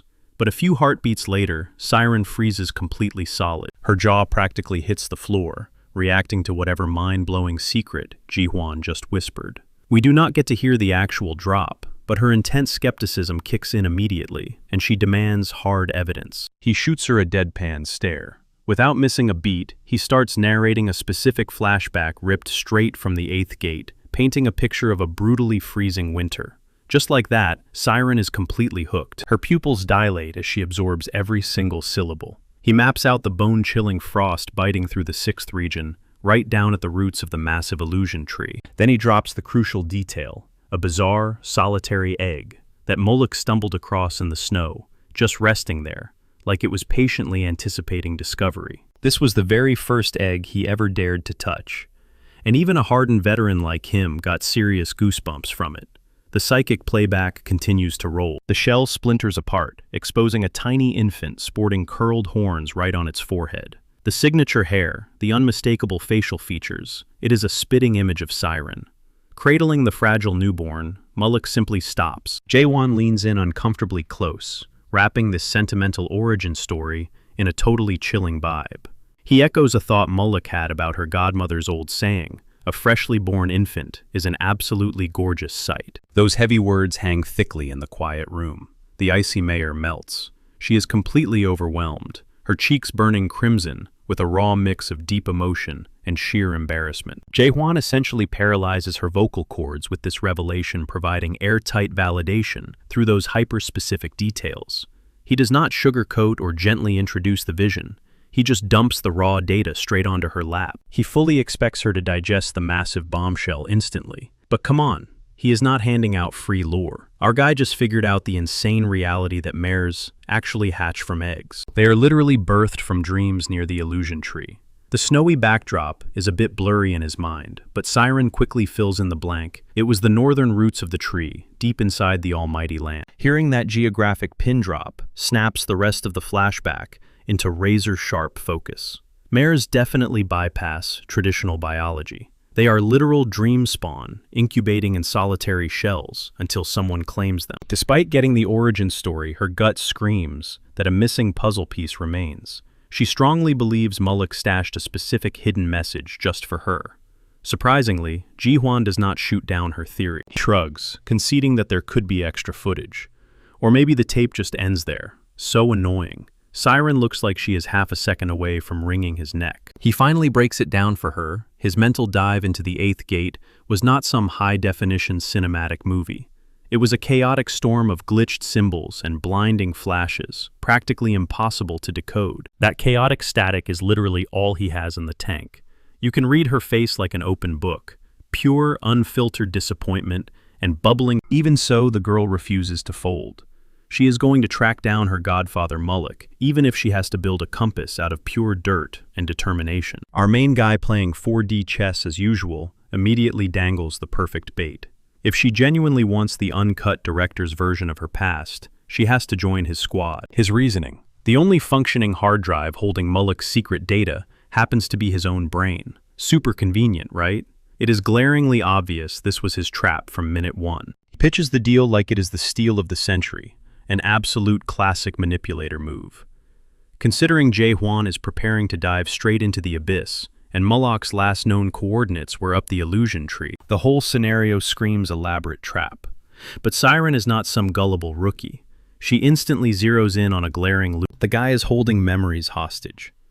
And memories? Those can be forcefully hacked. She possesses her own unique toolkit to rip the truth right out. Her voice drops to a chilling calm, but the mental gears are spinning wildly. If Jaehwan is just walking around as a vault for Moloch's shattered past, she knows exactly how to crack the safe. Cut to black.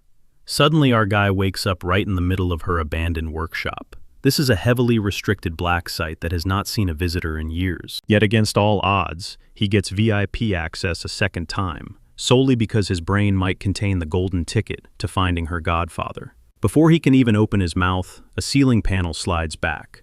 A massive, horrifying crucifix teddy bear plummets down from above. Zero cuddles. 100% pure nightmare fuel. The whole room instantly reeks of a mad scientist's playground, and the unlucky lab rat strapped to the chair, the very dude who solo cleared the 8th gate. Without batting a single eyelash, Siren coldly declares that this plush toy is not designed for hugging. It is built to violently wring out his soul. She methodically outlines the torture protocol, a 100% synchronized soul link, They will fuse their spiritual cores, so she can aggressively rip through his brain cells and extract her prized footage. Historically, this hardcore technique is reserved exclusively for Mares, trying to compress intense emotional trauma into a physical psychic crystal. But today, she plans to bulldoze through Ji-hwan's gray matter like a rogue hacker looting a classified server. And she just granted herself ultimate admin privileges. She promotes him to official test subject number 1. Plot twist. The mayor has literally never attempted this dangerous stunt before. Rumor has it the psychic intrusion feels absolutely euphoric, bordering on pure bliss. She swears up and down the process is totally normal, and though her dead-eyed reassurances bring precisely zero comfort. The second our protagonist is fully locked into the rig, she casually flips the switch, announcing the start of the show. Oh, and she adds a fun little disclaimer. It will not just sting. It is going to be absolute agonizing hell. And the cherry on top, only the machine powers up with a violent hum. Bizarre, neon-bright ribbons of energy begin whipping around the room, completely warping the fabric of reality around them. Yet glancing at Ji-hwan's perfectly stoic, unbothered face, it hits her like a freight train. She is the one suffocating under the psychic blowback. She brutally underestimated the impenetrable titanium fortress protecting his consciousness. In a blinding flash, her astral form is violently thrown into a microscopic galaxy, dripping in vibrant deep space neon. Millions of glowing orbs just float aimlessly in the void. Zooming in, she realizes these brilliant spheres are actual fragments of his past. It is an infinite, chaotic library scattered across his psyche. This mental deep dive is way trippier and impossibly heavier than she ever calculated. Those ancient Mari legends were dead on the money. Ji-hwan's skull houses a downright terrifying amount of data. It is not just high definition, the sheer weight of his lived trauma is paralyzing. Suspended high above a seemingly infinite landscape built out of glowing flashbacks, she begins her hunt. She is scanning the horizon for one specific file, the exact coordinates of the 8th gate of hell. The sheer scale of it severely rattles her nerves. She always assumed an awakener's internal landscape would look somewhat human, maybe spiced up with a little basic mana. She never anticipated this endless, mind-bending labyrinth of consciousness. It was supposed to be a simple vault, not a boundless, terrifying cosmos. She forcefully bites her lip, desperately trying to anchor her sanity before she drowns completely. If her focus slips, she'll be trapped drifting through his subconscious for eternity. Holding her concentration is agonizing, but failure isn't an option. She just needs to extract that one specific memory of her godfather. Nothing more. Just smash and grab, then get out. Drifting passively through this infinite maze of memories isn't cutting it, so Siren unleashes her full power, tearing through the mental pathways, bold and utterly fearless. And then, there he is, Mullock, her godfather. She spots a glimpse of her infant self, then a tiny toddler.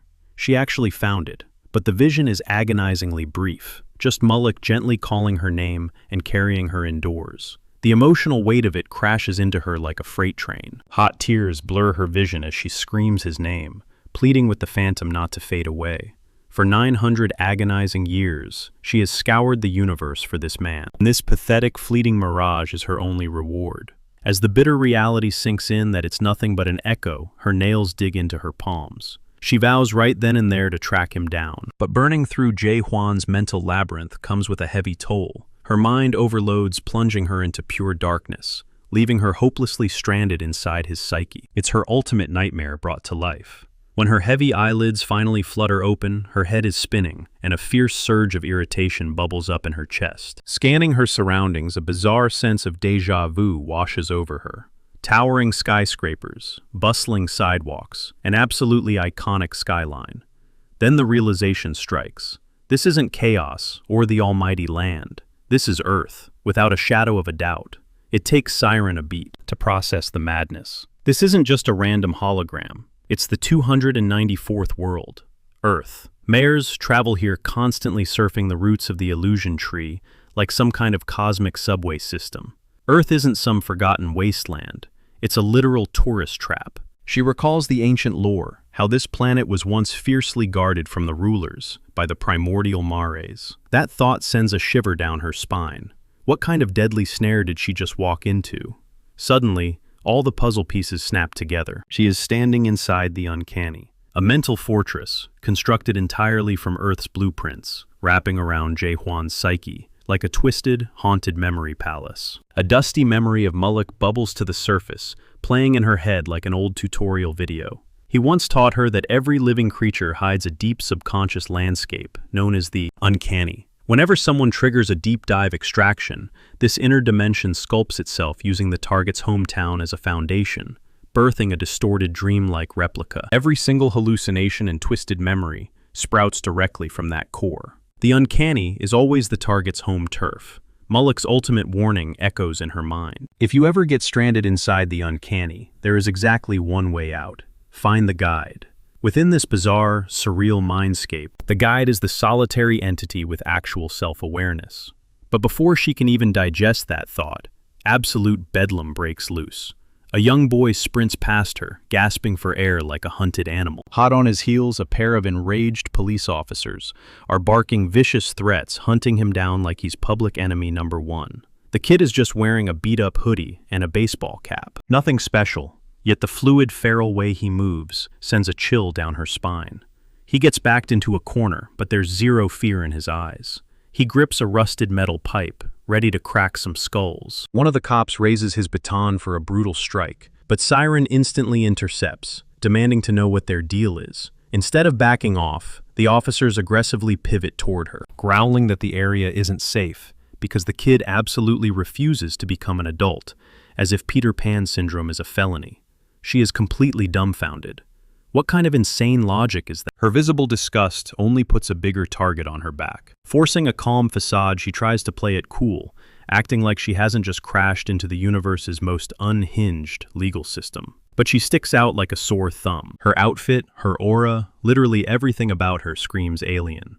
One officer invades her personal space, gruffly demanding to see her ID. Then he stops dead in his tracks, his eyes locking onto the demonic horns jutting from her forehead. In that split second, Mullock's golden rule flashes in Siren's brain.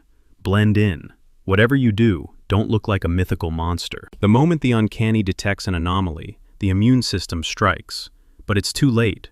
Her cover is completely blown. Swearing under her breath, she knows this is about to get incredibly violent. But rather than freaking out, she preps for a bloodbath. Magical flames ignite around her fists, only to instantly fizzle into pathetic sparks. Her powers are completely jammed.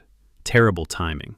The cops instantly drop their human disguise, their bodies violently mutating into grotesque system-generated nightmares. A hollow synthetic voice echoes in the air. Extermination protocol activated. She doesn't even get a chance to flinch before a massive hand clamps over her face. Out of nowhere, the kid whips his metal pipe through the air, smashing it directly into the monster's skull with a sickening crack. Seizing the opening, Siren breaks free.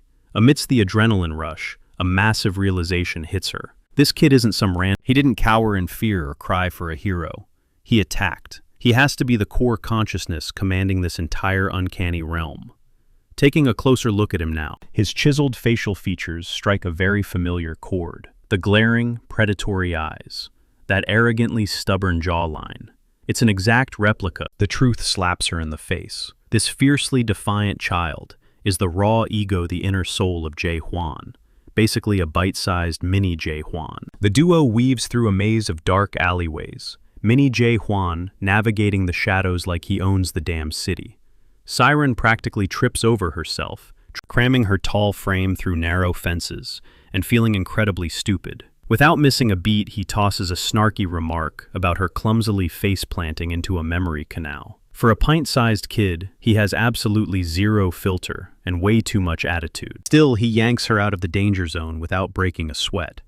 Once they're safe, the kid starts dropping some heavy lore. Apparently, stray memory fragments wash up on these shores constantly, tossing around like lost socks in a multiversal washing machine. But Siren, she's a physical flesh and blood intruder. And in this world, that is a massive red flag. She just glares at him in stunned silence, which instantly creeps him out. The kid looks like he's ready to scream for a lifeguard if she keeps giving him that weird dissecting stare. Breaking the silence, she blurts out that, with his skills, he should have easily escaped this dump by now, especially with the entire city hunting him down. Mini Jae-hwan just shrugs his tiny shoulders and drops a brutally honest truth. The system wants him annihilated simply because he is the only remaining child that is his only crime. In this messed up reality, conformity is the absolute law. Anything unique is ruthlessly purged, like a software glitch. Suddenly, Mini Jae Hwan peeks up his eyes, shining with genuine curiosity, and innocently asks what the real outside Jae Hwan is like. Siren pauses. A wave of realization hits her. She barely knows the guy outside of the near-death situations he constantly drags her into. Still, she looks down and gives Mini Jae Hwan the honest truth. The actual Jae Hwan is shockingly similar to him. Deep down, he's still just a stubborn kid at heart, awkwardly playing dress-up in grown-up armor, desperately faking it till he makes it. That raw answer seems to wash over the boy like a warm blanket. He looks profoundly relieved, as if she just guaranteed he wouldn't grow up to be a miserable. Okay, that wasn't her exact phrasing, but the vibe was there. Instantly, the kid's demeanor shifts to pure business. He adamantly declares that they need to evacuate her immediately, and they need to secure the rogue memory fragment she smuggled inside. Siren blinks, completely lost. What the heck is he talking about? Deadpan the kid points out that the memory has been tangled up in her hair this entire time, like a glowing hair. She is genuinely blown away by how ruthlessly competent this Mini Jae Hwan actually is. But then again, she shouldn't be surprised. This is his entire existence revolves around snagging lost memories and returning them home. Siren is completely sold this pint-sized guide isn't merely tagging along. He is the ultimate escape route, yet his sheer competence takes her completely by surprise. The kid moves like lightning. Spotting the glowing fragment clinging to her, he instantly sounds the alarm. That bright glow. According to him, it screams maximum urgency. He quickly breaks down the hierarchy: white, green, blue, and red. White means low stakes. Red, however, means the clock is aggressively ticking. If they don't deliver this shard fast, the real Ji-Hwan on the outside faces lethal consequences. These memories connect directly to the monarchs of the 12 regions, and having them scatter is an absolute disaster waiting to happen. She urges Mini Ji-Hwan to teleport her back with the piece, but it isn't that simple.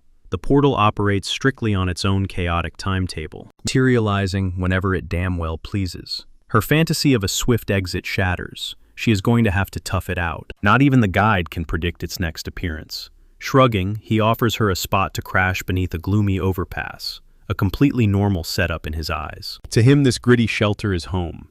It leaves her questioning, how exactly does he monitor the exit while trapped down here? The answer is pure calculation. No guesswork involved. He waits for the local network to aggressively glitch out a glaring omen that the portal is ripping open. Whipping out a heavily beaten tablet, he locks onto the frequency with effortless precision. Siren desperately searches for a shortcut or a hack to speed up the process, but the kid shuts it down. Patience is their only weapon. Come morning, they will scavenge for resources and make another push. As darkness swallows the ruins, her mind drifts far beyond the glowing fragments. She questions how this tiny, fragmented ego of Ji-Hwan actually survives this desolate wasteland. It feels exactly like some cruel mare abandoned him in the abyss and vanished without a trace. Perhaps this entire realm is the toxic aftermath of a nightmare tower. And despite being a mare herself, she reflects on the massive, twisted structures her kind constructs, and the tragic souls forced to navigate the debris. Souls like this boy, a broken piece of a man, who has swallowed far too much agony. That immense trauma must be anchored deep within our hero, a man who absolutely refuses to yield. 7 whole days drag by without a single portal materializing. We find them perched high on a decaying bridge leg swinging over the void, casually discussing the mechanics of his bizarre job.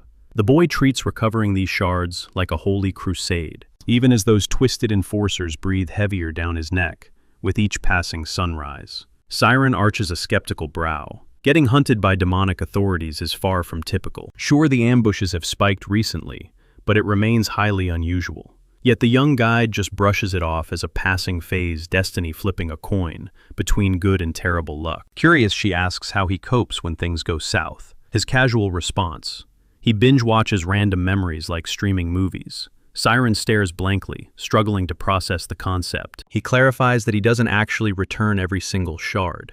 He hoards a few of the low-tier white ones, reasoning that ordinary mundane afternoons just aren't worth the deadly trip back. After all, what use would the real Jae-Won have for such boring fragments? She is completely stumped. It isn't her place to weigh the morality of his choices, so she quietly drops the subject.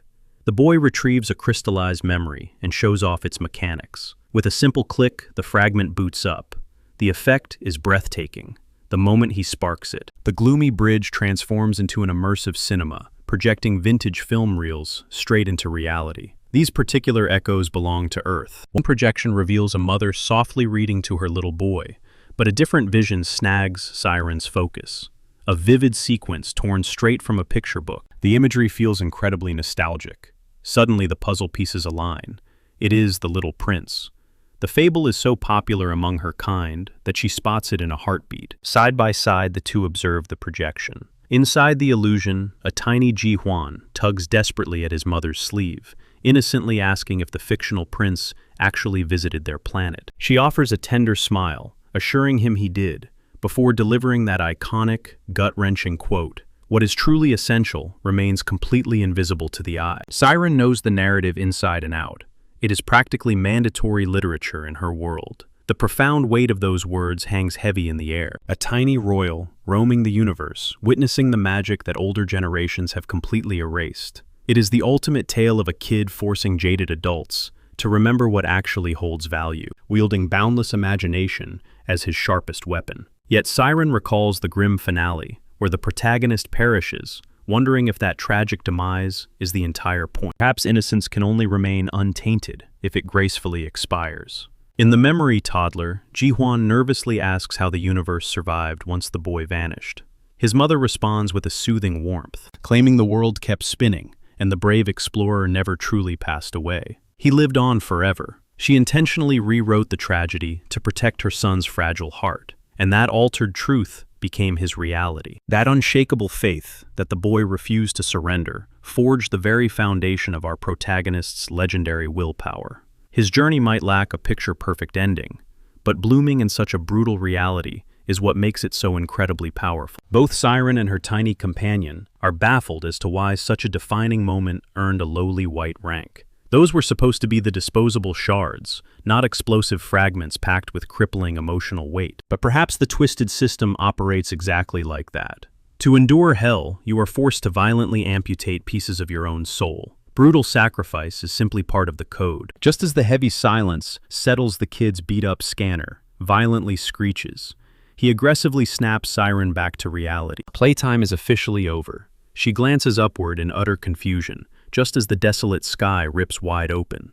A massive rift violently erupts directly above their shelter, radiating blinding energy. The waiting game ends right now. It is time to run. But naturally, a smooth getaway is entirely off the table. Not when those mutated enforcers come crashing in to ruin everything. Siren desperately wonders if the glowing rift triggered the ambush, because a vicious swarm of monsters is already breathing down their necks, tracking them with terrifying animalistic precision. Sprinting ahead, Mini Ji-hwan barks out that the entire realm is hitting maximum meltdown, because a foreign glitch the portal just violently hacked its architecture. 60 seconds later, they are aggressively tearing through the decaying high-rise beneath the rift, sprinting toward the shaft like their actual lives are on the line, because they are. The clock is screaming. The exit will collapse in moments. They have to move faster. But just as the kid breathlessly relays the plan, one of the grotesque officers lunges, snatching him viciously by the windpipe and squeezing the breath right out of his lungs. Siren prepares to dive into the brawl, but Ji-hwan abruptly snaps before she even twitches. Snagging a rusted steel pipe, the kid taps into pure savage adrenaline, brutalizing the beast with a chilling, calculated rage that leaves her completely paralyzed in shock. It isn't merely his raw power, but his chilling composure. Zero panic, zero terror. Perhaps the horrors he has witnessed have left him hollowed out. Or maybe this icy detachment is the only way the inner Jae-won stays alive. They dash to the elevator and slam the button for the 20th floor. But right before the metal doors slide shut, a fresh wave of beasts swarms them. The very same creatures the boy just flattened are dragging themselves right back up. They are absolutely relentless. The young Jae-won screams that these monstrosities are not even real. They are mere illusions, rigid rules slapped together by the pathetic grown-ups controlling this messed-up reality. That is his ultimate philosophical middle finger to the entire system. Since the elevator will not offer them a quick escape, they pivot straight to the stairwell. There is simply no other option. He commands Siren to sprint for the hidden corridor the exact moment it appears. He will act as the meat shield. She absolutely despises the idea, desperate to pull him along, but he stubbornly refuses. This domain belongs to him, and he guarantees her safety. All she has to do is run. Tearing herself away from him in this literal waking nightmare shatters her heart. Yet he lays down the brutal truth. He has no exit ticket. They aggressively bolt the heavy iron gate up on the roof, desperately barricading themselves against the savage horde. The kid drops the gentle act completely. He snaps at her to drop the hero routine and sprint directly toward the blinding fissure up in the bruised sky, her sole ticket out of here. Right before she throws herself into the shimmering portal, the pint-sized Jae-won screams out one final question. Does his older self out there actually have any friends? Siren halts, flashes a deeply tender smile, and nods her head. That single gesture pulls an authentic grin from the tough kid. It is a fleeting, incredibly rare sight in such a ruthless dimension. He tosses her a casual, quiet farewell. The grotesque creatures swarm him, but he refuses to go down without a bloodbath. He violently swings his metal pipe in absolute terror, right up to his final breath.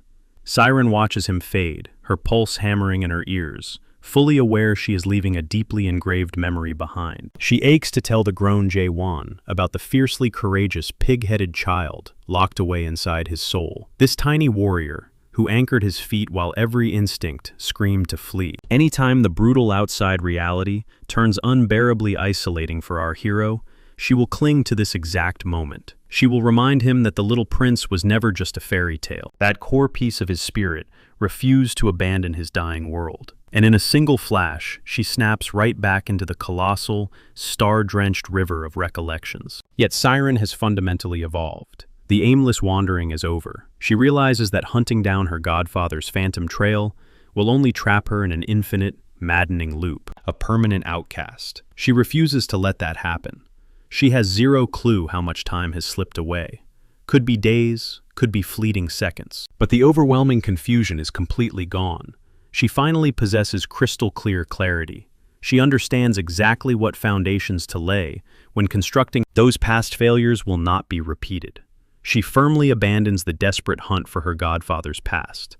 From now on, she anchors herself entirely to Jae-won's philosophy. She will plunge straight into the chaotic abyss by his side, no matter how suicidal the plunge appears. Whenever that endlessly frustrating man starts lecturing about the maddening riddles of the Eighth Gate, she will meticulously decode it, grinding through the puzzle pieces, one agonizing fragment at a time. It will not be a walk in the park, but she is fully committed. No cheat codes. Suddenly a rogue memory snagged in her hair catches her attention. She had completely wiped it from her mind.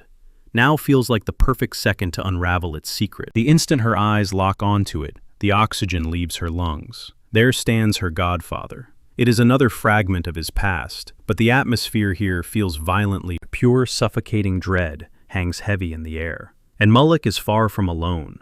He is locked in a dead-on stare-down with an unknown. Her stomach drops straight into the floor. It is Catastrophe himself, the God-Soul King, the original awakened calamity. She grew up hearing the chilling legends of how he was locked deep inside the bizarre factory by the ancient masters born of pure chaos, but actually witnessing his form was never on her bingo card. Staring at his projection, now sheer panic floods her veins. This transcends basic fear. It is absolute nightmare fuel.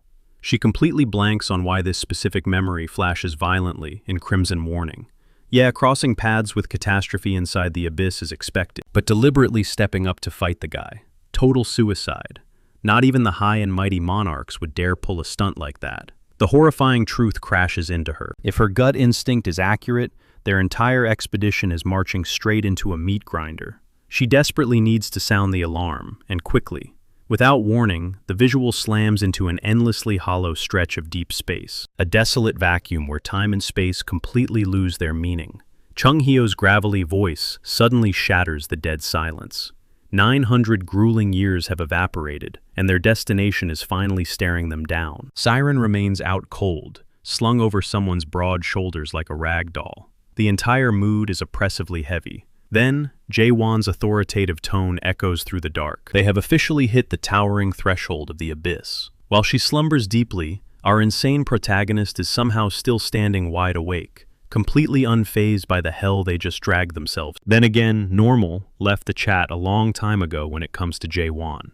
He instantly pinpoints their coordinates using Mullick's stolen visions. Looming right in front of them is the infamous Twisted Factory. The incoming massacre might just be the exact horror Siren was hyperventilating over. Tracking Mullah's deep dive records of the abyss, Jae-won declares this colossal barrier to be the absolute final checkpoint. Jurgen Shiva stares wildly, asking his fortress master if he seriously plans to just kick the front door open.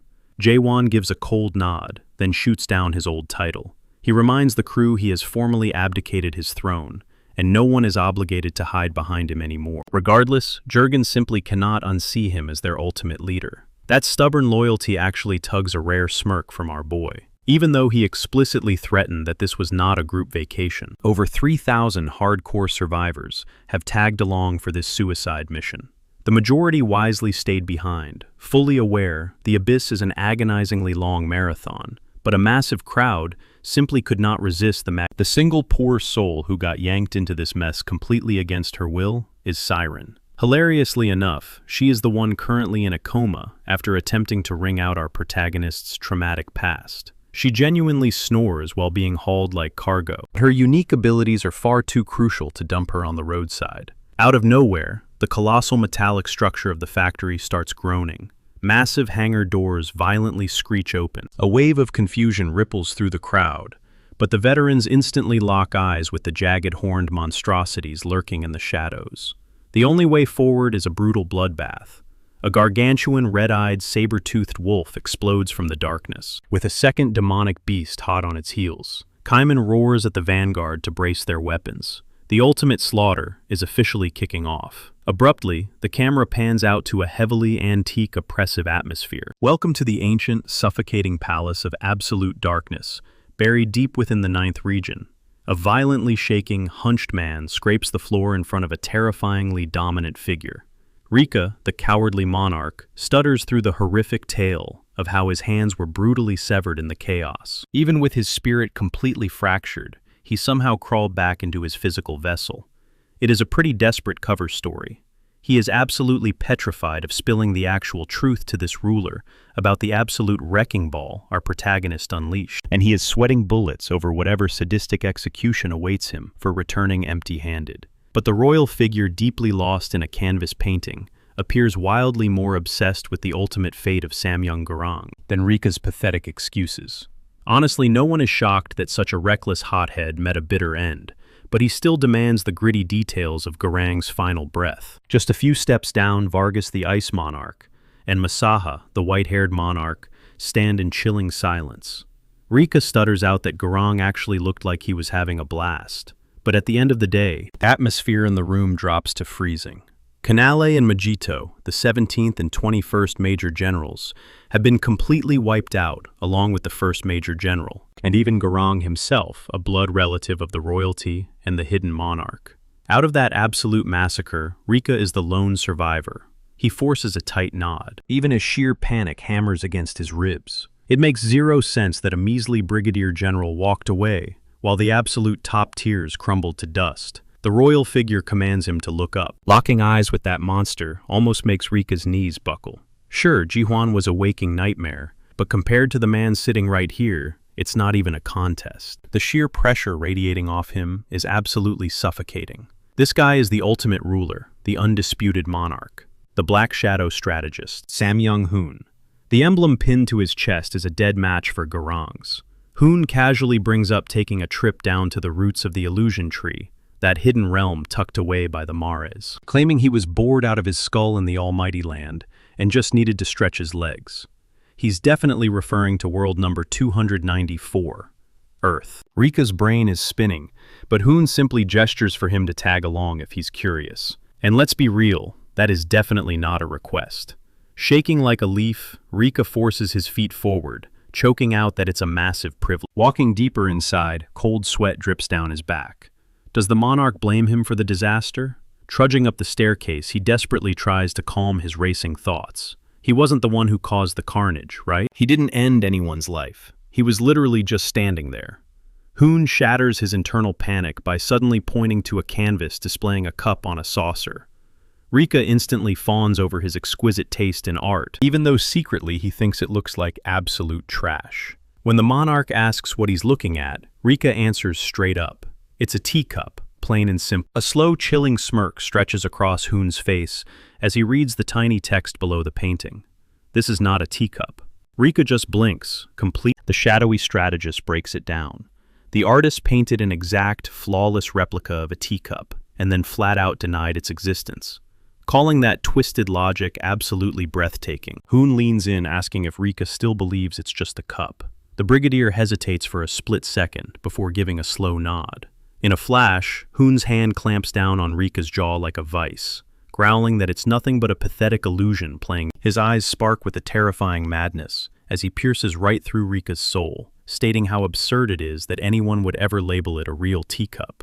Rika, his voice shaking violently, just stammers out an echo of the monarch's words. Hoon finally lets go, tossing out that the painting isn't the only messed up thing around here. He points out that the world is flooded with endless teacups. Every single one is built differently, yet society slaps the exact same label on all of them. Then he drops the million-dollar question. What defines a real teacup? Is it even a real thing at all? The guy has gone full-blown philosopher mode. Hoon simplifies it for the sweating general. At the end of the day, it all comes down to the core essence of what it means to truly exist. He openly marvels that a mere adapter, born from the system, could birth such a heavy concept, and from a pathetic little earthling no less. Without losing that suffocating aura, Hoon demands to know if Rika is tracking with him. The terrified survivor has absolutely no choice but to nod along blindly. The monarch gives him a fake praising, launching into a brand new analogy spun right off that canvas. What exactly makes a monarch? Not even pausing for Rika to breathe, Hoon answers his own riddle. A monarch is meant to be the absolute pinnacle of dignity, the most noble, unmatched existence walking the almighty land. He whispers the words this time, letting them hang in the air. But here comes the jaw-dropper. Does that actually mean the ice monarch, the white-haired monarch, or honestly even himself, truly earned that flashy title? Rika frantically agrees, swearing they are the literal definition of the word. Instantly, Hoon snaps that unhinged gaze right back onto him and whispers, "Then, are you a monarch?" The poor brigadier general looks like his soul, just fully aware he totally botched the mission, failed to wreck a single target, and somehow scurried back alive while his brothers in arms were sent to the grave. Hoon drops into a slow crouch. His eyes turn to absolute ice as he asks if trash like that even deserves dead silence, followed by a horrific shriek. A brutal crimson splash violently paints the staircase. Stepping up calmly, the ice monarch hands Hoon a crisp white towel. The dark strategist casually mumbles a thanks, wiping his hands, while staring down at Rika's wrecked remains, like he's admiring a freshly finished masterpiece in a gallery. He even drops a title for his group. This is not a monarch. Flashing a sick smile, he casually pivots, asking where their little runaways scuttled off to. The other royals bet they've already crashed the mysterious factory. Hearing that Hoon demands the 5th and 6th lieutenant generals be dragged in immediately, it is prime time to teach those cocky rebels a brutal lesson they will take to the grave. The scene dramatically cuts to a bizarre room, stuffed with random human junk, a framed picture, a bulky computer setup, and a freezing cryopod housing something distinctly alive. The shadowy boss strolls into what basically looks like a mad scientist's lab. His mind drifts back to his latest joyride on Earthworld, number 294. Honestly, the little blue planet has weirdly grown on him. But playing tourist was not the actual point of his visit. Right smack in the dead center of the room dangles a man chained up tightly from every single angle and floating completely defenseless in midair. The Supreme Ruler grins, replaying that spicy message Ji-hwan relayed through Rika.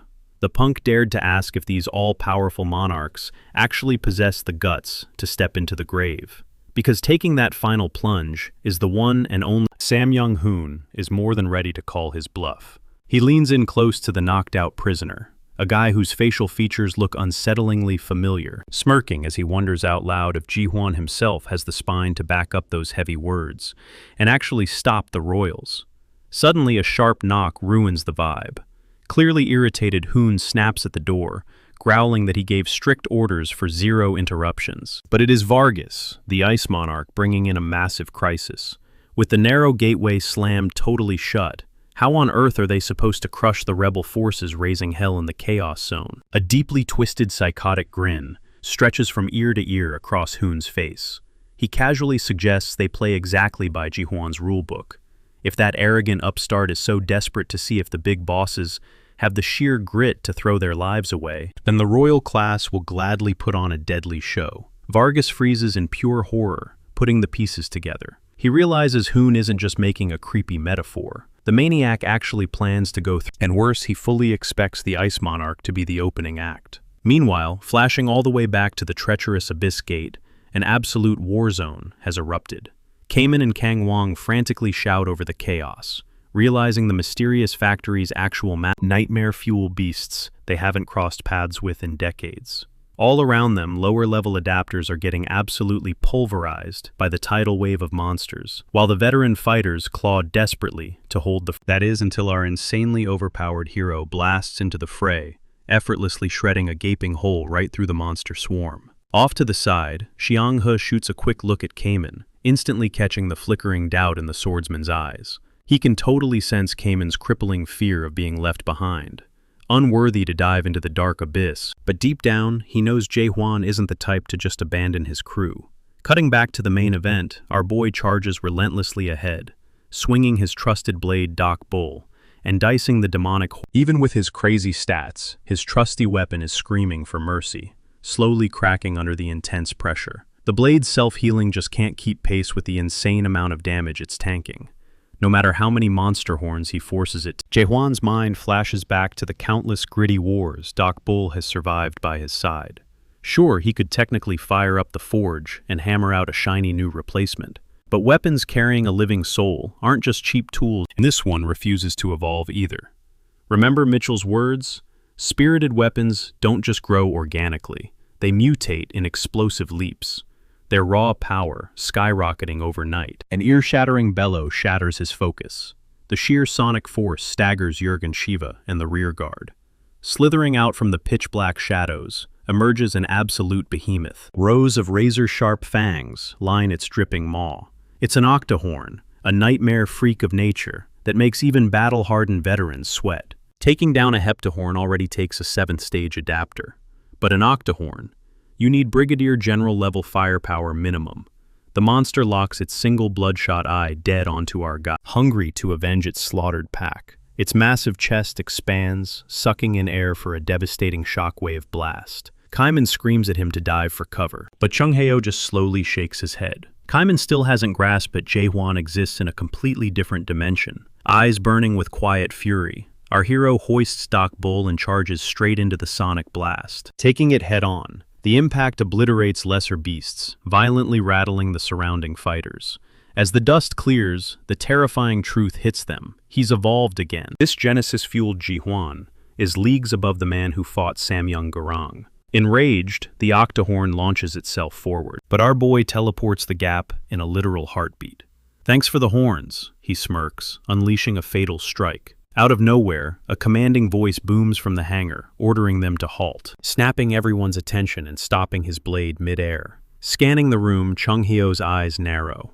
The real boss of this joint has finally stepped out of the shadows. Bizarre, cyborg-like entities mock the beast, declaring Garnak got arrogant just because it crushed a mere product once. One of these freaky newcomers flexes small horns and a literal glowing halo. They chuckle, noting it's been ages since anyone aside from the monarchs gave Garnak a real beatdown. The crew freezes.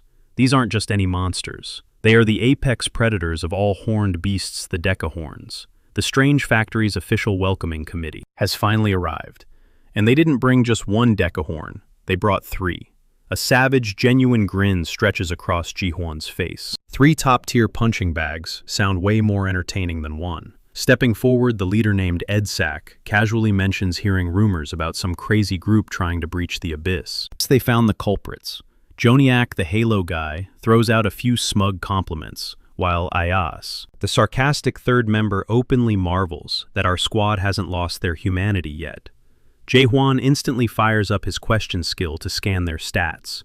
They definitely don't pack the world-ending punch of Samyang Gurung or the Scent Monarch, but they drastically outclass Megito and Kanayel, the monarchs of storm and silence. Now, our awakener usually never backs down from a bloodbath, but soloing 3 decahorns at once is pushing his luck. Chung Heo breaks his train of thought, grumbling that these metal-plated freaks are rubbing him the wrong way too. Despite the suffocating tension, these cyborg bosses aren't actually hostile. Spotting Chung Heo Ias's mechanical jaw nearly drops, shocked that the old man actually came back. After the absolute massacre of the previous Abyss expedition, Edsak sharply elbows his buddy for bringing up old trauma, before Joniak smoothly pivots, extending a VIP invitation for Jae-hwan to step inside. The great factory head is expecting them. Stepping through the gates, the colossal interior looks like a sci-fi dreamscape. Chung Heo spots heavily damaged horned beasts undergoing cybernetic repairs, including the very octahorn Jae-hwan just thrashed. Honestly, Chung Heo and Sir Carlton only snagged an invite because Jae-hwan stubbornly refused to split. The party. One of the pint-sized masters chimes in, warning that Garnak products take 10 solid years to forge, so our awakener better chill out before wrecking more of their toys. So recklessly. They've already lost too many fighting the undead demon warriors, he sighs. That single detail instantly hooks Ji-won's curiosity. These mechanical titans actually survived a brutal war against the invaders from the strange palace. Meanwhile, Carlton Javier formally bows, deeply honored to meet the legendary apostles of the machine god Deus. Raising a metallic brow, they ask how he knows them, and the knight proudly confirms that the apostles' legends are renowned. Smirking, Ias admits that maybe folks from Chaos aren't all feral scavengers after all. At least Sir Carlton brought some proper manners to the table. Guided deeper, they finally reach the factory leader's sanctum. Heaving the gargantuan vault doors open, they step into a blindingly bright panoramic command center, dominated by a monolithic core that looks exactly like a gigantic glowing sea. A booming voice echoes greeting Ji-hwan as the awakened. Stepping out of the shadows is the head factory manager, Anyak. Staring at the mechanical being's title, a jolt of recognition hits Ji-hwan. Think about it. Edzak, Joniak, Ias, Anyak. These don't sound like living beings. They echo the serial numbers of Earth's heavy machinery. Ji-hwan calls this out, instantly bringing up Earth, officially known as World Number 294. Anyak freezes, his metallic gaze piercing our hero. Jae-hwan casually mentions how their titles perfectly match the industrial tech back home. Anyak confesses they were forged by a deity, hailing from a realm of endless flux.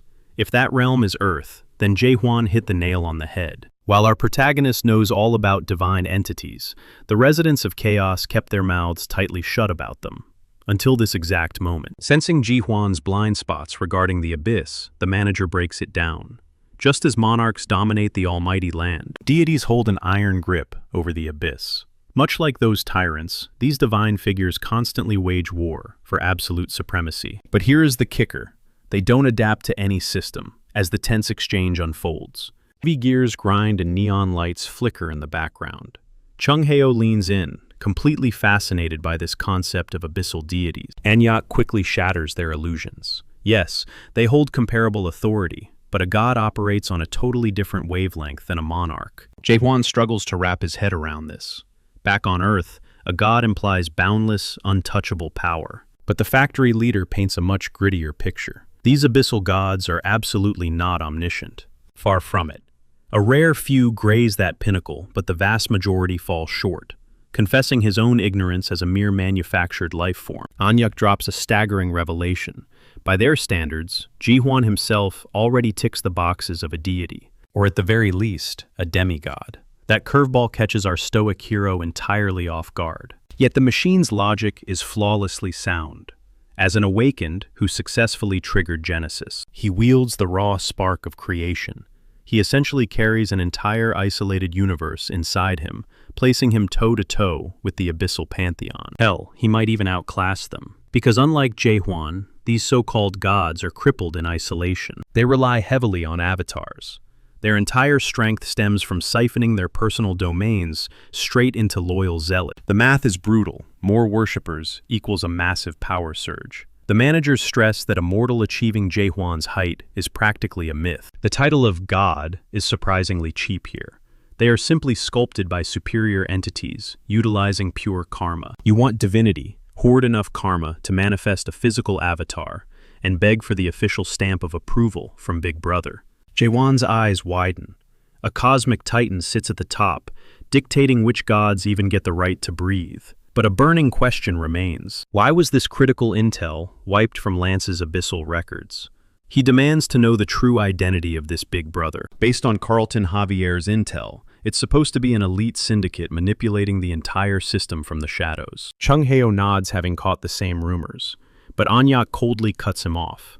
That is just a bedtime story fed to clueless mortals. The plot thickens, igniting Jae-hwan's relentless curiosity. Yet the metallic trio clamps their jaws shut. They offer only one chilling absolute. Big Brother is the apex predator of deities, the undisputed warden of the system. Suddenly, a colossal, terrifying eye dominates the visual frame. It perfectly mirrors the eerie gaze looming over Ji-hwan's unique world. The factory bosses stubbornly refuse to spill another detail to the awakened. Well, except for a single horrifying warning. Big Brother is the supreme voyeur, the absolute pinnacle of the onlooker gods.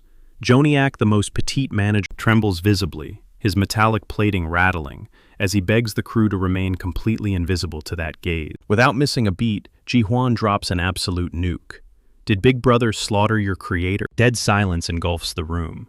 The trio freezes, horrified that this human has dug way too deep. The assassination of Deus is the exact reason they were violently banished from the abyss. Clearly our hero has been doing his homework through Mulak's forbidden texts. Flashes of a brutal past flood his mind. Ji-hwan watches these very leaders sign a blood pact with Big Brother right over the corpse of Deus. Their legendary craftsmanship was their only shield from absolute execution. Cornered, stripped of their pride, they knelt to survive another day. The data logs also expose their desperate plea to Lance dive into the abyssal depths and salvage their ultimate mechanical titan Deus Ex Machina. With the truth bared, Anyak finally reveals the real reason for this summit. They demand Ji-hwan swear a blood oath to never set foot inside the abyss. Chung Heo smirks. Good luck restraining a hurricane. These machines don't get to dictate the expedition's fate. Ayas flares up her engines, revving as she growls at the humans to swallow their pride. But Anyak swiftly blocks her path. The bitter truth. These factory managers hold zero actual authority here. The one supreme force guarding the abyssal gates wants his crew nowhere near it. Instantly, Ji-hwan connects the dots. They're talking about the Soul King. Catastrophe. The Soul King is absolutely seething. Why? Because our boy slaughtered his colossal undead monstrosity, Magritte, a fiercely loyal and bizarrely cherished pet. Right now, this hostility serves as a grim warning. The immense pressure leaves our protagonist momentarily stunned, scrambling to read the room. Simply put, this ancient monarch is throwing a colossal fit over his dead monster, completely ignoring the fact that the beast lunged at them first. And because he controls the soul gateway into the abyss, he's violently slamming the door shut on the entire squad. Jae-won's unfiltered assessment might sound incredibly abrasive, but he hits the Anyak nods in agreement, yet our ruthless hero demands passage anyway. The guide shoots him a look, convinced Jae-won doesn't grasp the sheer gravity of this standoff. Backing down isn't in his DNA. With cold confidence, he declares he will crack Catastrophe's mind himself. Anyak digs his heels in, desperate to stop him.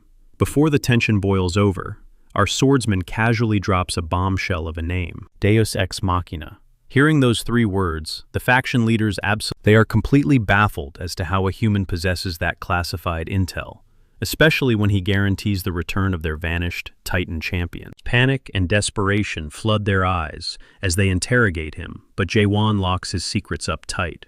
Not a single word slips.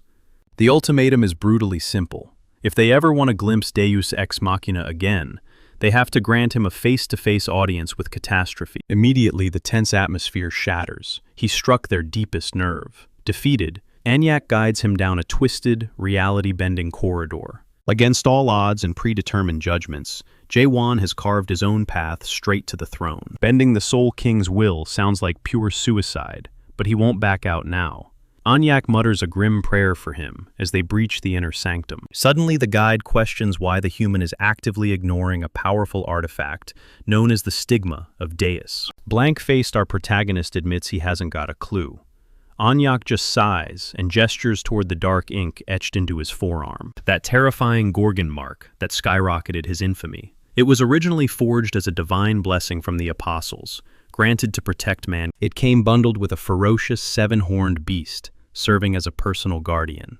Anyak scratches his head, baffled by how dormant it became after the previous fortress master transferred it to J1.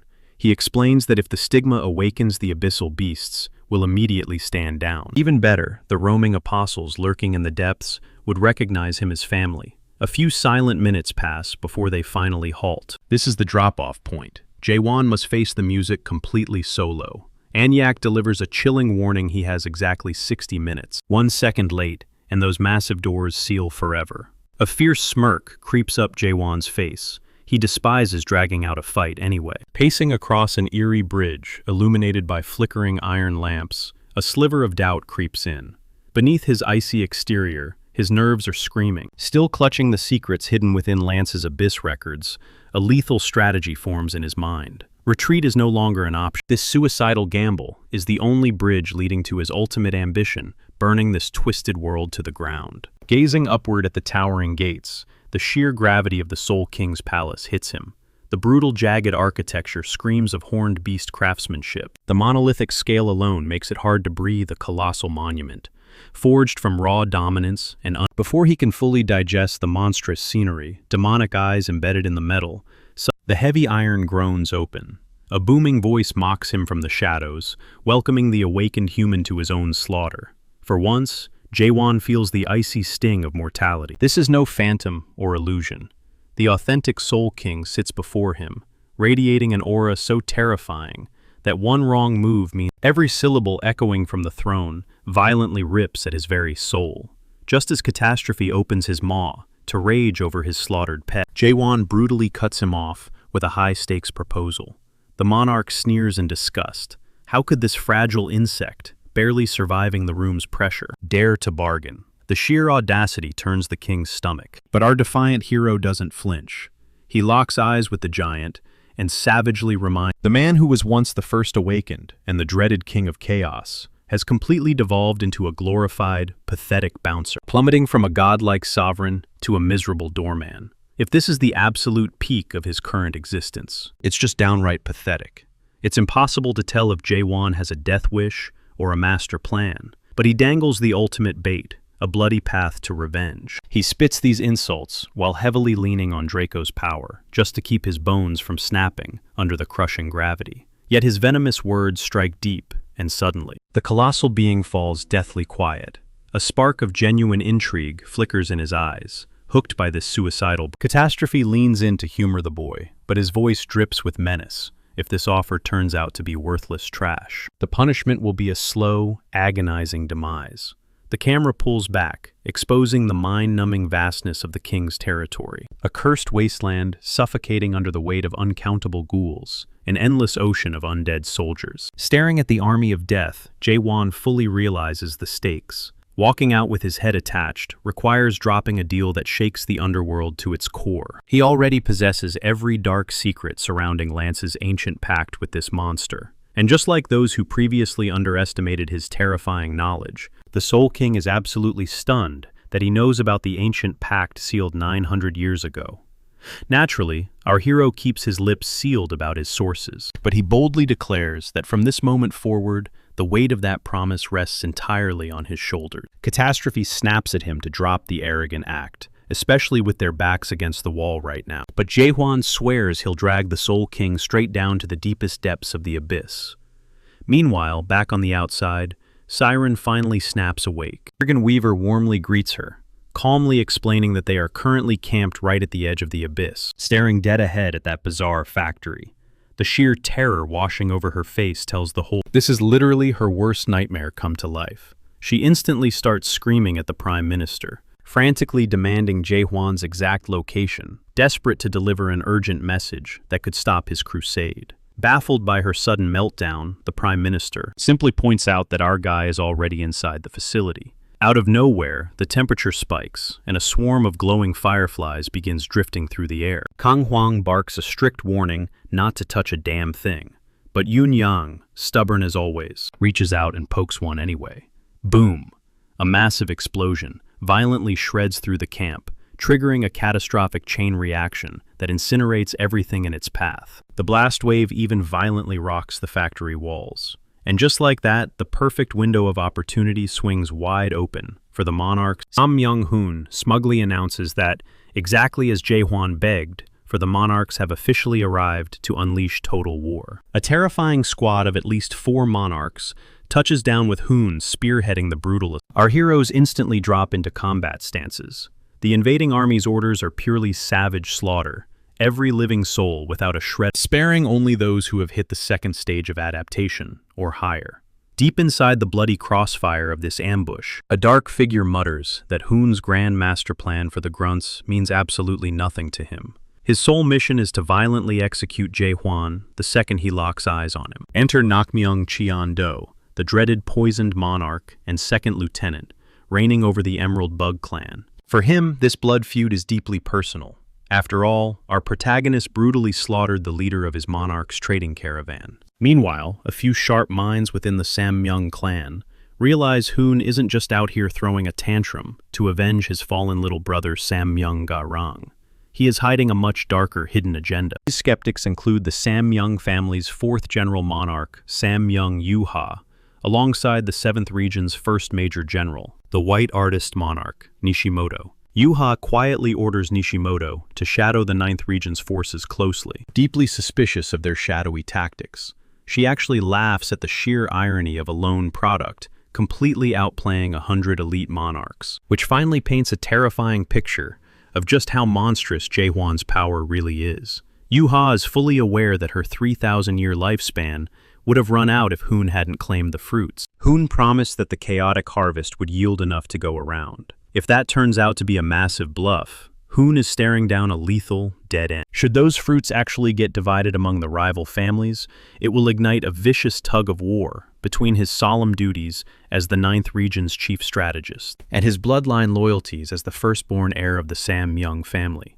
Yet the guy is basically eating popcorn, totally entertained by these fragile alliances and petty rivalry. The most hilarious part, people actually bought his lies. To actually fulfill that massive promise, he would need to feed almost 50 greedy monarchs, 20 from the Emerald faction, 10 from the 7th region, and a whopping 20 more strictly from his own bloody household. But honestly, you can't blame them for swallowing the bait, especially when a big shot like Hoon personally marched onto the front lines. In his twisted mind, a lie stops being a lie the moment the results are delivered. And he knows a little secret: the canopy of the illusion tree isn't the only spot hoarding those precious fruits. There are far darker paths to take. The 7 highest gods ruling over the abyss are practically drowning in them. And drawing from centuries of shady backroom deals with the monarchs, these divine beings definitely know how to negotiate a fill. These deities possessed literally everything they could ever want, until they started drooling over the single prize they couldn't just snatch by force: the awakened representatives. It is a legendary fact that gods are physically bound, desperately needing mortal avatars to enforce their divine will. Fast forward to now, and gold means absolutely nothing. These awakened warriors are the ultimate bargaining chips. Possess them, and the gates to literally any new universe. These furious monarchs can scream and curse Jae-hwan's name until their throats bleed. But the truth is wasting zero time. Hoon commands Vargas, the terrifying ice monarch, to marshal the troops and hunt down their human prize. The rules of this sick game are monarchs aren't exactly known for their diplomacy. If those bloodthirsty tyrants uncover the true, horrifying value, realizing the worth of the awakened or the product itself, they will instantly butcher each other just to claim the monopoly. That is precisely why Hoon is hell-bent on securing the massive lion's share for his faction before anyone else catches on. In his mind's eye, he can already see the mighty artisan tower, originally forged to absolute nightmare. His sinister master plan is brilliantly cruel. Hijack the entire tower and transform it into a massive factory. It is a simple numbers game. Whoever hoards the most fruit dictates the rules, automatically crowning the 9th region as the supreme, unbeatable faction in the... Hoon actually chuckles out loud at his own demonic brilliance, visualizing a glorious future where his territory completely monopolizes absolute power, and the almighty land itself morphs into nothing more than his personal backyard. But his villainous daydreaming is violently shattered by a blistering sneak attack from right under his feet. Stunned that a mere mortal would actually have the guts to strike, he turns. It's Kaiman, and he isn't alone. The other clan masters flank him, forming an unbreakable, united front. From Kang Huang to Siren, every single warrior shares one desperate mission. Buy enough time for Jae-won to pull off his endgame. Swords clash, spells erupt, and raw lightning tears through the air. Yet Hoon just stands there, a wicked smirk playing on his lips. The amusement quickly fades into something far darker. He's made his choice. Every last one of them is going to die today. No more playing around. Enter the Emerald Bug Monarch, Nakmyong Cheondo. He tears the battlefield apart, unleashing massive, grotesque centipede monstrosities, spitting venomous curses at the stubborn humans who just won't lay down and die. His ultimate prey, Jae-won, obviously. But high above the absolute carnage, Samyoung-hoon hovers like a dark god. Then, he plummets right into the bloodbath. His dead eyes lock onto exactly one person, Siren, the supposedly foolish, self-centered nightmare girl, standing right, shoulder to shoulder with our heroes. She's a marked traitor to the pitch darkness now. A suffocating dread instantly washes over the expedition squad. The malicious energy bleeding off this monarch isn't just strong, it's profoundly wrong. Hoon coldly orders the poison monarch to step back. Nakmyong Cheondo snarls, completely irritated that he has to pause his little slaughter fest. But Hoon demands an audience for the massacre he's about to unleash. In a flash, he locks onto an awakened fighter and lunges. Kaiman braces for the brutal impact.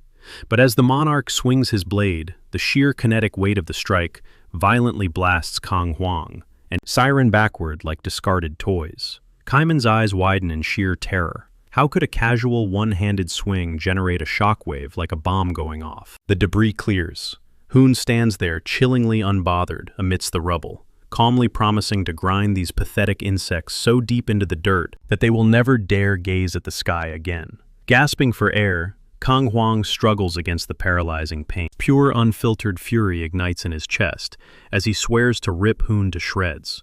Shin Manguk and Yun Yong mirror that exact same burning hate. The twisted monarch just throws his head back and laughs, openly ridiculing their pathetic He bluntly admits they aren't even a blip on his radar. Yet he fully plans on savoring the crunch of their bones anyway. Cut to the bizarre factory. Piercing sirens echo through the massive surveillance room. Chung Hyo jolts heart racing, but quickly notices the apostles are totally panicking too. IS, glaring with toxic suspicion, immediately points the finger at the humans, screaming that this has to be their sabotage. EDSAC, however, isn't buying that theory for a second. Cutting through the noise, Aniak snaps an order at Joniak to get eyes on. Joniak channels energy into the radiant halo hovering above his head, broadcasting a raw, live feed of the blood-soaked battlefield outside. The horrifying truth is glaringly obvious. The monarchs have breached the perimeter. Chung Hyo sprints for the massive blast doors. A chilling realization hits him. Jae-won had called this exact play, predicting a violent showdown with the monarchs right here. His mind races. How the hell did they rebuild a narrow gate that unbelievably fast? Did they hijack some unknown tech? Or were these psychopaths actually deranged enough to slaughter themselves just to cross over? Suddenly, a crushing wave of trauma from the last doomed expedition slams into his psyche. He sees that face again.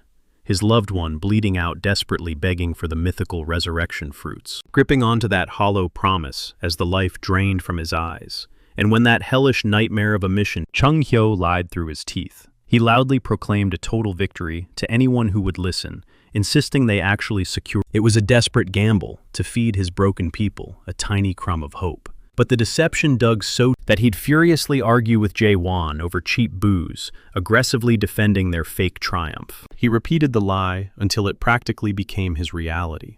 But staring down these ancient bloodthirsty, Chung Ho's courage violently fractures. Stepping out into the apocalyptic wasteland alongside Sir Carlton Javier, stench of death triggers a paralyzing déjà vu. Chung Hyo starts shaking uncontrollably, until Carlton barks at him to grip his weapon and snap out of it. Adrenaline takes over. He launches himself straight into the meat grinder, his steel gleaming as he screams that he refuses to watch history repeat itself. His blade viciously connects with a monarch's flesh. He roars out for his brothers in arms, Shin Manguk and Kaiman, carving a bloody path right through the epicenter of the war zone. And then his blood runs cold. Kaiman, their absolute heaviest hitter, totally defenseless, and pinned under the boot of Samyoung. It's an absolute massacre everywhere he looks. Frank, Prime Minister Jurgen Shiva, They're all getting brutally decimated. Chong Hill is completely overwhelmed, frozen by the sheer. But the absolute worst sight, Kaiman. Half his body charred to a crisp, miraculously staying upright, while staring down Hoon's lethal. The arrogant monarch smirks, instantly clocking Chung Hyo as the divine physician. His eyes light up with sick delight at the arrival of another awakened soul. Just another shiny new toy to break. Hoon casually announces that he's bored of torturing Kaiman, praising the man's stubborn iron will before sneering at his utter uselessness. He's about to brutally execute him right there, ready to execute him right then and there, as Chong Hyo screams for him to stop. The monarch's blade flares up with a suffocating, terrifying aura. Kaiman stays completely paralyzed, mentally begging his fortress master Ji-hwan for forgiveness because his defenses finally crumbled. Right before the fatal strike connects, an arm bursts through the dust and violently snatches him out of harm's way. In that exact split second, Sir Carlton Javier and Chong Hyo launch a desperate two-pronged ambush on Samyang Hoon. It turns out Siren was the one who pulled Kaiman to safety, fully aware that the two attackers are throwing their lives on the line for this strike. But the monarch brushes them off like absolute dust, swatting them away with one lazy flick of his weapon. He grins, practically thrilled, to find a couple of awakeners crazy enough to stand up to him. Watching the aftermath, Chong Hyo pieces together that Kaiman was literally fighting on autopilot. The guy was running entirely on fumes. Meanwhile, Samyang Hoon's oppressive spiritual pressure is so insanely thick. Just hearing him speak literally crushes the gravity in the room. But this deadly standoff suddenly breaks when a familiar trio crashes the party. The factory leaders, the apostles of Deus. They fiercely step up, barking at Hoon to explain what the hell he thinks he's doing, trespassing on their turf. He just stares back with that creepy deadpan smirk, casually mentioning he's only dropping by to pick up a certain product, and then he'll vanish. The apostles immediately guess he's hunting for Jae-hwan, the absolute unit who cracked open Genesis. You can practically taste the disgust rolling off the apostles, furious, breathing humans as cheap inventory stocked on a shelf. But Samyang Hoon, slicing right through the small talk, aggressively demands they unlock the gate and hand over his prize. The leaders freeze up. Completely dropping his polite act, Hoon sneers at them, snapping a savage final ultimatum. A violent shockwave explodes from his body, violently launching the leaders off their feet. IS charges right back, hurling vicious insults at Hoon for daring to mess with the factory. Flipping the script, Hoon drops a massive bombshell, revealing he knows everything about catastrophe. The Soul King locked away inside this bizarre facility and admits the apostles actually served a decent purpose keeping him chained up. Then, Hoon hits them with a ruthless truth bomb. The monarchs only stayed out of their way because the factory was a convenient tool. It successfully contained catastrophe. We're talking about one of the three ancient gods, the absolute apex predator of the abyss, trapped behind bars. But the game has changed. Hoon gives exactly 0% about how tough catastrophe used to be. In his eyes, the Soul King is nothing more than a washed-up deity, desperately hoarding the worship of some rotting corpses. Samyang Hoon aggressively flexes that his current power completely eclipses the 12 supreme monarchs from a millennia ago, and he is done playing the waiting game. The apostles frantically tell him to back off, but Hoon shatters the illusion that the monarchs ever actually respected the factory. Is lunges for his throat, tearing away from her allies trying to restrain her. In response, the monarch summons a glowing rune right above his skull, manifesting a colossal, terrifying dragon aura. In that split second, Is finally grasps that she just signed her own death warrant. Everyone watches in total horror as she prepares for the brutal hit. A blinding flash consumes the battlefield. For a sickening heartbeat, it genuinely feels like doomsday. As Chong Ho stumbles back, feeling utterly useless, a raspy voice suddenly calls his name, asking if the divine physician is there, desperately requesting a status update on the war zone. He whips around to find Yun Yang, clinging to a shred of hope. But the true horror kicks in when Chong Ho locks onto Yun Yang's brutally gouged, ruined eyes. He bites down on his lip. It's totally heartbreaking to see the legendary Lightning God clan leader reduced to this. Fighting back the despair, he mutters that if Yun Yang could actually see the carnage, he'd be too devastated to even speak. They are absolutely outmatched here. Out of nowhere, the ghost of Siola's voice pierces his mind, coldly asking if he's gearing up to turn tail and run, exactly like he did last time. Chong Ho stops dead in his tracks, drenched in pure panic. But a sudden flashback of Ji-hwan, strikes a match in his soul. Thinking about their boy sprinting headfirst into every meat grinder like winning was guaranteed, the guy never flinched, not even when staring down the Soul King. When Yun-yang nervously asks if their fortress master finally made it back, something hardens deep inside Chonghyo's chest. Jae-hwan might already be gone, but even facing certain death, that madman would never drop to his knees for the Soul King. He looks Yun-yang dead on and admits the fortress master hasn't shown up yet, but firmly declares that the fight is far from over. Yun-yang cracks a weak laugh, catching the heavy truth hidden in that promise. Even if the odds are completely suicidal, throwing in the towel is simply not happening. The dust finally settles, revealing Chonghyo. Yun-yang and the shattered survivors. They grip their weapons tightly, totally prepared to drag this fight to the bloody finish line. For the very first time, Sam Young-hoon looks genuinely rattled. Their refusal to break is a massive slap in the face to his absolute authority. A flash of deep confusion crosses his eyes. Right then and there, he witnesses exactly what true human resolve looks like, the sheer drive to carve out their own destiny. He catches himself wondering if every single awakened shares this same fiery defiance, or if he'll ever manage to pawn them off to the abyssal gods. Scrap the original strategy. He screams out to Vargas, commanding a total shift in tactics. Wipe them all out. Leave no awakened breathing. The colossal dragon draws in a terrifying surge of power, ready to rain absolute hellfire. Right when hope vanishes and total annihilation feels certain, a violent shockwave rips the sky wide open, but the blast never drops. Sam Young-hoon's eyes widen as reality sets in. Rooted right there, completely unfazed in his signature armor and gripping Doc Bull, is Jae-won.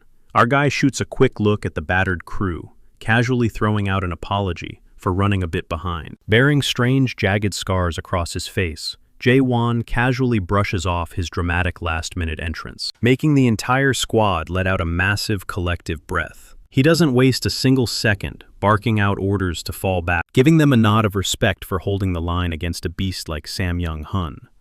Meanwhile, the monarch, practically oozing elite arrogance, flat-out refuses to buy that this scruffy drifter is the actual master of the fortress.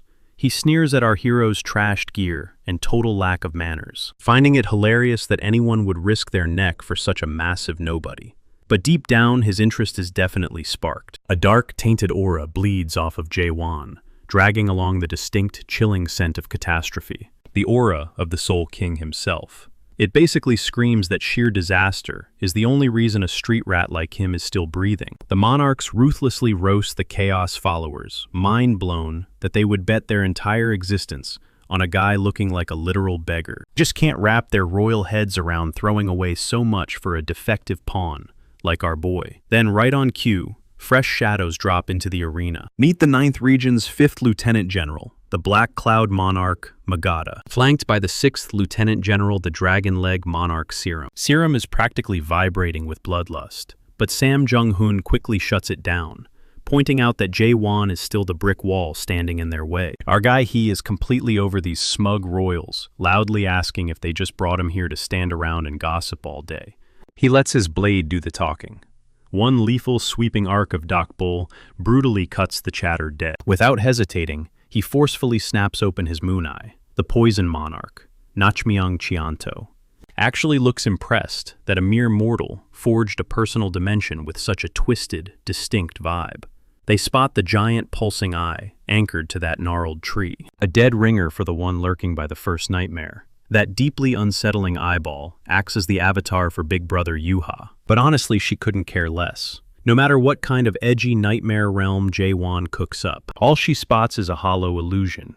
Zero actual weight, just cheap. Off to the side, Chonghyo, a guy who religiously trusts nothing but his own 2 fists, starts sweating over what our hero is actually scheming. He knows perfectly well that Jae-won is committing total suicide, trying to solo a full squad of lieutenant generals. Sam Young-hoon freely confesses that the master's worldview is definitely one of a kind, a wild, uncharted domain he's never stepped foot in. Yet he still ranks it leagues below the terrifying anomalies he faced back in the crack. So is this the absolute limit of Jae-won's bag of tricks? Not even close. Our hero explodes off the ground, hurling Doc Bull straight at the closest monarch's throat. But a split second before the steel bites flesh, Serum flashes and she violently parries Doc Bull with a devastating kick, laughing in his face for trying something so brainless. She stakes her claim, demanding a one-on-one fight, but gets instantly rejected. The poison monarch picks up on the black pitch strategist, practically foaming at the mouth to snatch the kill. The Emerald Bug Clan ruler is still starving for payback after that whole caravan disaster. Meanwhile, Sam Jung-hoon is just staring at them, completely dumbfounded that they're bickering over who gets to butcher Jae-won. Fed up with the petty playground drama, Hoon just snaps his fingers. Boom. A colossal, glowing cube slams down, trapping just him and our boy inside the kill box. The bug-faced monarch's jaw hits the floor at Hoon's insane power play, aggressively hammering his fists against the impact. Even with the entire Emerald Bug Clan screaming for a blood debt, Hoon doesn't even blink, ice cold. His hair ignites with a blinding, ethereal light, flaring with the exact same savage aura Samyung-garang unleashed when he clashed with Jae-won. Locked inside the death trap, our guy narrows his eyes, trying to read what these royal freaks are actually setting up. Hoon promises he just wants a clean, honorable death match, swearing on his life that nobody is going to crash the party this time. He practically begs Jae-won to go all out and strike with everything he's got, arrogantly betting that the Fortress Master couldn't put a single dent in him if he tried.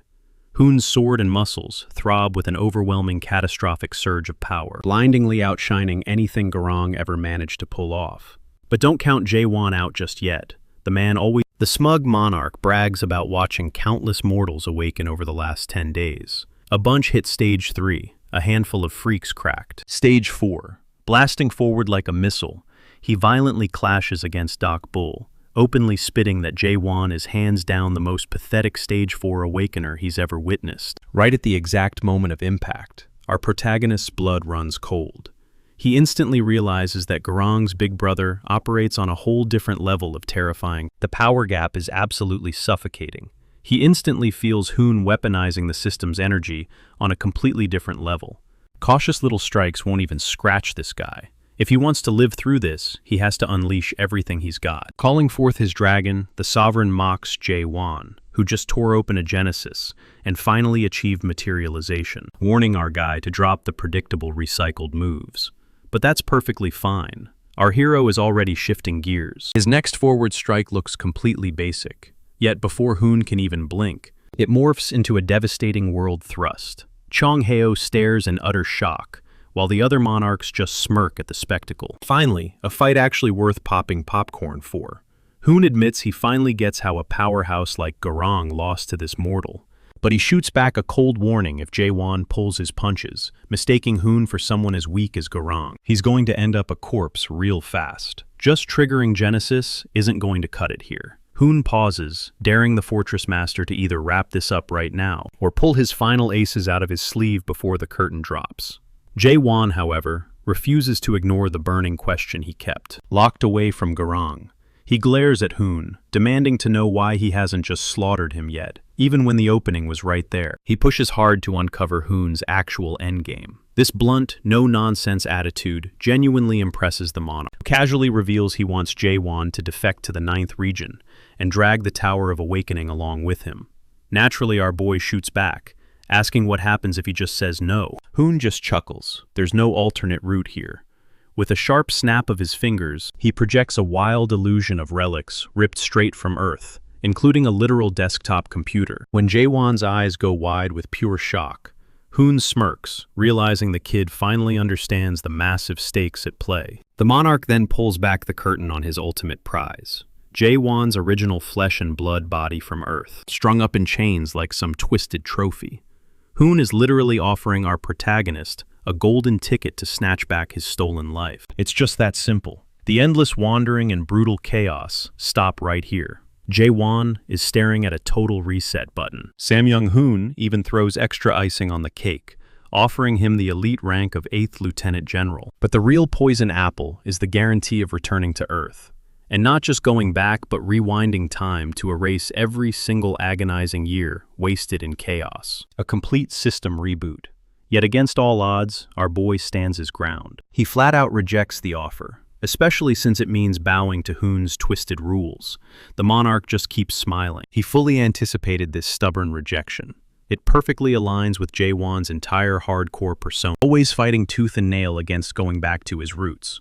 So why even dangle the carrot if he knew Jaewon would smack it away? Because honestly, this was never about hitting rewind or wiping away the hellish nightmares our protagonist survived. That kind of cheap reset wouldn't erase the absolute hellfire he's marched through or the psychotic drive that defines him. And Hoon knows it. In the monarch's eyes, those scars shouldn't be erased. The raw agony and trauma are exactly what forged Jaewon, and this logic makes Hoon wonder if that's the real reason our hero refuses to retreat. He's gripping this current reality because he's used to it, no matter how totally shattered it is. But Hoon wants to force his eyes open. This dumpster fire of a present isn't worth saving. He pushes Jaewon to take a hard look at his surroundings and seriously ask if this wasteland is worth fighting for.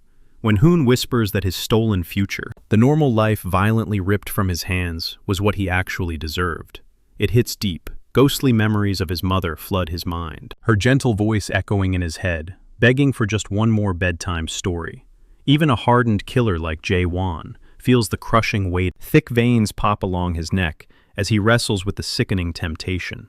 Everyone he ever cared about is still waiting in that lost world. If he just bent the knee and became the 9th Region's final lieutenant general, he could walk back to them instantly. On paper, it's a total no-brainer. And for one heart-stopping second, it actually looks like our hero might cave. But then his knuckles turn white as he grips Doc Bull tighter, and he spits his final answer right in the glowing monarch's face. He isn't taking a single step backward. The only place he's marching toward is the absolute peak of this universe. For the first time, Hoon is the one completely blindsided. He desperately urges Jaewon to rethink this madness, asking if he's seriously insane enough to trash his only shot at a real life, just to rot in this broken dimension.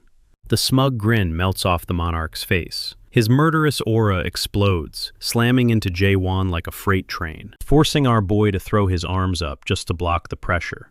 In that split second, he confronts the dark whispers in his own head. Every single word Hoon preached was the brutal truth. He fiercely misses those stolen, peaceful days. Beautiful flashes of his old life bleed into his vision. If there's even an ounce of humanity left in him, how could he not crave it? But the thin lines separating yesterday, today, and tomorrow completely evaporated the second he stepped foot into this nightmare. Jaewon pushes forward, tearing right through the monarch's suffocating spiritual pressure. As the dust settles, he demands to know what good returning to Earth would actually do, if he only goes back to watch it burn at the hands of these cultivators and demons. He makes a solid point, and Hoon doesn't even bother arguing. Cultivation dictates everything in this realm. It isn't a crime. It's just the cold, hard reality of this universe. Kaiman lacks any memories from before he was forged into a product, and you can't hold that against the guy. Nobody judges Siren for being raised inside a cage, restricted to the only truth she was ever fed. Locked in that exact same meat grinder, can anyone really condemn the cultivators for doing whatever it takes to survive? Angels and demons are just actors, fulfilling their assigned roles. But Jaewon already gets that. The only thing that truly deserves his fury is the sick illusion that this entire twisted system is somehow justified or moral. In his mind, the true enemy is the world itself. And that is exactly why our guy plans to burn it all to the ground. The monarch scoffs at the ridiculous threat. Every single thing Jaewon ever cared about belongs to that very same reality he wants to wipe out. Vowing to fix a broken system is one thing, but planning to crush it with his bare hands. The monarch tells him to wake the hell up. You can't shatter the world. You can't even leave a scratch on it. There is no boundary between the world and the system. The system literally is nature itself. On that note, the wicked aura of the Samyung clan swarms him once again. Our boy realizes right then that he cannot win this brawl solo. He never had the chance to build his power or sharpen his skills. His sheer willpower is the only thing keeping him on his feet right now. So if he can't pull it off alone, he's just going to have to find another path. Out of nowhere, he crunches down on a familiar item, siphoning raw power from a terrifyingly higher entity. Massive shockwaves detonate inside the monarch's barrier. On the outside, Chung-ho and the rest are completely clueless about what this crazy kid is trying to pull. The other monarchs are equally completely lost. It suddenly dawns on them that Hoon actually crossed into the chaos realm while still breathing, his neural connection fully intact. No matter how fiercely Jaewon strikes, he can only manage to knock him back to the almighty land, right where Hoon's real flesh and blood is stashed. The absolute best our hero can do is fracture the guy's soul.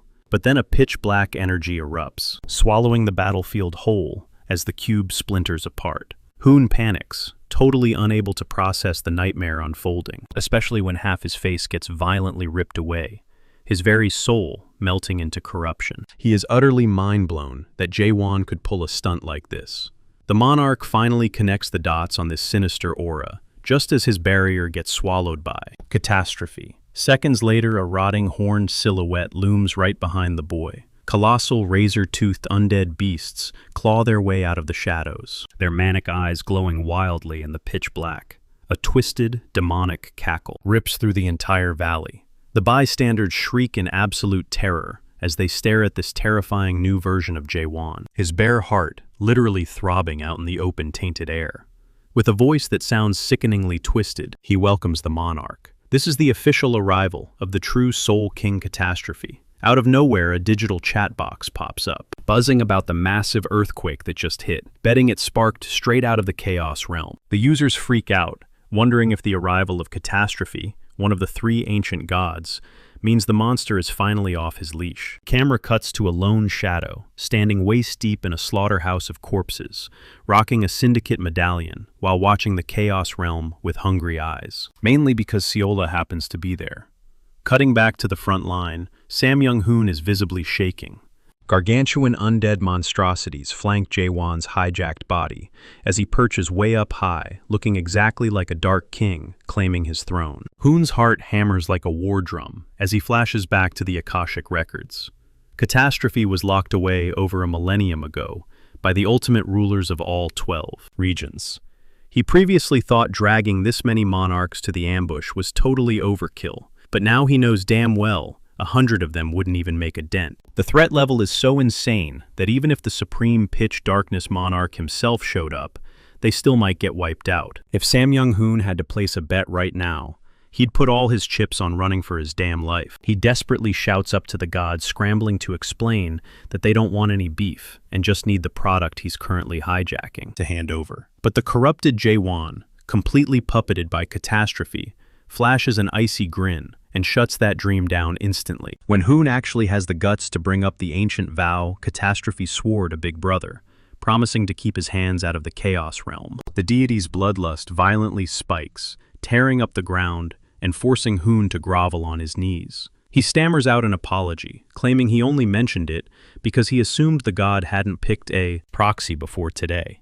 But here is the brutal truth. Jae-won is no mere puppet. The vessel Catastrophe just claimed is fiercely defending his own universe at any price, making him the absolute perfect candidate for a dark pact. The sheer terror etched on the monarch's face exposes just how doomed they really are. But Catastrophe couldn't care less. With a casual flick of his wrist, the dark entity summons a violent howling cyclone, leaving everyone completely paralyzed. Absolute ruin shreds the battlefield to pieces, while blind panic instantly grips the remaining lords. That suffocating vortex of dark energy makes one thing crystal clear: they are all going to die here. And that is exactly what Catastrophe wants them to feel. Desperate Sam Young-hoon takes one last shot, frantically invoking their sacred oath to Big Brother. But the ancient god brushes it off like a minor technicality.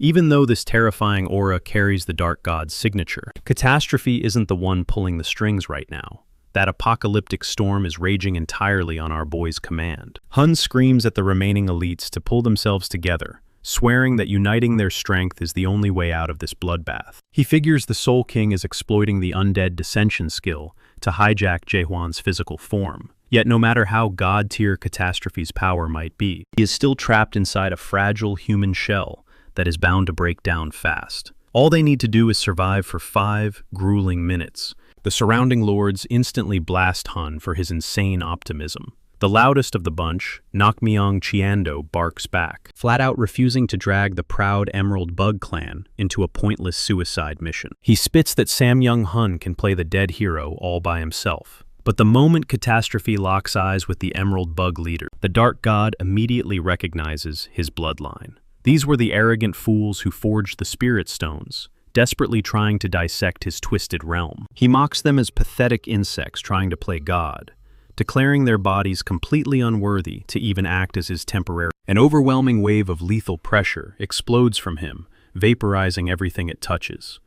Lounging on his phantom throne, he flashes a psychotic, blood-chilling, completely determined to make these lords realize they dug their own graves. Crushed by the sheer gravity of it all, Sam Young-hun drops straight to his knees, his mind shattering as he tries to process this waking nightmare. Out of nowhere, a desperate scream rips through the chaos, begging the remaining lords to get up and fight. Is Sam Young-yuha. She fiercely reminds them just hold the line for 5 minutes. Up on his throne, Catastrophe looks genuinely amused by their pathetic little spark of bravery. Seeing this rally, Hun realizes a few brave souls are actually willing to risk it all, and the surviving kings charge headfirst into the meat grinder, carving their way through endless swarms of rotting beasts in the heavily flooded gorge. Hun knows deep down that massive casualties are guaranteed, but going down swinging beats dying on their knees in despair. Their desperate pushback is so incredibly brutal that just for a split second, they trick themselves into believing they can actually bleed the Soul King dry. But that tiny glimmer of hope shatters the moment Catastrophe, thoroughly entertained by their futile struggle, casually lifts a single finger. And just like that, absolute hell is unleashed. Without warning, Sam Young-yuha's head violently detonates into a red mist. One by one, the other lords meet the same horrific fate, their bodies instantly ripped into bloody chunks. Everyone except Sam Young-hun is brutally reduced to splattered gore on the dirt. The sheer unfathomable scale of the massacre absolutely breaks Hun's sanity. Still paralyzed on the muddy ground, his brain simply refuses to process the slaughter. A hollow, manic laugh escapes his throat as the bitter truth hits him. They were dead from the very start. He completely caves into the suffocating darkness, waving the white flag to the gods But the nightmare is far from over. Mangled corpses levitate in the air, while the apocalyptic storm keeps shredding the landscape. Suddenly yawning at the boring slaughter, Catastrophe casually punches a gaping hole straight through Hun's chest. You can literally see the boredom in the dark god's eyes. He looks completely exhausted by the lack of a challenge, realizing that flexing on these absolute weaklings is way beneath his divine status. Slowly, the raging atmospheric pressure settles back to normal. Sam Young-hun hits the dirt completely lifeless, looking exactly like his butchered brother in the cold embrace of death. Cutting back to reality, Ji-hwan is now standing tall on the shattered throne, finally snapping back into his own body. He is absolutely shell-shocked by the mind-bending sheer force of the Soul King. Even though he knows that godlike destructive energy was fueled directly by his own spirit, it still feels like a total fever dream. The pathetic knockoff he fought back in the day is absolute garbage compared to this original monster. This is the primal, fully awakened Soul King, who literally bends reality to his will. Our boy finally gets a taste of the absolute supremacy he's been chasing his whole life. But the red flags of mutating into an apathetic monster like Catastrophe are glaringly obvious. Gaining that strength means constantly gambling with his own sanity. And knowing that an absolute beast like the Soul King still got locked away by Big Brother hits him like a ton of bricks. It proves that to win, Ji-hwan has to eclipse even Catastrophe's monstrous peak. Suddenly, the ancient god's raspy voice cuts through, openly trashing our hero's physical limits for barely surviving that 5-minute possession. But Ji-hwan doesn't even snap back. He coldly demands to know how many more times he can pull off that possession trick. The god reveals that triggering the undead dissension without fully surrendering as a mindless puppet grants him exactly 3 lifelines. He just burned one, leaving only 2 shots left in the chamber. And since Ji-hwan absolutely needs that apocalyptic firepower for the final showdown again, he basically has 1 free trial run remaining. The stakes couldn't be higher. Every single time he calls upon that god, he drags his own soul inches closer to. That is the brutal truth. The undeadification process strips away everything. If the Fortress Master intends to forge ahead solo, he has to plunge forward without a single safety net. The Soul King completely severs their connection, leaving behind a chilling reminder: never forget the debt owed for this borrowed power. The link shatters. Instantly, the agonizing pain previously masked by the possession violently rips through our hero as the gruesome mutation kicks in. His core memories start slipping away. And in this cruel reality, losing your past means entirely. If this persists, he is doomed to become just another mindless shell, a wandering undead, His precious memories from Earth actively dissolve. He feels himself suffocating in pure soul corruption, a terrifying glimpse into complete monsterhood. Suddenly, a fragment of the past surfaces. He spots Chang Hyo in a fading memory, while Kaiman openly questions why. The old man stubbornly shadows the fortress master. Chang Hyo's answer hits right in the feels. He calls the kid a reckless, childish brat who constantly acts without a single thought for anyone else, especially him. Sure, the guy's an absolute magnet for trouble, but honestly, Chang Hyo simply refuses to let Jae-won shoulder his burdens all alone. Snap back to reality. An unconscious Jae-won gets violently shaken awake by Chang Hyo, who still insists on calling him kid.